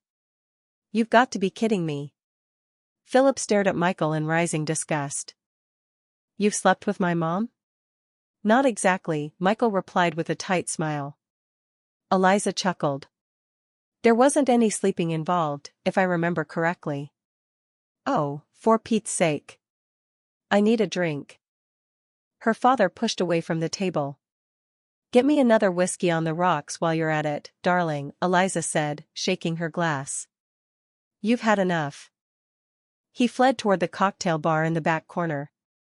Eliza's throaty laugh floated over the table before she drained her glass of the amber fluid and set it down. Never. Because Stella was sitting so close to Michael, she saw when Eliza's red nails brushed over his thigh. He didn't move. He merely stared at the woman as her hand stroked leisurely upward, coming closer and closer to the fly of his pants. Why wasn't he stopping her? Did he want her to touch him? Standing up abruptly, he said, I'm going to get some air. Excuse me. Before Eliza could pursue him, Stella jumped up and followed him through the back doors. The air outside smelled of nighttime, cut grass, and chlorine. And the coolness sent goosebumps over her bare shoulders and arms. Michael, she called out. He paused next to the blue glowing swimming pool. You should go back in, Stella. She walked to his side. This distance between them was making her panic. How did she bring them back together again? She took his hand and wrapped him around her waist as she pushed her body close. But I'll miss you. His eyes softened, and he tightened his arms around her. She sighed and rested her cheek on his chest, breathing him in. If he could hold her like this, everything was still okay. You were having a good time before my past sat at the table. He swept his hand up and down her back. I would rather have stayed home with you. She brought herself closer to him and kissed his throat. Why did you let her touch you like that? It drove me crazy. He was hers. Did it? He skimmed his lips over her jaw, brushing light kisses upon her sensitive skin. Yes. It's a bad policy to make a scene with former clients. Even if they don't appreciate it at the time, they come to later on. I'll do my best to afford you the same courtesy in the future. In the future. After they separated. I don't want that. He was part of her life now, one of the best parts. He couldn't leave. That makes things easier for me, he said. No, that's not what I meant. What do you want, Stella? I want, she licked her lips and took a breath. Could she say she wanted him? Could she say she loved him? She smoothed her hands over his chest and gripped his shoulders, and he watched her with rapt attention. She wished she were better with words. She wished she could let her body speak for her. Her body always knew how to communicate perfectly with his. Even now, she found herself responding to his nearness, leaning in close, fitting against him just right. His Adam's apple bobbed, and he pulled away. Come on, then. Let's get back to your place. Unless you want to try it in the car? What are you talking about? Sex? Stella. The words were hard and clipped in the night air. Her lungs constricted so tight she could barely breathe. That's not what I was going to say. Then we need to end this farce. Because I don't have anything else to give you. But you do. You listen to me and talk to me, and I will never be able to talk to you like that asshole in there. I don't even want to. I'm too stupid to give a shit about math and economics. That's not true. You are smart. I've amounted to nothing. I've gone nowhere. I fuck people for money, and when that's not enough. He met her eyes with a steady, serious gaze. I think about stealing it. I plan it out in my head, who I'd take it from, the lies I'd say, how I could cover my tracks. Because I'm just like my dad. She shook her head. What was he talking about? He would never steal. She had no doubt of it. You wanted to know why I hate him. I'll tell you the whole reason. He paused for a heavy second before saying, he's so good at cheating he's famous for it. He was in the news a while ago. Haven't you heard of him? Frederick Larson. I don't. But even as she spoke, the familiar sound of the name dredged up memories. She drew in a sudden breath. The con artist. He seduced women and stole from them. He told everyone he owned a software company. He was gone so often on business trips. My mom knew he cheated, but he always came back. Until 3 years ago, when he disappeared and his other wife showed up on my mom's doorstep looking for him. It turned out every dollar he earned came from some swindled woman. And he swindled my mom the worst. Before he left the last time, he cleared out her bank accounts and cashed out on enormous loans in her name. She had to mortgage everything to the teeth to pay them off, but even that wasn't enough. She was going to lose the shop and her house she'd worked so hard for.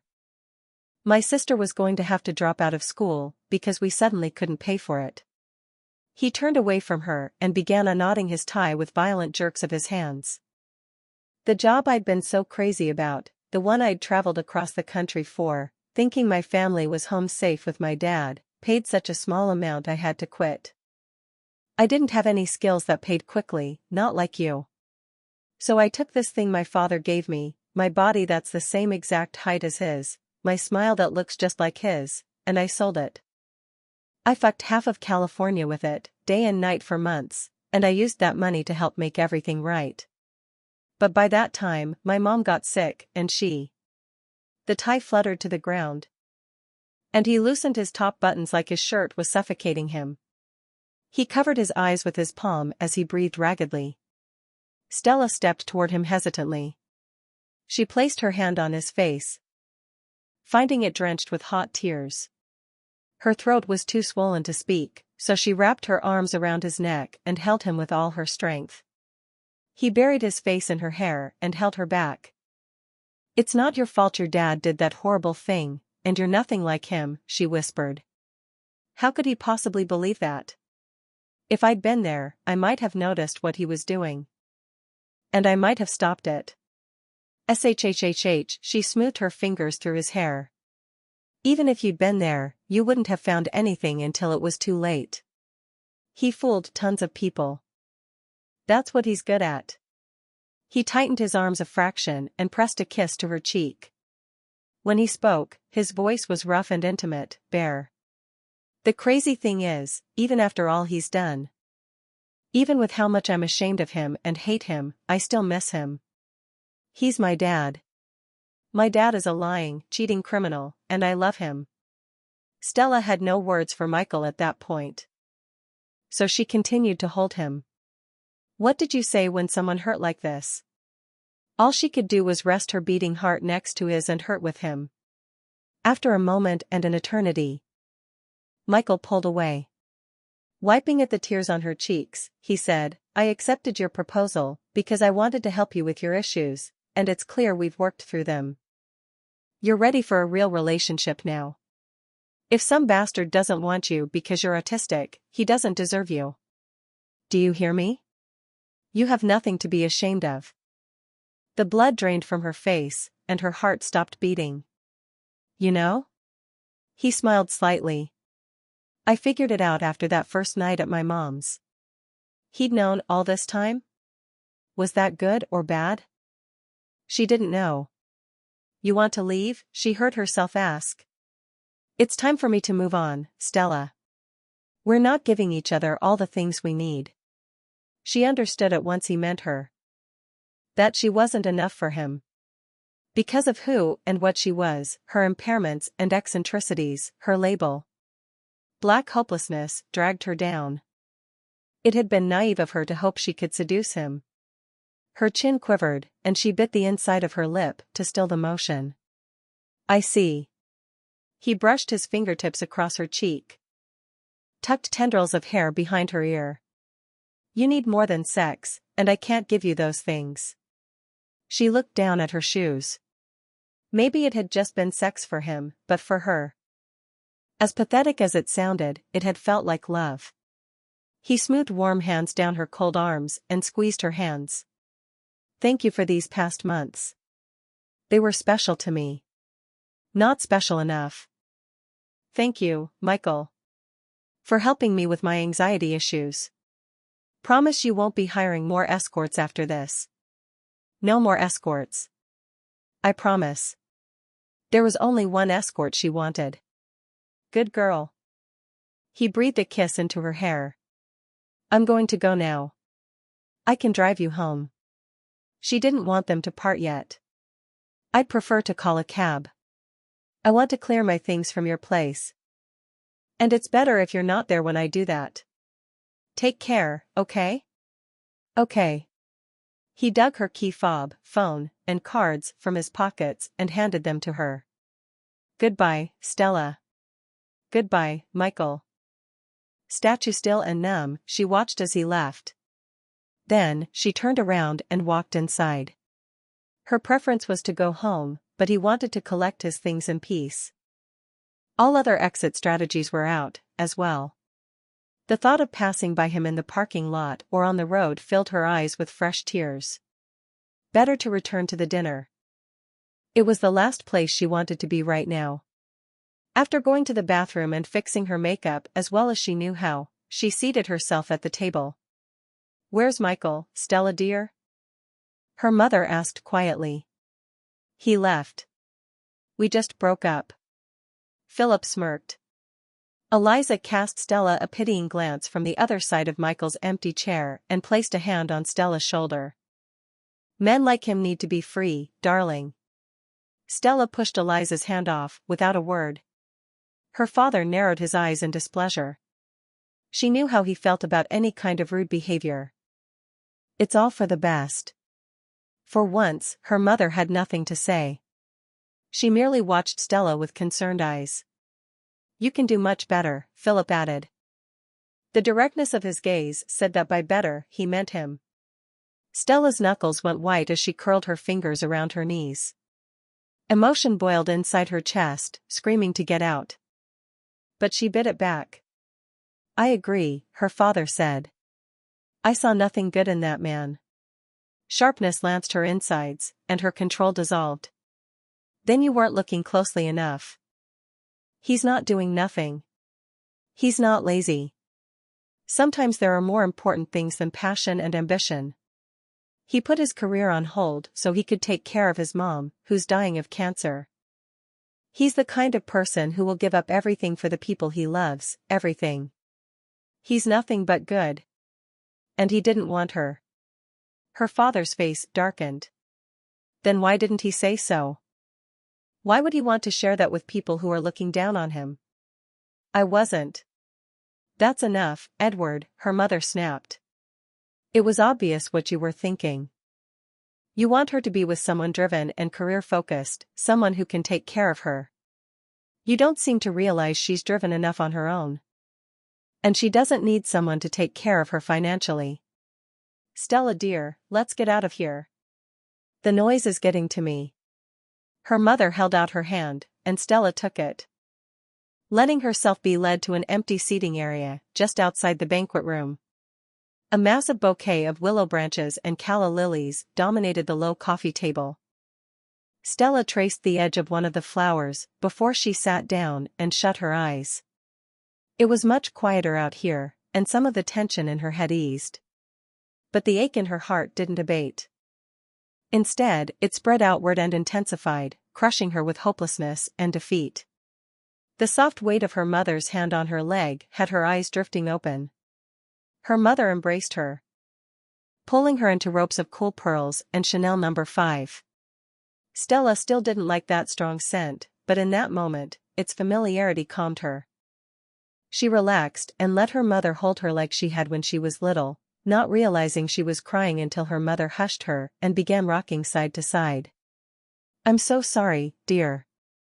I've always wanted an artist for you, someone sensitive who would put you first. Later, we can think up a strategic way to find the perfect person. You should really try Tinder, dear." Even now, her mother was still in honey badger mode. She never gave up. Stella released a long, ragged breath. That person was Michael. "Don't get stubborn on me now, Stella. There are billions of people on this planet, and you can't force love. You'll find a better fit than him if you stay focused." Stella said nothing. Michael was mint chocolate chip for her. She could try other flavors, but he'd always be her favorite. Her differences always did this. They left her most alone when she was surrounded by people. Usually, she didn't care. She didn't need people. She was happiest when she had the space and time to focus on things that interested her. But Michael interested her, and she didn't feel alone when she was with him. Far from it. The knowledge that it was all one-sided hurt. "Do you think, Mama, that you could shelve the husband hunting and grandbaby discussions for a while? I want to make you happy. But I'm really tired right now." Her mother squeezed her tighter.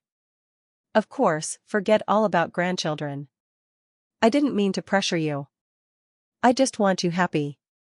Stella sighed and shut her eyes. She didn't care about being happy. All she wanted at the moment was to feel nothing. The silence in Stella's house was absolute. Funny how Michael had never noticed it before. When he was here, he was usually busy talking to Stella, listening to her quirky observations, cooking in her massive kitchen and feeding her, kissing her, making love to her. He was going to miss this house. He was going to miss Stella. A lot. He already missed her. He was breaking into pieces from missing her. Ending their arrangement had been the right thing to do, though. She didn't need his help anymore, and she deserved someone better than him. Someone smarter who didn't have a criminal for a dad. Someone who could impress her parents and didn't run into past clients when they went out to dinner. That reminded him that he'd be back to regular escorting next Friday. The thought held absolutely no appeal. He wasn't even sure if he could get a hard-on for someone else at this point. All he wanted was Stella smell and Stella taste and Stella skin. His body had tuned itself to fit her, and nothing else would do. The old fantasies that used to interest him were now dull and boring. He'd developed a new kink. And it involved a shy girl who daydreamed about economics. He sat down on Stella's bed and rested his face in his palms. This was his last time sitting here. Fuck it all. Another man would be sleeping in this bed soon. Wretched, ugly feelings rose. Stella was his to kiss, his to touch, his to love. He wanted to tear the blankets off the bed and shred everything to pieces. If he couldn't have it, no one could. She could get a new fucking bed. Fisting his hands, he made himself go to the closet before he could lay waste to her bedroom. He stuffed t-shirts and jeans into his sports bag before moving to the underwear drawer. He wanted to get this done so he could leave. Socks piled into the bag, followed by neatly folded boxers. At the bottom of the drawer, he encountered an unopened package. The exact brand and size of boxers he used, though he usually purchased navy blue, and these were red. A bow was tied around it. Stella had bought him underwear. It was the first gift she'd given him. How funny. Had she thought his were getting worn out? Maybe they were. He tossed the package into his sports bag and zipped it up. They weren't very expensive. And she certainly wasn't going to use them herself. She'd bought them for him, and he was going to keep them.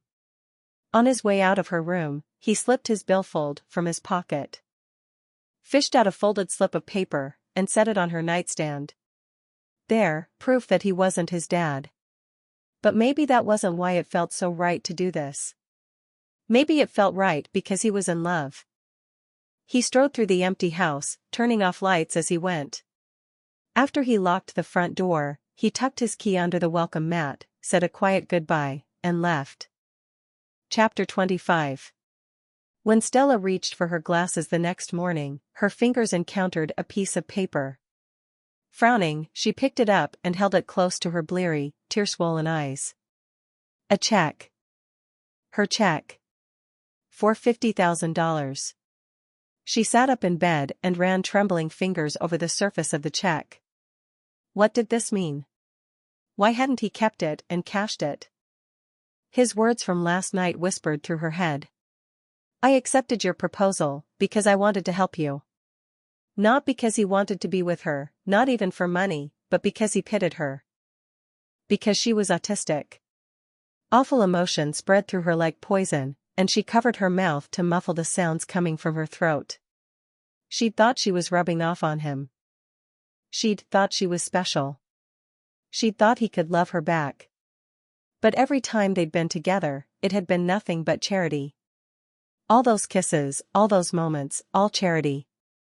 And now that he'd done his good deed, he was moving on. The pain crushed and tore, destroying her from the inside. She wasn't a good deed. She was a person. If she had known how he felt, she never would have issued that proposal. She was not a charity case. Her money was just as good as anyone else's. Why couldn't he have just taken it?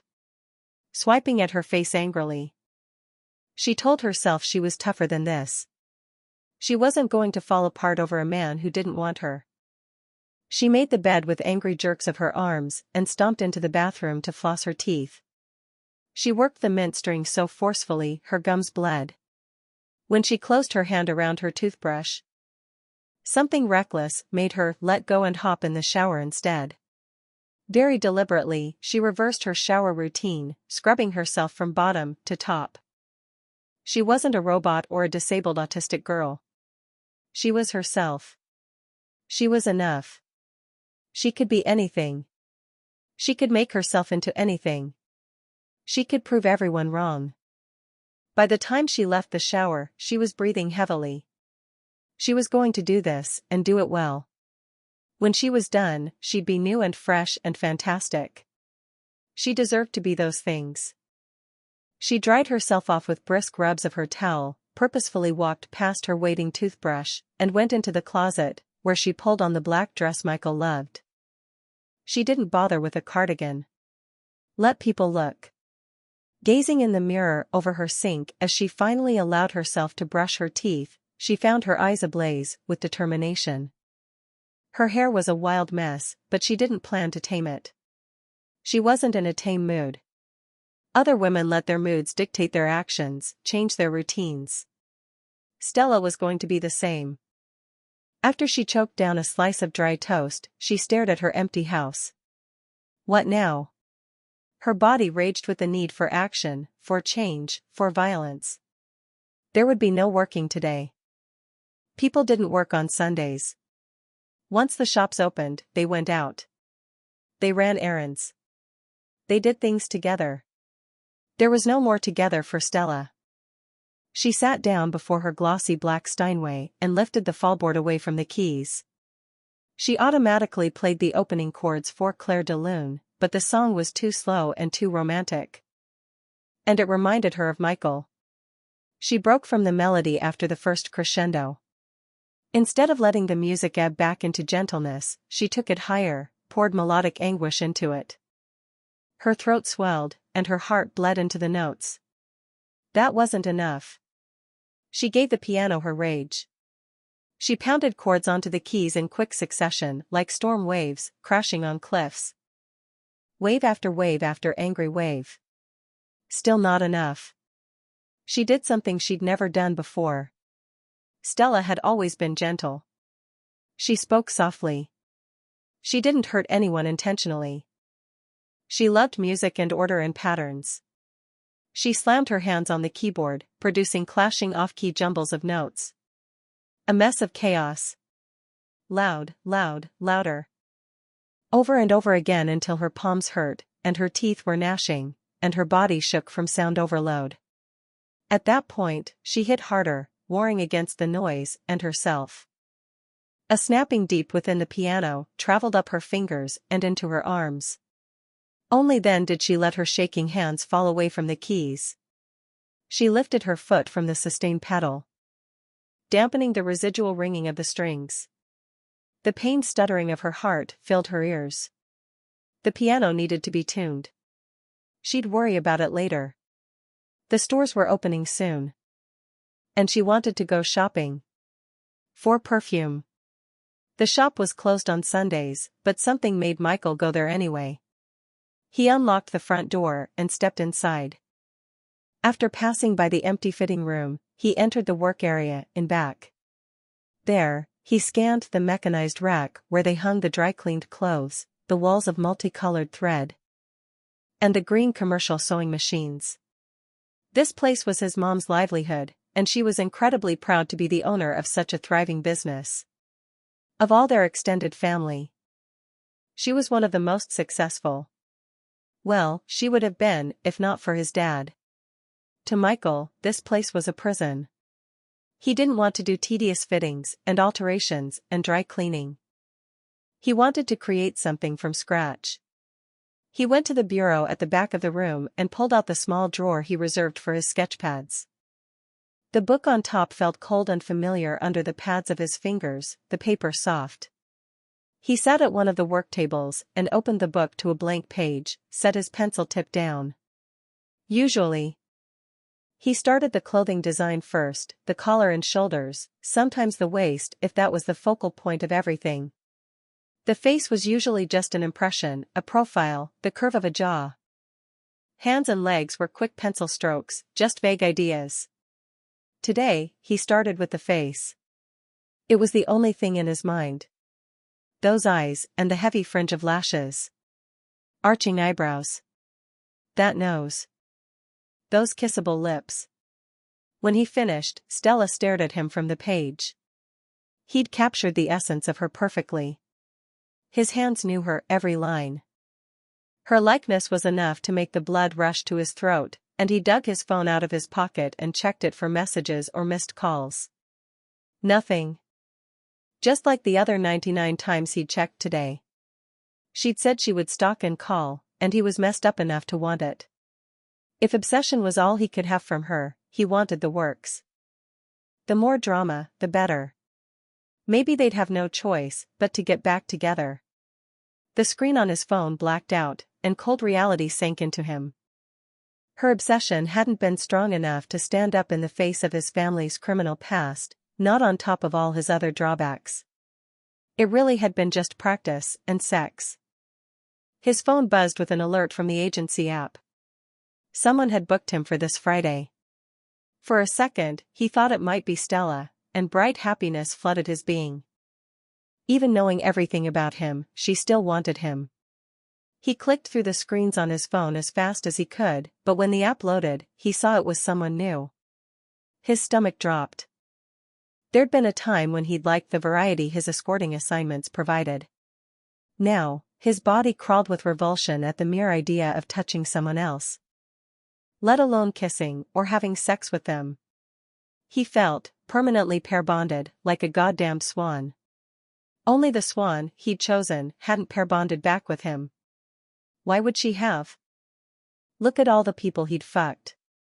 What had he accomplished with his life? What had he really done? A lot of dry cleaning, that was what. He was nothing. Good for a test drive, but not to take home. He should be proud he'd helped bolster Stella's confidence and proven he was better than his dad, but he was a selfish ass, and all he wanted was more of her. In the foreseeable future, she'd be pleasuring another man, that shit Philip, in the precise way that drove Michael out of his mind. Her hands would touch another body. Her mouth would.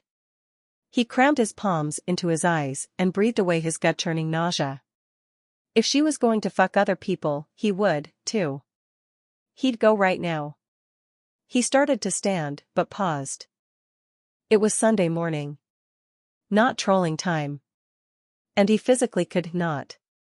Touching another woman right now would make him vomit. Or worse, cry like a baby. He was having a hard enough time keeping it together as it was. His eyes burned, and his throat ached, and he hurt everywhere. No women. Not unless they had soft brown eyes and a shy smile and loved economics and made the sweetest breathless sounds when they kissed him and. Fuck. Enough already. He clawed his fingers through his hair and tried to squeeze thoughts of Stella out of his head. Toughen up and soldier on. But he was tired of being tough and soldiering on. He'd been doing it for 3 endless years.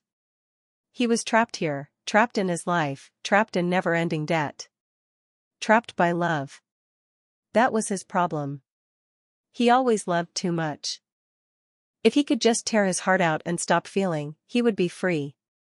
A frenzied kind of madness gripped him as he stared down at his sketchpad, whispering a silent apology in his head. He ripped out the picture of Stella and tore it straight down the middle before shredding it. The pieces floated to the ground like leaves from a dying tree. Then he flipped to the front of the book. Sun-saturated mornings with Stella had inspired the white and yellow dress on the page. It was his absolute favorite. He tore it out and destroyed it. And the next design. And the next. All of them. Then he went to the bureau and back, grabbed all his sketchpads, and threw them in the trash. After that, he opened the large bottom drawer where he kept the projects he'd been working on in secret. Gritting his teeth, he ripped the fabric apart, seam by seam, garment by garment, dream by dream. When he'd finally destroyed everything that could be destroyed, he stared at the carnage on the floor and spilling from the garbage. It had worked. He felt nothing now. He walked to the sewing machine he usually used, sat down, and considered the pile of unfinished clothes next to it. A few pairs of pants needed hemming, dresses needed to be taken in, and a jacket had a torn inner lining. They were all clothes someone else had designed. Someone else's vision. Might as well finish all of it. Maybe he could give his mom more time off this week. He started to sew. Chapter 26. Later that week, Sophie manned the shop and watched Nguai while Michael took me to the doctor for her monthly checkup and blood work. It was a short drive. But it felt like forever with his mom crossing her arms and boring holes into the side of his head with her eyes. He cranked the music volume up and focused on the road. She turned the radio off. I can't take it anymore. You walk around all day like a cat who's lost his mouse. You don't talk. You scare the customers. And you're working like you're dying. Michael, tell me what's going on. He tightened his grip on the leather steering wheel. Nothing's going on. How is Stella? Tell her to come on Saturday. Grapefruit was on sale, so we have a lot. He said nothing. Me is not stupid, you know. Did you break up with these people's daughter? Why are you so sure it wasn't the other way around? Stella would have done it eventually. When she decided she'd practiced enough. Clear as day, she's passionate for you. She would never do that. He clenched his jaw against a fresh surge of unwelcome feeling. Stella had liked him well enough, but the only place she'd been passionate for him had been in bed. I met her parents, me. Oh? Were they nice people? Her dad didn't think I was good enough. He said with a bitter twist of his lips. Of course, he didn't. Michael snapped his attention from the road to his mom's profile. What do you mean, of course, he didn't? He was her only son. She never talked about him like this. You're too proud, just like your dad. You have to be understanding. He only wants what's best for his daughter. She's his only child, right? What do you think it was like when I married your dad? Grandma and Grandpa love you. They do. Now. They didn't approve of me at first. Why would they want him marrying a Vietnamese girl with only an 8th grade education who barely spoke English? They refused to come to the wedding until your dad threatened to cut ties with them. I had to work to convince them. It didn't happen overnight. But it was worth it. I didn't know that. It made him look at his grandparents in a new, rather unfavorable light. When you love someone, Michael, you fight for them in every way you know how. If you put your mind to it, her dad will come to like you. If you treat his daughter right, he'll love you. I think it would be very selfish of me to fight for her. There are men who are better suited to her. They're richer, more educated, and more. His words trailed off as she slowly turned to face him, her eyes narrowed in a ball-shriveling stare. You sound just like your dad. If you can't stand being with a woman who's more successful than you, then leave her alone. She's better off without you. If you actually love her, then know the value of that love and make it a promise. That is the only thing she needs from you. You think I'm like Dad? You think I'd do what he did? His mom's words submerged him in frigid water and stopped his lungs. Fuck, his own mom thought. You would never do that, she said with a dismissive wave of her hand. He has no heart. You do. And it steers you in the right direction. But you think you need to be best and do everything yourself. You and your dad both have that problem. No. I don't. Then why are you still working at the shop? And why did you do all my sewing? You think this old woman can't sew a straight line? She asked in exasperation. No. I can't stay at home anymore. I know I'm not as fast as I was, but I do a good job. I'm feeling better. The drugs are working. You kids have to stop trapping me in the house, and you, Michael. You have to stop coming to the shop. I don't want you there anymore, especially in this black mood. You're bad for business. Me, I can't leave you alone. And you won't let anyone who's not family work with you. It was an inescapable truth he'd had to come to grips with, one bar of the cage he voluntarily lived inside. Because he loved her. You think you're the only one in the family who knows how to sew? How many cousins do you have? What about Quan? He came to the shop on Saturday to use the machine to fix his jacket zipper. He knew what he was doing, and he doesn't like working for his mom. She yells too much. Michael flinched back in his seat as his brain scrambled to understand what she'd said. You'd let him work in front? With all those tattoos? She pointed at Michael's arm where black ink peeked out from underneath the sleeve of his t-shirt. You have it, too. Don't think I didn't notice. I have no idea why you young people do that to yourselves. He dropped his left hand away from the steering wheel so his arm lowered out of view. Girls like it. My Stella likes that? Well, yeah. She'd kissed the dragon so many times it probably missed her as much as he did by now. It occurred to him Philip James was probably bare as a baby under his clothes. A satisfied smile spread over his lips. And since when had his mom started calling Stella hers? She's not as innocent as you think, he added, trying to mitigate his mom's eventual disappointment. She slanted him an "Are you kidding me?" look before focusing on the buildings passing by. Like a girl would stay innocent long with my son. Besides, every mother wants a daughter-in-law who can get down to business. I want to hold babies again. Michael choked and coughed. Don't miss the turn. She pointed to the front drive of the Palo Alto Medical Foundation. He dropped her off at the door and went to park in the underground parking structure. His mind was a mess of loud thoughts as he left the elevator and went to look for her in the waiting area outside the oncology suite.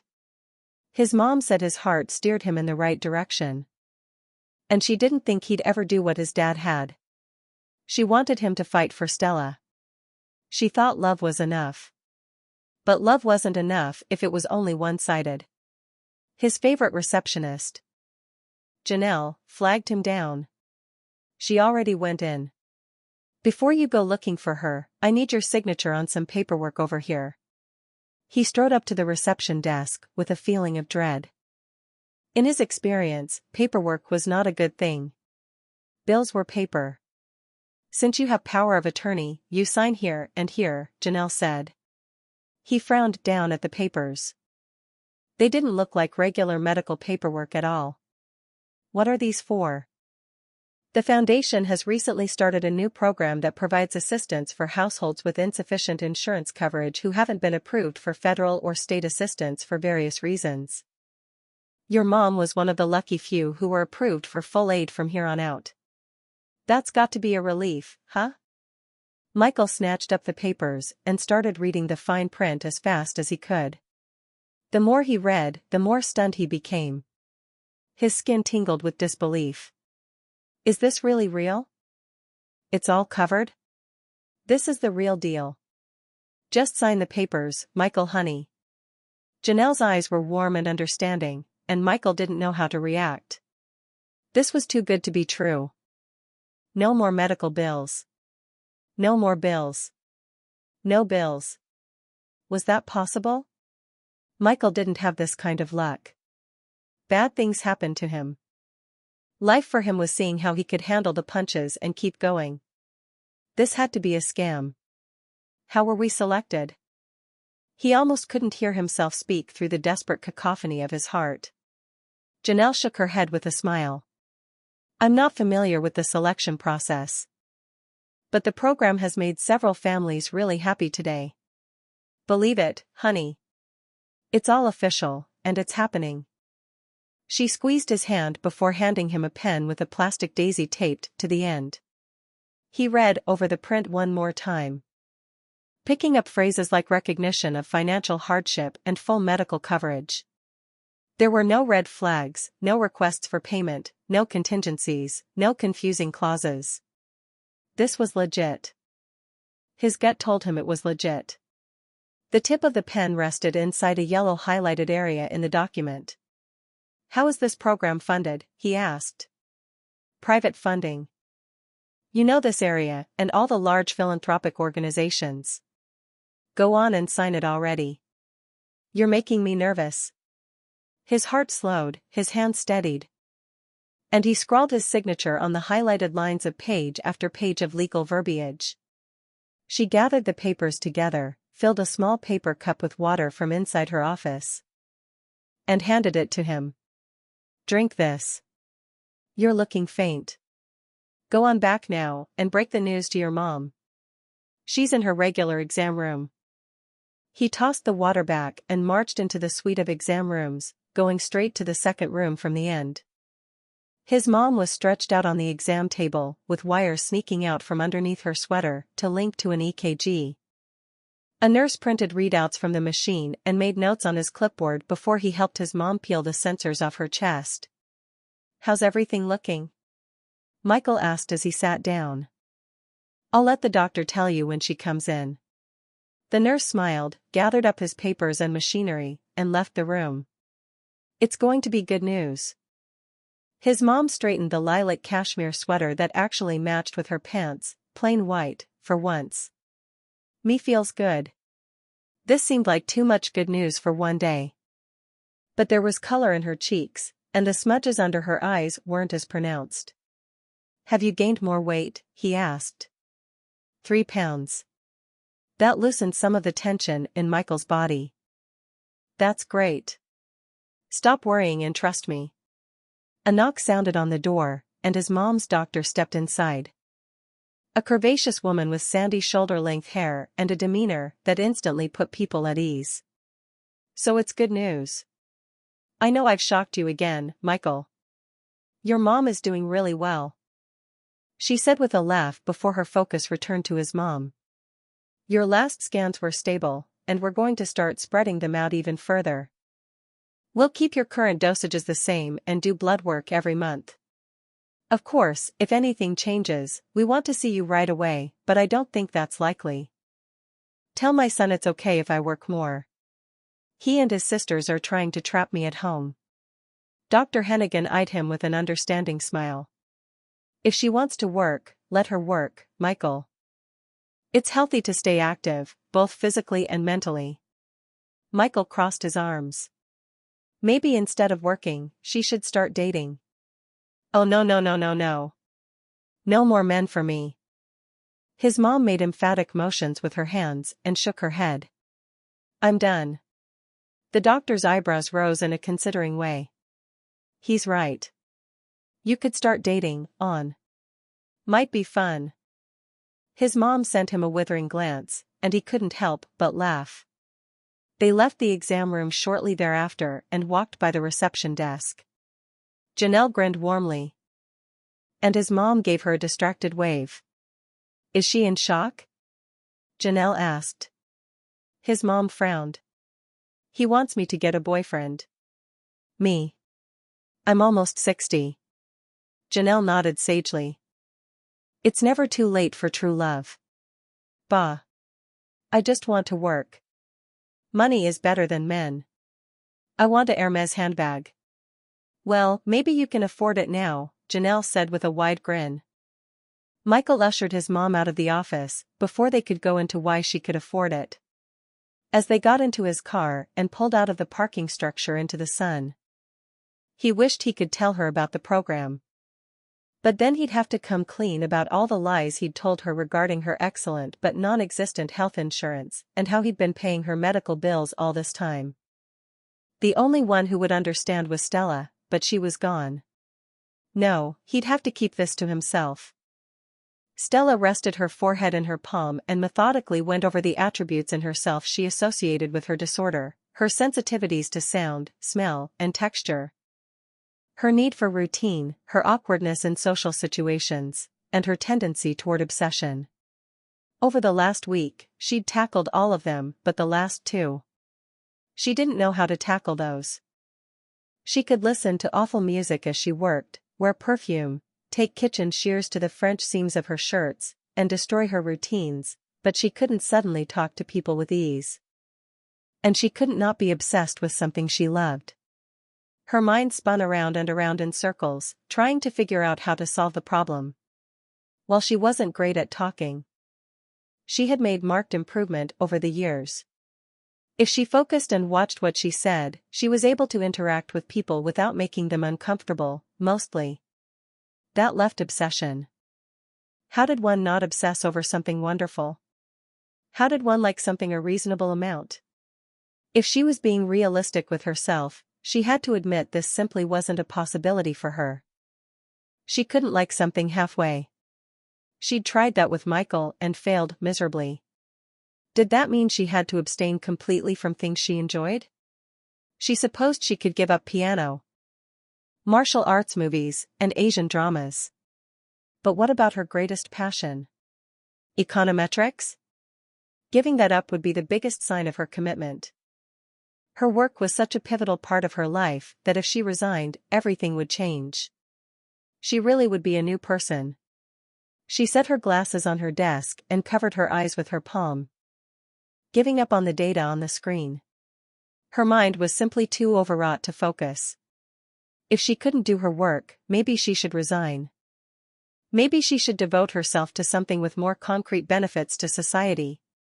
Like the medical field. She could be a doctor if she tried hard enough. She didn't love physiology and chemistry. But what did that matter? Most doctors probably focused on the end results of their labor instead of the daily reality of their work. Truth be told, it was better if the work bored her. She wouldn't obsess over it then. That was it. She had to quit her job. With stiff fingers and feverish determination, she began drafting a letter of resignation to her boss. Dear Albert, thank you for the past 5 years. Being a part of your team was an invaluable experience to me. I cherished the opportunity not only to study fascinating, real market data but to effect measurable change in the economy through the application of econometric principles. However, I must leave because. Because what? Albert would not understand any of the reasoning filling her brain right now. He was an economist. All he cared about was economics. If she told him she was autistic, he wouldn't care. It didn't impact her effectiveness as an econometrician in a negative way. If anything, her obsessive tendency to hyperfocus for long periods of time, her love of routines and patterns, and her extremely logical mind that couldn't comprehend casual conversation made her a stronger econometrician. It was a shame those same things made her unlovable. A discreet knocking sounded against the door, and she checked the clock before turning around to see Janie walk into her office. Right on schedule. She hurried to minimize the letter of resignation and stood up to face her internship candidate. Janie smiled, and though her lips trembled with nervousness, the action still reminded Stella so much of Michael that her heart squeezed. Belatedly, she shook Janie's hand. "I'm so glad to see you. Please, have a seat." Janie brushed her hands over her black skirt suit and sat. She tapped her toes for several seconds before she crossed her ankles. "Good to see you, too, Stella." In the awkward silence that ensued, Stella absently scratched her neck. The open seams of her shirt felt like lines of ants crawling on her skin. "How are you?" she asked, trying to distract herself from the itching. "Me? I'm fine." Janie wore her long hair loose today, and she tucked a dark brown tendril behind her ear as she looked down at her leather portfolio on Stella's desk. "Michael is not fine." Stella's chest tightened, and the skin on her face prickled. "Oh no, why? What happened? Is your mom okay?" "My mom is fine. Don't worry," Janie said, making calming gestures with her hands. "Well, she's upset with Michael. She wants him to quit coming to the shop, but he won't. On top of that, he's been intolerably grouchy lately, and he's working nonstop. It's like he's possessed. We're all worried and annoyed. I don't understand why he should be unhappy. He couldn't possibly be unhappy for the same reason she was." Hopelessness mixed with the abrasion of open seams on her skin, making her want to tear her shirt off and scream. "It's you. He misses you." She shook her head. That was impossible. Hearing her deepest desire said out loud filled her with bitterness that verged on anger. "How about we get this interview started?" She gathered up the case study documents she'd prepared and handed them to Janie. Instead of looking at them, Janie set the papers on top of her portfolio. "Why did you two break up?" "Because they'd never really been together to start with. Because she'd only ever been a charity case to him." Stella busied herself digging through her file drawer as her eyes glassed over. After several precarious moments of furious blinking, the danger of tears passed. She swallowed, cleared her throat, and said, "That's not relevant for this interview. I'll give you 5 minutes to read the case study and then we can talk about it. I think you two need to talk." We had a lengthy talk. One Stella didn't want to go through again. If she heard him say she wasn't enough again, she'd lose it. "Well," Janie said, "being apart clearly isn't working for either of you. You need to talk again." Stella rubbed her temple, caught a concentrated whiff of the perfume she'd sprayed on her wrist, and felt her lunch crawl up her throat.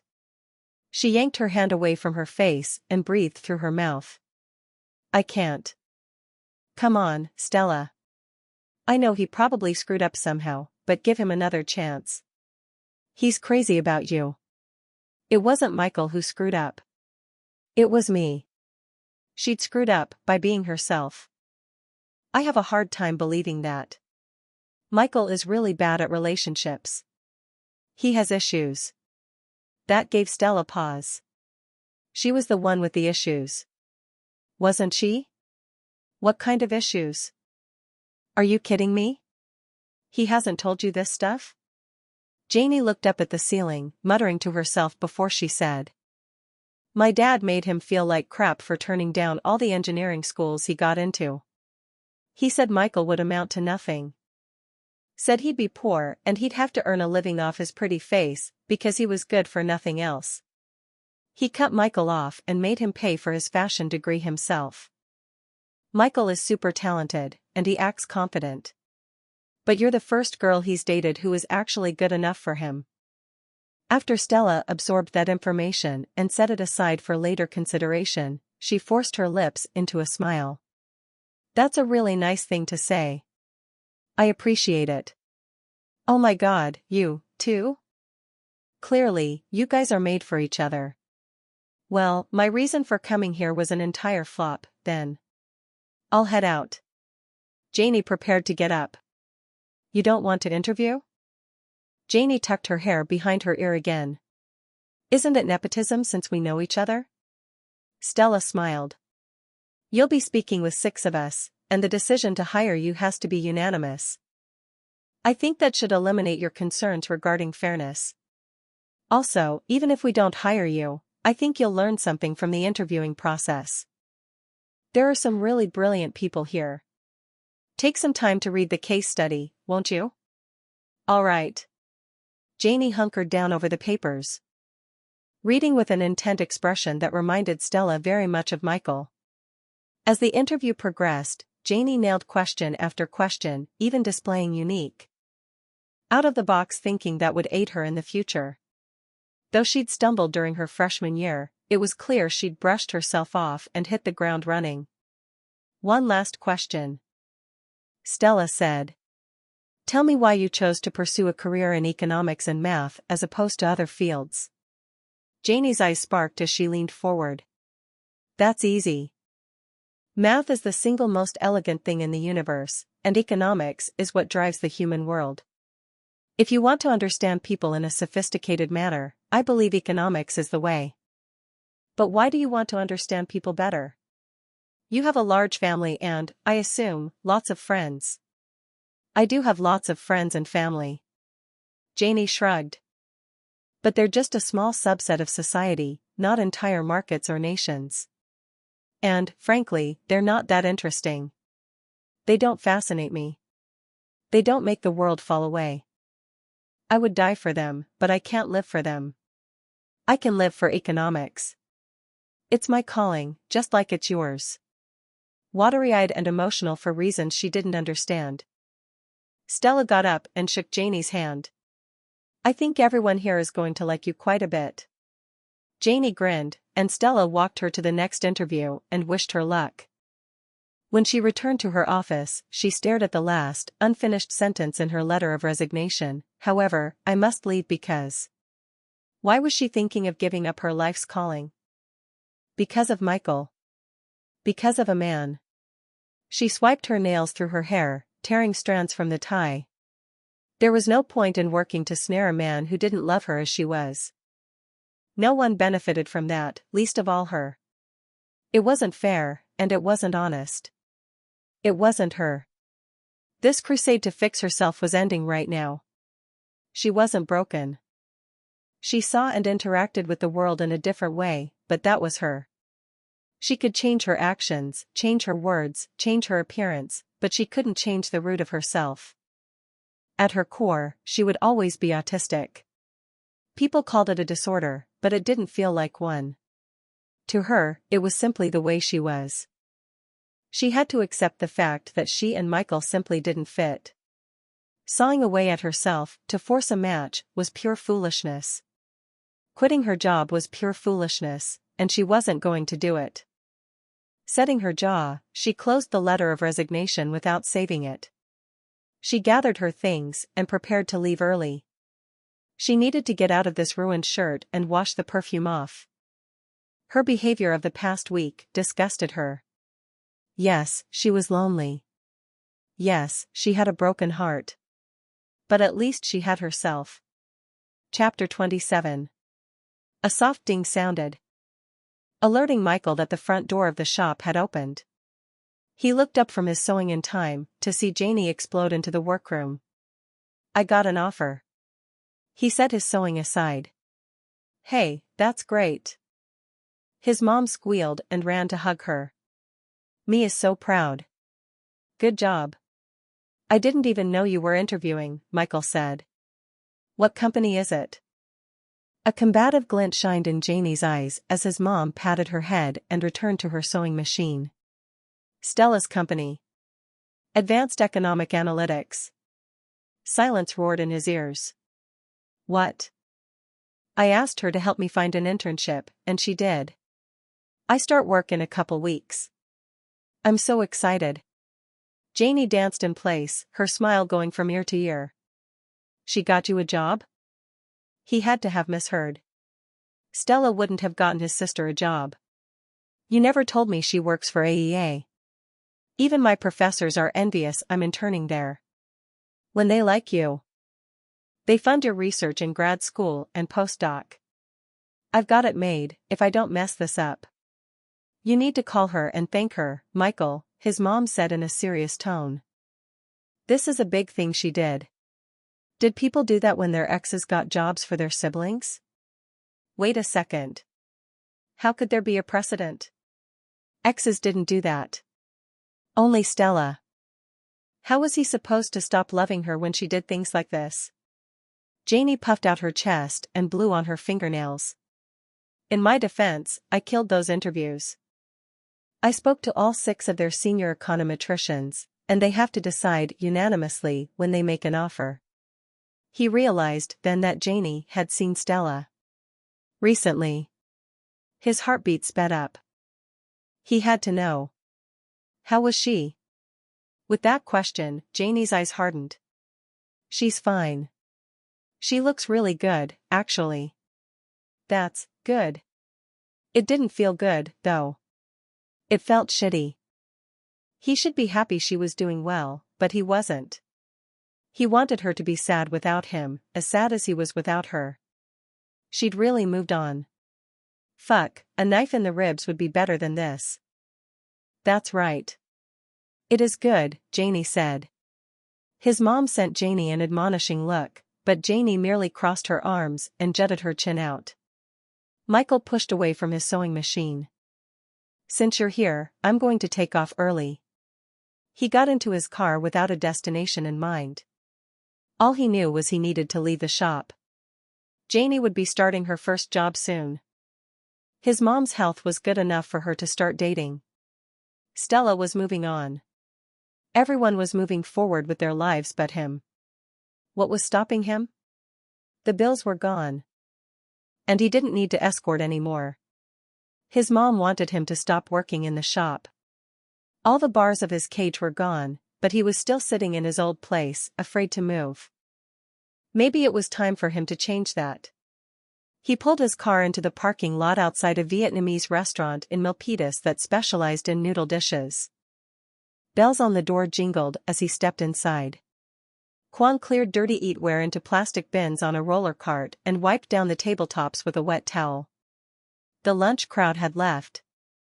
And he was the only one in the front of his parents' restaurant, aside from the assortment of freshwater fish that lived in the tank covering the entire back wall of the place. He glanced up at Michael, paused a second, and said, "You look like shit." Michael rubbed at the back of his neck. "Haven't been sleeping much. After sharing a bed with Stella for so long." He was having trouble transitioning back to solitary sleeping. When he did manage to fall asleep, he dreamed of her. And came all over his sheets. That reminded him he had to do his goddamned laundry. Again. "Barely seen you lately. How's it going with your girl?" Michael stuffed his hands in his pockets. "We broke up." Quan's tattooed arm frozen mid-swipe along the tabletop. "Why?" "Wasn't working." "Why the fuck not?" "Look, I came to ask for your help with something else." Quan's eyebrows shot up. "So this is why you look like shit. What did you do that she broke up with your ass? Did you try, saying sorry? Getting flowers? Stuffed bears? Chocolate? Chicks dig those things. I shouldn't have to tell you this. I was the one who ended it." Quan tossed his cleaning towel on the table. "What the hell, man? Why?" Michael raked a hand through his hair, grimacing as the knife in his ribs twisted. Because he wasn't good enough for her. And even if he could get good enough for her, she wasn't into him, anyway. She'd moved on. A tight breath punched from Quan's lips as he watched Michael's reaction. "Well, what did you need help with? Are you finally thinking of getting a bike?" "No, no bike. I'm looking for my replacement at the tailor shop."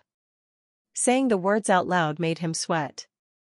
"And you're telling me because you can sew, and..." Michael snuck a glance at the swinging door leading to the kitchen and lowered his voice to say, "You hate working for your mom, but you get along with mine." Most importantly, I trust you. I can't go if my mom's not in good hands. What are you planning to do? Are you moving back to New York?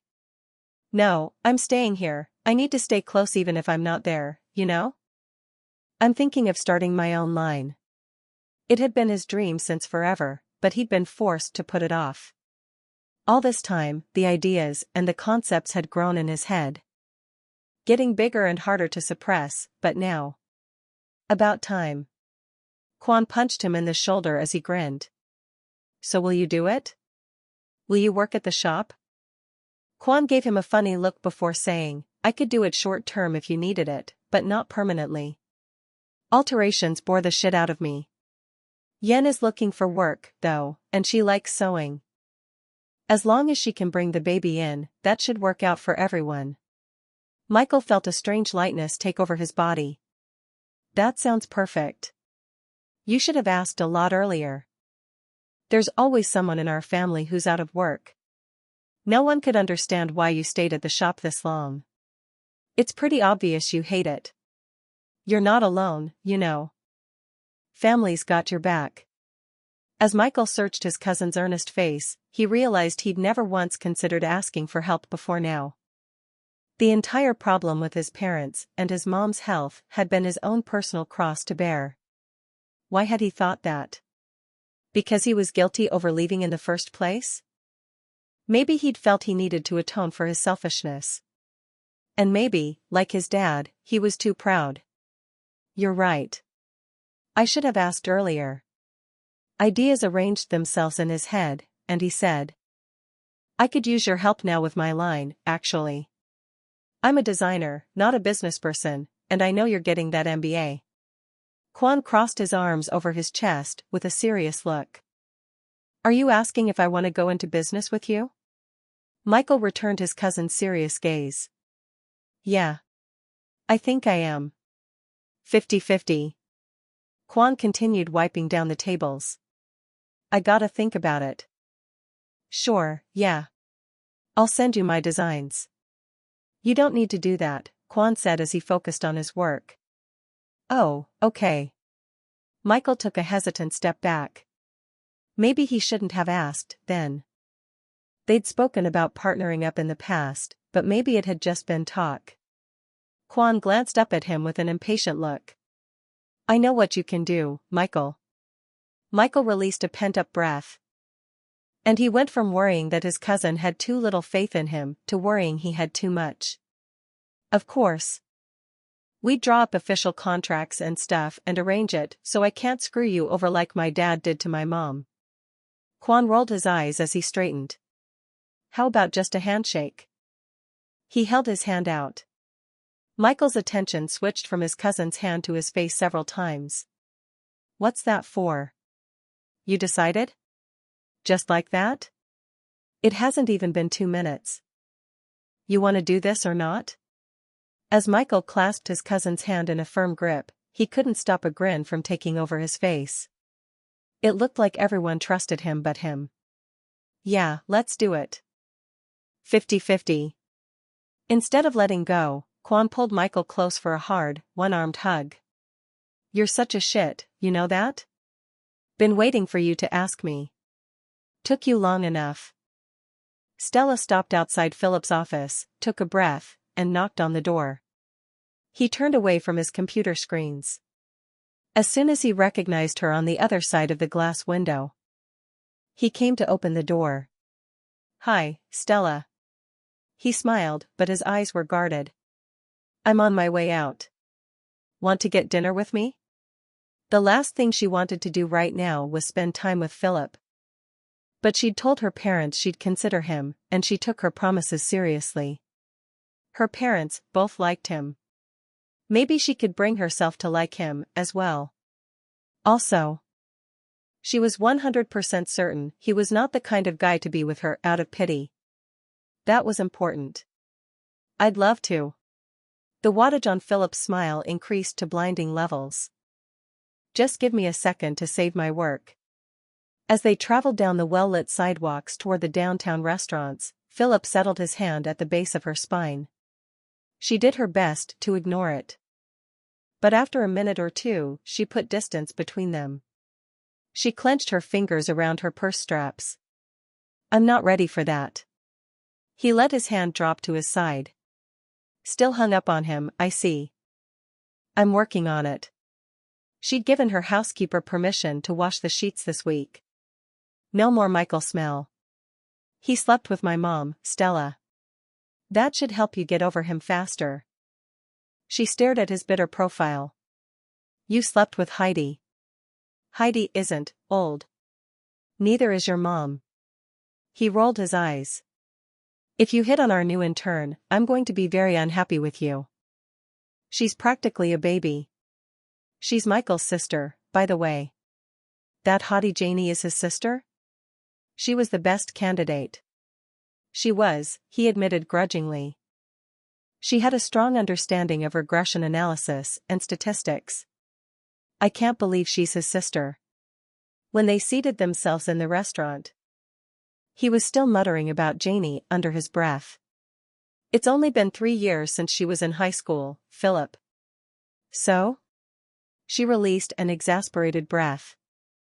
Instead of bringing up how hypocritical he was, she said, let's talk about hobbies. Do you have any? What are they? That lightened his mood immediately. I'm pretty serious about golf. I'm not bad. Either. And I like going to the gym. He sipped from his water glass, and his gaze swept over the posh interior of the restaurant. Stella waited for him to ask about her. He tapped his fingers on the table in time to the classical guitar music playing in the background. He took another drink of water. I alternate between lap swimming and running every day, he added. No martial arts? I took a fencing class in college, but it seems silly in this day and age. That meant Michael would probably trounce him in a match. She'd kind of enjoy seeing that. I like martial arts movies, she said. That's so unlike you. I'm more of a documentary person, myself. As Philip droned on about the latest documentary he'd seen, Stella's mind wandered. She found herself reimagining the night of the benefit dinner. In her fantasy version of that night, Michael didn't break up with her. Instead, he declared himself helplessly in love with her. Enraged beyond all reason, Philip challenged him to a duel, and the men faced off outside next to the pool. Because they didn't have swords on hand, they used golf clubs. When she smiled at her fanciful thoughts, Philip interpreted that as encouragement, and he grew more animated as he spoke of his fascination with exposés and political commentary. Stella wondered what a match between a kendo artist and fencer would look like. It would probably be pretty funny if they were using irons and putters, assuming they had enough control not to bludgeon each other to death. They really needed a scene like this in a K-drama. She'd watch it over and over. The hero didn't even have to win. All he had to do to get the girl was fight for her. If he lost, she'd kiss him better. When they stepped out of the restaurant onto the crowded sidewalk, Philip smiled at her and captured one of her hands. I think we get along really well, Stella. We should do this again. Then he leaned down to kiss her. As Michael walked with Kwon toward his favorite Korean barbecue restaurant on University Avenue, he couldn't help scanning the sidewalks for glimpses of Stella. Her house was only blocks away. While it was unlikely she'd be out doing late-night shopping, it was possible. Even so, he was unprepared when he saw her standing outside a Mediterranean restaurant across the street. Her hair was up in its usual bun, her glasses were in place, and she wore her regular Oxford shirt, pencil skirt, and pointed pumps. His Stella, his brainy, sweet. Was that Philip James? Was he about to kiss her? Michael saw red. His muscles tensed, and he lunged. Kwon's firm grip on his arms drew him up short. Easy, man. Before Philip's lips could touch hers, Stella turned her face away and took a step back. She pulled her hand out of his grasp, saying words that couldn't be heard from this distance, but were clearly rejection. Instead of taking it like a man, Philip advanced toward her with a predatory glint in his eyes. Okay. He's asking for it, Kwon said. Quan let him go, and Michael crossed the street without consciously taking a single step. If there were cars in the way, he didn't notice them. He plowed straight through them for all he knew. Before the bastard could touch his dirty lips to Stella's side-turned face, Michael yanked him away and slammed his knuckles into Philip's eye. As Philip staggered back, Michael drew a stunned Stella into his arms. Beneath the angry surging of his heart, a sense of rightness settled in place. The feel of her, the smell of her, his. "Are you okay?" he whispered. She blinked at him in bemusement. "Did you really just punch him in the eye? That little shit was about to force himself on you. Again. No one forces you. Ever." Philip lowered the hand from his quickly swelling eye to stab a finger in Michael's direction. "We're on a date." There was no forcing involved. Stella pushed away from Michael and adjusted the purse straps on her shoulder. "I'm going home now. Alone. Good night." "Stella, wait." Philip tried to follow her, but Michael stepped in his way. "You heard her. She's going home alone." When Philip looked like he might press the issue, Quan came up beside Michael. His hands hung loose at his sides, but he was poised for violence. His eyes cold. "Do we have a problem here?" Philip took in the barricade formed by Michael and Quan and backed off. His mouth worked like he wanted to speak, but in the end, he clenched his jaw shut. Glanced longingly in Stella's retreating direction, and left. Michael squeezed Quan's shoulder. "Thanks." Quan's lips quirked, and he tipped his head toward Stella. "You should go check up on her. Get a table. I'll find you there." He ran after Stella and fell in step beside her, but instead of slowing down, she increased her pace, keeping her gaze focused straight ahead. "I had the situation under control. Don't forget I own a taser." Her abruptness and impersonal tone snuck right underneath Michael's guard and irritated the shit out of him. He still dreamed about her daily, and she was seeing other people. It hadn't even been 2 whole weeks. "Couldn't wait to test your new skills out, I see." She grasped at her purse straps and walked even faster. The sidewalk ended, and her heels clicked over asphalt as she marched down the narrow residential street toward her house. If you wanted to sleep with him, you were going about it all wrong. You should have let him kiss you. Why didn't you? Nerves? Go away, Michael. I want to know why you didn't kiss him. He's what you want. Isn't he? She froze in her tracks. Her chest worked on rapid breaths as she stared to the side. Why are you following me and talking to me? I don't know how to deal with this. I don't know how I'm supposed to act or what I'm supposed to say. We can't act like friends? He'd thought they were that, at least. She met his gaze. Beneath a mixture of street lights and moonlight, her eyes looked watery and vulnerable. We're friends? I hope so.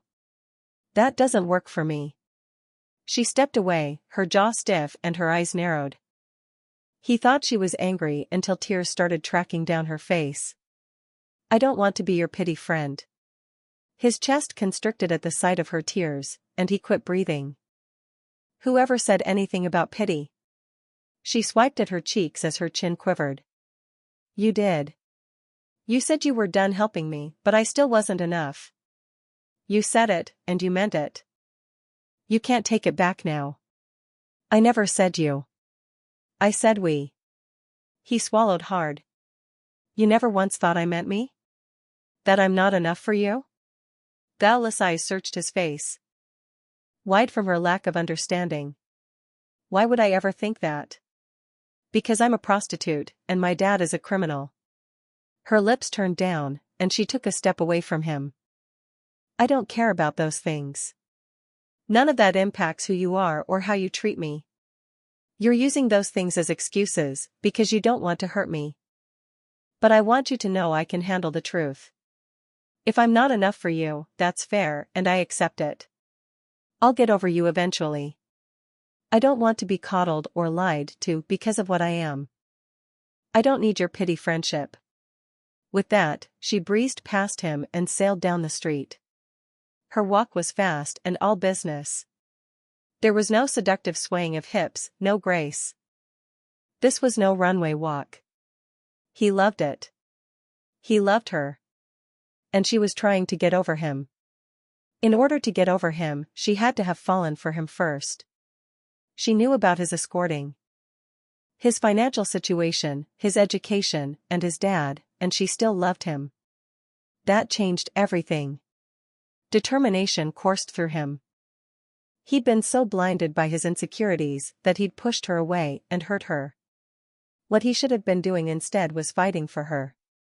The fight started now. If she could trust and accept him as he was, then he could, too. She deserved that kind of man. For her, he was going to be that kind of man. He followed Stella from a distance to make sure she made it into her house safely, and then he ran to find Quan.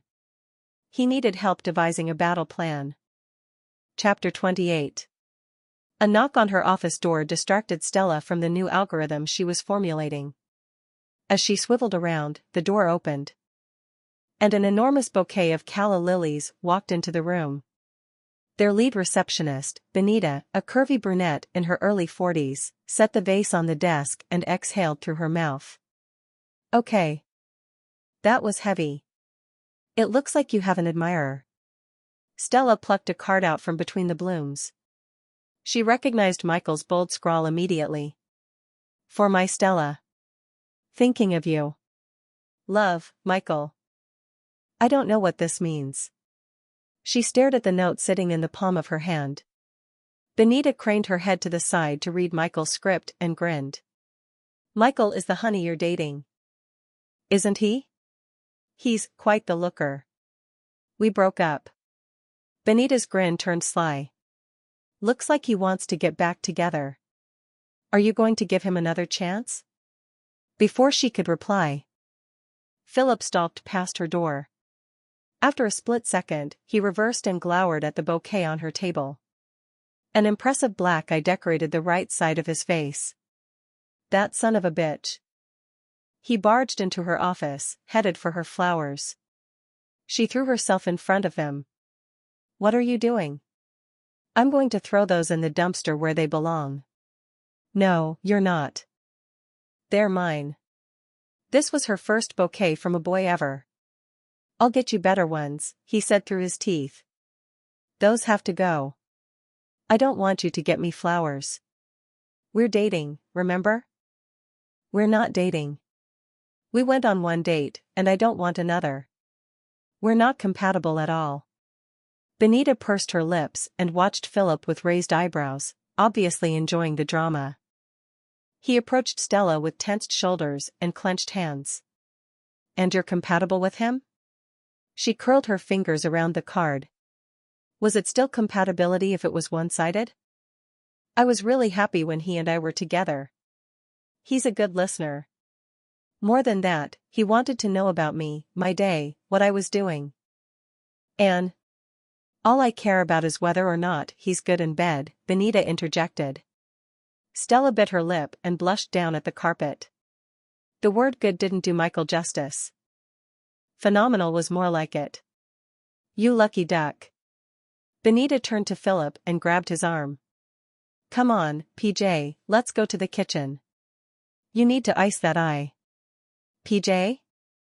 Philip grumbled under his breath and stared a few daggers at her lilies before he allowed Benita to pull him out of Stella's office. As the two of them walked down the hall, he settled his hand at the base of her spine, slipped it lower, and squeezed.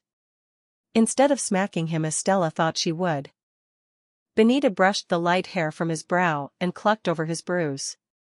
That was interesting.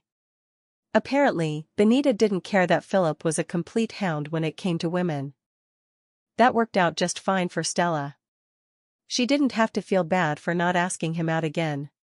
She rotated the flower vase and fiddled with the stems. Flowers had always seemed pretty senseless to her. They stank, they wilted, and then you had to clean them up. But these were from Michael. Her phone buzzed repeatedly.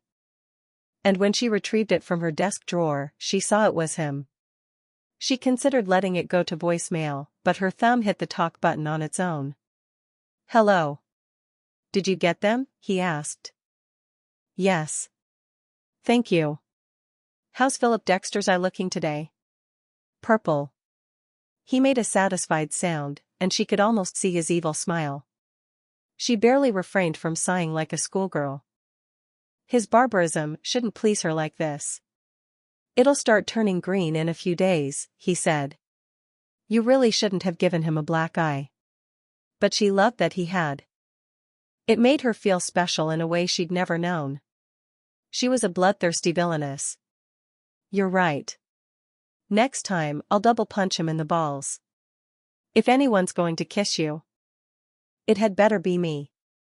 After an awkward pause, he asked, "Will you have dinner with me tonight?" Her foolish heart leapt at the thought of seeing him again, but she forced it into submission. She didn't understand why he was doing any of this, didn't trust it. "No." There was a long silence before he said, "Good. I like a challenge." "I'm not trying to challenge you. I know you're not. You're trying to get over me, which is worse. Michael. I have stuff to do. Talk to you later. Miss you." The call disconnected. She paced about her office with increasingly agitated steps. He didn't want her to get over him. How irritating. What was she supposed to do?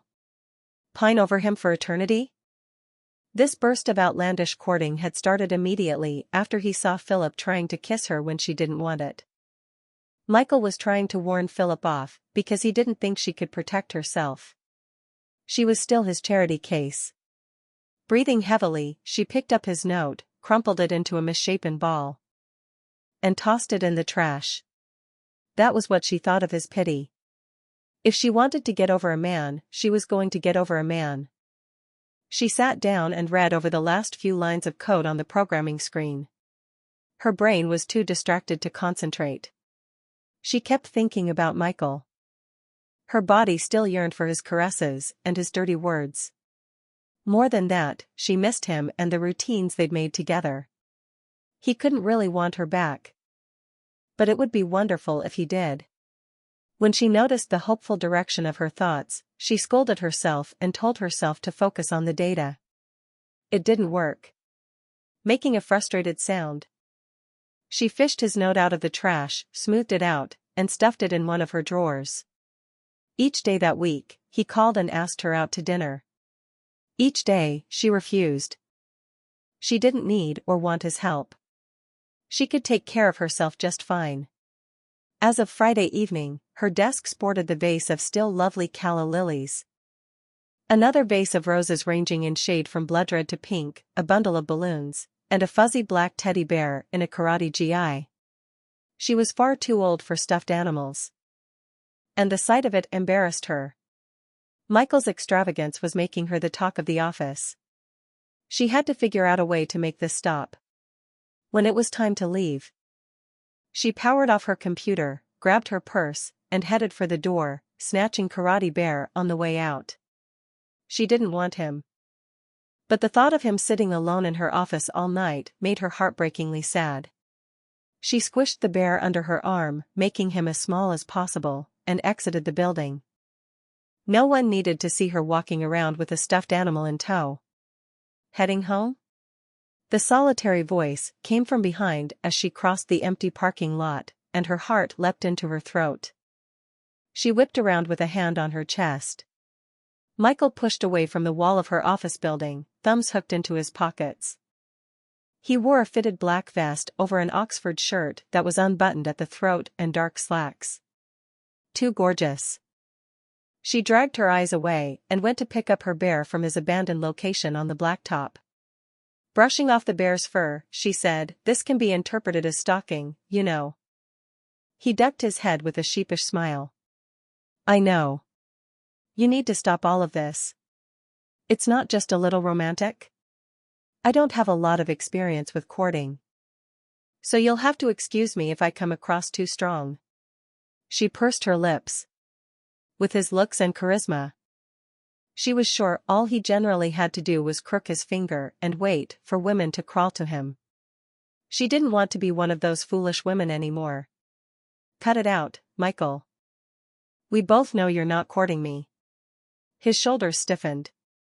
What do you mean? You don't need to protect me from Philip anymore. He switched his attention to the receptionist. None of this has been about Philip. He stalked toward her, his brow furrowed and his jaw tight. Her instincts told her to back away as he neared, but stubbornness had her digging her feet in. She lifted her chin. She wasn't scared of him. I'm done being your charity case. I don't want. Clasping the sides of her face in his hands, he kissed her. Sensation shocked through her, ending her struggles before they began. The cool silk of his lips on hers felt like heaven. As he stroked his hot tongue into her mouth, his salty taste and familiar scent intoxicated her. She gripped his shoulders and pressed her body to his. He surrounded her with his arms and aligned their hips, her softness to his hardness. Liquid aching pervaded her limbs. Look at you melting for me, he rasped against her mouth. I've missed you. He kissed her again, a deep, slow tasting that curled her toes and made her sigh against his lips. Her hair loosened, and she shivered as he threaded his fingers into the mass. Pretty Stella, he whispered, running his hands over her loose locks. I might not have the hang of courting, but I kiss you right. That snapped her out of her kiss-induced haze immediately. She jerked free of his arms and wiped a sleeve over her mouth. Don't kiss me. Don't touch me. I don't want you doing anything with me out of pity. Why do you keep talking about pity? I never said I pitied you, he said with a frown. Then why didn't you take my money? Without waiting for his response, she retrieved the bear from the ground for the second time. She wanted to hug it close, but she made herself hand it to him. This past week was nice. But I've had enough. I'm asking you to stop. Please. Does that mean you no longer have feelings for me? A film of moisture glossed over her eyes, and she spun away from him blindly. I'm going to go now. Because I have feelings for you. She froze, felt his hand close around hers and pull until she faced him once again. He tipped her chin up. And her tears threatened to spill free. Had he really said that? With her heart drumming in her ears like this, she must have misheard. He took a breath, released it, took another. I didn't take your money, because I'm in love with you. I told myself you needed me, that helping you would prove I wasn't like my dad, but those were just excuses to be with you. You don't need me. And I don't have to prove I'm not like my dad. I know I'm not. I ended things because I was certain you didn't love me back. But when you said you were going to get over me, you gave me hope. Her skin flushed with heat, her hands, her neck, her face, the tips of her ears. He didn't pity her. He loved her. Had she heard correctly? Was it true? He swallowed once. Could you say something? Please? When a guy tells a girl he loves her, he doesn't want silence in response. Was I too late? Are you over me? Are you wearing the underwear I got you? Laughter cracked out of him. Sometimes. The way your mind works is a complete mystery to me. Are you? She transferred the bear underneath her arm and tucked her fingers into the waistband of his pants above his leather belt. Lips curving, he unfastened his belt, unbuttoned his pants, and drew the zipper down. If we get arrested for lewd acts in public, they'd better let us share a cell. She pulled his shirt tails out of the way, and even in the poor lighting of the parking lot, she could see the red plaid of his boxers. She lifted her eyes to his as effervescent warmth pervaded her body, filling her heart and spreading to every extremity. He did love her. And her theory was confirmed. Michael's beta had changed from 1 to 0. For her. You're wearing them. I don't like to go commando. Chafing. Trying to suppress a goofy grin, she straightened his pants and belt. Women buy underwear for the men they love. It's economics. Data supports this claim. Are you telling me you love me, Stella? She hugged Karate Bear tight and nodded, suddenly overcome by shyness. You're not going to give me the words, he asked. I've never said them to anyone but my parents. You think I run around telling women I love them? He pulled her close and pressed their foreheads together. I'm going to get the words out of you. Tonight. Should I be worried? Yes. What are you going to? The heat in his eyes stalled her words. Let's go home. Okay. Instead of leading her down the street toward her house, he brought her to a small silver Honda Civic and opened the passenger door for her. I traded in my car, he said with an awkward shrug. She sat and buckled her seat belt, taking in the clean, non-leather interior of the car. Nothing about it reminded her of Eliza. I like this better. You would. He smiled as he got behind the wheel. I'm partnering with Quotient to start a clothing line. And I needed startup funds. Since I quit escorting, there was no reason to keep that car. He was finally doing it, quitting escorting, taking chances, and making a name for himself. In that moment, he was so perfect to her she wanted to launch herself across the gearshift and kiss him until he was breathless. That's great. I'm so happy for you, Michael. But the thought of him selling his car because he needed money bothered her, especially when he'd returned her check. Do you still have some of your mom's medical bills to pay? Did the Foundation's medical assistance program fail to cover everything? He tilted his head as he frowned at her. How do you know about my mom's bills or the program? After a moment's hesitation, his eyes widened. Was it you? She averted her eyes. It was you, he said in a discovering voice. How did you know about my mom's lack of insurance? That night at your apartment, I saw the bills. And I made the connection between the cost of her treatment and your escorting fees. I think, that's when I fell all the way in love with you. A boyish grin spread over his lips. I was going to get those words out of you in the most delicious way. But then his smile vanished, replaced by a thoughtful line. It must have cost a fortune. You started an entire medical program. Just how rich are you? She worried her bottom lip as she continued to hug the teddy bear. I'm not that rich anymore. Well, I'm kind of rich. It depends on how you define it. You're probably not going to like it. Are you sure you want to know? Out with it, Stella. I had a trust fund. There was about $15 million in it, she said with a shrug. I donated it to the Palo Alto Medical Foundation to start that medical program. You gave away your entire trust fund? For me? That's kind of what you're supposed to do with money like that. Isn't it? Give it away? I can support myself with my salary. It's just money, Michael, and I couldn't stand the idea that you were being forced into escorting. If you want to do it, that's one thing. But if you don't, she shook her head. I was determined to give you a choice. Besides, we're helping lots of families now. It's a good thing. We? He leaned forward and kissed her cheek.